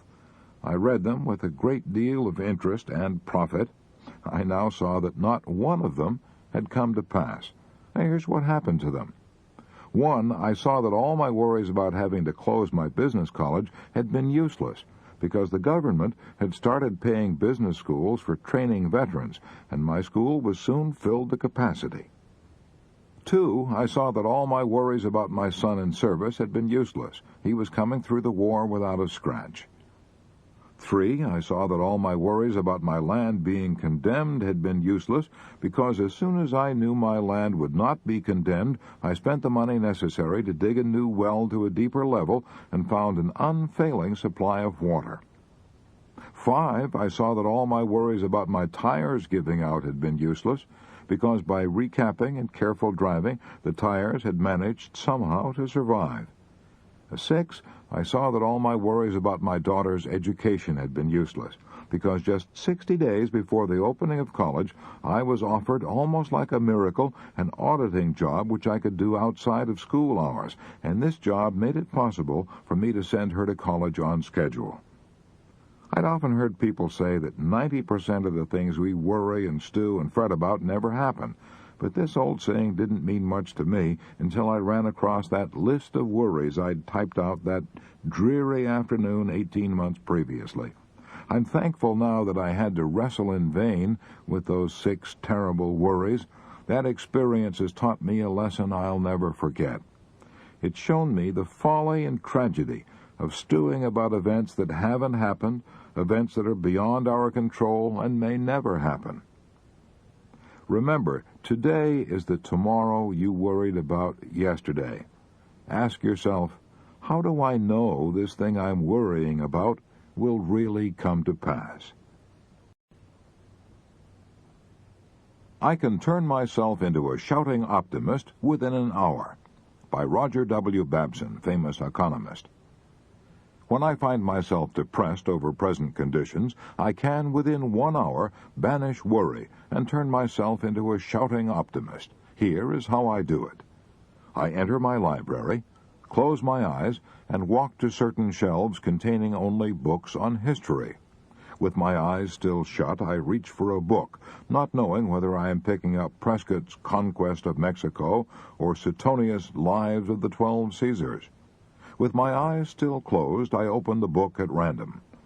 I then open my eyes and read for an hour, and the more I read, the more sharply I realize that the world has always been in the throes of agony, that civilization has always been tottering on the brink.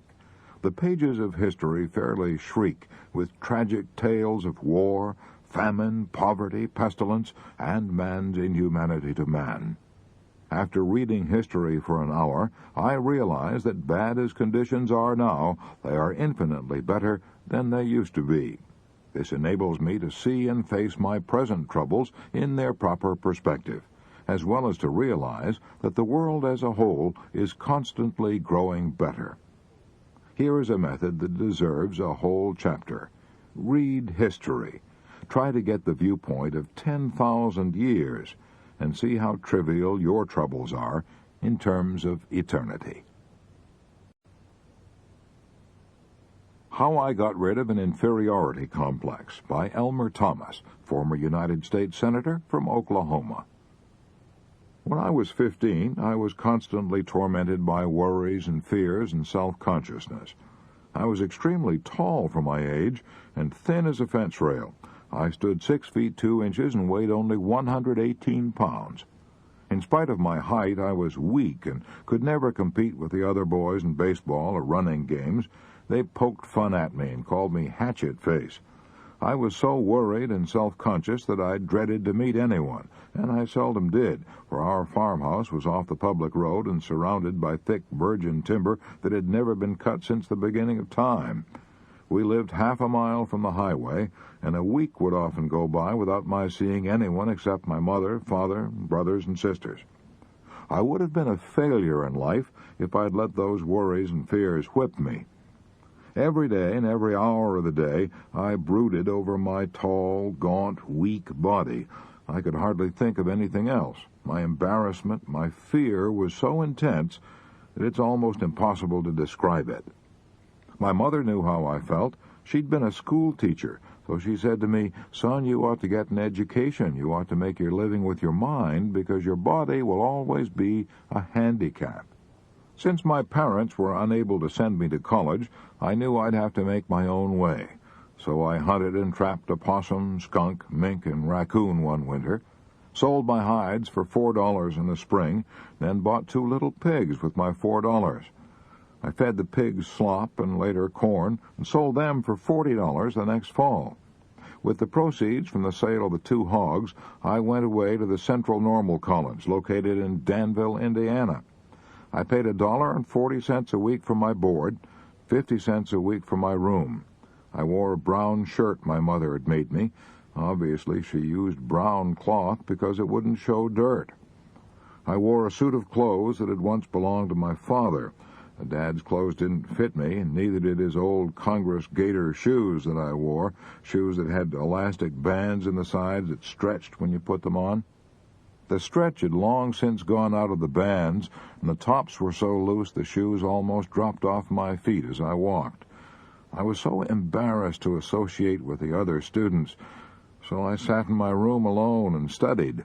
The deepest desire of my life was to be able to buy some store clothes that fit me, clothes that I was not ashamed of. Shortly after that, 4 events happened that helped me to overcome my worries and my feeling of inferiority.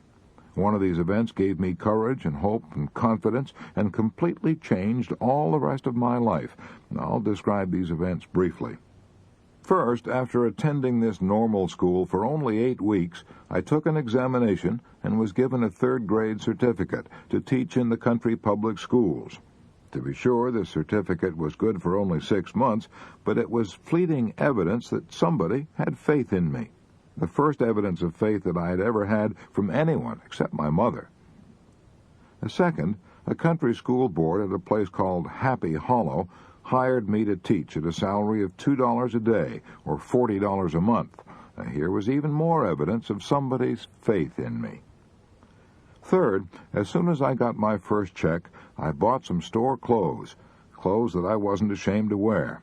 If someone gave me $1 million now, it wouldn't thrill me half as much as that first suit of clothes for which I paid only a few dollars. Fourth, the real turning point in my life, the first great victory in my struggle against embarrassment and inferiority, occurred at the Putnam County Fair, held annually in Bainbridge, Indiana. My mother had urged me to enter a public speaking contest that was to be held at the fair.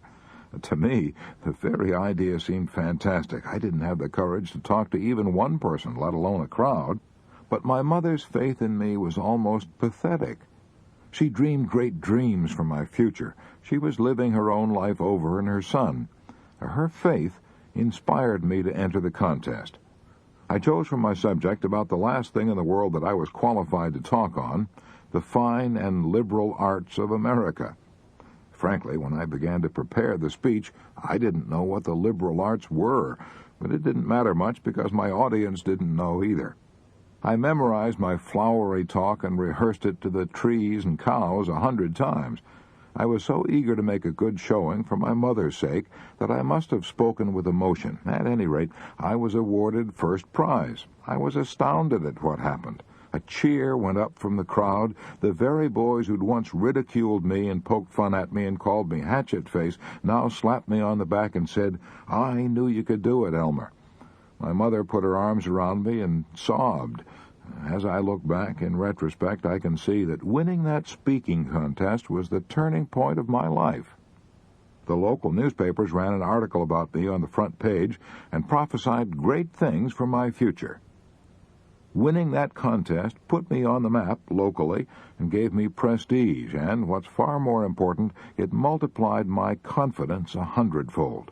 I now realize that if I'd not won that contest, I probably would never have become a member of the United States Senate, for it lifted my sights, widened my horizons, and made me realize that I had latent abilities that I never dreamed I possessed. Most important, however, was the fact that the first prize in the oratorical contest was a year's scholarship in the Central Normal College. I hungered now for more education, so during the next few years, from 1896 to 1900, I divided my time between teaching and studying. In order to pay my expenses at DePaul University, I waited on tables, looked after furnaces, mowed lawns, kept books, worked in the wheat and cornfields during the summer, and hauled gravel on a public road construction job. In 1896, when I was only 19, I made 28 speeches urging people to vote for William Jennings Bryan for president. The excitement of speaking for Bryan aroused a desire in me to enter politics myself. So when I entered DePaul University, I studied law and public speaking. In 1899, I represented the university in a debate with Butler College, held in Indianapolis, on the subject, "Resolved that United States senators should be elected by popular vote." Well, I won other speaking contests and became editor-in-chief of the class of 1900 college annual, The Mirage, and the university paper, The Palladium. After receiving my A.B. degree at DePaul, I took Horace Greeley's advice, only I didn't go west, I went southwest. I went down to a new country, Oklahoma, when the Kiowa, Comanche, and Apache Indian Reservation was opened. I homesteaded a claim and opened a law office in Lawton, Oklahoma. I served in the Oklahoma State Senate for 13 years, in the lower house of Congress for 4 years, and at 50 years of age I achieved my lifelong ambition. I was elected to the United States Senate from Oklahoma. I've served in that capacity since March 4th, 1927.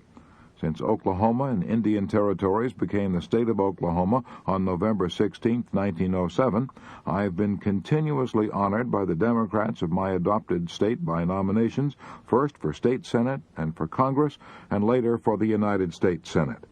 I've told this story not to brag about my own feeling of accomplishment, which can't possibly interest anyone else. I've told it wholly with the hope that it may give renewed courage and confidence to some poor boy who's now suffering from the worries and shyness and feeling of inferiority that devastated my life when I was wearing my father's cast-off clothes and gaiter shoes that almost dropped off my feet as I walked. It's interesting to know that Elmer Thomas, who was so ashamed of his ill-fitting clothes as a youth, was later voted the best-dressed man in the United States Senate. I Lived in the Garden of Allah by R.V.C. Bodley, descendant of Sir Thomas Bodley, founder of the Bodleian Library, Oxford, author of Wind in the Sahara, The Messenger, and 14 other volumes. In 1918, I turned my back on the world I had known and went to northwest Africa and lived with the Arabs in the Sahara, the Garden of Allah. I lived there 7 years. I learned to speak the language of the nomads.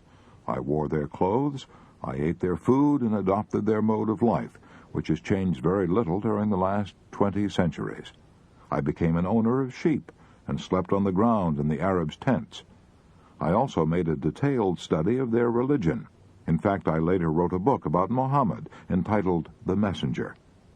Those 7 years which I spent with these wandering shepherds were the most peaceful and contented years of my life. I had already had a rich and varied experience. I was born of English parents in Paris and lived in France for 9 years. Later, I was educated at Eton and at the Royal Military College at Sandhurst. Then I spent 6 years as a British Army officer in India, where I played polo and hunted and explored in the Himalayas, as well as doing some soldiering. I fought through the First World War, and at its close, I was sent to the Paris Peace Conference as an assistant military attaché. I was shocked and disappointed at what I saw there. During the 4 years of slaughter on the Western Front, I had believed we were fighting to save civilization. But at the Paris Peace Conference, I saw selfish politicians laying the groundwork for the Second World War, each country grabbing all it could for itself, creating national antagonisms, and reviving the intrigues of secret diplomacy. I was sick of war, sick of the army, sick of society. For the first time in my career, I spent sleepless nights worrying about what I should do with my life. Lloyd George urged me to go in for politics. I was considering taking his advice when a strange thing happened, a strange thing that shaped and determined my life for the next 7 years. It all came from a conversation with Ted Lawrence, Lawrence of Arabia, the most colorful and romantic figure produced by the First World War. He had lived in the desert with the Arabs, and he advised me to do the same thing. At first it sounded fantastic. However, I was determined to leave the army, and I had to do something. Civilian employers did not want to hire men like me, ex-officers of the regular army, especially when the labor market was jammed with millions of unemployed. So I did as Lawrence suggested. I went to live with the Arabs. I'm glad I did so. They taught me how to conquer worry. Like all faithful Muslims, they are fatalists. They believe that every word which Muhammad wrote in the Quran is the divine revelation of Allah. So when the Quran says, God created you and all your actions, they accept it literally. That is why they take life so calmly and never hurry or get into unnecessary tempers when things go wrong. They know that what is ordained, and no one but God can alter anything. However, that doesn't mean that in the face of disaster they sit down and do nothing. To illustrate, let me tell you of a fierce burning windstorm of the Scirocco which I experienced when I was living in the Sahara. It howled and screamed for 3 days and nights. It was so strong, so fierce, that it blew sand from the Sahara hundreds of miles across the Mediterranean and sprinkled it over the Rhone Valley in France. The wind was so hot, I felt as if the hair was being scorched off my head. My throat was parched, my eyes burned, my teeth were full of grit. I felt as if I were standing in front of a furnace at a glass factory. I was driven as near crazy as a man can be and retain his sanity, but the Arabs didn't complain. They shrugged their shoulders and said, "Maktub, it is written." But immediately after the storm was over, they sprang into action.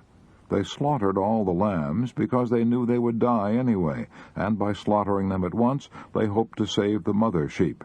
After the lambs were slaughtered, the flocks were driven southward to water. This was all done calmly, without worry or complaining or mourning over their losses. The tribal chief said, "It is not too bad. We might have lost everything, but praise God, we have 40% of our sheep left to make a new start." I remember another occasion when we were motoring across the desert and a tire blew out. The chauffeur had forgotten to mend the spare tire, so there we were with only 3 tires. I fussed and fumed and got excited and asked the Arabs what we were going to do. They reminded me that getting excited wouldn't help, that it only made one hotter. The blown-out tire, they said, was the will of Allah, and nothing could be done about it. So we started on, crawling along on the rim of a wheel. Presently the car sputtered and stopped. We were out of gas. The chief merely remarked, "Maktub," and there again, instead of shouting at the driver because he had not taken on enough gas, everyone remained calm, and we walked to our destination, singing as we went. The 7 years I spent with the Arabs convinced me that the neurotics, the insane, the drunks of America and Europe are the product of the hurried and harassed lives we live in our so-called civilization. As long as I lived in the Sahara, I had no worries. I found there, in the garden of Allah, the serene contentment and physical well-being that so many of us are seeking with tenseness and despair. Many people scoff at fatalism. Maybe they're right, who knows? But all of us must be able to see how our fates are often determined for us.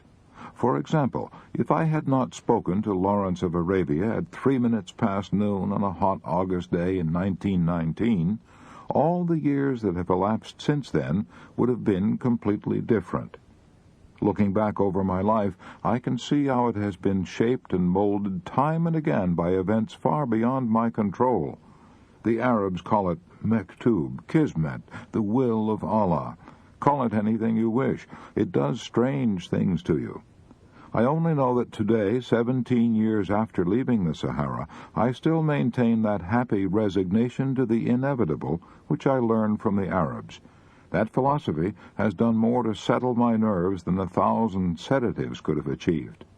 When the fierce burning winds blow over our lives, and we cannot prevent them, let us too accept the inevitable, and then get busy and pick up the pieces. 5 Methods I Have Used to Banish Worry by Professor William Lyon Phelps. I had the privilege of spending an afternoon with Billy Phelps of Yale shortly before his death. Here are the 5 methods he used to banish worry, based on the notes I took during that interview. Number 1. When I was 24 years old, my eyes suddenly gave out. After reading 3 or 4 minutes, my eyes felt as if they were full of needles. And even when I was not reading, they were so sensitive that I could not face a window. I consulted the best oculist in New Haven and New York. Nothing seemed to help me. After 4 o'clock in the afternoon, I simply sat in a chair in the darkest corner of the room, waiting for bedtime. I was terrified. I feared that I would have to give up my career as a teacher and go out west and get a job as a lumberjack. Then a strange thing happened, which shows the miraculous effects of the mind over physical ailments. When my eyes were at their worst that unhappy winter, I accepted an invitation to address a group of undergraduates. The hall was illuminated by huge rings of gas jets suspended from the ceiling. The lights pained my eyes so intensely that while sitting on the platform I was compelled to look at the floor. Yet during my 30-minute speech, I felt absolutely no pain, and I could look directly at these lights without any blinking whatever. Then, when the assembly was over, my eyes pained me again.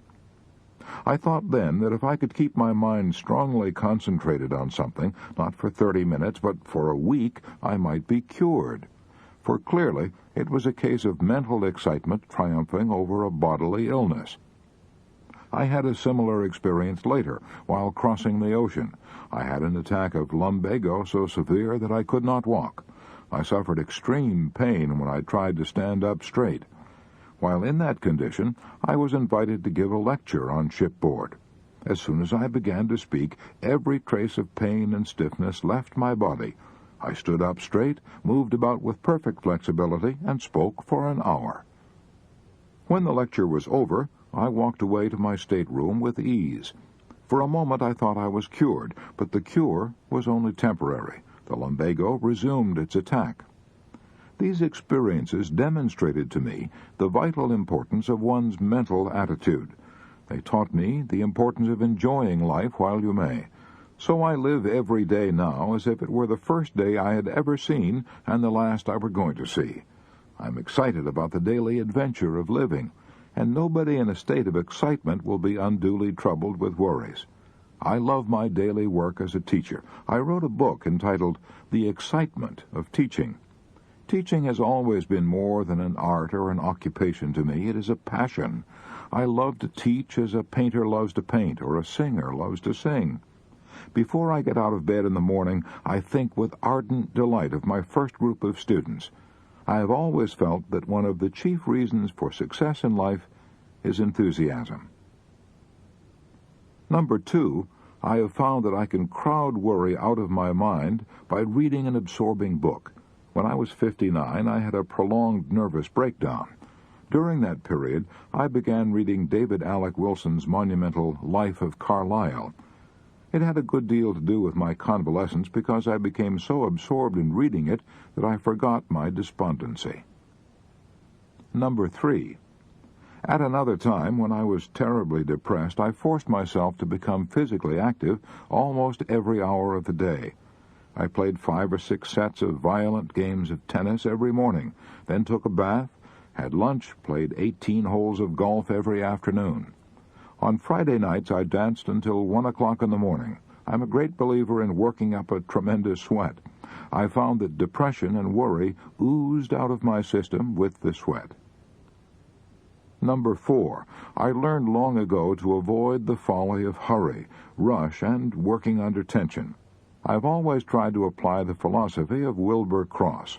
When he was governor of Connecticut, he said to me, "Sometimes when I have too many things to do all at once, I sit down and relax and smoke my pipe for an hour and do nothing." Number 5, I have also learned that patience and time have a way of resolving our troubles. When I'm worried about something, I try to see my troubles in their proper perspective. I say to myself, 2 months from now, I shall not be worrying about this bad break, so why worry about it now? Why not assume now the same attitude that I will have 2 months from now?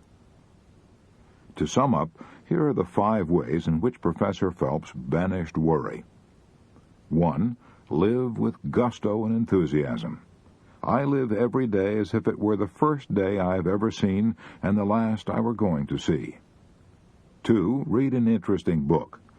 When I had a prolonged nervous breakdown, I began reading The Life of Carlyle and became so absorbed in reading that I forgot my despondency.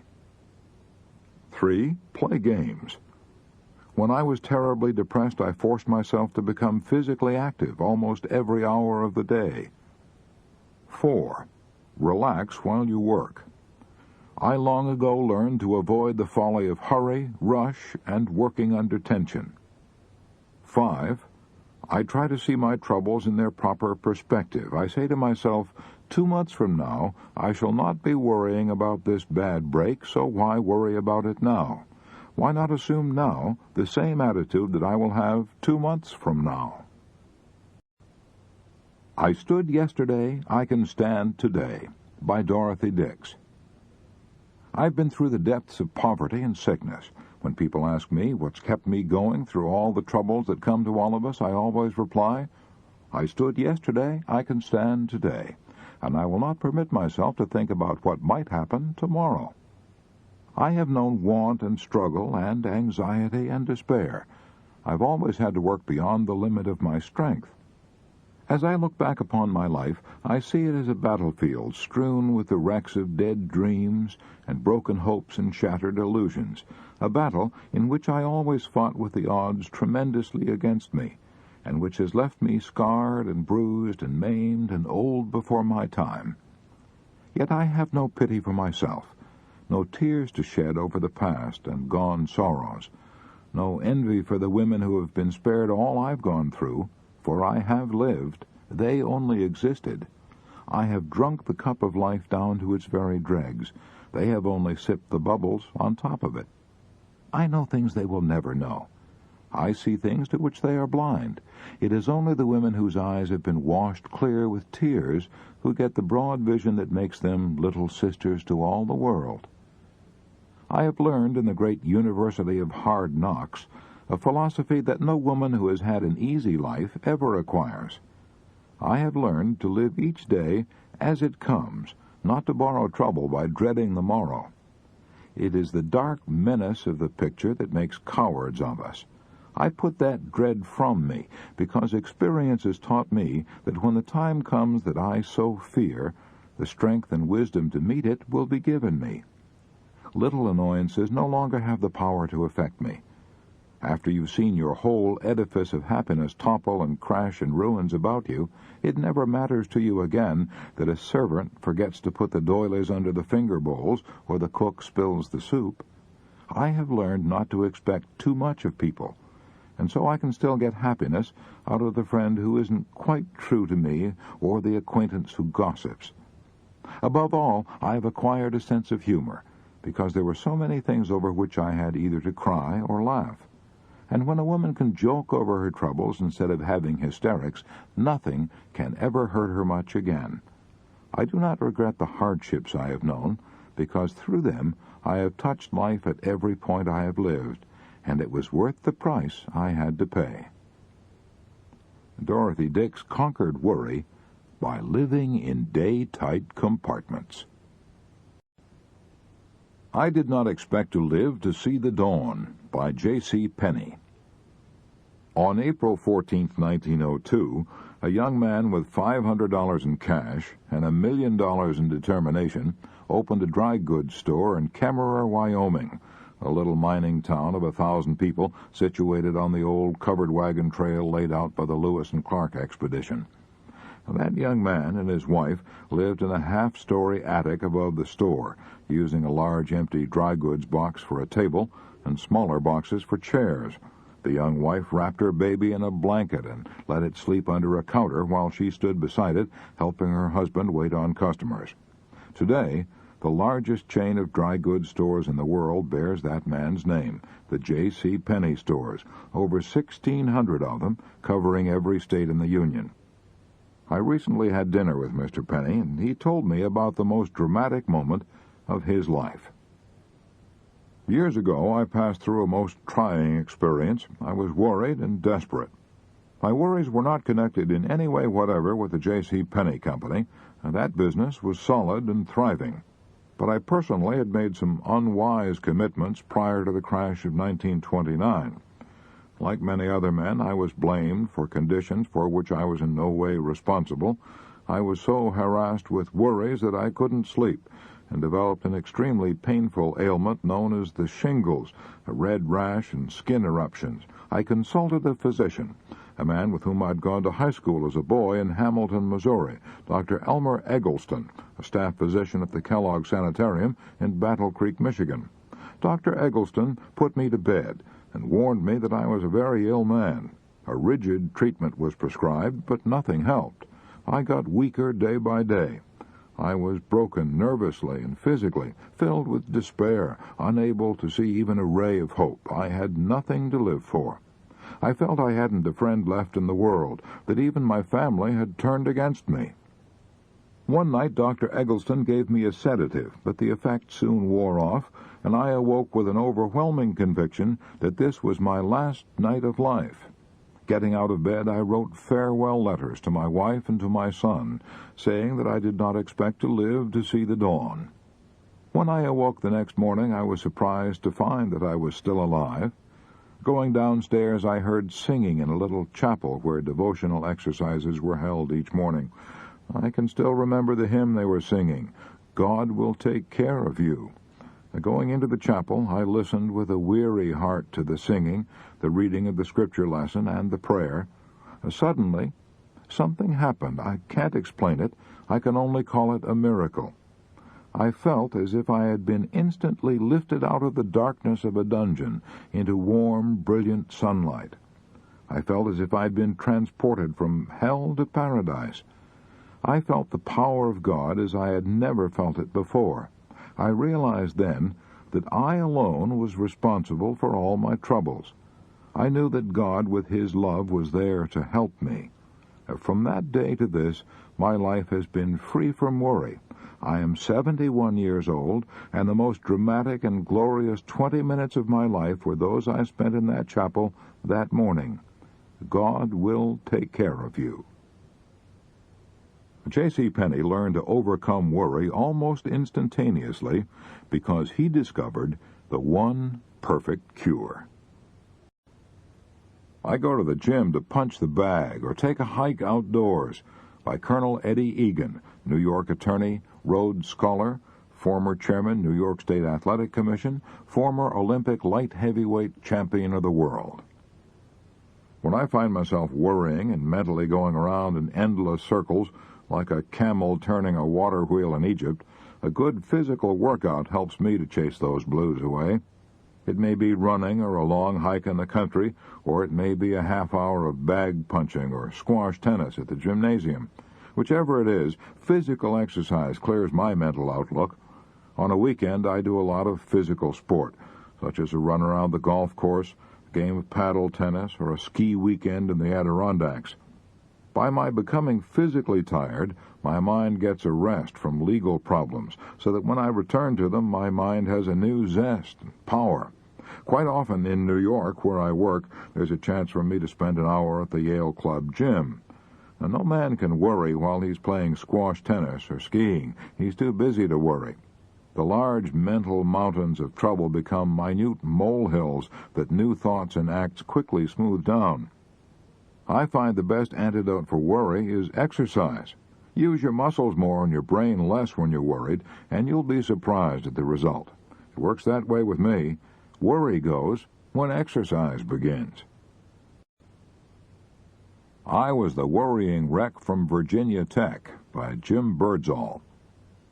17 years ago, when I was in military college at Blacksburg, Virginia, I was known as the worrying wreck from Virginia Tech. I worried so violently that I often became ill. In fact, I was ill so often that I had a regular bed reserved for me at the college infirmary at all times. When the nurse saw me coming, she'd run and give me a hypo. I worried about everything. Sometimes I even forgot what I was worrying about. I worried for fear I would be busted out of college because of my low grades. I'd failed to pass my examination in physics and other subjects, too. I knew I had to maintain an average grade of 75 to 84. I worried about my health, about my excruciating attacks of acute indigestion, about my insomnia. I worried about financial matters. I felt bad because I couldn't buy my girl candy or take her to dances as often as I wanted to. I worried for fear she'd marry one of the other cadets. I was in a lather day and night over a dozen intangible problems. In desperation, I poured out my troubles to Professor Duke Baird, professor of business administration at VPI. The 15 minutes that I spent with Professor Baird did more for my health and happiness than all the rest of the 4 years I spent in college.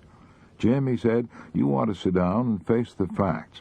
If you devoted half as much time and energy to solving your problems as you do to worrying about them, you wouldn't have any worries. Worrying is just a vicious habit you've learned. He gave me 3 rules to break the worry habit. Rule 1, find out precisely what is the problem you're worrying about. Rule 2, find out the cause of the problem. Rule 3, do something constructive at once about solving the problem. After that interview, I did a bit of constructive planning. Instead of worrying because I'd failed to pass physics, I now asked myself why I had failed. I knew it wasn't because I was dumb, for I was editor-in-chief of the Virginia Tech Engineer. I figured that I'd failed physics because I had no interest in the subject. I'd not applied myself because I couldn't see how it would help me in my work as an industrial engineer. But now I changed my attitude. I said to myself, if the college authorities demand that I pass my physics examination before I obtain a degree, who am I to question their wisdom? So I enrolled for physics again. This time I passed, because instead of wasting my time in resentment and worrying about how hard it was, I studied diligently. I solved my financial worries by taking on some additional jobs, such as selling punch at the college dances, and by borrowing money from my father, which I paid back soon after graduation. I solved my love worries by proposing to the girl that I feared might marry another cadet, and she is now Mrs. Jim Birdsall. As I look back at it now, I can see that my problem was one of confusion, a disinclination to find the causes of my worry and face them realistically. Jim Birdsall learned to stop worrying because he analyzed his troubles. In fact, he used the very principles described in the chapter How to Analyze and Solve Worry Problems.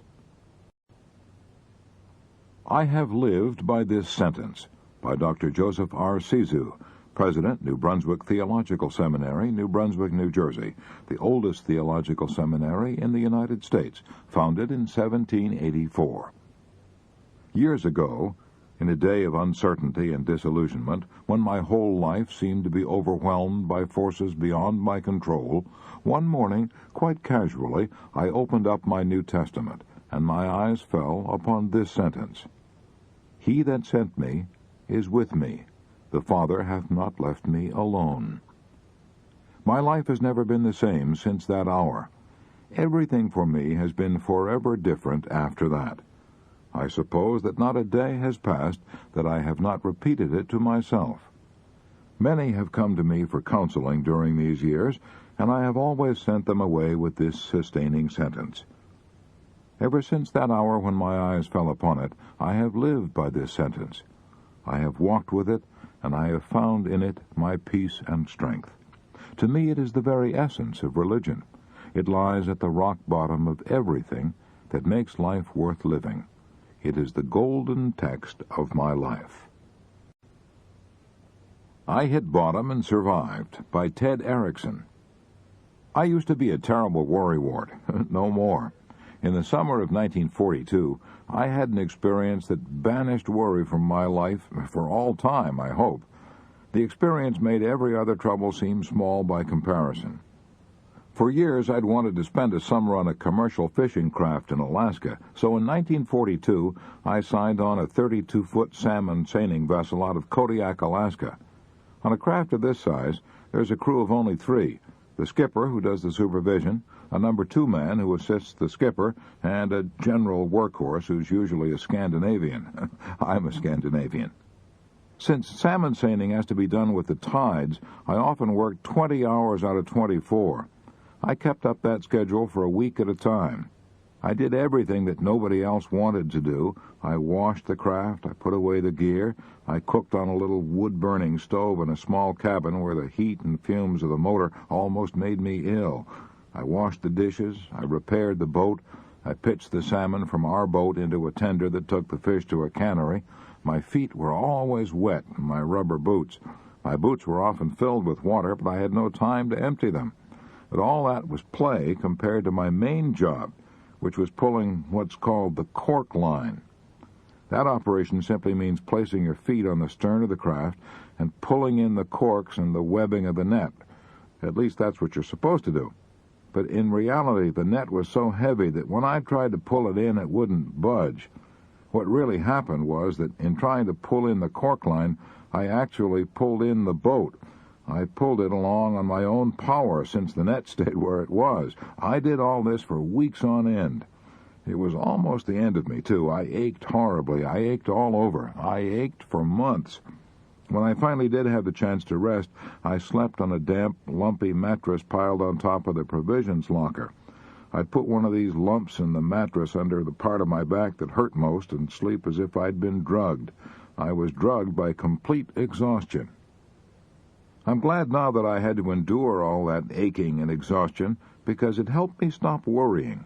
Whenever I'm confronted by a problem now, instead of worrying about it, I say to myself, Erickson, could this possibly be as bad as pulling the cork line? And Erickson invariably answers, no, nothing could be that bad. So I cheer up and tackle it with courage. I believe it's a good thing to have to endure an agonizing experience occasionally. It's good to know that we've hit bottom and survived. That makes all our daily problems seem easy by comparison. I used to be one of the world's biggest jackasses. By Percy H. Whiting, author of The 5 Great Rules of Selling. I've died more times from more different diseases than any other man, living, dead, or half dead. I was no ordinary hypochondriac. My father owned a drugstore, and I was practically brought up in it. I talked to doctors and nurses every day, so I knew the names and symptoms of more and worse diseases than the average layman. I was no ordinary hypo. I had symptoms. I could worry for an hour or two over a disease and then have practically all the symptoms of a man who was suffering from it. I recall once that in Great Barrington, Massachusetts, the town in which I lived, we had a rather severe diphtheria epidemic. In my father's drugstore, I'd been selling medicines day after day to people who came from infected homes. Then the evil that I feared came upon me. I had diphtheria myself. I was positive I had it. I went to bed and worried myself into the standard symptoms. I sent for a doctor, and he looked me over and said, "Yes, Percy, you've got it," and that relieved my mind. I was never afraid of any disease when I had it, so I turned over and went to sleep. The next morning, I was in perfect health. For years, I distinguished myself and got a lot of attention and sympathy by specializing in unusual and fantastic diseases. I died several times of both lockjaw and hydrophobia. Later on, I settled down to having the run-of-the-mill ailments, specializing in cancer and tuberculosis. I can laugh about it now, but it was tragic then. I honestly and literally feared for years that I was walking on the edge of the grave. When it came time to buy a suit of clothes in the spring, I would ask myself, should I waste this money now when I know I can't possibly live to wear this suit out? However, I'm happy to report progress. In the past 10 years, I haven't died even once. How did I stop dying? By kidding myself out of my ridiculous imaginings. Every time I felt the dreadful symptoms coming on, I laughed at myself and said, "See here, Whiting, you've been dying from one fatal disease after another now for 20 years, yet you're in first-class health today. An insurance company recently accepted you for more insurance. Isn't it about time, Whiting, that you stood aside and had a good laugh at the worrying jackass you are?" I soon found that I couldn't worry about myself and laugh at myself at one and the same time, so I've been laughing at myself ever since. The point is this: don't take yourself too seriously. Just try laughing at some of your sillier worries and see if you can't laugh them out of existence. I've always tried to keep my line of supplies open, by Gene Autry, the world's most famous and beloved singing cowboy. I figure that most worries are about family troubles and money. I was fortunate in marrying a small-town Oklahoma girl who had the same background I had and enjoyed the same things. We both try to follow the golden rule, so we've kept our family troubles to a minimum. I kept my financial worries to a minimum also by doing two things. First, I've always followed a rule of absolute 100% integrity in everything. When I borrowed money, I paid back every penny. Few things cause more worry than dishonesty. Second, when I started a new venture, I always kept an ace in the hole. Military experts say that the first principle of fighting a battle is to keep your line of supplies open. I figured that that principle applied to personal battles almost as much as to military battles. For example, as a lad down in Texas and Oklahoma, I saw some real poverty when the country was devastated by droughts. We had mighty hard scratching at times to make a living. We were so poor, my father used to drive across the country in a covered wagon with a string of horses and swap horses to make a living. I wanted something more reliable than that, so I got a job working for a railway station agent and learned telegraphy in my spare time. Later, I got a job working as a relief operator for the Frisco Railway. I was sent here, there, and yonder to relieve other station agents who were ill or on vacation or who had more work than they could do. Now, that job paid $150 per month.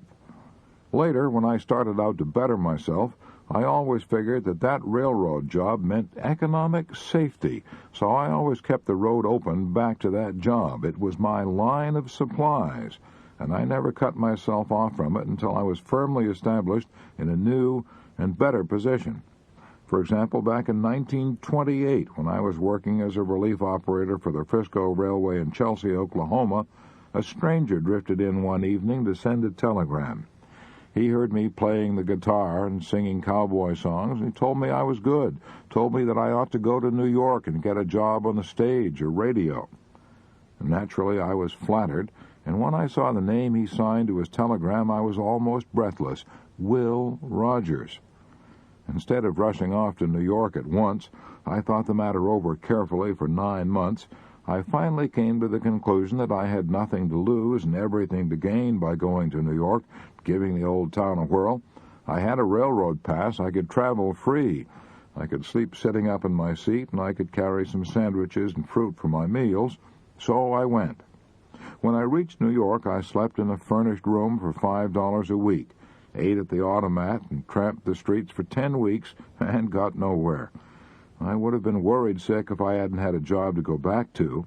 I'd already worked for the railway 5 years. That meant I had seniority rights, but in order to protect those rights, I couldn't lay off longer than 90 days.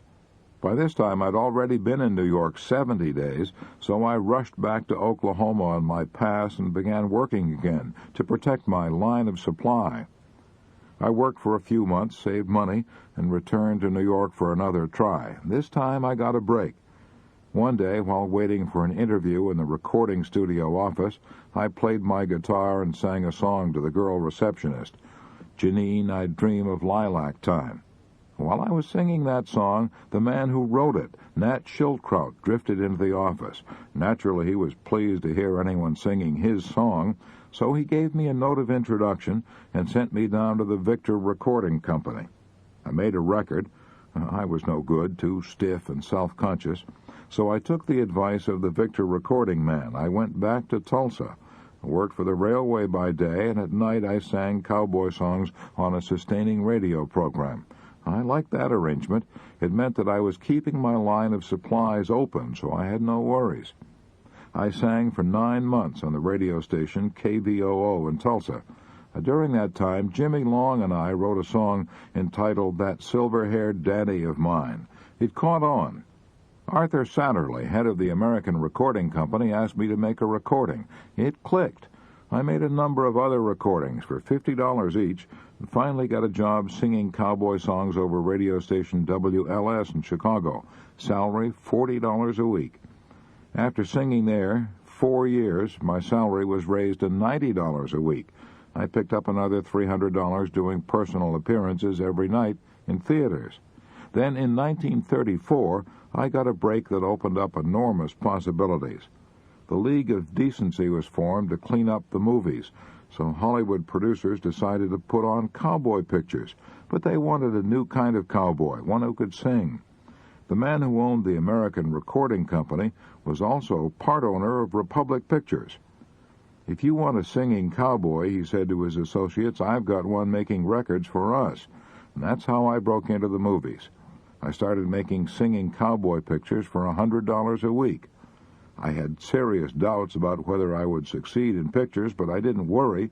I knew I could always go back to my old job. My success in pictures exceeded my wildest expectations. I now get a salary of $100,000 a year, plus 1/2 of all the profits of my pictures.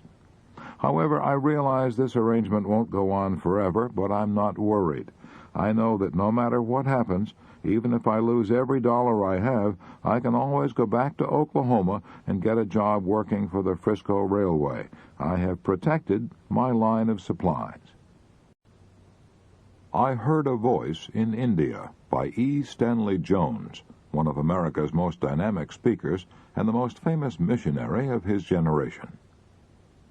I have devoted 40 years of my life to missionary work in India. At first I found it difficult to endure the terrible heat, plus the nervous strain of the great task that stretched before me. At the end of 8 years, I was suffering so severely from brain fatigue and nervous exhaustion that I collapsed, not once but several times. I was ordered to take a year's furlough in America. On the boat returning to America, I collapsed again while speaking at a Sunday morning service on the ship, and the ship's doctor put me to bed for the remainder of the trip. After a year's rest in America, I started back to India, but stopped on the way to hold evangelistic meetings among the university students in Manila. In the midst of the strain of these meetings, I collapsed several times. Physicians warned me that if I returned to India, I would die. In spite of their warnings, I continued on to India, but I went with a deepening cloud upon me. When I arrived in Bombay, I was so broken that I went straight to the hills and rested for several months. Then I returned to the plains to continue my work. It was no use. I collapsed and was forced to return to the hills for another long rest. Again I descended to the plains, and again I was shocked and crushed to discover that I couldn't take it. I was exhausted mentally, nervously, and physically. I was completely at the end of my resources. I feared that I would be a physical wreck for the balance of my life. If I didn't get help from somewhere, I realized that I would have to give up my missionary career, go back to America and work on a farm to try to regain my health. It was one of my darkest hours. At that time, I was holding a series of meetings in Lucknow. While praying one night, an event happened that completely transformed my life. While in prayer, and I was not particularly thinking about myself at the time, a voice seemed to say, "Are you yourself ready for this work to which I have called you?" I replied, "No, Lord, I am done for I have reached the end of my resources." The voice replied, "If you will turn that over to me and not worry about it, I will take care of it." I quickly answered, "Lord, I close the bargain right here."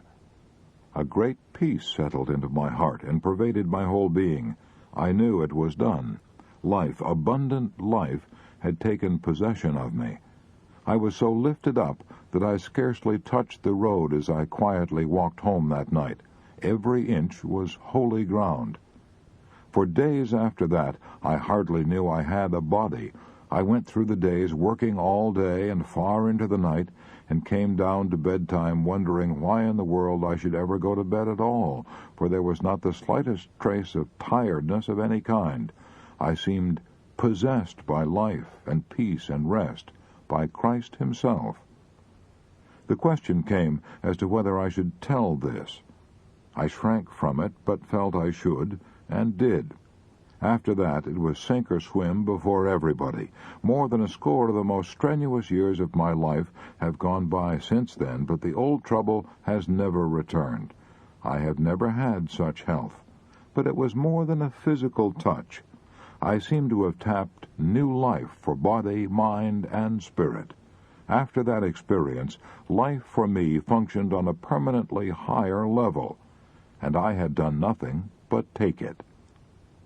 During the many years that have gone by since then, I have traveled all over the world, frequently lecturing 3 times a day, and have found time and strength to write The Christ of the Indian Road and 11 other books.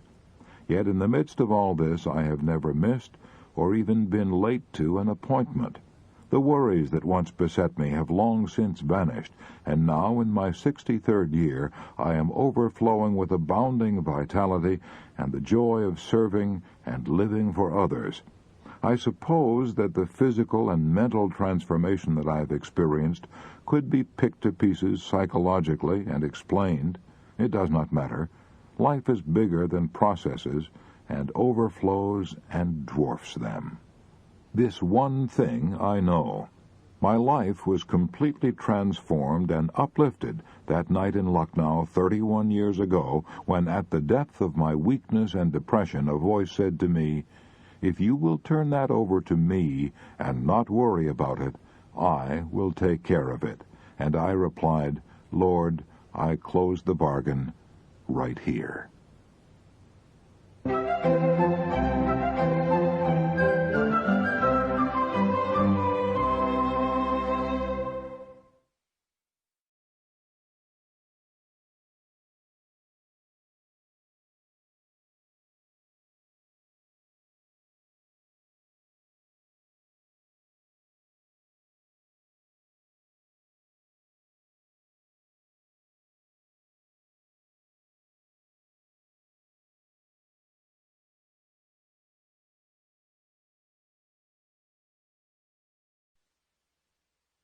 When the Sheriff Came in My Front Door by Homer Croy. The biggest moment of my life occurred one day in 1933, when the sheriff came in the front door and I went out the back. I'd lost my home at 10 Standish Road, Forest Hills, Long Island, where my children were born, and where I and my family had lived for 18 years. I'd never dreamed that this could happen to me. 12 years before, I thought I was sitting on top of the world. I'd sold the motion picture rights to my novel, West of the Water Tower, for a top Hollywood price. I lived abroad with my family for 2 years. We summered in Switzerland and wintered on the French Riviera, just like the idle rich. I spent 6 months in Paris and wrote a novel entitled They Had to See Paris. Will Rogers appeared in the screen version. It was his first talking picture. I had tempting offers to remain in Hollywood and write several of Will Rogers' pictures, but I didn't. I returned to New York, and my troubles began. It slowly dawned on me that I had great dormant abilities that I'd never developed. I began to fancy myself a shrewd businessman. Somebody told me that John Jacob Astor had made millions investing in vacant land in New York. Who was Astor? Just an immigrant peddler with an accent. If he could do it, why couldn't I? I was going to be rich. I began to read the yachting magazines. I had the courage of ignorance. I didn't know any more about buying and selling real estate than an Eskimo knows about oil furnaces. How was I to get the money to launch myself on my spectacular financial career? That was simple. I mortgaged my home and bought some of the finest building lots in Forest Hills. I was going to hold on to this land until it reached a fabulous price and then sell it and live in luxury. I, who had never sold a piece of real estate as big as a doll's handkerchief. I pitied the plodders who slaved in offices for a mere salary. I told myself that God had not seen fit to touch every man with the divine fire of financial genius. Suddenly, the Great Depression swept down upon me like a Kansas cyclone and shook me as a tornado would shake a hen coop. I had to pour $220 a month into that monster-mouthed piece of good earth. Oh, how fast those months came. In addition, I had to keep up the payments on our now mortgaged house and find enough food. I was worried. I tried to write humor for the magazines. My attempt at humor sounded like the Lamentations of Jeremiah. I was unable to sell anything. The novels I wrote failed. I ran out of money. I had nothing on which I could borrow money except my typewriter and the gold fillings in my teeth. The milk company stopped delivering milk. The gas company turned off the gas. We had to buy one of those little outdoor camp stoves you see advertised. It had a cylinder of gasoline. You pump it up by hand, and it shoots out a flame with a hissing like an angry goose. We ran out of coal. The company sued us. Our only heat was the fireplace. I'd go out at night and pick up boards and leftovers from the new homes that the rich people were building. I, who had started out to be one of those rich people. I was so worried I couldn't sleep. I often got up in the middle of the night and walked for hours to exhaust myself so I could fall asleep. I lost not only the vacant land I had bought, but all my heart's blood that I had poured into it. The bank closed the mortgage on my home and put me and my family out on the street. In some way we managed to get hold of a few dollars and rent a small apartment. We moved in the last day of 1933. I sat down on a packing case and looked around. An old saying of my mother's came back, "Don't cry over spilt milk." But this wasn't milk, this was my heart's blood. After I sat there a while, I said to myself, well, I've hit bottom, and I've stood it. There is no place to go now but up. I began to think of the fine things that the mortgage had not taken from me. I still had my health and my friends. I would start again. I would not grieve about the past. I would repeat to myself every day the words I had often heard my mother say about spilt milk. I put into my work the energy that I'd been putting into worrying. Little by little, my situation began to improve. I am almost thankful now that I had to go through all that misery. It gave me strength, fortitude, and confidence.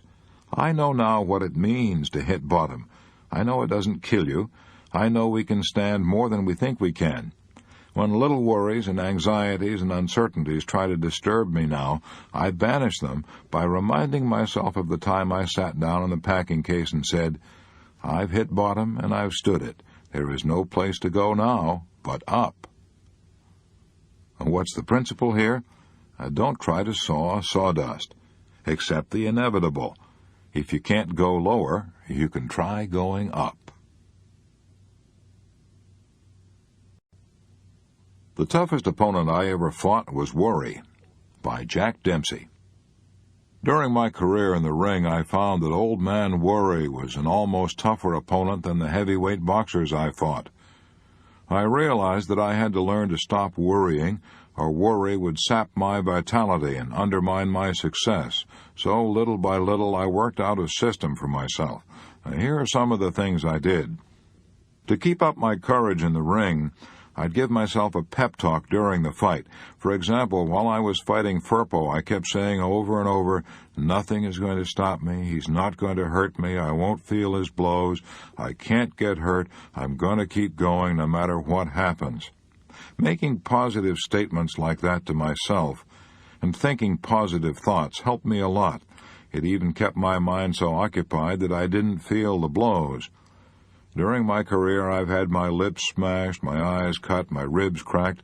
Firpo knocked me clear through the ropes, and I landed on a reporter's typewriter and wrecked it. But I never felt even one of Firpo's blows. There was only one blow that I ever really felt, and that was the night Lester Johnson broke 3 of my ribs. The punch never hurt me, but it affected my breathing. Now, I can honestly say I never felt any other blow I ever got in the ring. Another thing I did was to keep reminding myself of the futility of worry. Most of my worrying was done before the big bouts while I was going through training. I'd often lie awake at night for hours, tossing and worrying, unable to sleep. I'd worry for fear I might break my hand or sprain my ankle or get my eye cut badly in the first round so I couldn't coordinate my punches. And when I got myself into this state of nerves, I used to get out of bed, look into the mirror, and give myself a good talking to. I'd say to myself, what a fool you are to be worrying about something that hasn't happened and may never happen. Life is short. I have only a few years to live, so I must enjoy life. I kept saying to myself, nothing is important but my health. Nothing is important but my health. I kept reminding myself that losing sleep and worrying would destroy my health. I found that by saying these things to myself over and over, night after night, year after year, they finally got under my skin, and I could brush off my worries like so much water. The third and best thing I did was pray. And while I was training for a bout, I always prayed, several times a day. When I was in the ring, I always prayed just before the bell sounded for each round. That helped me fight with courage and confidence. I've never gone to bed in my life without saying a prayer. I've never eaten a meal in my life without first thanking God for it.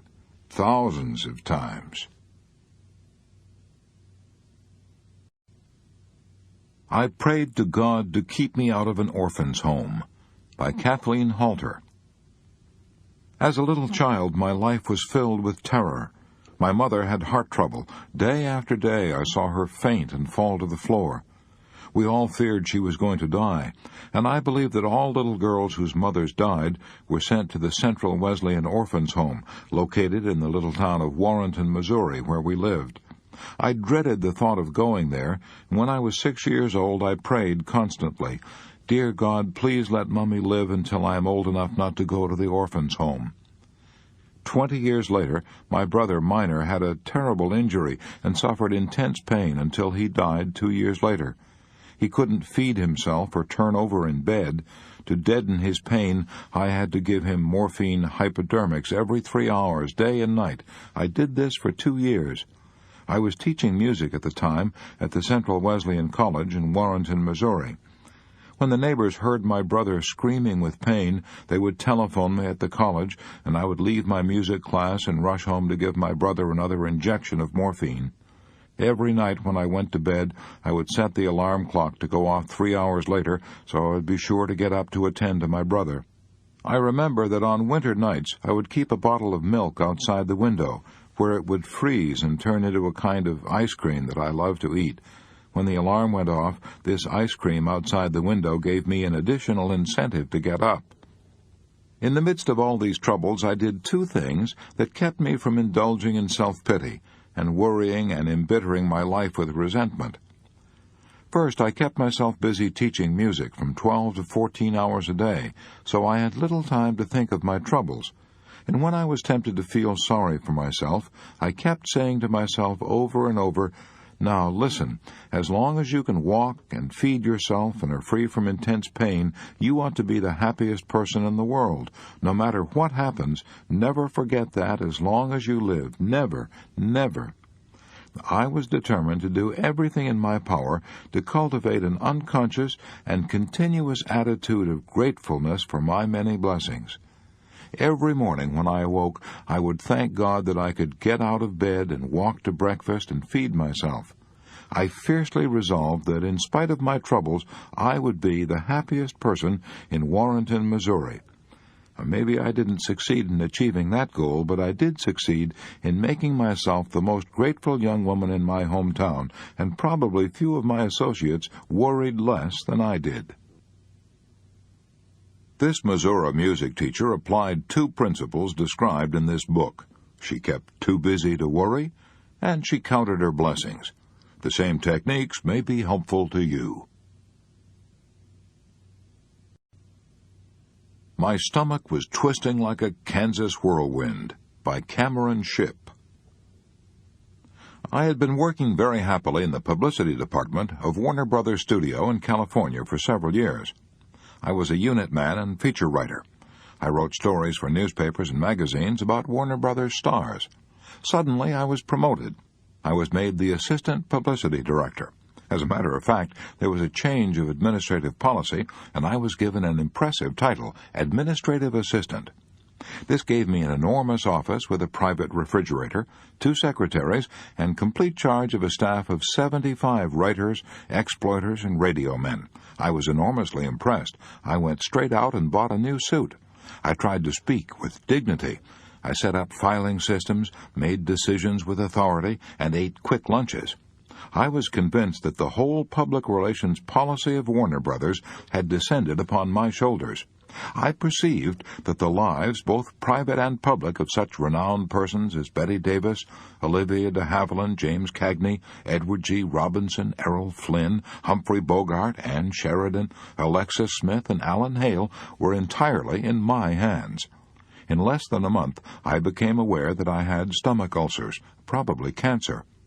My chief war activity at the time was as chairman of the War Activities Committee of the Screen Publicist Guild.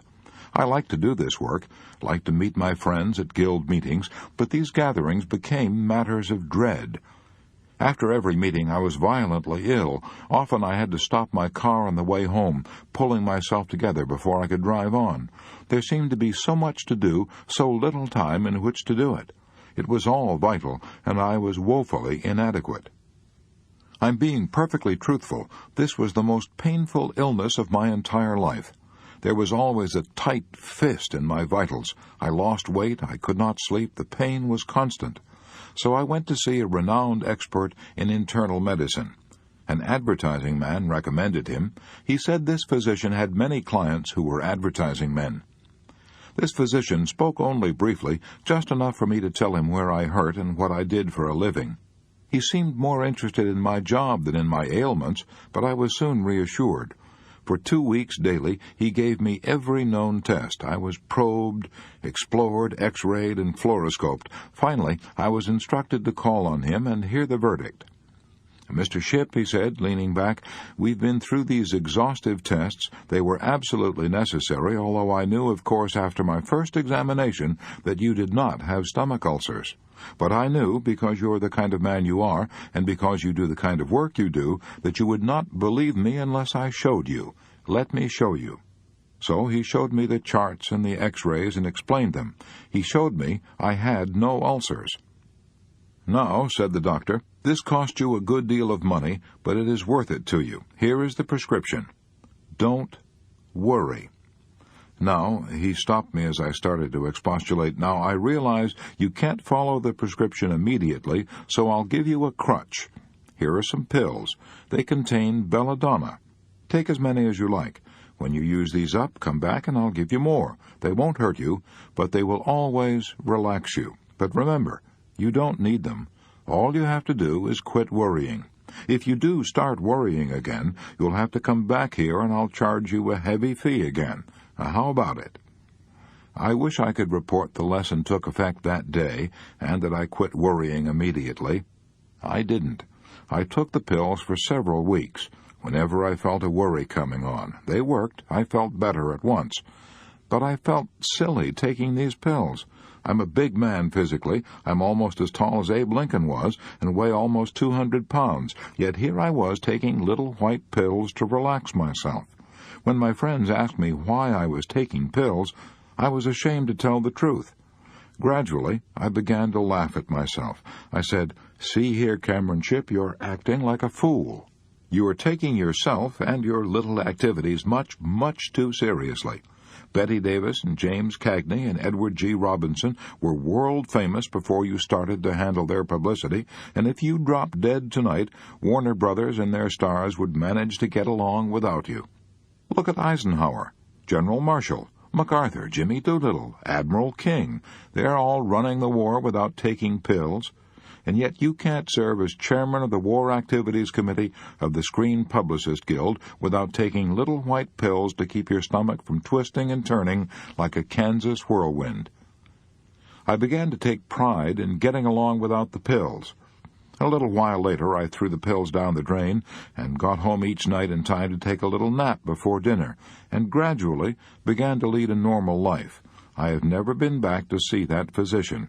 But I owe him much, much more than what seemed like a stiff fee at the time. He taught me to laugh at myself. But I think the really skillful thing he did was to refrain from laughing at me, and to refrain from telling me I had nothing to worry about. He took me seriously. He saved my face. He gave me an out in a small box. But he knew then, as well as I know now, that the cure wasn't in those silly little pills. The cure was in a change in my mental attitude. The moral of this story is that many a man who is now taking pills would do better to read Part 7 and relax. I Learned to Stop Worrying by Watching My Wife Wash Dishes by Reverend William Wood.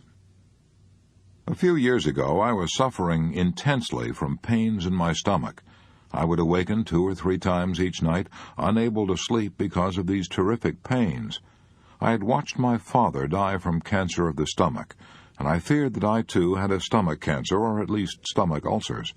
So I went to a clinic for an examination. A renowned stomach specialist examined me with a fluoroscope. He gave me medicine to make me sleep, and assured me I had no stomach ulcers or cancer. My pains, he said, were caused by emotional strains.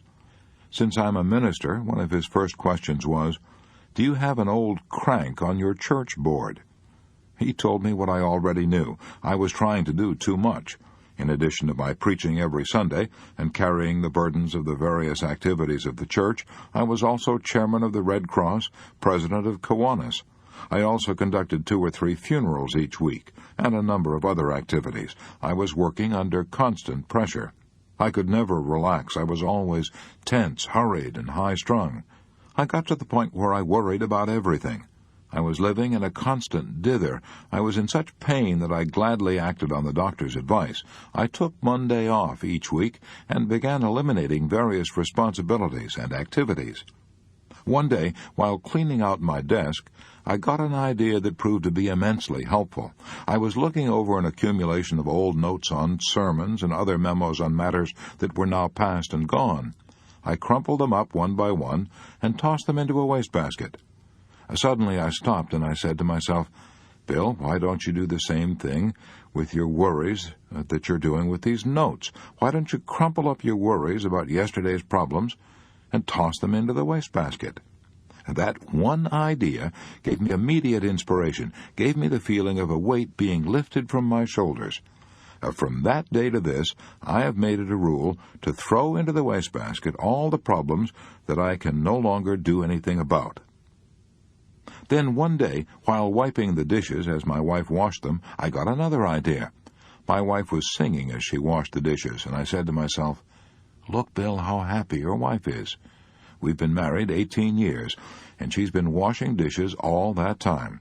Suppose when we got married, she had looked ahead and seen all the dishes she would have to wash during those 18 years that stretched ahead.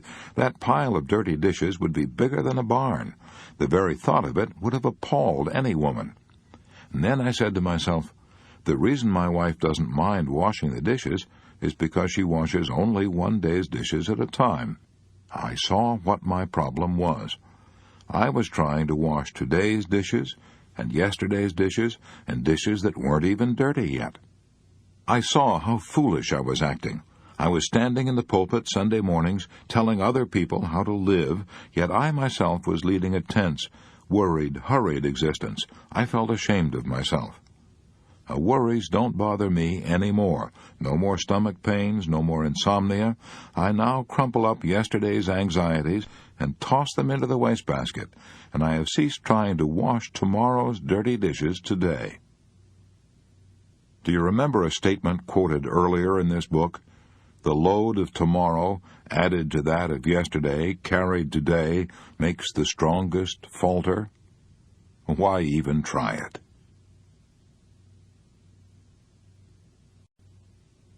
I Found the Answer by Del Hughes.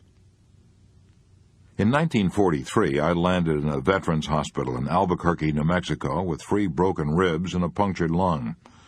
This happened during a practice marine amphibious landing off the Hawaiian Islands. I was getting ready to jump off the barge onto the beach when a big breaker swept in, lifted the barge, and threw me off balance and smashed me on the sands.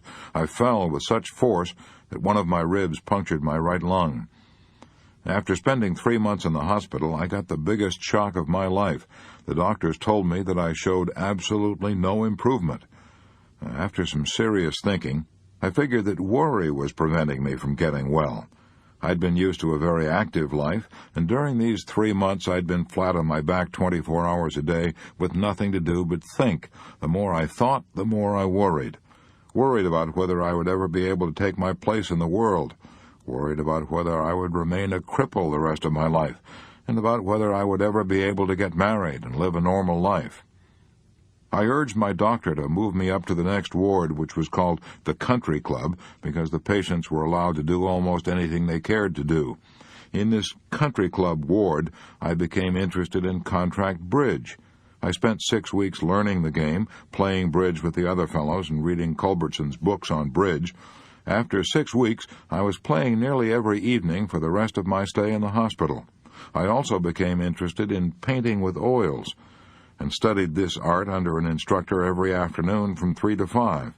Some of my paintings were so good you could almost tell what they were. I also tried my hand at soap and wood carving, and read a number of books on the subject and found it fascinating. I kept myself so busy that I had no time to worry about my physical condition. I even found time to read books on psychology given to me by the Red Cross.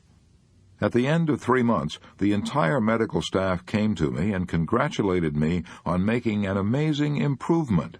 Those are the sweetest words I had ever heard since the day I was born. I wanted to shout with joy. The point I'm trying to make is this.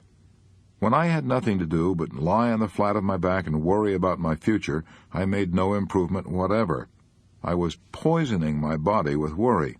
Even the broken ribs wouldn't heal, but as soon as I got my mind off myself by playing contract bridge, painting oil pictures, and carving wood, the doctors declared I made an amazing improvement. I'm now leading a normal, healthy life, and my lungs are as good as yours. Now remember what George Bernard Shaw said, "The secret of being miserable is to have the leisure to bother about whether you're happy or not." To keep active. Keep busy. Time Solves a Lot of Things, by Louis T. Montant, Jr. Worry caused me to lose 10 years of my life. Those 10 years should have been the most fruitful and richest years of any young man's life, the years from 18 to 28. I realize now that losing those years was no one's fault but my own. I worried about everything: my job, my health, my family, my feelings of inferiority. I was so frightened that I used to cross the street to avoid meeting people I knew. When I met a friend on the street, I would often pretend not to notice him, because I was afraid of being snubbed. I was so afraid of meeting strangers, so terrified in their presence, that in one space of 2 weeks I lost out on 3 different jobs simply because I didn't have the courage to tell those 3 prospective employers what I knew I could do. Then one day 8 years ago, I conquered worry in one afternoon and have rarely worried since then. That afternoon, I was in the office of a man who had far more troubles than I had ever faced, yet he was one of the most cheerful men I had ever known. He'd made a fortune in 1929 and then lost every cent. He made another fortune in 1933 and lost that, and another fortune in 1939 and lost that too. He had gone through bankruptcy and had been hounded by enemies and creditors. Troubles that would have broken some men and driven them to suicide rolled off him like water off a duck's back. As I sat in his office that day 8 years ago, I envied him and wished that God had made me like him. As we were talking, he tossed a letter to me that he'd received that morning and said, "Read that." It was an angry letter, raising several embarrassing questions. If I'd received such a letter, it would have sent me into a tailspin. I said, "Bill, how are you going to answer it?" "Well," Bill said, "I'll tell you a little secret. Next time you've really got something to worry about, take a pencil and a piece of paper and sit down and write out in detail just what's worrying you. Then put that piece of paper in the lower right-hand drawer of your desk and wait a couple of weeks and then look at it. If what you wrote down still worries you when you read it, put that piece of paper back in your lower right-hand drawer, let it sit there for another 2 weeks. It'll be safe there. Nothing will happen to it. But in the meantime, a lot may happen to the problem that is worrying you. I have found out that if I only have patience, the worry that's trying to harass me will often collapse like a pricked balloon." That bit of advice made a great impression on me. I've been using Bill's advice for years now, and as a result, I rarely worry about anything.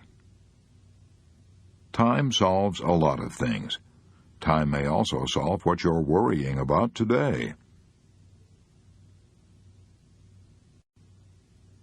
I was warned not to try to speak or to move even a finger, by Joseph L. Ryan.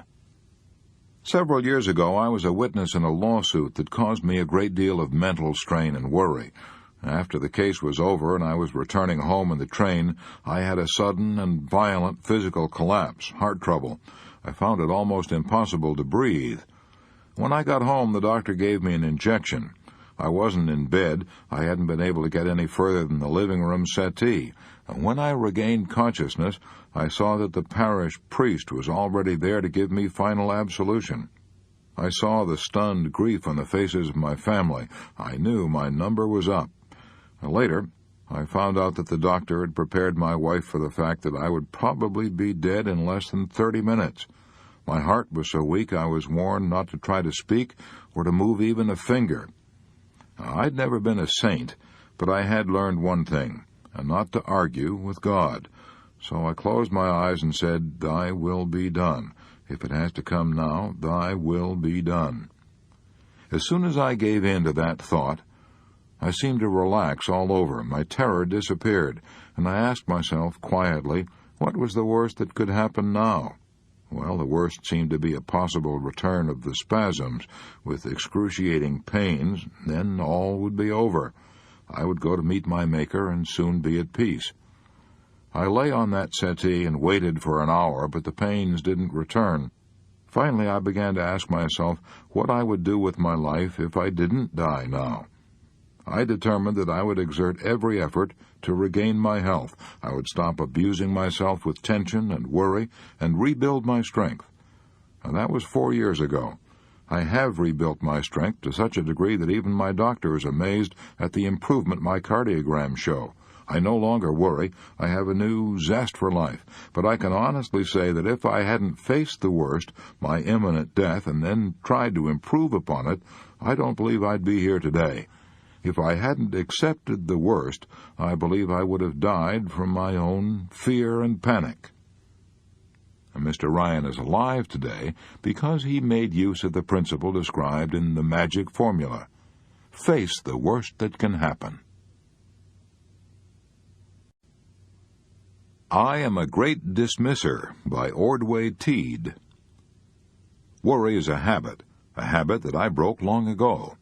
I believe that my habit of refraining from worrying is due largely to 3 things. First, I am too busy to indulge in self-destroying anxiety. I have 3 main activities, each one of which should be virtually a full-time job in itself. I lecture to large groups at Columbia University. I am also chairman of the Board of Higher Education of New York City. I also have charge of the Economic and Social Book Department of the publishing firm of Harper & Brothers. The insistent demands of these 3 tasks leave me no time to fret and stew and run around in circles. Second, I am a great dismisser. When I turn from one task to another, I dismiss all thoughts of the problems I have been thinking about previously. I find it stimulating and refreshing to turn from one activity to another. It rests me, it clears my mind. Third, I have had to school myself to dismiss all these problems from my mind when I close my office desk. They are always continuing. Each one always has a set of unsolved problems demanding my attention. If I carried these issues home with me each night and worried about them, I would destroy my health, and in addition, I would destroy all ability to cope with them.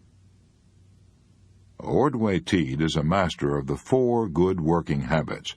Do you remember what they are? See Part 7, Chapter 26. If I had not stopped worrying, I would have been in my grave long ago. By Connie Mack, the grand old man of baseball. I have been in professional baseball for over 63 years. When I first started back in the 80s, I got no salary at all. We played on vacant lots and stumbled over tin cans and discarded horse collars. When the game was over, we passed the hat. The pickings were pretty slim for me, especially since I was the main support of my widowed mother and my younger brothers and sisters. Sometimes the ball team would have to put on a strawberry supper or a clam bake to keep going. I've had plenty of reason to worry. I'm the only baseball manager who ever finished in last place for 7 consecutive years. I'm the only manager who ever lost 800 games in 8 years. After a series of defeats, I used to worry until I could hardly eat or sleep. But I stopped worrying 25 years ago, and I honestly believe that if I hadn't stopped worrying then, I would have been in my grave long ago. As I look back over my long life, I was born when Lincoln was president. I believe I was able to conquer worry by doing these things. 1, I saw how futile it was. I saw it was getting me nowhere and was threatening to wreck my career. 2, I saw it was going to ruin my health. 3, I kept myself so busy planning and working to win games in the future that I had no time to worry over games that were already lost. 4, I finally made it a rule never to call a player's attention to his mistakes until 24 hours after the game. In my early days, I used to dress and undress with the players. If the team had lost, I found it impossible to refrain from criticizing the players and from arguing with them bitterly over their defeats. I found this only increased my worries. Criticizing a player in front of the others didn't make him want to cooperate. It really made him bitter. So since I couldn't be sure of controlling myself and my tongue immediately after a defeat, I made it a rule never to see the players right after a defeat. I wouldn't discuss the defeat with them until the next day. By that time, I'd cooled off. The mistakes didn't loom so large, and I could talk things over calmly, and the men wouldn't get angry and try to defend themselves. 5, I tried to inspire players by building them up with praise instead of tearing them down with fault-finding. I tried to have a good word for everybody. 6, I found that I worried more when I was tired, so I spent 10 hours in bed every night, and I take a nap every afternoon. Even a 5-minute nap helps a lot. 7, I believe I've avoided worries and lengthened my life by continuing to be active. I'm 85, and I'm not going to retire until I begin telling the same stories over and over. When I start doing that, I'll know then that I'm growing old. Connie Mack never read a book on how to stop worrying, so he made out his own rules. Why don't you make a list of rules you've found helpful in the past, and write them out right now? I got rid of stomach ulcers and worry by changing my job and my mental attitude. By Arden W. Sharp, Green Bay, Wisconsin. 5 years ago, I was worried, depressed, and sick. The doctor said I had stomach ulcers. They put me on a diet. I drank milk and ate eggs until I revolted at the sight of them, but I didn't get well. Then one day I read an article about cancer. I imagined I had every symptom. I was not worried now, I was terrified. Naturally, this made my stomach ulcers flare up like fire. The final blow came when the Army rejected me as physically unfit at 24. I was apparently a physical wreck when I should have been at the height of my physical powers. I was at the end of my rope. I couldn't see a ray of hope. In desperation, I tried to analyze how I'd gotten myself into this terrible condition. Slowly, the truth began to dawn on me. 2 years previously, I'd been happy and healthy in my work as a salesman, but wartime shortages had forced me to give up selling and take a job in a factory. I despised factory work, and to make matters worse, I was associating with a group of the most accomplished negative thinkers I'd ever had the misfortune to meet. They were bitter about everything. Nothing was right. They constantly condemned the job and cursed the pay, the hours, the boss, and everything. I realized that I had unconsciously absorbed their vindictive attitude. I slowly began to realize that my stomach ulcers were probably brought on by my own negative thoughts and bitter emotions. I then decided to go back to the work I liked, selling, and to associate with people who thought positive, constructive thoughts. This decision probably saved my life. I deliberately sought out friends and business associates who were progressive thinkers, happy, optimistic men free of worry and ulcers. As soon as I changed my emotions, I changed my stomach. Within a short time, I forgot that I had ever had ulcers. I soon found that you can catch health, happiness, and success from others just as easily as you can catch worries, bitterness, and failure. This is the most important lesson I have ever learned. I should have learned it long ago. I had heard about it and read about it dozens of times, but I had to learn it the hard way.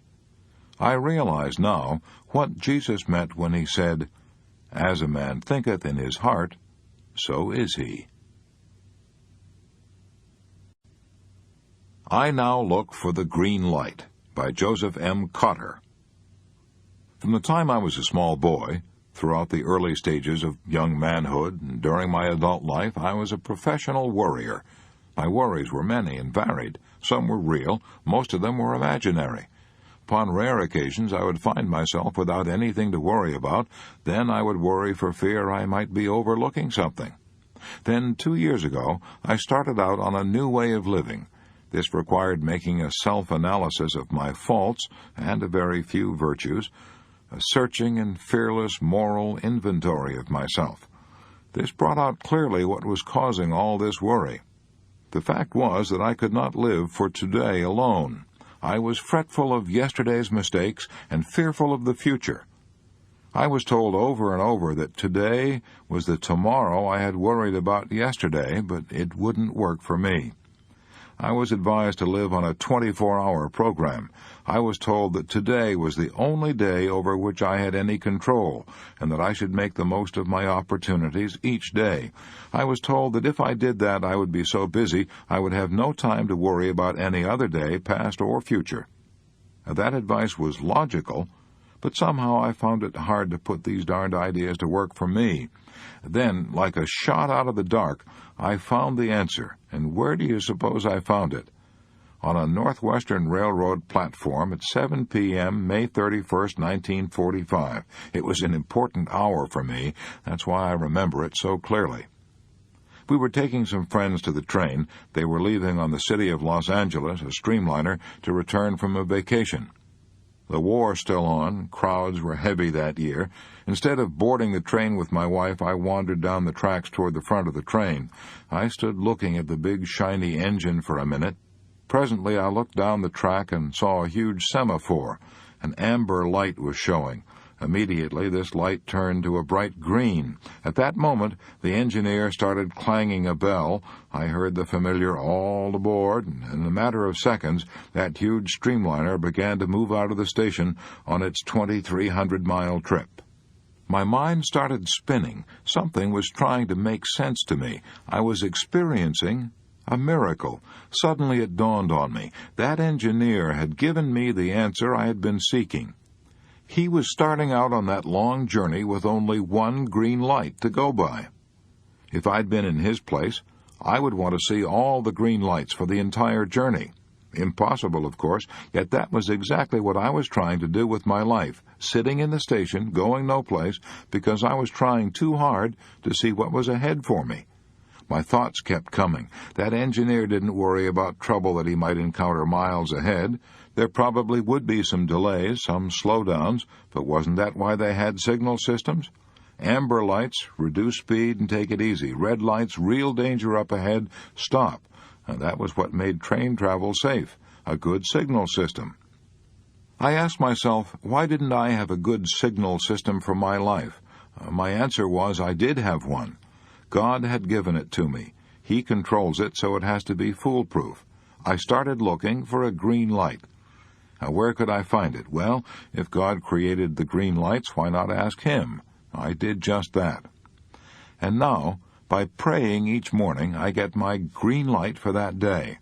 I also occasionally get amber lights that slow me down. Sometimes I get red lights that stop me before I crack up. No more worrying for me since that day 2 years ago when I made this discovery. During those 2 years, over 700 green lights have shone for me, and the trip through life is so much easier without the worry of what color the next light will be. No matter what color it may be, I will know what to do. How John D. Rockefeller lived on borrowed time for 45 years. John D. Rockefeller Sr. had accumulated his first million at the age of 33. At the age of 43, he'd built up the largest monopoly the world has ever seen, the great Standard Oil Company. But where was he at 53? A worry had gotten him at 53. Worry and high-tension living had already wrecked his health. At 53, he looked like a mummy, says John K. Winkler, one of his biographers. At 53, Rockefeller was attacked by mystifying digestive maladies that swept away his hair, even the eyelashes, and all but a faint wisp of eyebrow. So serious was his condition, says Winkler, that at one time John D. was compelled to exist on human milk. According to the doctors, he had alopecia, a form of baldness that often starts with sheer nerves. He looked so startling with his stark, bald dome that he had to wear a skull cap. Later, he had wigs made at $500 apiece. For the rest of his life, he wore those silver wigs. Rockefeller had originally been blessed with an iron constitution. Reared on a farm, he had once had stalwart shoulders, an erect carriage, a strong, brisk gait. Yet at only 53, when most men are at their prime, his shoulders drooped and he shambled when he walked. When he looked in a glass, says John T. Flynn, another of his biographers, he saw an old man. The ceaseless work, the endless worry, the streams of abuse, the sleepless nights, and the lack of exercise and rest had exacted their toll. They had brought him to his knees. He was now the richest man in the world, yet he had to live on a diet that a pauper would have scorned. His income at the time was $1 million a week, but $2 a week would probably have paid for all the food he could eat. Acidulated milk and a few crackers were all the doctors would allow him. His skin had lost its color. It looked like old parchment drawn tight across his bones. And nothing but medical care, the best money could buy, kept him from dying at the age of 53. How did it happen? Worry. Shock. High pressure and high-tension living. He drove himself literally to the edge of the grave. Even at the age of 23, Rockefeller was already pursuing his goal with such grim determination that, according to those who knew him, nothing lightened his countenance save news of a good bargain. When he made a big profit, he would do a little war dance, throw his hat on the floor, and break into a jig. But if he lost money, he was ill. He once shipped $40,000 worth of grain by way of the Great Lakes. No insurance. It cost too much, $150. That night, a vicious storm raged over Lake Erie. Rockefeller was so worried about losing his cargo that when his partner, George Gardner, reached the office in the morning, he found John D. there pacing the floor. "Hurry," he quavered. "Let's see if we can take out insurance now, if it isn't too late." Gardner rushed uptown and got the insurance, but when he returned to the office, he found John D. in an even worse state of nerves. A telegram had arrived in the meantime. The cargo had landed, safe from the storm. He was sicker than ever now because they had wasted the $150. In fact, he was so sick about it that he had to go home and take to his bed. Think of it. At that time, his firm was doing a gross business of $500,000 a year, yet he made himself so ill over $150 that he had to go to bed. He had no time for play, no time for recreation, no time for anything except making money and teaching Sunday school. When his partner, George Gardner, purchased a second-hand yacht with 3 other men for $2,000, John D. was aghast, refused to go out on it. Gardner found him working at the office one Saturday afternoon and pleaded, "Come on, John, let's go for a sail. It will do you good. Forget about business. Have a little fun." Rockefeller glared. "George Gardner," he warned, "you are the most extravagant man I ever knew. You are injuring your credit at the banks, and my credit too. First thing you know, you'll be wrecking our business. No, I won't go on your yacht. I don't ever want to see it." And he stayed plugging in the office all Saturday afternoon. The same lack of humor, the same lack of perspective characterized John D. all through his business career. Years later, he said, "I never placed my head upon the pillow at night without reminding myself that my success might be only temporary." With millions at his command, he never put his head upon his pillow without worrying about losing his fortune. No wonder worry wrecked his health. He had no time for play or recreation, never went to the theater, never played cards, never went to a party. As Mark Hanna said, the man was mad about money. Sane in every other respect, but mad about money. Rockefeller had once confessed to a neighbor in Cleveland, Ohio, that he wanted to be loved, yet he was so cold and suspicious that few people even liked him. Morgan once balked at having to do business with him at all. "I don't like the man," he snorted. "I don't want to have any dealings with him." Rockefeller's own brother hated him so much that he removed his children's bodies from the family plot. "No one of my blood," he said, "will ever rest in land controlled by John D." Rockefeller's employees and associates lived in holy fear of him. And here's the ironic part. He was afraid of them, afraid they would talk outside of the office and give secrets away. He had so little faith in human nature that once when he signed a 10-year contract with an independent refiner, he made the man promise not to tell anyone, not even his wife. "Shut your mouth and run your business," and that was his motto. Then, at the very peak of his prosperity, with gold flowing into his coffers like hot yellow lava pouring down the sides of Vesuvius, his private world collapsed. Books and articles denounced the robber baron war of Standard Oil Company, secret rebates with railroads, the ruthless crushing of all rivals. In the oil fields of Pennsylvania, John D. Rockefeller was the most hated man on earth. He was hanged in effigy by the men he had crushed. Many of them longed to tie a rope around his withered neck and hang him to the limb of a sour apple tree.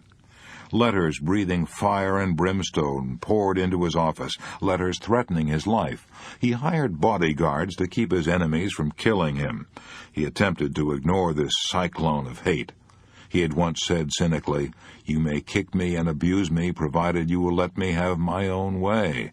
But he discovered he was human after all. He couldn't take hate and worry, too. His health began to crack. He was puzzled and bewildered by this new enemy, illness, which attacked him from within. At first he remained secretive about his occasional indispositions, tried to put his illness out of his mind. But insomnia, indigestion, and the loss of his hair, all physical symptoms of worry and collapse, were not to be denied. Finally, his doctors told him the shocking truth. He could take his choice, his money and his worries, or his life. They warned him he must either retire or die. He retired, but before he retired, worry, greed, fear had already wrecked his health. When Ida Tarbell, America's most celebrated female writer of biographies, saw him, she was shocked. She wrote, "An awful age was in his face. He was the oldest man I have ever seen." Old? Why, Rockefeller was then several years younger than General MacArthur was when he recaptured the Philippines. But he was such a physical wreck that Ida Tarbell pitied him. She was working at that time on her powerful book which condemned the Standard Oil and all that it stood for. She certainly had no cause to love the man who had built up this octopus. Yet she said that when she saw John D. Rockefeller teaching a Sunday school class, eagerly searching the faces of all those around him, I had a feeling which I had not expected, and which time intensified. I was sorry for him. I know no companion so terrible as fear. When the doctors undertook to save Rockefeller's life, they gave him 3 rules which he observed to the letter for the rest of his life. Here they are. 1. Avoid worry. Never worry about anything, under any kind of circumstances. 2. Relax, and take plenty of mild exercise in the open air. 3. Watch your diet. Always stop eating while you're still a little hungry. John D. Rockefeller obeyed those rules, and they probably saved his life. He retired, he learned to play golf. He went in for gardening. He chatted with his neighbors, he played games, he sang songs. But he did something else, too. During the days of torture and nights of insomnia, says Winkler, John D. had time for reflection. He began to think of other people. He stopped thinking, for once, of how much money he could get, and he began to wonder how much that money would buy in terms of human happiness. In short, Rockefeller now began to give his millions away. Some of the time it wasn't easy. When he offered money to a church, pulpits all over the country thundered back with cries of "tainted money," but he kept on giving.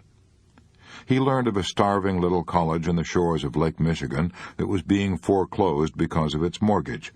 He came to its rescue and poured millions of dollars into that college and built it into the now world-famous University of Chicago. He tried to help the Negroes. He gave money to Negro universities like Tuskegee College, where funds were needed to carry on the work of George Washington Carver. He helped to fight hookworm. When Dr. Charles W. Stiles, the hookworm authority, said 50 cents worth of medicine will cure a man of this disease which ravages the South, but who will give the 50 cents? Rockefeller gave it. He spent millions on hookworm, stamping out the greatest scourge that ever handicapped the South. And then he went further. He established a great international foundation, the Rockefeller Foundation, which was to fight disease and ignorance all over the world. I speak with feeling of this work, for I probably owe my life to the Rockefeller Foundation. How well I remember that when I was in China in 1932, cholera was raging all over Peking. The Chinese peasants were dying like flies, yet in the midst of all this horror, we were able to go to the Rockefeller Medical College and get a vaccination to protect us from the plague. Chinese and foreigners alike, we were able to do that. And that was when I got my first understanding of what Rockefeller's millions were doing for the world. Never before in history has there ever been anything remotely like the Rockefeller Foundation. It's something unique. Rockefeller knew that all over the world there are many fine movements that men of vision start. Research is undertaken, colleges are founded, doctors struggle on to fight a disease, but only too often this high-minded work has to die for lack of funds. He decided to help these pioneers of humanity, not to take them over, but to give them some money and help them help themselves. Today you and I can thank John D. Rockefeller for the miracles of penicillin and for dozens of other discoveries which his money helped to finance. You can thank him for the fact that your children no longer die from spinal meningitis, a disease that used to kill 4 out of 5. And you can thank him for part of the inroads we have made on malaria and tuberculosis, on influenza and diphtheria, and many other diseases that still plague the world. And what about Rockefeller? When he gave his money away, did he gain peace of mind? Yes, he was contented at last. If the public thought of him after 1900 as brooding over the attacks on Standard Oil, said Alan Nevins, the public was much mistaken. Rockefeller was happy. He had changed so completely that he didn't worry at all. In fact, he refused even to lose one night's sleep when he was forced to accept the greatest defeat of his career. The defeat came when the corporation he had built, the huge Standard Oil, was ordered to pay the heaviest fine in history. According to the United States government, the Standard Oil was a monopoly, in direct violation of the antitrust laws. The battle raged for 5 years. The best legal brains in the land fought on interminably in what was up to then the longest court war in history. But Standard Oil lost. When Judge Kennesaw Mountain Landis handed down his decision, lawyers for the defense feared that old John D. would take it very hard, but they didn't know how much he'd changed. That night, one of the lawyers got John D. on the phone. He discussed the decision as gently as he could and then said, with concern, "I hope you won't let this decision upset you, Mr. Rockefeller. I hope you'll be able to get a good night's sleep." And old John D.? Why, he cackled right back across the wire, "Don't worry, Mr. Johnson. I intend to get a night's sleep, and don't let it bother you either. Good night." And that from the man who had once taken to his bed because he had lost $150. Yes, it took a long time for John D. to conquer worry. He was dying at 53, but he lived to 98. I was committing slow suicide because I didn't know how to relax, by Paul Sampson. Up to 6 months ago, I was rushing through life in high gear. I was always tense, never relaxed. I arrived at home from work every night worried and exhausted from nervous fatigue. Why? Because no one ever said to me, "Paul, you're killing yourself. Why don't you slow down? Why don't you relax?"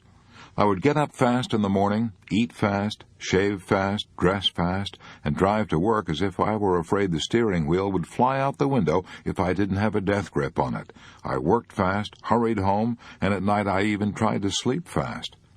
I was in such a state that I went to see a famous nerve specialist in Detroit. He told me to relax. He told me to think of relaxing all the time, to think about it when I was working, driving, eating, and trying to go to sleep. He told me that I was committing slow suicide because I didn't know how to relax. Ever since then, I've practiced relaxation. When I go to bed at night, I don't try to go to sleep until I've consciously relaxed my body and my breathing. And now I wake up in the morning rested, a big improvement, because I used to wake up in the morning tired and tense. I relax now when I eat and when I drive. To be sure, I'm alert when driving, but I drive with my mind now instead of my nerves. The most important place I relax is at my work. Several times a day I stop everything and take inventory of myself to see if I'm entirely relaxed. When the phone rings now, no longer do I grab it as though someone were trying to beat me to it, and when someone is talking to me, I am as relaxed as a sleeping baby. The result? Life is much more pleasant and enjoyable, and I'm completely free of nervous fatigue and nervous worry. A Real Miracle Happened to Me by Mrs. John Berger. Worry had completely defeated me. My mind was so confused and troubled that I could see no joy in living. My nerves were so strained that I could neither sleep at night nor relax by day. My 3 young children were widely separated, living with relatives. My husband, having recently returned from the armed service, was in another city trying to establish a law practice. I felt all the insecurities and uncertainties of the post-war readjustment period. I was threatening my husband's career, my children's natural endowment of a happy, normal home life, and I was also threatening my own life. My husband could find no housing, and the only solution was to build. Everything depended on my getting well. The more I realized this, and the harder I would try, the greater would be my fear of failure. Then I developed a fear of planning for any responsibility. I felt that I could no longer trust myself. I felt I was a complete failure. When all was darkest, and there seemed to be no help, my mother did something for me that I shall never forget or cease being grateful for. She shocked me into fighting back. She upbraided me for giving in and for losing control of my nerves and my mind. She challenged me to get up out of bed and fight for all I had. She said I was giving in to the situation, fearing it instead of facing it, running away from life instead of living it. So I did start fighting from that day on. That very weekend, I told my parents they could go home because I was going to take over, and I did what seemed impossible at the time. I was left alone to care for my 2 younger children. I slept well, I began to eat better, and my spirits began to improve. A week later, when they returned to visit me again, they found me singing at my ironing. I had a sense of well-being because I'd begun to fight a battle, and I was winning. I shall never forget this lesson. If a situation seems insurmountable, face it. Start fighting. Don't give in. From that time on, I forced myself to work and lost myself in my work. Finally, I gathered my children together and joined my husband in our new home. I resolved that I would become well enough to give my lovely family a strong, happy mother. I became engrossed with plans for our home, plans for my children, plans for my husband, plans for everything except for me. I became too busy to think of myself, and it was then that the real miracle happened. I grew stronger and stronger and could wake up with the joy of well-being, the joy of planning for the new day ahead, the joy of living. And although days of depression did creep in occasionally after that, especially when I was tired, I would tell myself not to think or try to reason with myself on those days, and gradually they became fewer and fewer and finally disappeared. Now, a year later, I have a very happy, successful husband, a beautiful home that I can work in 16 hours a day, and 3 healthy, happy children, and for myself, peace of mind. How Benjamin Franklin Conquered Worry. A letter from Benjamin Franklin to Joseph Priestley. The latter, invited to become librarian for the Earl of Shelburne, asked Franklin's advice. Franklin, in his letter, states his method of solving problems without worrying. London, September 19, 1772. Dear Sir, in the affair of so much importance to you wherein you ask my advice, I cannot, for want of sufficient premise, advise you what to determine, but if you please I will tell you how. When these difficult cases occur, they are difficult chiefly because while we have them under consideration, all the reasons pro and con are not present to the mind at the same time, but sometimes one set present themselves, and at other times another, the first being out of sight. Hence the various purposes or inclinations that alternately prevail, and the uncertainty that perplexes us.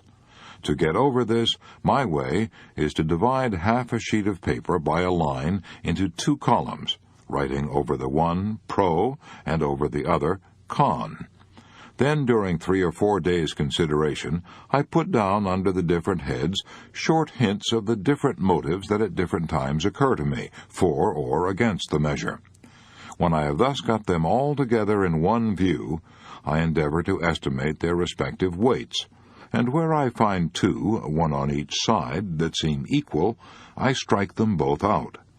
If I find a reason pro equal to some 2 reasons con, I can strike out the 3. If I judge some 2 reasons con equal to some 3 reasons pro, I strike out the 5, and thus proceeding I find at length where the balance lies. And if, after a day or 2 of further consideration, nothing new that is of importance occurs on either side, I come to a determination accordingly. And though the weight of reasons cannot be taken with the precision of algebraic quantities, yet when each is thus considered separately and comparatively, and the whole lies before me, I think I can judge better, and am less likely to make a rash step, and, in fact, I have found great advantage from this kind of equation in what may be called moral or prudential algebra. Wishing sincerely that you may determine for the best, I am ever, my dear friend, yours most affectionately, Ben Franklin. I was so worried I didn't eat a bite of solid food for 18 days, by Catherine Holcomb Farmer. 3 months ago I was so worried that I didn't sleep for 4 days and nights, and did not eat a bite of solid food for 18 days. Even the smell of food made me violently sick. I cannot find words to describe the mental anguish I endured. I wonder whether hell has any worse tortures than what I went through. I felt as if I would go insane or die. I knew that I couldn't possibly continue living as I was. The turning point of my life was the day I was given an advanced copy of this book. During the last 3 months, I have practically lived with this book, studying every page, desperately trying to find a new way of life. The change that has occurred in my mental outlook and emotional stability is almost unbelievable. I am now able to endure the battles of each passing day. I now realize that in the past I was being driven half-mad, not by today's problems, but by the bitterness and anxiety over something that had happened yesterday, or that I feared might happen tomorrow. But now, when I find myself starting to worry about anything, I immediately stop and start to apply some of the principles I learned from studying this book. If I am tempted to tense up over something that must be done today, I get busy and do it immediately and get it off my mind. When I'm faced with the kind of problems that used to drive me half crazy, I now calmly set about trying to apply the 3 steps outlined in Chapter 2, Part 1. First, I ask myself, what is the worst that can possibly happen? Second, I try to accept it mentally. Third, I concentrate on the problem and see how I can improve the worst, which I'm already willing to accept if I have to. When I find myself worrying about a thing I cannot change and do not want to accept, I stop myself short and repeat this little prayer. God grant me the serenity to accept the things I cannot change, the courage to change the things I can, and the wisdom to know the difference. Since reading this book, I'm really experiencing a new and glorious way of life.